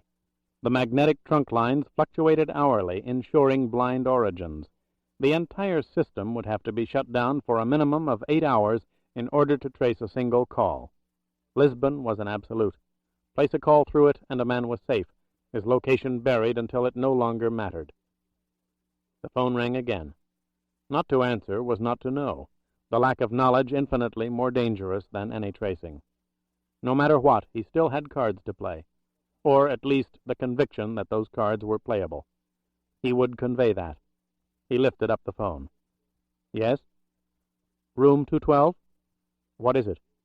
The manager, sir. It's nothing, really, but the outside operator has, quite naturally, kept our switchboard informed of your overseas telephone calls. We noticed that you've chosen not to use a credit card, but rather have billed the calls to your room.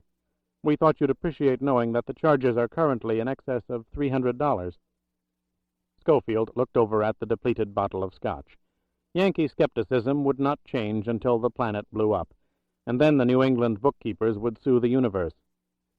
Why don't you come up personally, and I'll give you the money for the calls. It'll be in cash.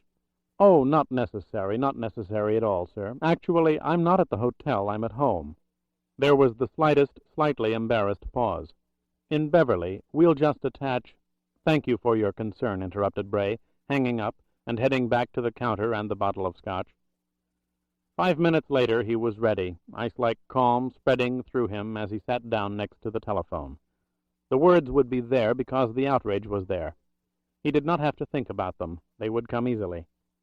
What he had thought about was the sequence: extortion, compromise, weakness, exchange.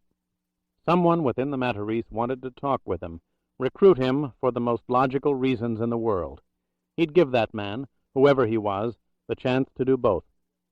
It was part of the exchange, prelude to escape. But the first step on the tightrope would not be made by Beowulf Agate. It would be made by the son of the shepherd boy. He picked up the phone. 30 seconds later, he heard the famous voice laced with the pronounced Boston accent that reminded so many so often of a young president cut down in Dallas. Hello? Hello? The senator had been roused from his sleep. It was in the clearing of his throat. Who's there, for God's sake? There is a grave in the Swiss village of Col du Pion. If there's a body in the coffin below, it's not the man whose name is on the stone. The gasp on the line was electrifying. The silence that followed, a scream suspended in the grip of fear. Who? The man was in shock, unable to form the question. There's no reason for you to say anything, Julian. Stop it! The scream was released. All right, no names. You know who I am. If you don't, the shepherd boy hasn't kept his son informed. I won't listen. Yes, you will, Senator. Right now that phone is part of your hand. You won't let it go. You can't. So just listen. On November 11th, 1943, you and a close friend of yours went to the same dentist on Main Street in Andover, Massachusetts. You had X-rays taken that day. Scofield paused for precisely 1 second. I have them, Senator. Your office can confirm it in the morning. Your office also can confirm the fact that yesterday a messenger from the General Accounting Office picked up a set of more recent X-rays from your current dentist in Washington. And finally, if you're so inclined, your office might check the X-ray depository of the Massachusetts General Hospital in Boston. They'll find that a single-plate frontal X-ray taken 25 years ago is missing from the Appleton file. As of an hour ago, all are in my possession. There was a quiet, plaintive cry on the line, a moan without words. Keep listening, Senator, continued Bray. You've got a chance. If the girl's alive, you've got a chance. If she's not, you don't.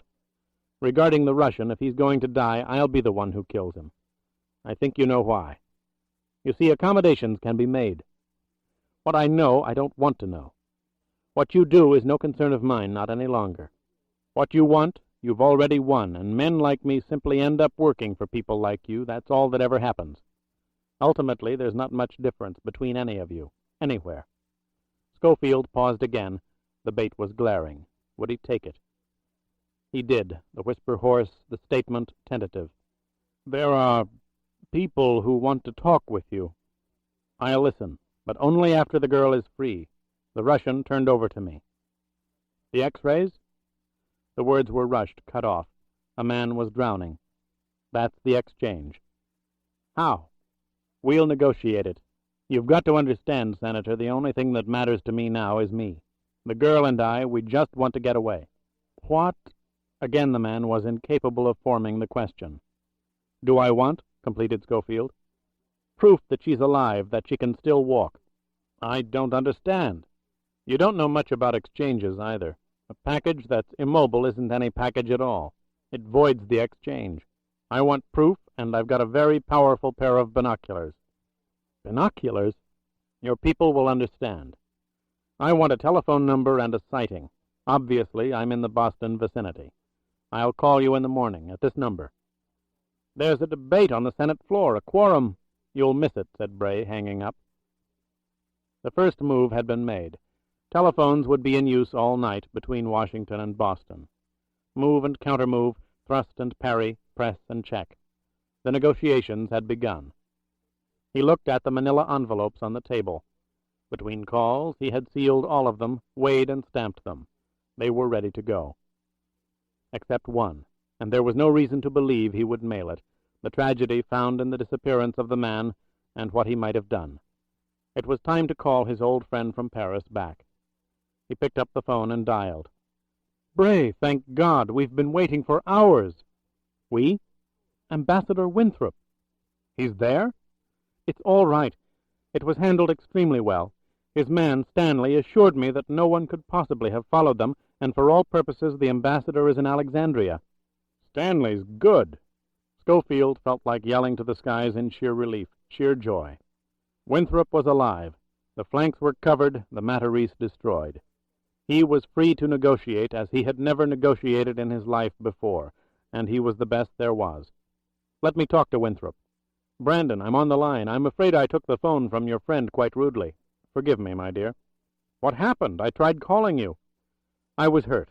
Not seriously, but enough to require treatment. I went to a doctor I knew in Fredericksburg. He has a private clinic.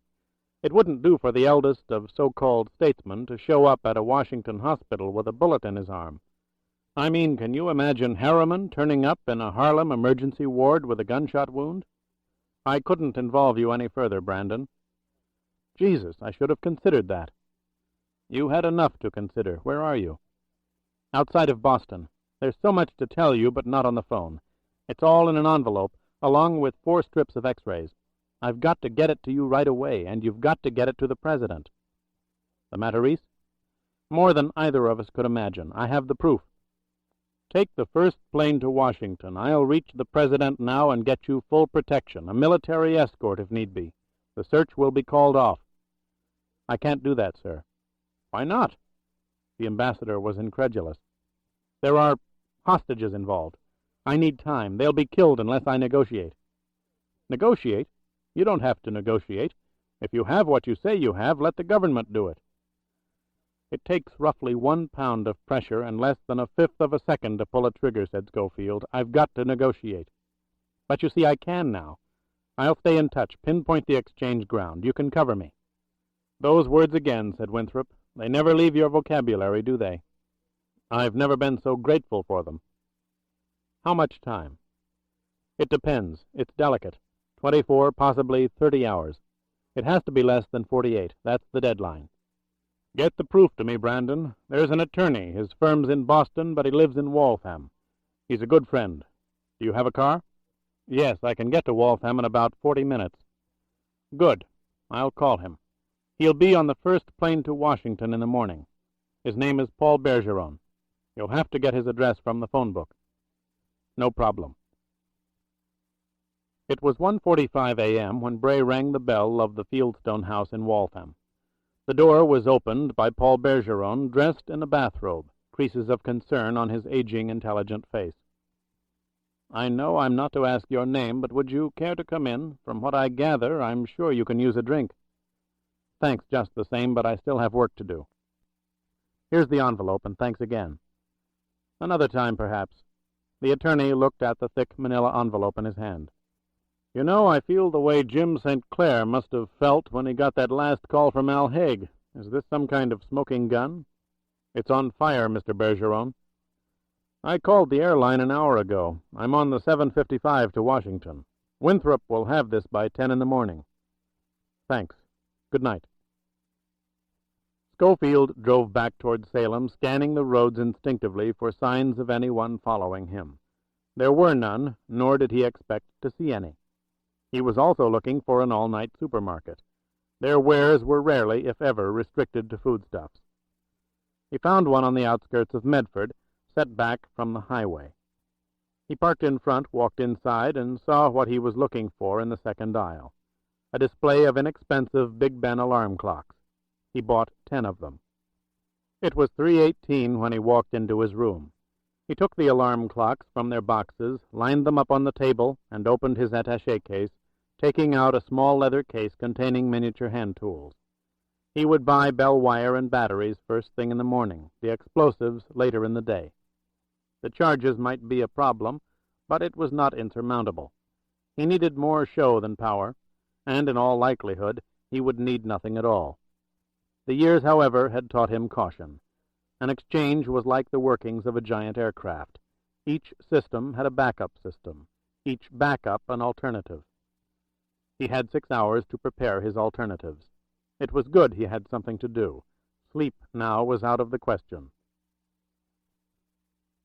Chapter 36. The shift from dawn to daybreak was barely discernible. Winter rain was promised again. By 8 o'clock it had arrived. Bray stood, his hands on the window-sill, looking out at the ocean, thinking about calmer, warmer seas, wondering if he and Tony would ever sail them. Yesterday there was no hope. Today there was, and he was primed to function as he had never functioned before.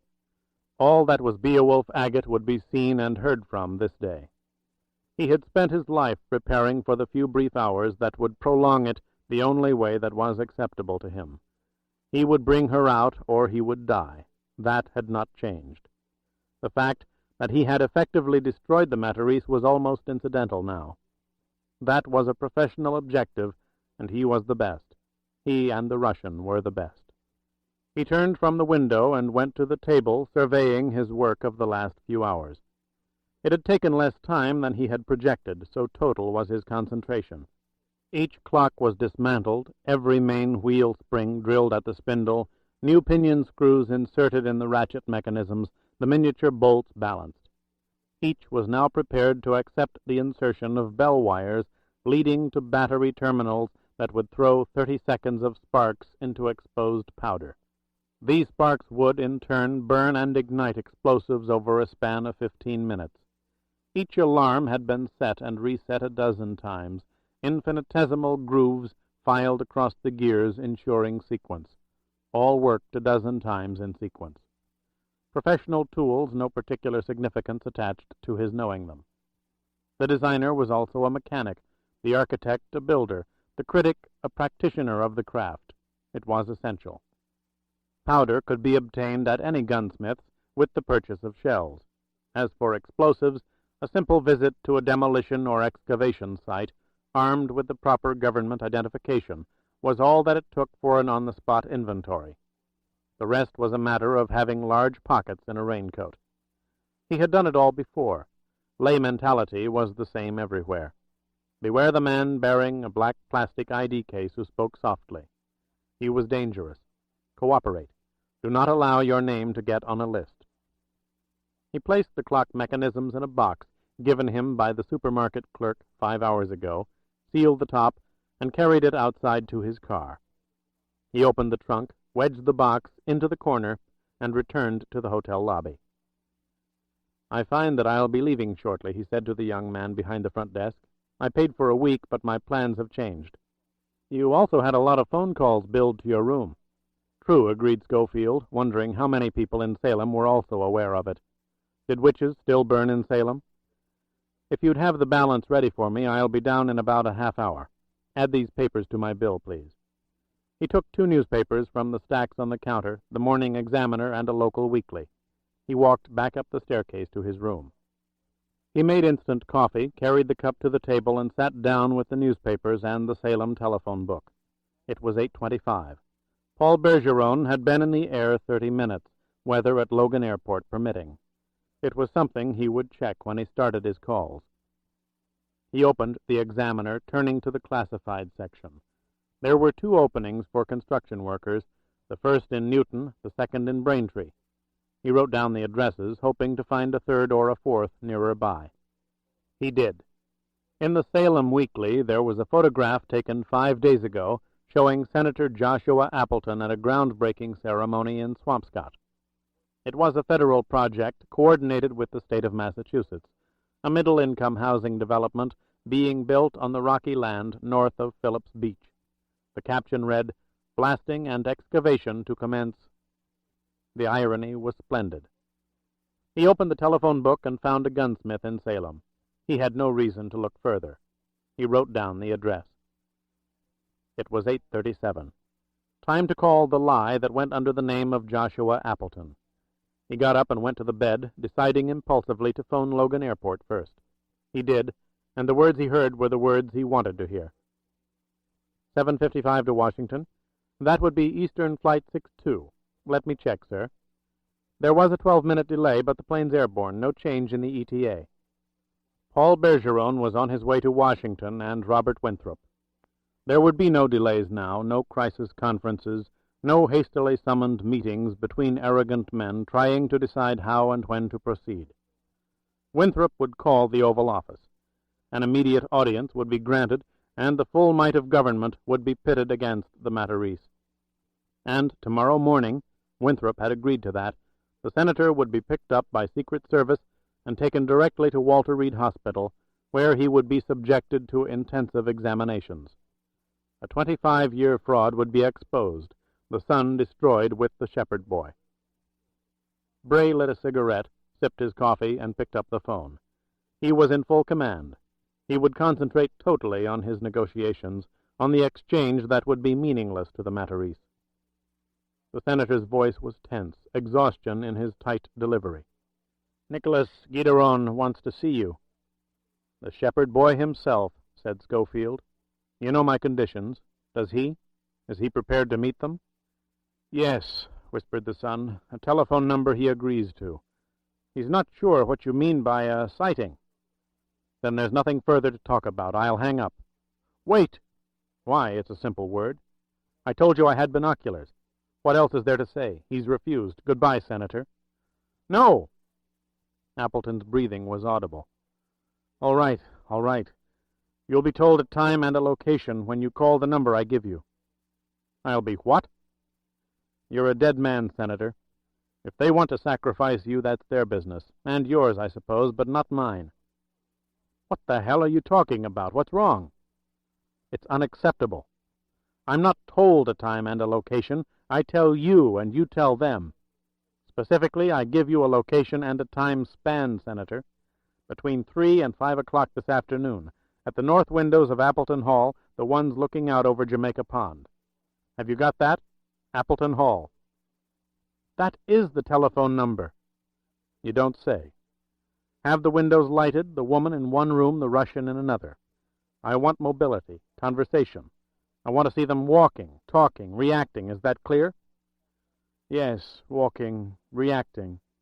And, Senator, tell your people not to bother looking for me. I won't have the X-rays on me. They'll be with someone else who's been told where to send them if I'm not back at a specific bus stop by 5:30. A bus stop? The North Road below Appleton Hall is a public bus route. Those buses are always crowded, and the long curve around Jamaica Pond makes them slow down. If the rain keeps up, they'll be slower than usual, won't they? I'll have plenty of time to see what I want to see. Will you see Nicholas Gideron? The question was rushed, on the edge of hysteria. If I'm satisfied, said Scofield coldly, I'll call you from a phone booth around 5:30. He wants to talk with you now. Mr. Vickery doesn't talk to anyone until he checks into the Ritz-Carlton Hotel. I thought that was clear. He's concerned you may have duplicates made. He's very concerned about that. These are 25 and 38-year-old negatives. Any exposure to photographic light would show up on a spectrograph instantly. I won't get killed for that. He insists you reach him now. He says it's vital. Everything's vital. He says to tell you you're wrong, very wrong. If I'm satisfied this afternoon, he'll have a chance to prove it later. And you'll have the presidency. Or will he? Bray hung up and crushed out his cigarette. As he had thought, Appleton Hall was the most logical place for Gideron to hold his hostages. He had tried not to think about it when he had driven around the massive estate. The nearness of Tony was an obstruction he could barely surmount, but instinctively he had known it. And because he knew it, his eyes had reacted like the rapid shutters of a dozen cameras clicking off 100 images. The grounds had space, acres filled with dense trees and thick shrubbery and guards in lean-to shelters positioned around the hill. Such a fortress was a likely target for an invasion. Indeed, the possibility was obviously never far from Gideron's mind, and Scofield intended to capitalize on that fear. He would mount an imaginary invasion, its roots in the sort of army the shepherd boy understood as well as anyone on earth. He made a last call before leaving Salem to Robert Winthrop in Washington. The ambassador might well be tied up for hours at the White House, his advice intrinsic to any decision made by the president, and Scofield wanted his first line of protection. It was his only protection, really. Imaginary invasions had no invaders. Brandon, I haven't slept all night. Neither did a lot of other people, sir. Is this line sterile? I had it electronically checked early this morning. What's happening? Did you see Bergeron? He's on his way. Eastern Flight 62. He's got the envelope and will be in Washington by 10. I'll send Stanley to meet him at the airport. I spoke to the president 15 minutes ago. He's clearing his calendar and will see me at 2 o'clock this afternoon. I expect it will be a very long meeting. I'm sure he'll want to bring in others. That's why I'm calling now. I thought as much. I've got the exchange ground. Have you got a pencil? Yes, go ahead. It's a place called Appleton Hall in Brookline. Appleton? Senator Appleton? You'll understand when you get the envelope from Bergeron. My God! The estate's above Jamaica Pond on a hill called Appleton Hill. It's well known.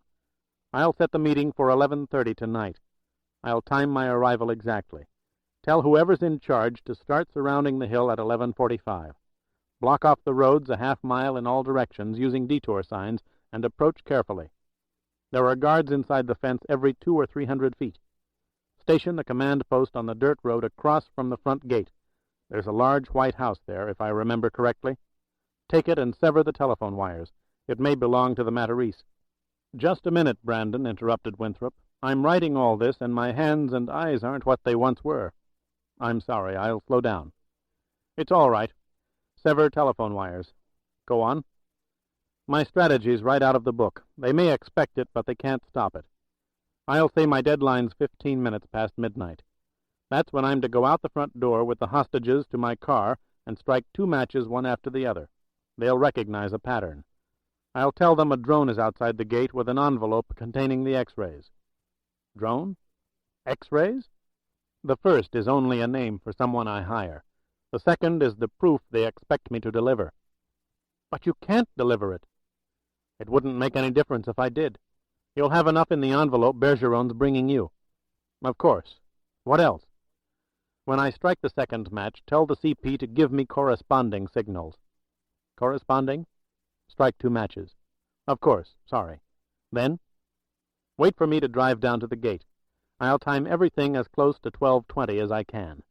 As soon as the gate's opened, the troops move in. They'll be covered by diversionary static. Tell them it's just that, static. What? I don't understand. They will. I've got to leave now, Mr. Ambassador. There's still a lot to do. Brandon. Yes, sir?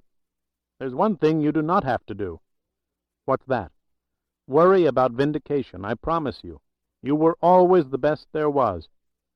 Thank you, sir. Thank you for everything. I just want to be free.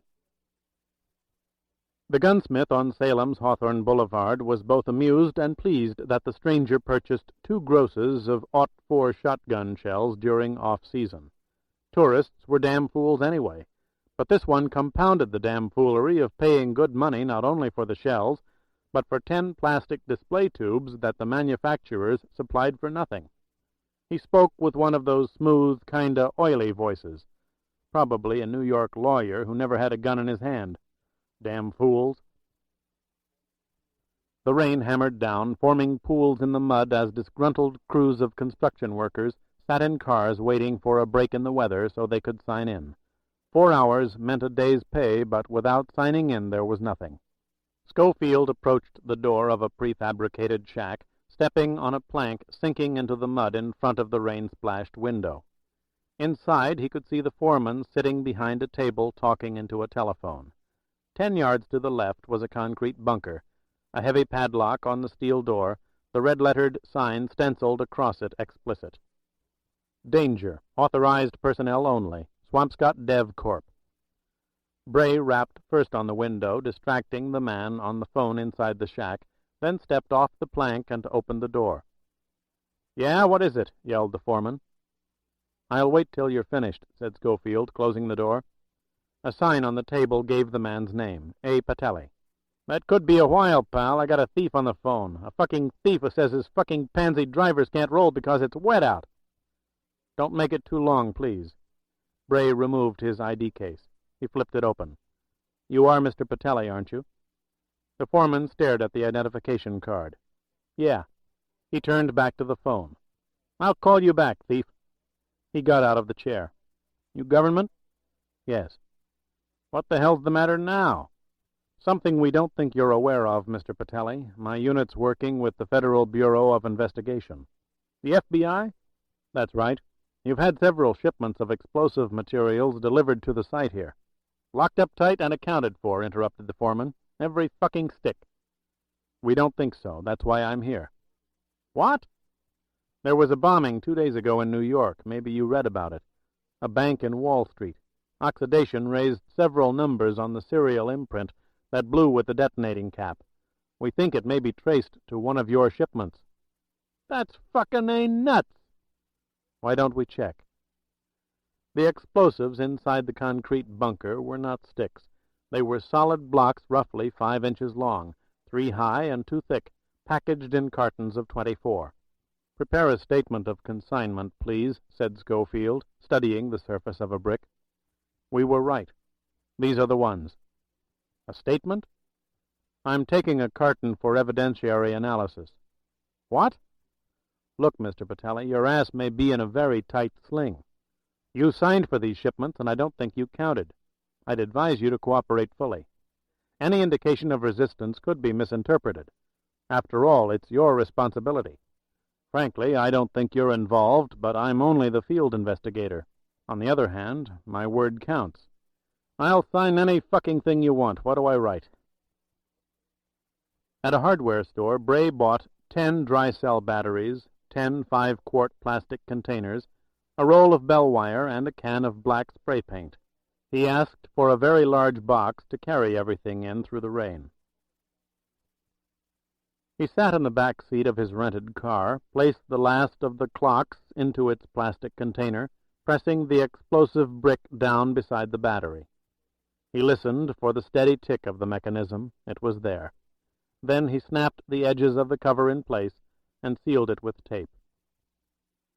It was 42 minutes past noon, the alarms set in sequence, the grooves in the gears locked by the teeth of the pinions, the sequence to begin in precisely 11 hours and 26 minutes. As he had done with the previous 9, he sprayed the container with black paint.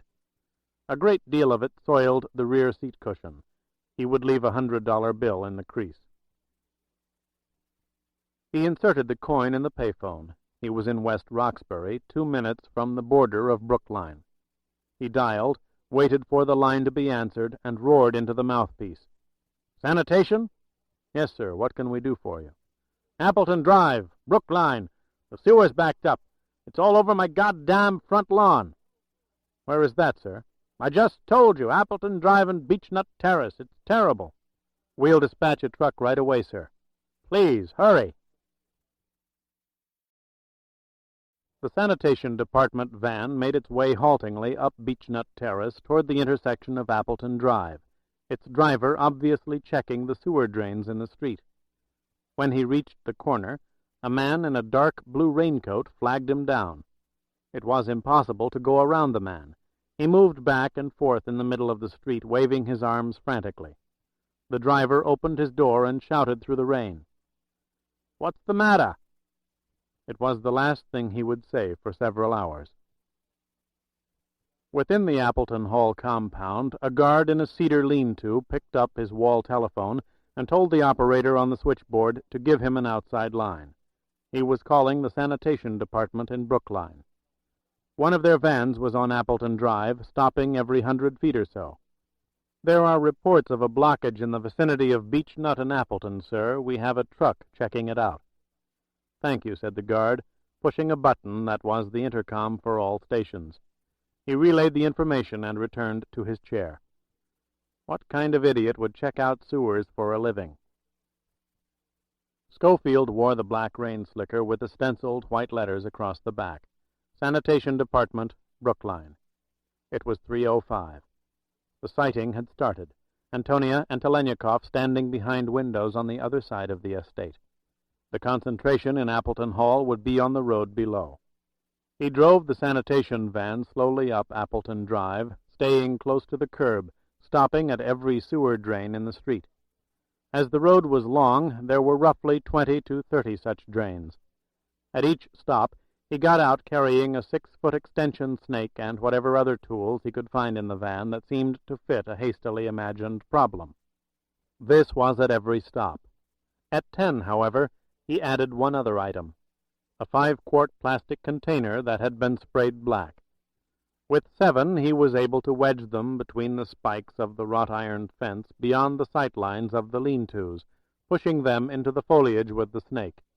With 3, he used what was left of the bell wire and suspended them beneath the grates of the sewers. At 4:22 he was finished and drove back to Beechnut Terrace, where he began the embarrassing process of reviving the sanitation employee in the rear of the van. There was no time to be solicitous.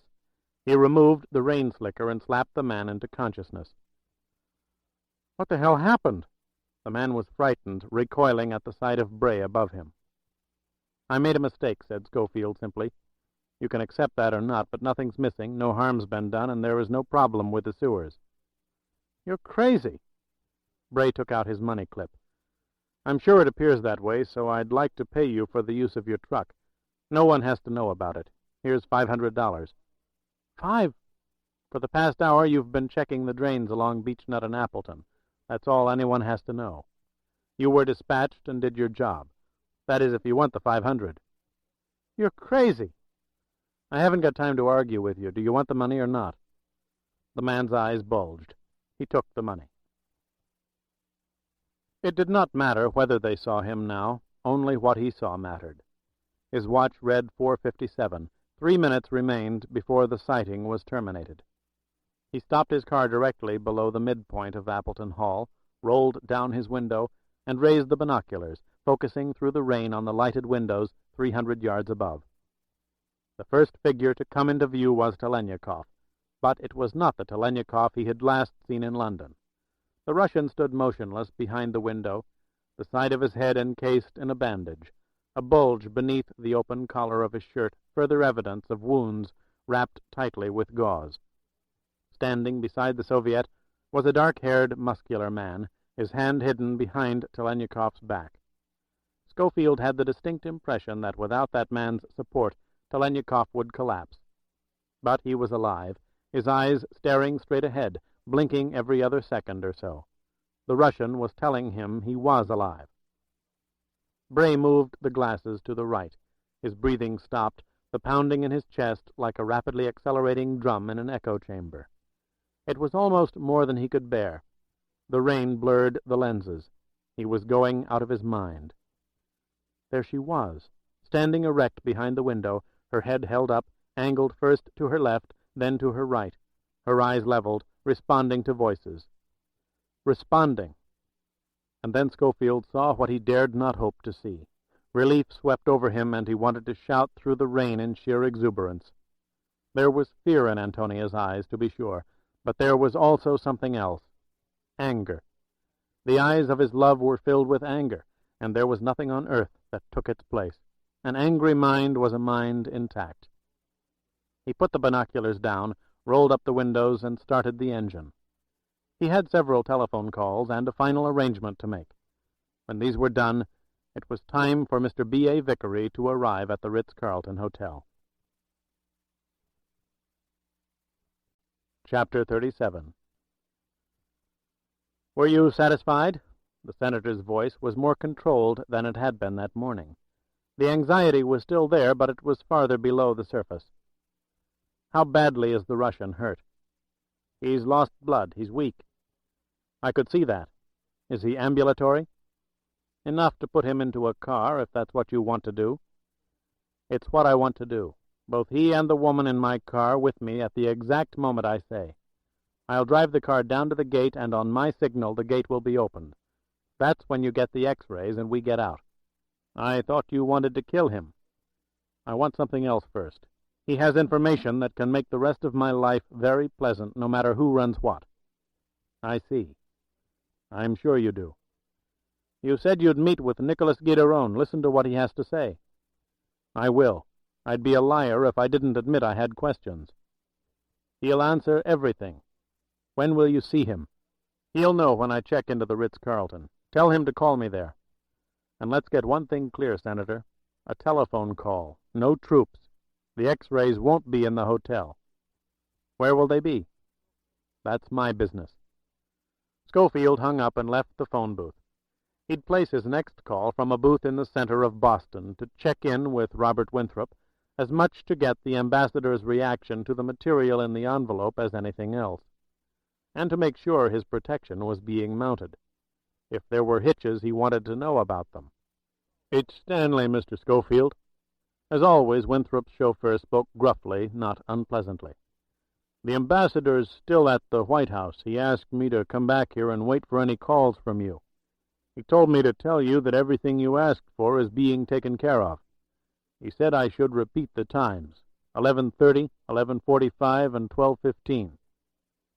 "That's what I wanted to hear. Thanks very much." Bray opened the door of the drugstore telephone booth and walked over to a counter where construction paper and felt markers in varying colors were sold.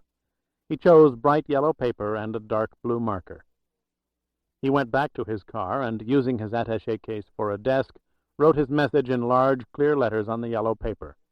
Satisfied, he opened the case, removed the 5 sealed manila envelopes, stamped and addressed to 5 of the nation's most powerful men, and placed them on the seat next to him. It was time to mail them. Then he took out a 6th envelope and inserted the yellow page. He sealed it with tape and wrote on the front, "For the Boston Police." He drove slowly up Newbury Street looking for the address he had found in the telephone booth. It was on the left side, 4 doors from the corner, a large painted sign in the window. "Phoenix Messenger Service, 24-hour delivery, medical, academic, industrial." A thin, prim-looking woman with an expression of serious efficiency rose from her desk and came to the counter. "May I help you?" "I hope so," said Scofield, efficiency in his voice as he opened his identification. "I'm with the BPD, attached to interdepartmental examinations." "The police? Good heavens!" "Nothing to be concerned about. We're running an exercise, checking up on precinct response to outside emergencies. We want this envelope delivered to the station on Boylston tonight. Can you handle it?" "We certainly can." "Fine. What's the charge?" "Oh, I don't think that will be necessary, officer. We're all in this together." "I couldn't accept that, thank you. Besides, we need the outside record. And your name, of course." "Of course. The charge for night deliveries is usually $10. If you will let me have a receipt, please." Scofield took the money from his pocket. "And if you don't mind, please specify that delivery is to be made between 11 and 11:15. That's very important to us. You will make sure of it, won't you?" "I'll do better than that, officer. I'll deliver it myself. I'm on till midnight, so I'll just leave one of the boys in charge and go right over there myself. I really admire the sort of thing you're doing. Crime is simply astronomical these days. We've all got to pitch in, I say." "You're very kind, ma'am." "You know, there are a lot of very strange people around the apartment house where I live. Very strange." "What's the address? I'll have the patrol cars look a little more closely from here on." "Why, thank you." "Thank you, ma'am." It was 9:20 when he walked into the lobby of the Ritz-Carlton. He had driven down to the piers and eaten a fish dinner, his time spent thinking about what he and Tony would do after the night was over. Where would they go? How would they live? Finances did not concern him. Winthrop had promised vindication, and the calculating head of consular operations, the would-be executioner named Daniel Congdon, had been generous in pension and unrecorded benefits that would come his way as long as his silence was maintained. Beowulf Agate was about to disappear from this world. Where would Bray Scofield go? As long as Antonia was with him, it did not matter. "There's a message for you, Mr. Vickery," said the desk clerk, holding out a small envelope. "Thank you," said Scofield, wondering if beneath the man's white shirt there was a small blue circle inked into his flesh. The message was only a telephone number. He crumpled it in his hand and dropped it on the counter. "Is something wrong?" asked the clerk. Bray smiled. "Tell that son of a bitch I don't make calls to numbers, only to names." He let the telephone ring 3 times before he picked it up. "Yes?" "You're an arrogant man, Beowulf." The voice was high-pitched, crueler than the wind. It was the shepherd boy, Nicholas Gideron. "I was right, then," said Scofield. "That man downstairs doesn't work full-time for the Ritz-Carlton. And when he showers, he can't wash off a small blue circle on his chest." "It's worn with enormous pride, sir. They are extraordinary men and women who have enlisted in our extraordinary cause." "Where do you find them? People who will blow themselves away and bite into cyanide." "Quite simply in our companies. Men have been willing to make the ultimate sacrifice for causes since the dawn of time. It does not always have to be on a battlefield or in a wartime underground or even in the world of international espionage. There are many causes, I don't have to tell you that." "Such as themselves? The Fidais, Gideron? Hassan ibn al-Sabah's cadre of assassins?" "You've studied the Padrone, I see." "Very closely." "There are certain practical and philosophical similarities, I will not deny it. These men and women have everything they want on this earth, and when they leave it, their families, wives, children, husbands, will have more than they ever need. Isn't that the dream? With over 500 companies, computers can select a handful of people willing and capable of entering into the arrangement. A simple extension of the dream, Mr. Scofield." "Pretty damned extended." "Not really. Far more executives collapse from heart seizure than from violence. Read the daily obituaries. But I'm sure this is only one of many questions. May I send a car for you?" "You may not." "There's no cause for hostility." "I'm not hostile, I'm cautious. Basically, I'm a coward. I've set a schedule, and I intend to stick with it. I'll get there at exactly 11:30. You talk, I'll listen. At precisely 12:15, I'll walk out with the girl and the Russian. A signal will be given. We'll get into the car and drive to your main gate. That's when you'll get the X-rays and we get away. If there's the slightest deviation, the X-rays will disappear. They'll show up somewhere else." "We have a right to examine them," protested Gideron, "for accuracy and spectroanalysis." We want to make sure no duplicates were made. We must have time for that." The shepherd boy bit. The omission of the examination was the weakness Gideron quite naturally pounced upon. The huge electronic iron gate had to be opened and stay open. If it remained shut, all the troops and all the diversions that could be mounted would not prevent a man firing a rifle into the car.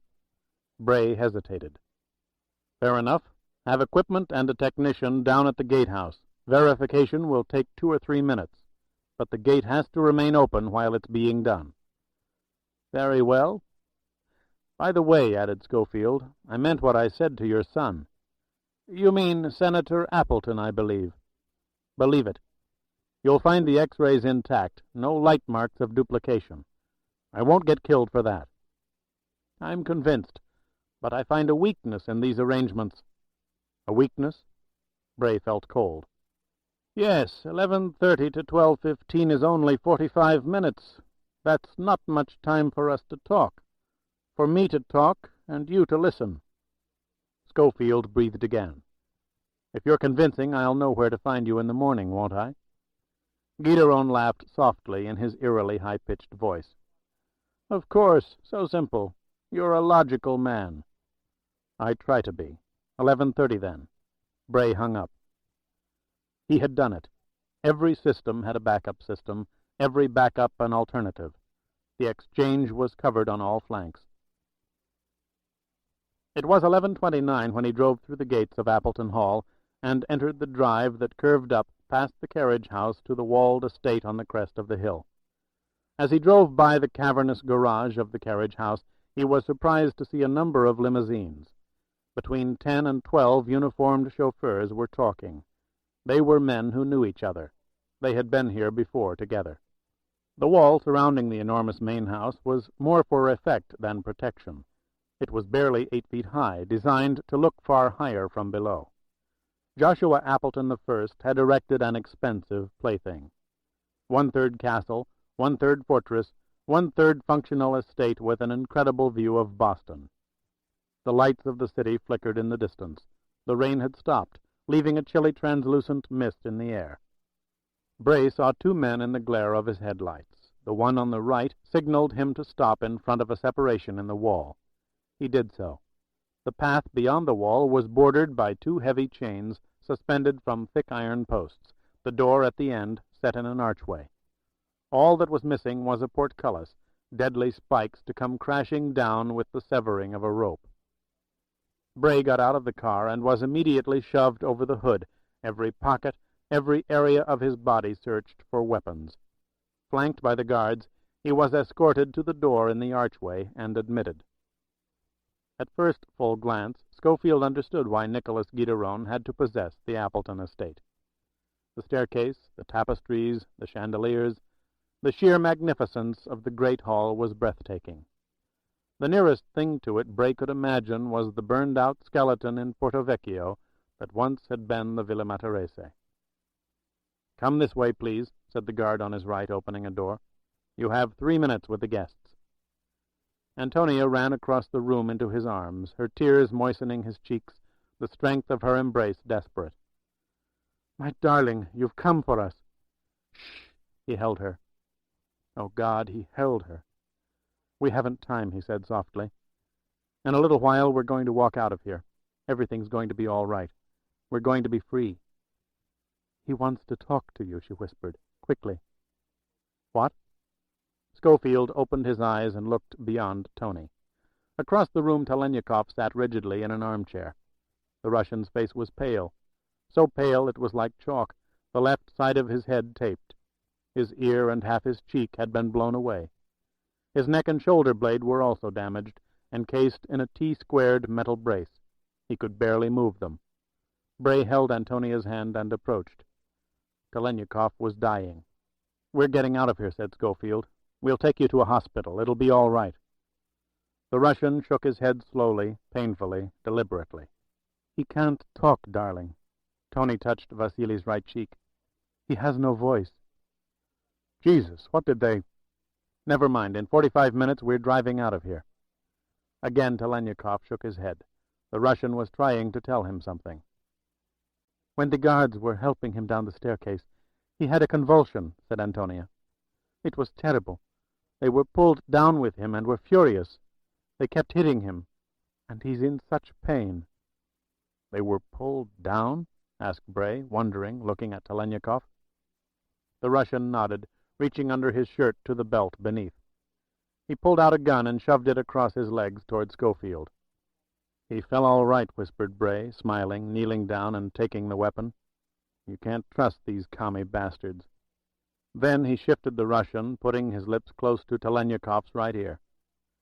Everything's clean. We've got men outside. I've set explosive charges all around the hill. They want the proof I've got. We'll get out. The KGB man once more shook his head. Then he stopped, his eyes wide, gesturing for Scofield to watch his lips. The words were formed.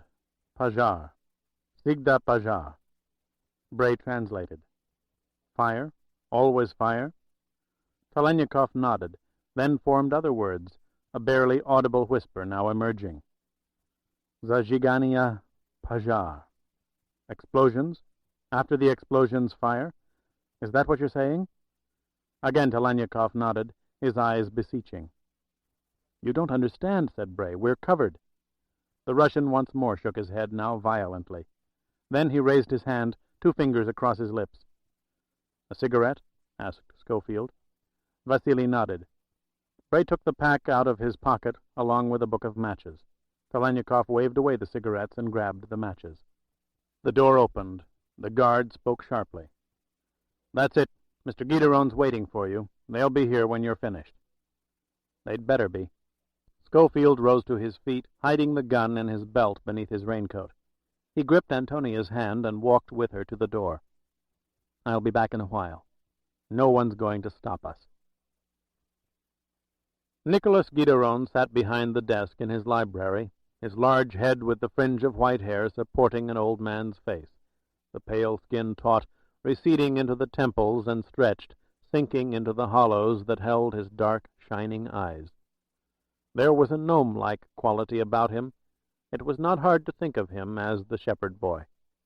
"Would you care to reconsider your schedule, Mr. Scofield?" asked Gideron in his high, somewhat breathless voice, not looking at Bray, but instead studying papers.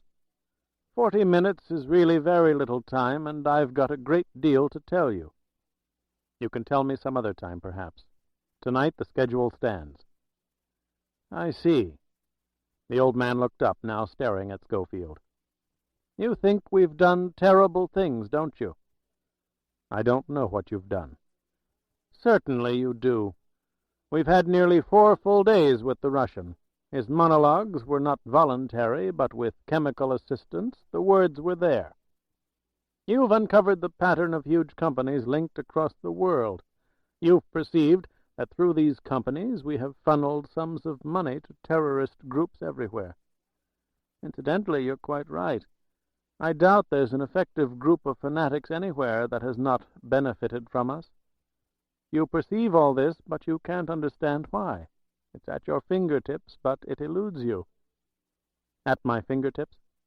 The words are yours. The Russian used them, but they were yours. Under chemical inducement, multilingual subjects speak the language of their sources. Paralysis, Mr. Scofield. Governments must be paralyzed. Nothing achieves this more rapidly or more completely than the rampant global chaos of what we call terrorism. Chaos, Bray whispered. That was the word he kept coming back to, never sure why. Chaos. Clashing bodies in space. Yes, chaos, repeated Gideron, his startling eyes 2 shining black stones, reflecting the light of the desk lamp. When the chaos is complete, when civilian and military authorities are impotent, admitting they cannot destroy 1,000 vanishing wolf packs with tanks and warheads and tactical weapons, then men of reason will move in. The period of violence will at last be over, and this world can go about the business of living productively. In a nuclear ash heap? There will be no such consequences. We've tested the controls. We have men at them. What the hell are you talking about? Governments, Mr. Scofield, shouted Gideron, his eyes on fire. Governments are obsolete. They can no longer be permitted to function as they have functioned throughout history. If they do, this planet will not see the next century. Governments, as we have known them, are no longer viable entities. They must be replaced. By whom? With what? The old man softened his voice. It became hollow, hypnotic.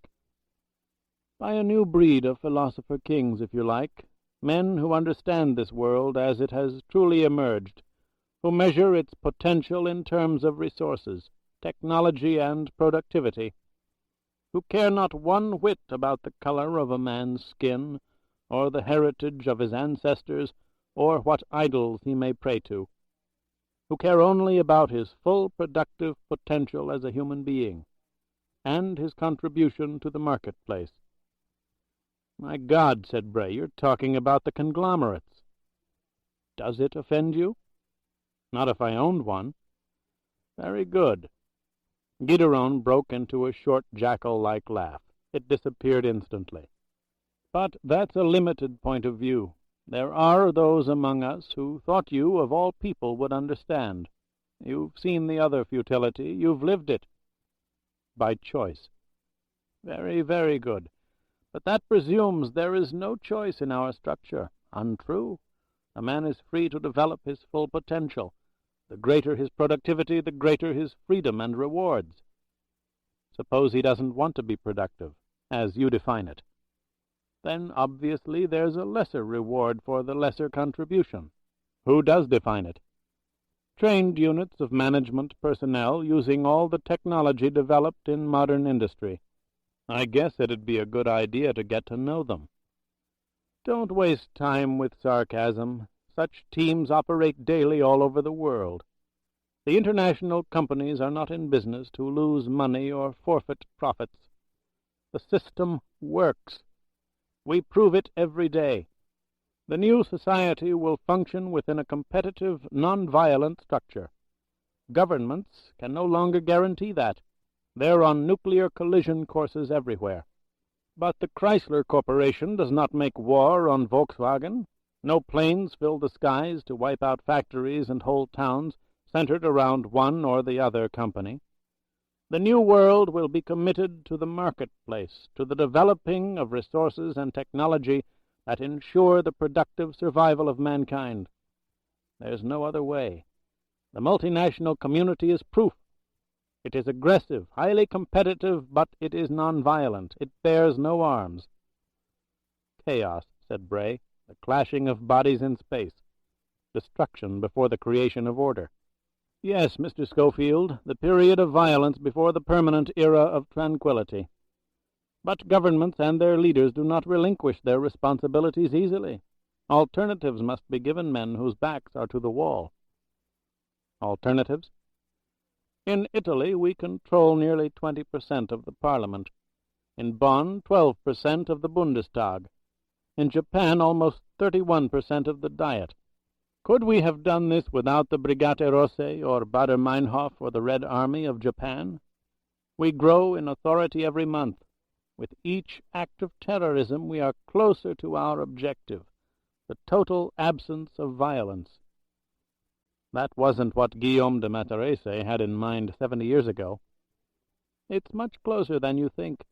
The Padrone wanted to destroy the corruptors in governments, which all too frequently meant entire governments themselves. He gave us the structure, the methods, hired assassins to pit political factions against adversaries everywhere. He provided the initial fortune to put it all in motion. He showed us the way to chaos. All that remained was to put something in its place. We have found it. We'll save this world from itself. There can be no greater cause." "You're convincing," said Scofield. "I think we may have a basis for talking further." "I'm glad you think so," answered Gideron, his voice suddenly cold again. "It's gratifying to know one is convincing, but much more interesting to watch the reactions of a liar." "Liar?" "You could have been part of this." Once more the old man shouted. "After that night in Rock Creek Park, I myself convened the council. I told it to reassess, reevaluate. Beowulf agate could be of incalculable value. The Russian was useless, but not you. The information you possessed could make a mockery of Washington's moral positions. I myself would have made you director of all security. On my instructions, we tried for weeks to reach you, bring you in, make you one of us. It is, of course, no longer possible. You're relentless in your deceptions. In short words, you cannot be trusted. You can never be trusted." Bray sat forward. The shepherd boy was a maniac. It was in the maniacal eyes, set in the hollows of his pale, gaunt skull. He was a man capable of quiet, seemingly logical discourse, but irrationality ruled him. He was a bomb. A bomb had to be controlled. "I wouldn't forget the purpose of my coming here if I were you." "Your purpose? By all means it will be achieved. You want the woman? You want Talaniekov? They're yours. You'll be together, I assure you. You will be taken from this house and driven far away, never to be heard from again. Let's deal, Gideron. Don't make any foolish mistakes. You have a son who can be the next president of the United States, as long as he's Joshua Appleton. But he's not, and I have the X-rays to prove it." "The X-rays!" roared Gideron. "You ass!" He pressed a button on his desk console and spoke. "Bring him in," he said. "Bring in our esteemed guest." The shepherd boy sat back in his chair. The door behind Scofield opened. Bray turned, mind and body suspended in pain at what he saw. Seated in a wheelchair, his eyes glazed, his gentle face bruised, Robert Winthrop was brought through the door by his chauffeur of 20 years. Stanley smiled, his expression arrogant. Scofield sprang up. The chauffeur raised his hand from behind the wheelchair. In it was a gun. "Years ago," said Gideron, "a Marine combat sergeant was sentenced to spend the greater part of his life in prison. We found more productive work for a man of his skills. It was necessary that the benign elder statesman, whom everyone in Washington sought out for comfort and advice, be watched very thoroughly. We learned a great deal." Bray looked away from the battered Winthrop and stared at Stanley. "Congratulations, you bastard. What did you do, pistol whip him?" "He didn't want to come," Stanley said, his smile vanishing. "He fell." Scofield started forward. The chauffeur raised the gun higher, aiming at Bray's head. "I'm going to talk to him," said Scofield, disregarding the weapon, kneeling at Winthrop's feet. Stanley glanced at the shepherd boy. Bray could see Gideron nod consent. "Mr. Ambassador?" "Brandon." Winthrop's voice was weak, his tired eyes sad. "I'm afraid I wasn't much help. They told the President I was ill. There are no soldiers outside, no command post, no one waiting for you to strike a match and drive to the gate. I failed you. The envelope? Bergeron thinks I have it. He knows Stanley, you see. He took the next plane back to Boston. I'm sorry, Brandon. I'm very, very sorry. About so many things." The old man glanced up at the ex-Marine he had befriended for so many years, then back at Scofield. "I've heard the gospel of trash according to Nicholas Gideron. Do you know what they've done? My God, do you know what they've done?" "They haven't done it yet," said Bray. "Next January they'll have the White House. The administration will be their administration." "It won't happen." "It will happen," shouted Gideron, "and the world will be a better place, everywhere. The period of violence will stop.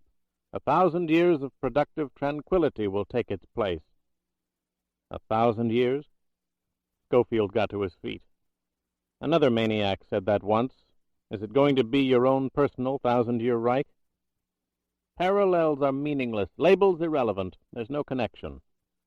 The shepherd boy rose behind his desk, his eyes again on fire. "In our world, nations can keep their leaders, people, their identities. But governments will be controlled by the companies, everywhere. The values of the marketplace will link the peoples of the world." Bray caught the word, and it revolted him. "Identities? In your world there are no identities. We're numbers and symbols on computers, circles and squares. We must forfeit degrees of self for the continuity of peace. Then we are robots, but alive, functioning. How? Tell me how. You there, you're not a person anymore, you're a factor. You're X or Y or Z, and whatever you do is measured and stored on wheels of tape by experts trained to evaluate factors. Go on, factor. Be productive, or the experts will take your loaf of bread away. Or the shiny new car. Scofield paused in a fever. You're wrong, Gideron. So wrong. Give me an imperfect place where I know who I am. Find it in the next world, screamed the shepherd boy. You'll be there soon enough. Bray felt the weight in his belt, the gun supplied by the dying Talaniekov. The visitor to Appleton Hall had been searched thoroughly for weapons, none found, yet one provided by his old enemy.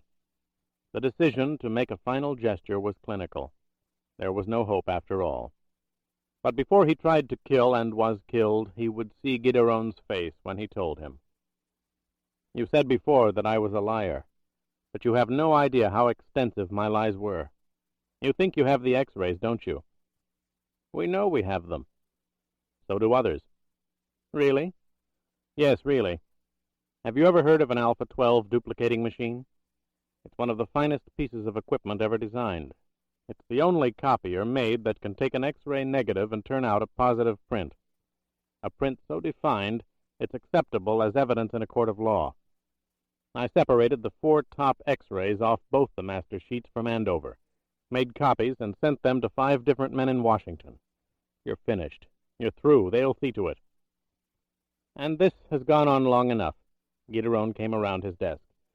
We're in the middle of a conference, and you've taken up enough time. I think you'd better listen. And I think you should walk over to that drape and pull the cord.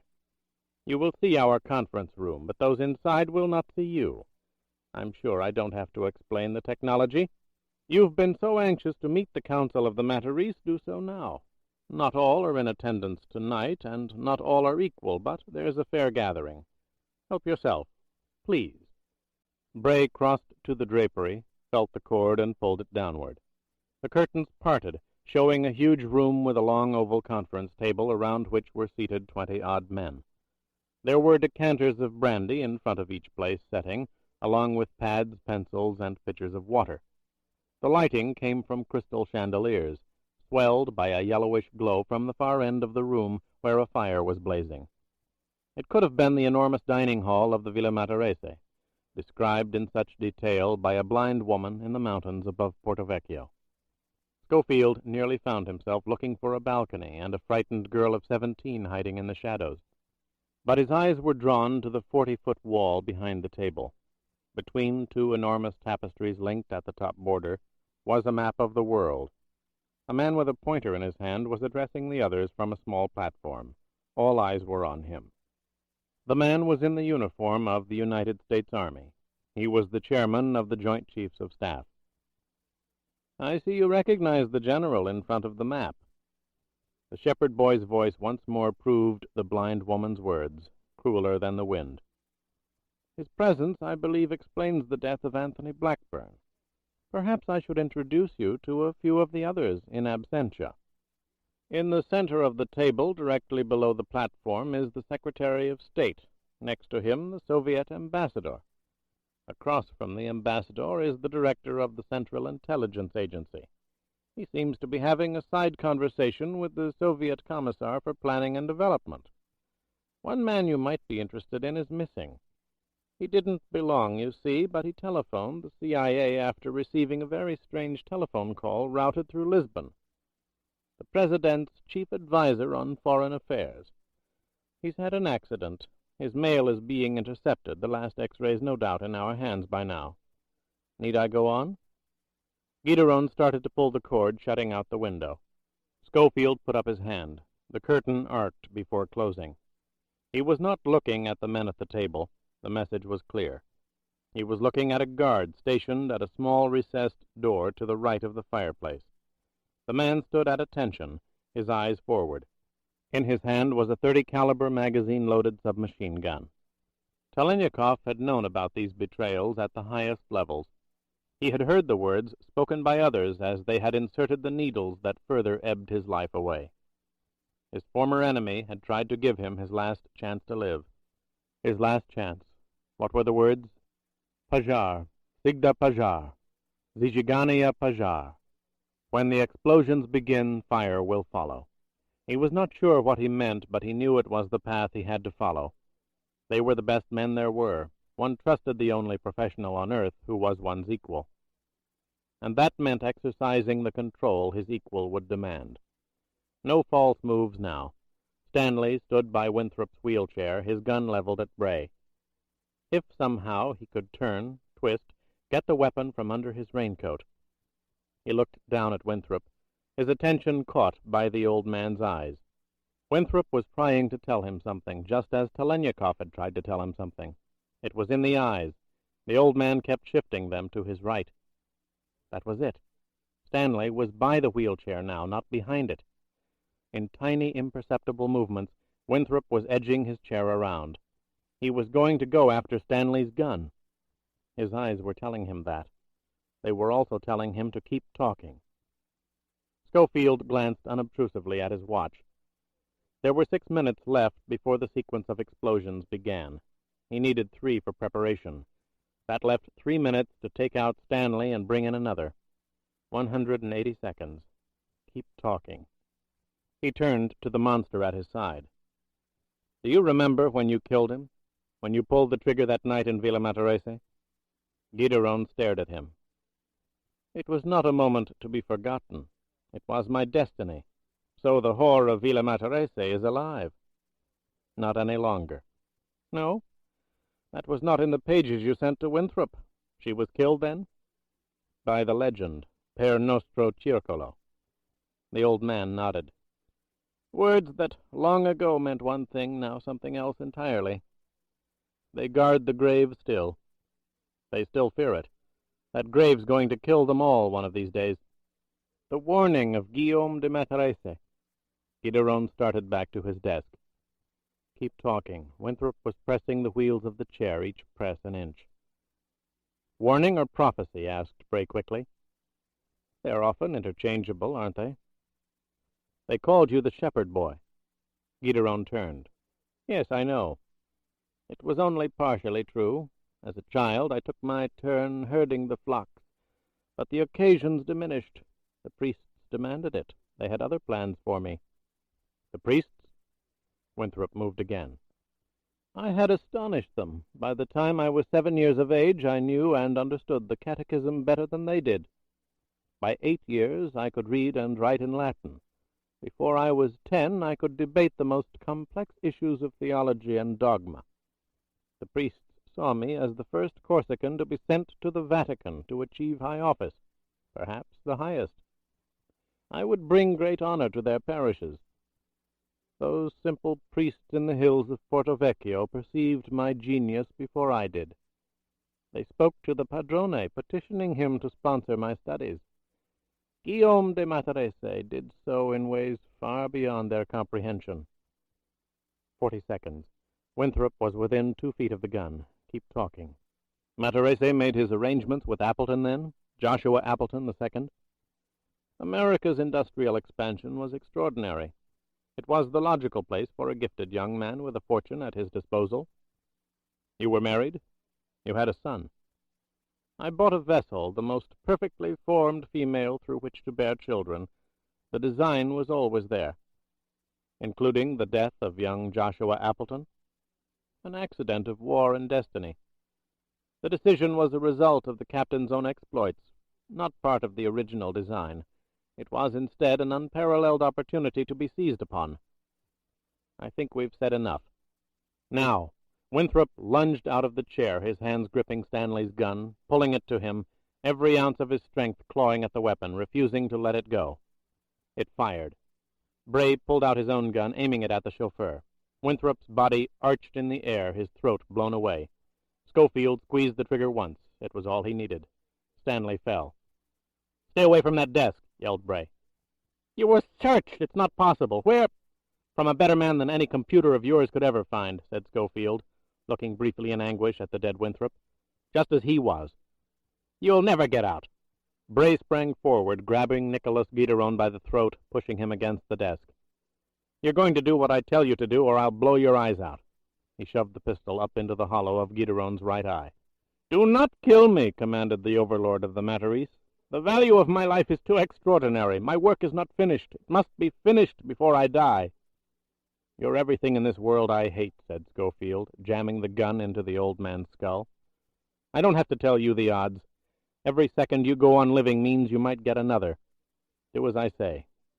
I'm going to press the button, the same button you pressed before. You're going to give the following order. Say it right or you won't ever say anything more. You tell whoever answers, send in the guard from the conference room, the one with the submachine gun. Have you got that?" He shoved Gideron's head down over the console and pressed the button. "Send the guard in from the conference room." The words were rushed, but the fear was not audible. "The one with the submachine gun." Scofield viced his left arm around Gideron's neck, dragged him over to the drapes, and pulled them open. Through the glass, across the conference room, a man could be seen approaching the guard. The guard nodded, angled his weapon to the floor, and walked rapidly across the room toward the archway exit. "Per nostro circolo," whispered Bray. He yanked up with all his strength, the vice around Gideron's throat clamping shut, crushing bone and cartilage. There was a snap, an expulsion of breath. The old man's eyes protruded from their sockets, his neck broken. The shepherd boy was dead. Scofield ran across the room to the door, pressing his back against the wall by the hinges. The door opened. He saw the angled weapon first, the figure of the guard a split second later. Bray kicked the door closed, both his hands surging forward toward the man's throat. The harassed desk sergeant at the precinct on Boylston Street looked down at the thin, prim-looking woman whose mouth was pursed, eyes narrowed in disapproval. He held the envelope in his hands. "Okay, lady, you've delivered it and I've got it, okay? The phones are a little busy tonight, okay? I'll get to it soon as I can, okay?" "Not okay, Sergeant Witkowski," said the woman, reading the name on the desk sign. "The citizens of Boston will not stand idly by while their rights are being abridged by criminal elements. We are rising up in justifiable outrage, and our cries have not gone unheeded. You are being watched, Sergeant. There are those who understand our distress, and they are testing you. I'd advise you not to be so cavalier." "Okay, okay." The sergeant tore open the envelope and pulled out a sheet of yellow paper. He unfolded it and read the words printed in large blue letters. "Jesus Christ on a fucking raft," he said quietly, his eyes suddenly widening in astonishment. He looked down at the disapproving woman as if he were seeing her for the first time. As he stared, he reached over to a button on the desk. He pressed it repeatedly. "Sergeant, I strenuously object to your profanity." Above every visible door in the precinct house, red lights began flashing on and off. From deep within, the sound of an alarm bell echoed off the walls of unseen rooms and corridors. In seconds, doors began opening and helmeted men came out, hastily donned 2-inch shields of canvas and steel strapped over their chests. "Grab her," shouted the sergeant. "Pin her arms. Throw her into the bomb room." 7 police officers converged on the woman. A precinct lieutenant came running out of his office. "What the hell is it, Sergeant?" "Look at this." The lieutenant read the words on the yellow paper. "Oh, my Jesus." "To the fascist pigs of Boston, protectors of the alabaster bride. Death to the economic tyrants. Death to Appleton Hall. As pigs read this, our bombs will do what our pleas cannot. Our suicide brigades are positioned to kill all who flee the righteous Holocaust. Death to Appleton Hall. Signed, the Third World Army of Liberation and Justice." The lieutenant issued his instructions. "Gideron's got guards all around that place. Reach the house. Then call Brookline, tell them what's going down, and raise every patrol car we've got in the vicinity of Jamaica Way. Send them over." The officer paused, peering at the yellow page with the precise blue letters printed on it, then added harshly, "God damn it! Get Central Headquarters on the line. I want their best SWAT team dispatched to Appleton Hall." He started back to his office, pausing again to look in disgust at the woman being propelled through a door, arms pulled, stretched away from her sides, prodded by men with padded shields and helmets. "Third World Army of Liberation and Justice. Freaked out bastards. Booker!" he roared. Scofield dragged the guard's body across the room, concealing it behind Gideron's desk. He raced over to the dead shepherd boy and, for the briefest of moments, just stared at the arrogant face. If it were possible to kill beyond killing, Bray would do so now. He pulled Gideron to the far corner, throwing his body in a crumpled heap. He then stopped at Winthrop's corpse, wishing there was time to somehow say goodbye. He grabbed the guard's submachine gun off the floor and ran over to the drapes. He pulled them open and looked at his watch. 50 seconds to go until the explosions would begin. He checked the weapon in his hands. All clips were full. He looked through the window into the conference room, seeing what he had not seen before because the man had not been there before. The senator had arrived. All eyes were now on him, the magnetic presence mesmerizing the entire room.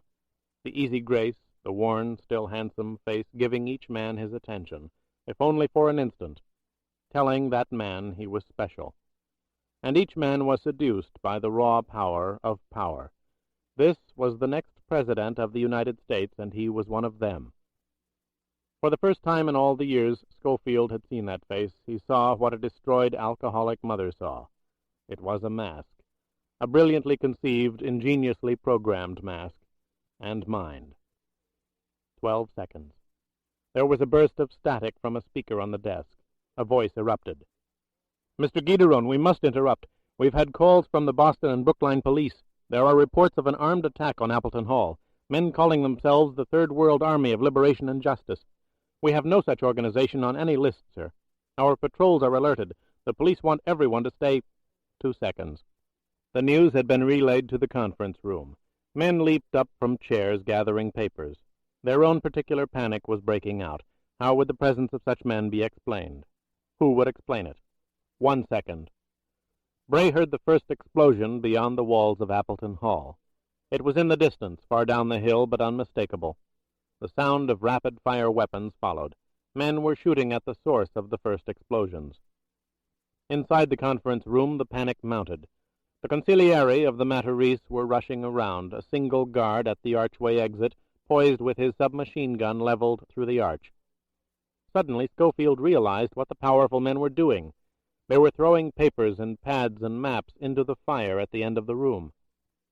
It was his moment. The guard would be first, but merely the first. Bray smashed the window with the barrel of his automatic weapon and opened fire. The guard spun as the bullets caught him. His submachine gun was on rapid repeat. The death pressure of his trigger finger caused the gun to erupt wildly, the spray of .30 caliber shells flying out of the ejector, walls and chandeliers and men bursting, exploding, collapsing under their impacts. Screams of death and shrieks of horror filled the room. Scofield knew his targets. His eye rehearsed over a lifetime of violence. He smashed the jagged fragments of glass and raised the weapon to his shoulder. He squeezed the trigger in rapidly defined, reasonably aimed sequences. One step, one death at a time. The bursts of gunfire exploded through the window frame. The general fell, the pointer in his hand lacerating his face as he collapsed. The Secretary of State cowered at the sight of the table. Scofield blew his head off. The director of the Central Intelligence Agency raced his counterpart from the National Security Council toward the arch, leaping over bodies in their hysteria. Bray caught them both. The director's throat was a mass of blood. The NSC chairman raised his hands to a forehead that was no longer there. Where was he? He, of all men, had to be found. There he was. The senator was crouched below the conference table in front of the roaring fire.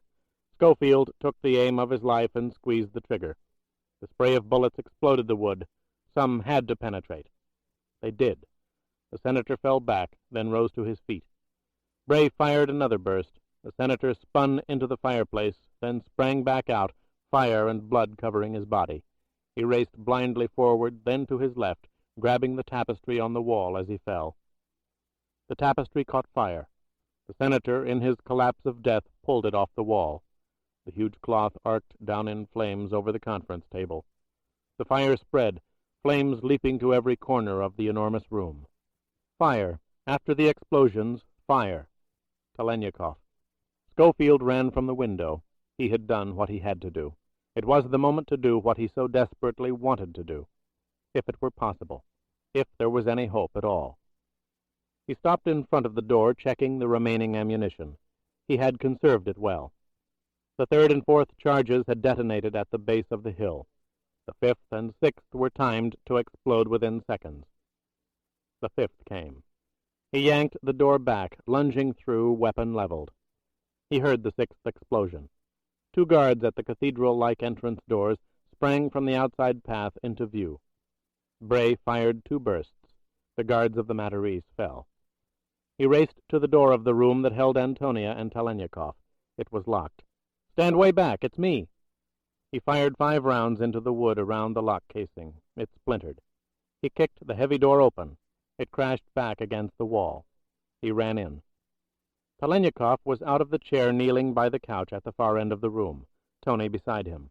Both were working furiously, tearing pillows out of slipcovers. Tearing pillows? What were they doing? Antonia looked up and shouted, "Quickly, help us!" "What?" He raced over.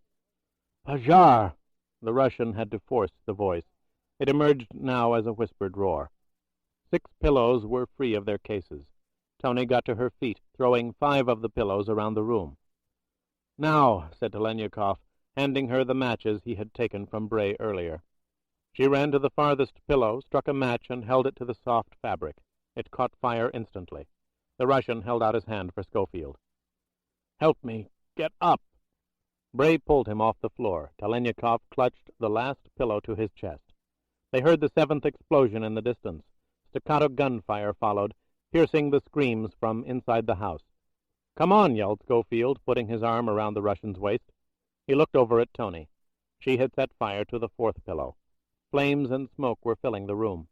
"Come on, we're getting out." "No," whispered Talaniekov. She, get me to the door." The Russian held the pillow and lurched forward. The great hall of the house was dense with smoke, flames from the inner conference room surging beneath doors and through archways, as men raced up the staircase to windows, vantage points, high ground, to aim their weapons at invaders. A guard spotted them. He raised his submachine gun. Scofield fired first. The man arched back, blown off his feet.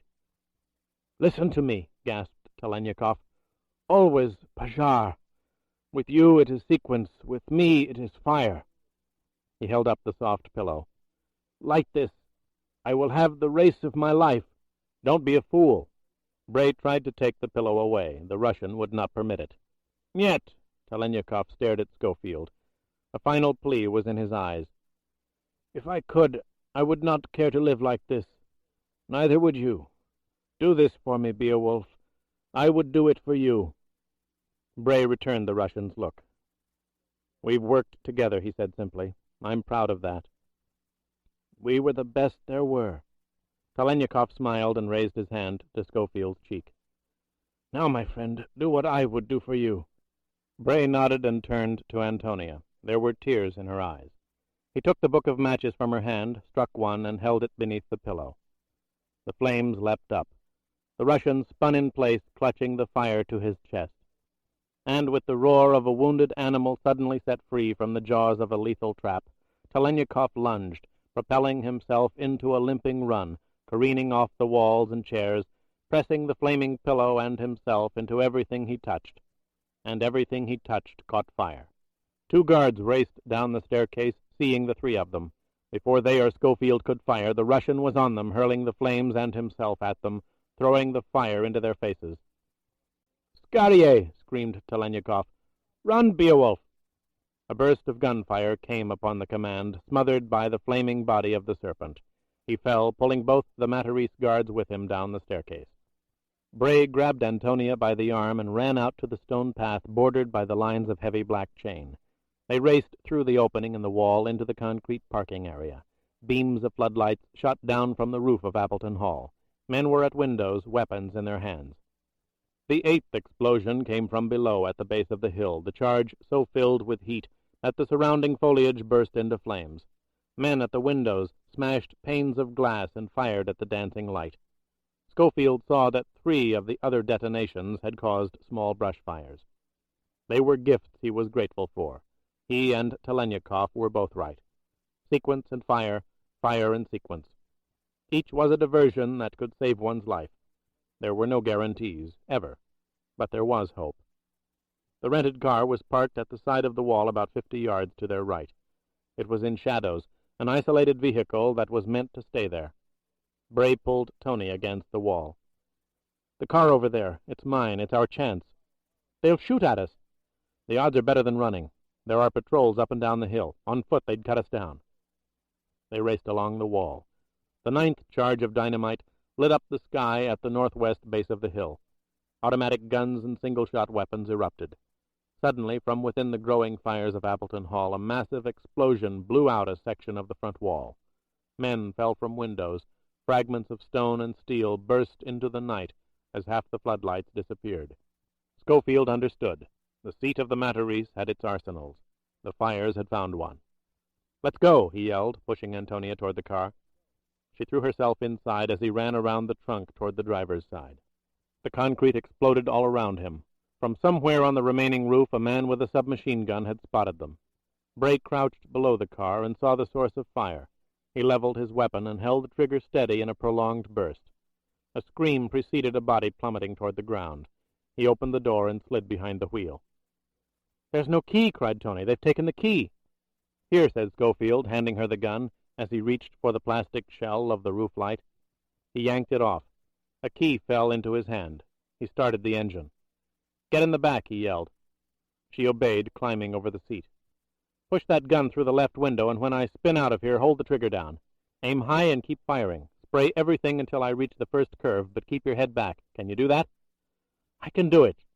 Bray spun the car into a U-turn and sped across the parking area. Antonia did as she was told, the rapid explosions of the machine gun filling the car. They reached the curve of the drive, the first descent on the hill. "Get over to the right window," he ordered, careening the automobile around the curve, holding onto the wheel with such pressure that he was conscious of the ache in his arms. "In a few seconds we'll pass the carriage house. There's a garage there, men inside. If they've got guns, open fire the same way. Keep your head back and the trigger tight. Have you got that?" "I've got that." There were men. They had weapons, and they were using them. The glass of the windshield shattered as a fusillade of bullets came from the open garage doors.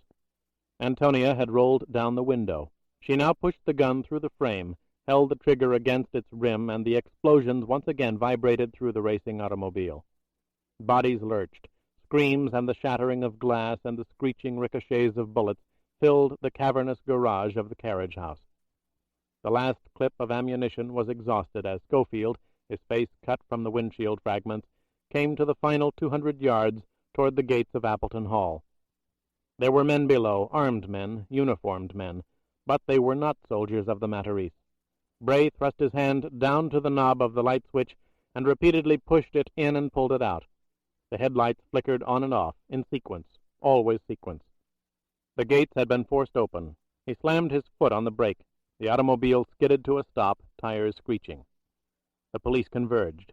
Then more than police, black-suited men in paramilitary gear, men trained for a specialized warfare, the battlegrounds defined by momentary bursts of armed fanaticism. Their commander approached the car. "Take it easy," he said to Bray. "You're out. Who are you?" "Vickery, B.A. Vickery. I had business with Nicholas Guideron. As you say, we got out. When that hell broke loose, I grabbed my wife and we hid in a closet. They smashed into the house, in teams, I think. Our car was outside. It was the only chance we had." "Now calmly, Mr. Vickery, but quickly. What's happening up there?" The 10th charge detonated from the other side of the hill, but its light was lost in the flames that were spreading across the crest of the hill. Appleton Hall was being consumed by fire, the explosions more frequent now as more arsenals were opened, more ignited. The shepherd boy was fulfilling his destiny. He had found his Villa Matarese, and as his padrone 70 years ago, his remains would perish in its skeleton. "What's happening, Mr. Vickery?" "They're killers. They've killed everyone inside. They'll kill every one of you they can. You won't take them alive." "Then we'll take them dead," said the commander, his voice filled with emotion. "They've come over here now. They've really come over. Italy, Germany, Mexico, Lebanon, Israel, Buenos Aires. Whatever made us think we were immune? Pull your car out of here, Mr. Vickery. Head down the road about a quarter of a mile. There are ambulances down there. We'll get your statement later." "Yes, sir," said Scofield, starting the engine. They passed the ambulances at the base of Appleton Drive and turned left into the road for Boston. Soon they would cross the Longfellow Bridge into Cambridge. There was a locker on the MPTA subway platform in Harvard Square. In that locker was his attaché case. They were free. The Serpent had died at Appleton Hall, but they were free, their freedom his gift. Beowulf Agate had disappeared at last. Epilogue. Men and women were taken into custody swiftly, quietly, no charges processed through the courts, for their crimes were beyond the sanity of the courts, beyond the tolerance of the nation, of all nations. Each dealt with the Matarese in its own way, where it could find them. Heads of state across the world conferred by telephone, the normal interpreters replaced by ranking government personnel fluent in the necessary languages. The leaders professed astonishment and shock, tacitly acknowledging both the inadequacy and the infiltration of their intelligence communities. They tested one another with subtle shades of accusation, knowing the attempts were futile. They were not idiots. They probed for vulnerabilities. They all had them. Finally, tacitly, a single conclusion was agreed upon. It was the only one that made sense in these insane times. Silence. Each to be responsible for his own deception, none to implicate the others beyond the normal levels of suspicion and hostility. For to admit the massive global conspiracy was to admit the existence of the fundamental proposition: governments were obsolete. They were not idiots. They were afraid. In Washington, rapid decisions were made secretly by a handful of men. Senator Joshua Appleton IV died as he had come into being, burned to death in an automobile accident on a dark highway at night. There was a state funeral, the casket mounted in splendor in the rotunda, where another vigil took place. The words intoned befitted a man everyone knew would have occupied the White House but for the tragedy that had cut him down. A government-owned Lockheed TriStar was sacrificed in the Colorado mountains north of Poudre Canyon, a dual-engine malfunction causing the aircraft to lose altitude while crossing that dangerous range. The pilot and crew were mourned, full pensions granted their families regardless of their service longevities. But the true mourning was accompanied by a tragic lesson never to be forgotten. For it was revealed that on board the plane were 3 of the nation's most distinguished men, killed in the service of their country while on an inspection tour of military installations. The chairman of the Joint Chiefs of Staff had requested his counterparts at the Central Intelligence Agency and the National Security Council to accompany him on the tour. Along with a message of presidential sorrow, an executive order was issued from the Oval Office. Never again were such ranking government personnel permitted to fly together in a single aircraft. The nation could not sustain such a grievous loss twice. As the weeks went by, upper echelon employees of the State Department, as well as numerous reporters who covered its day-to-day operations, were gradually aware of an oddity. The Secretary of State had not been in evidence for a very long time. There was a growing concern as schedules were altered, trips abandoned, conferences postponed or canceled. Rumors spread throughout the capital, some quarters insisting the Secretary was involved with prolonged secret negotiations in Peking, while others claimed he was in Moscow, close to a breakthrough on arms control. Then the rumors took on less attractive colorations. Something was wrong. An explanation was required. The President gave it on a warm afternoon in spring. He went on radio and television from a medical retreat in Moorfield, West Virginia. In this year of tragedy, it is my burden to bring you further sorrow. I have just said goodbye to a dear friend, a great and courageous man who understood the delicate balance required in our negotiations with our adversaries, who would not permit those adversaries to learn of his rapidly ebbing life. That extraordinary life ended only hours ago, succumbing at last to the ravages of disease. I have today ordered the flags of the Capitol, and so it went, all over the world. The President sat back in his chair as Under-Secretary Daniel Congdon walked into the Oval Office. The Commander-in-Chief did not like Congdon. There was a ferret-like quality about him, his overly sincere eyes concealing a dreadful ambition. But the man did his job well, and that was all that mattered. Especially now, especially this job. What's the resolution? As expected, Mr. President, Beowulf Agate rarely did the normal thing. He didn't lead much of a normal life, did he? I mean, you people didn't expect him to, did you? No, sir, he was... Tell me, Congdon, interrupted the President, did you really try to have him killed? It was a mandatory execution, sir. We considered him beyond salvage, dangerous to our men everywhere. To a degree, I still believe that. You'd better. He is. So that's why he insisted on negotiating with you. I'd advise you, No, I order you to put such mandatory actions out of your mind. Is that understood? Yes, Mr. President. I hope so, because if it isn't, I might have to issue a mandatory sentence of my own, now that I know how it's done. Understood, sir. Good. The resolution? Beyond the initial demand, Scofield wants nothing further to do with us. But you know where he is. Yes, sir, the Caribbean. However, we don't know where the documents are. Don't bother to look for them. He's better than you. And leave him alone. Never give him the slightest reason to think you have any interest in him. Because if you do, those documents will surface in 100 different places at once. This government, this nation, cannot handle the repercussions. Perhaps in a few years, but not now. I accept that judgment, Mr. President. You damn well better. What did the resolution cost us, and where is it buried? $176,412.18. It was attached to a cost overrun for naval training equipment, the payment made by a CIA proprietary directly to the shipyard in Mystic, Connecticut. The President looked out the window at the White House lawn. The blossoms on the cherry trees were dying, curling up and withering away. He could have asked for the sky, and we would have given it to him. He could have taken us for millions. Instead, all he wants is a boat and to be left alone.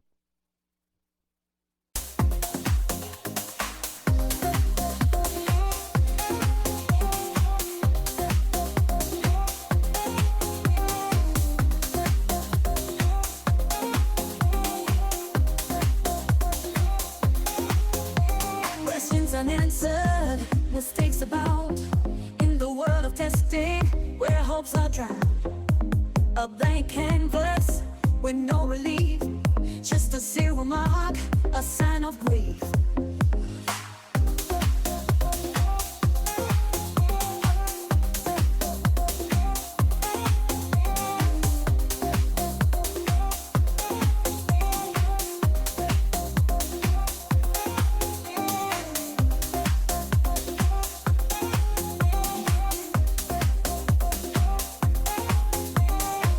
March 1980 blank. The 58-foot charter yawl Serpent, its mainsail luffing in the island breezes, glided into its slip, the woman jumping onto the pier, rope in hand. She looped it around the forward post, securing the bow. At the stern, the bearded skipper tied off the wheel, stepped up on the gunwale and over to the dock, swinging the aft rope around the nearest post, pulling it taut, knotting it when all slack had vanished. At midships, a pleasant-looking, middle-aged couple stepped cautiously onto the pier. It was obvious they had said their goodbyes, and those goodbyes had been just a little bit painful. "Well, vacation's over," said the man, sighing, holding his wife's arm. "We'll be back next year, Captain Vickery. You're the best charter in the islands. And thank you again, Mrs. Vickery. As always, the galley was terrific." The couple walked up the dock. "I'll stow the gear while you check on the supplies, okay?" said Scofield. "All right, darling. We've got 10 days before the couple from New Orleans arrive." "Let's take a sail by ourselves," said the captain, smiling, jumping back on board the Serpent. An hour and 20 minutes passed. The supplies were loaded, the weather bulletins logged, and the coastal charts studied. The Serpent was ready for departure. "Let's get a drink," Bray said, taking Tony's hand, walking up the sandy path into the hot St. Kitts Street. Across the way was a cafe, a shack with ancient wicker tables and chairs, and a bar that had not changed in 30 years. It was a gathering place for charter boat skippers and their crews. Antonia sat down, greeting friends, laughing with her eyes and spontaneous voice. She was liked by the rough, capable runaways of the Caribbean. She was a lady, and they knew it. Scofield watched her from the bar as he ordered their drinks, remembering another waterfront cafe in Corsica. It was only a few years ago, another lifetime, really, but she had not changed. There was still the easy grace, the sense of presence and gentle open humor. She was liked because she was immensely likable. It was as simple as that. He carried their drinks to the table and sat down.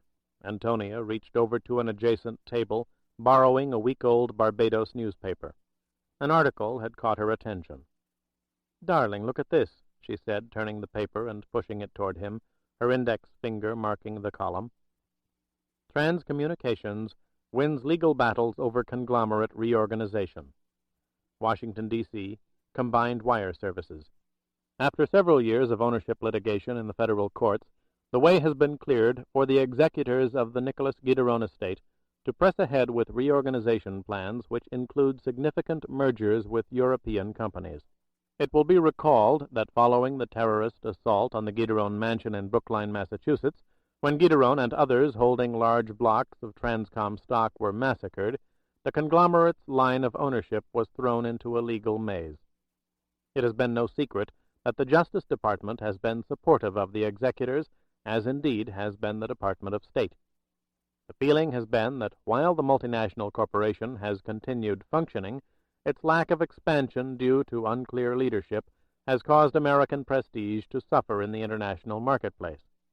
The President, upon learning of the final legal resolutions, sent the following wire to the executors. It seems fitting to me that during the week that marks my first year in office, the obstructions have been removed, and once again a great American institution is in a position to export and expand American know-how and technology across the world, joining the other great companies to give us a better world. I congratulate you. Bray shoved the paper aside. The subtlety gets less and less, doesn't it? They tacked into the wind out of Basseterre, the coast of St. Kitts receding behind them. Antonia pulled the jib taut, tied off the sheet, and climbed back to the wheel. She sat beside Scofield, running her fingers over his short, clipped beard that was more gray than dark. "Where are we going, darling?" she asked. "I don't know," said Bray, meaning it. "With the wind for a while, if it's all right with you." "It's all right with me." She leaned back, looking at his face, so pensive, so lost in thought. "What's going to happen?" "It's happened. The mergers have taken over the earth," he answered, smiling. "Guiteron was right. Nobody can stop it. Maybe nobody should. Let them have their day in the sun. It doesn't make any difference what I think. They'll leave me alone. Leave us alone. They're still afraid." "Of what?" "Of people. Just people. Trim the jib, will you, please? We're spilling too much. We can make better time." "To where?" "Damned if I know. Only that I want to be there." This concludes the reading of The Matarese Circle by Robert Ludlum. This book was read by Michael Pritchard.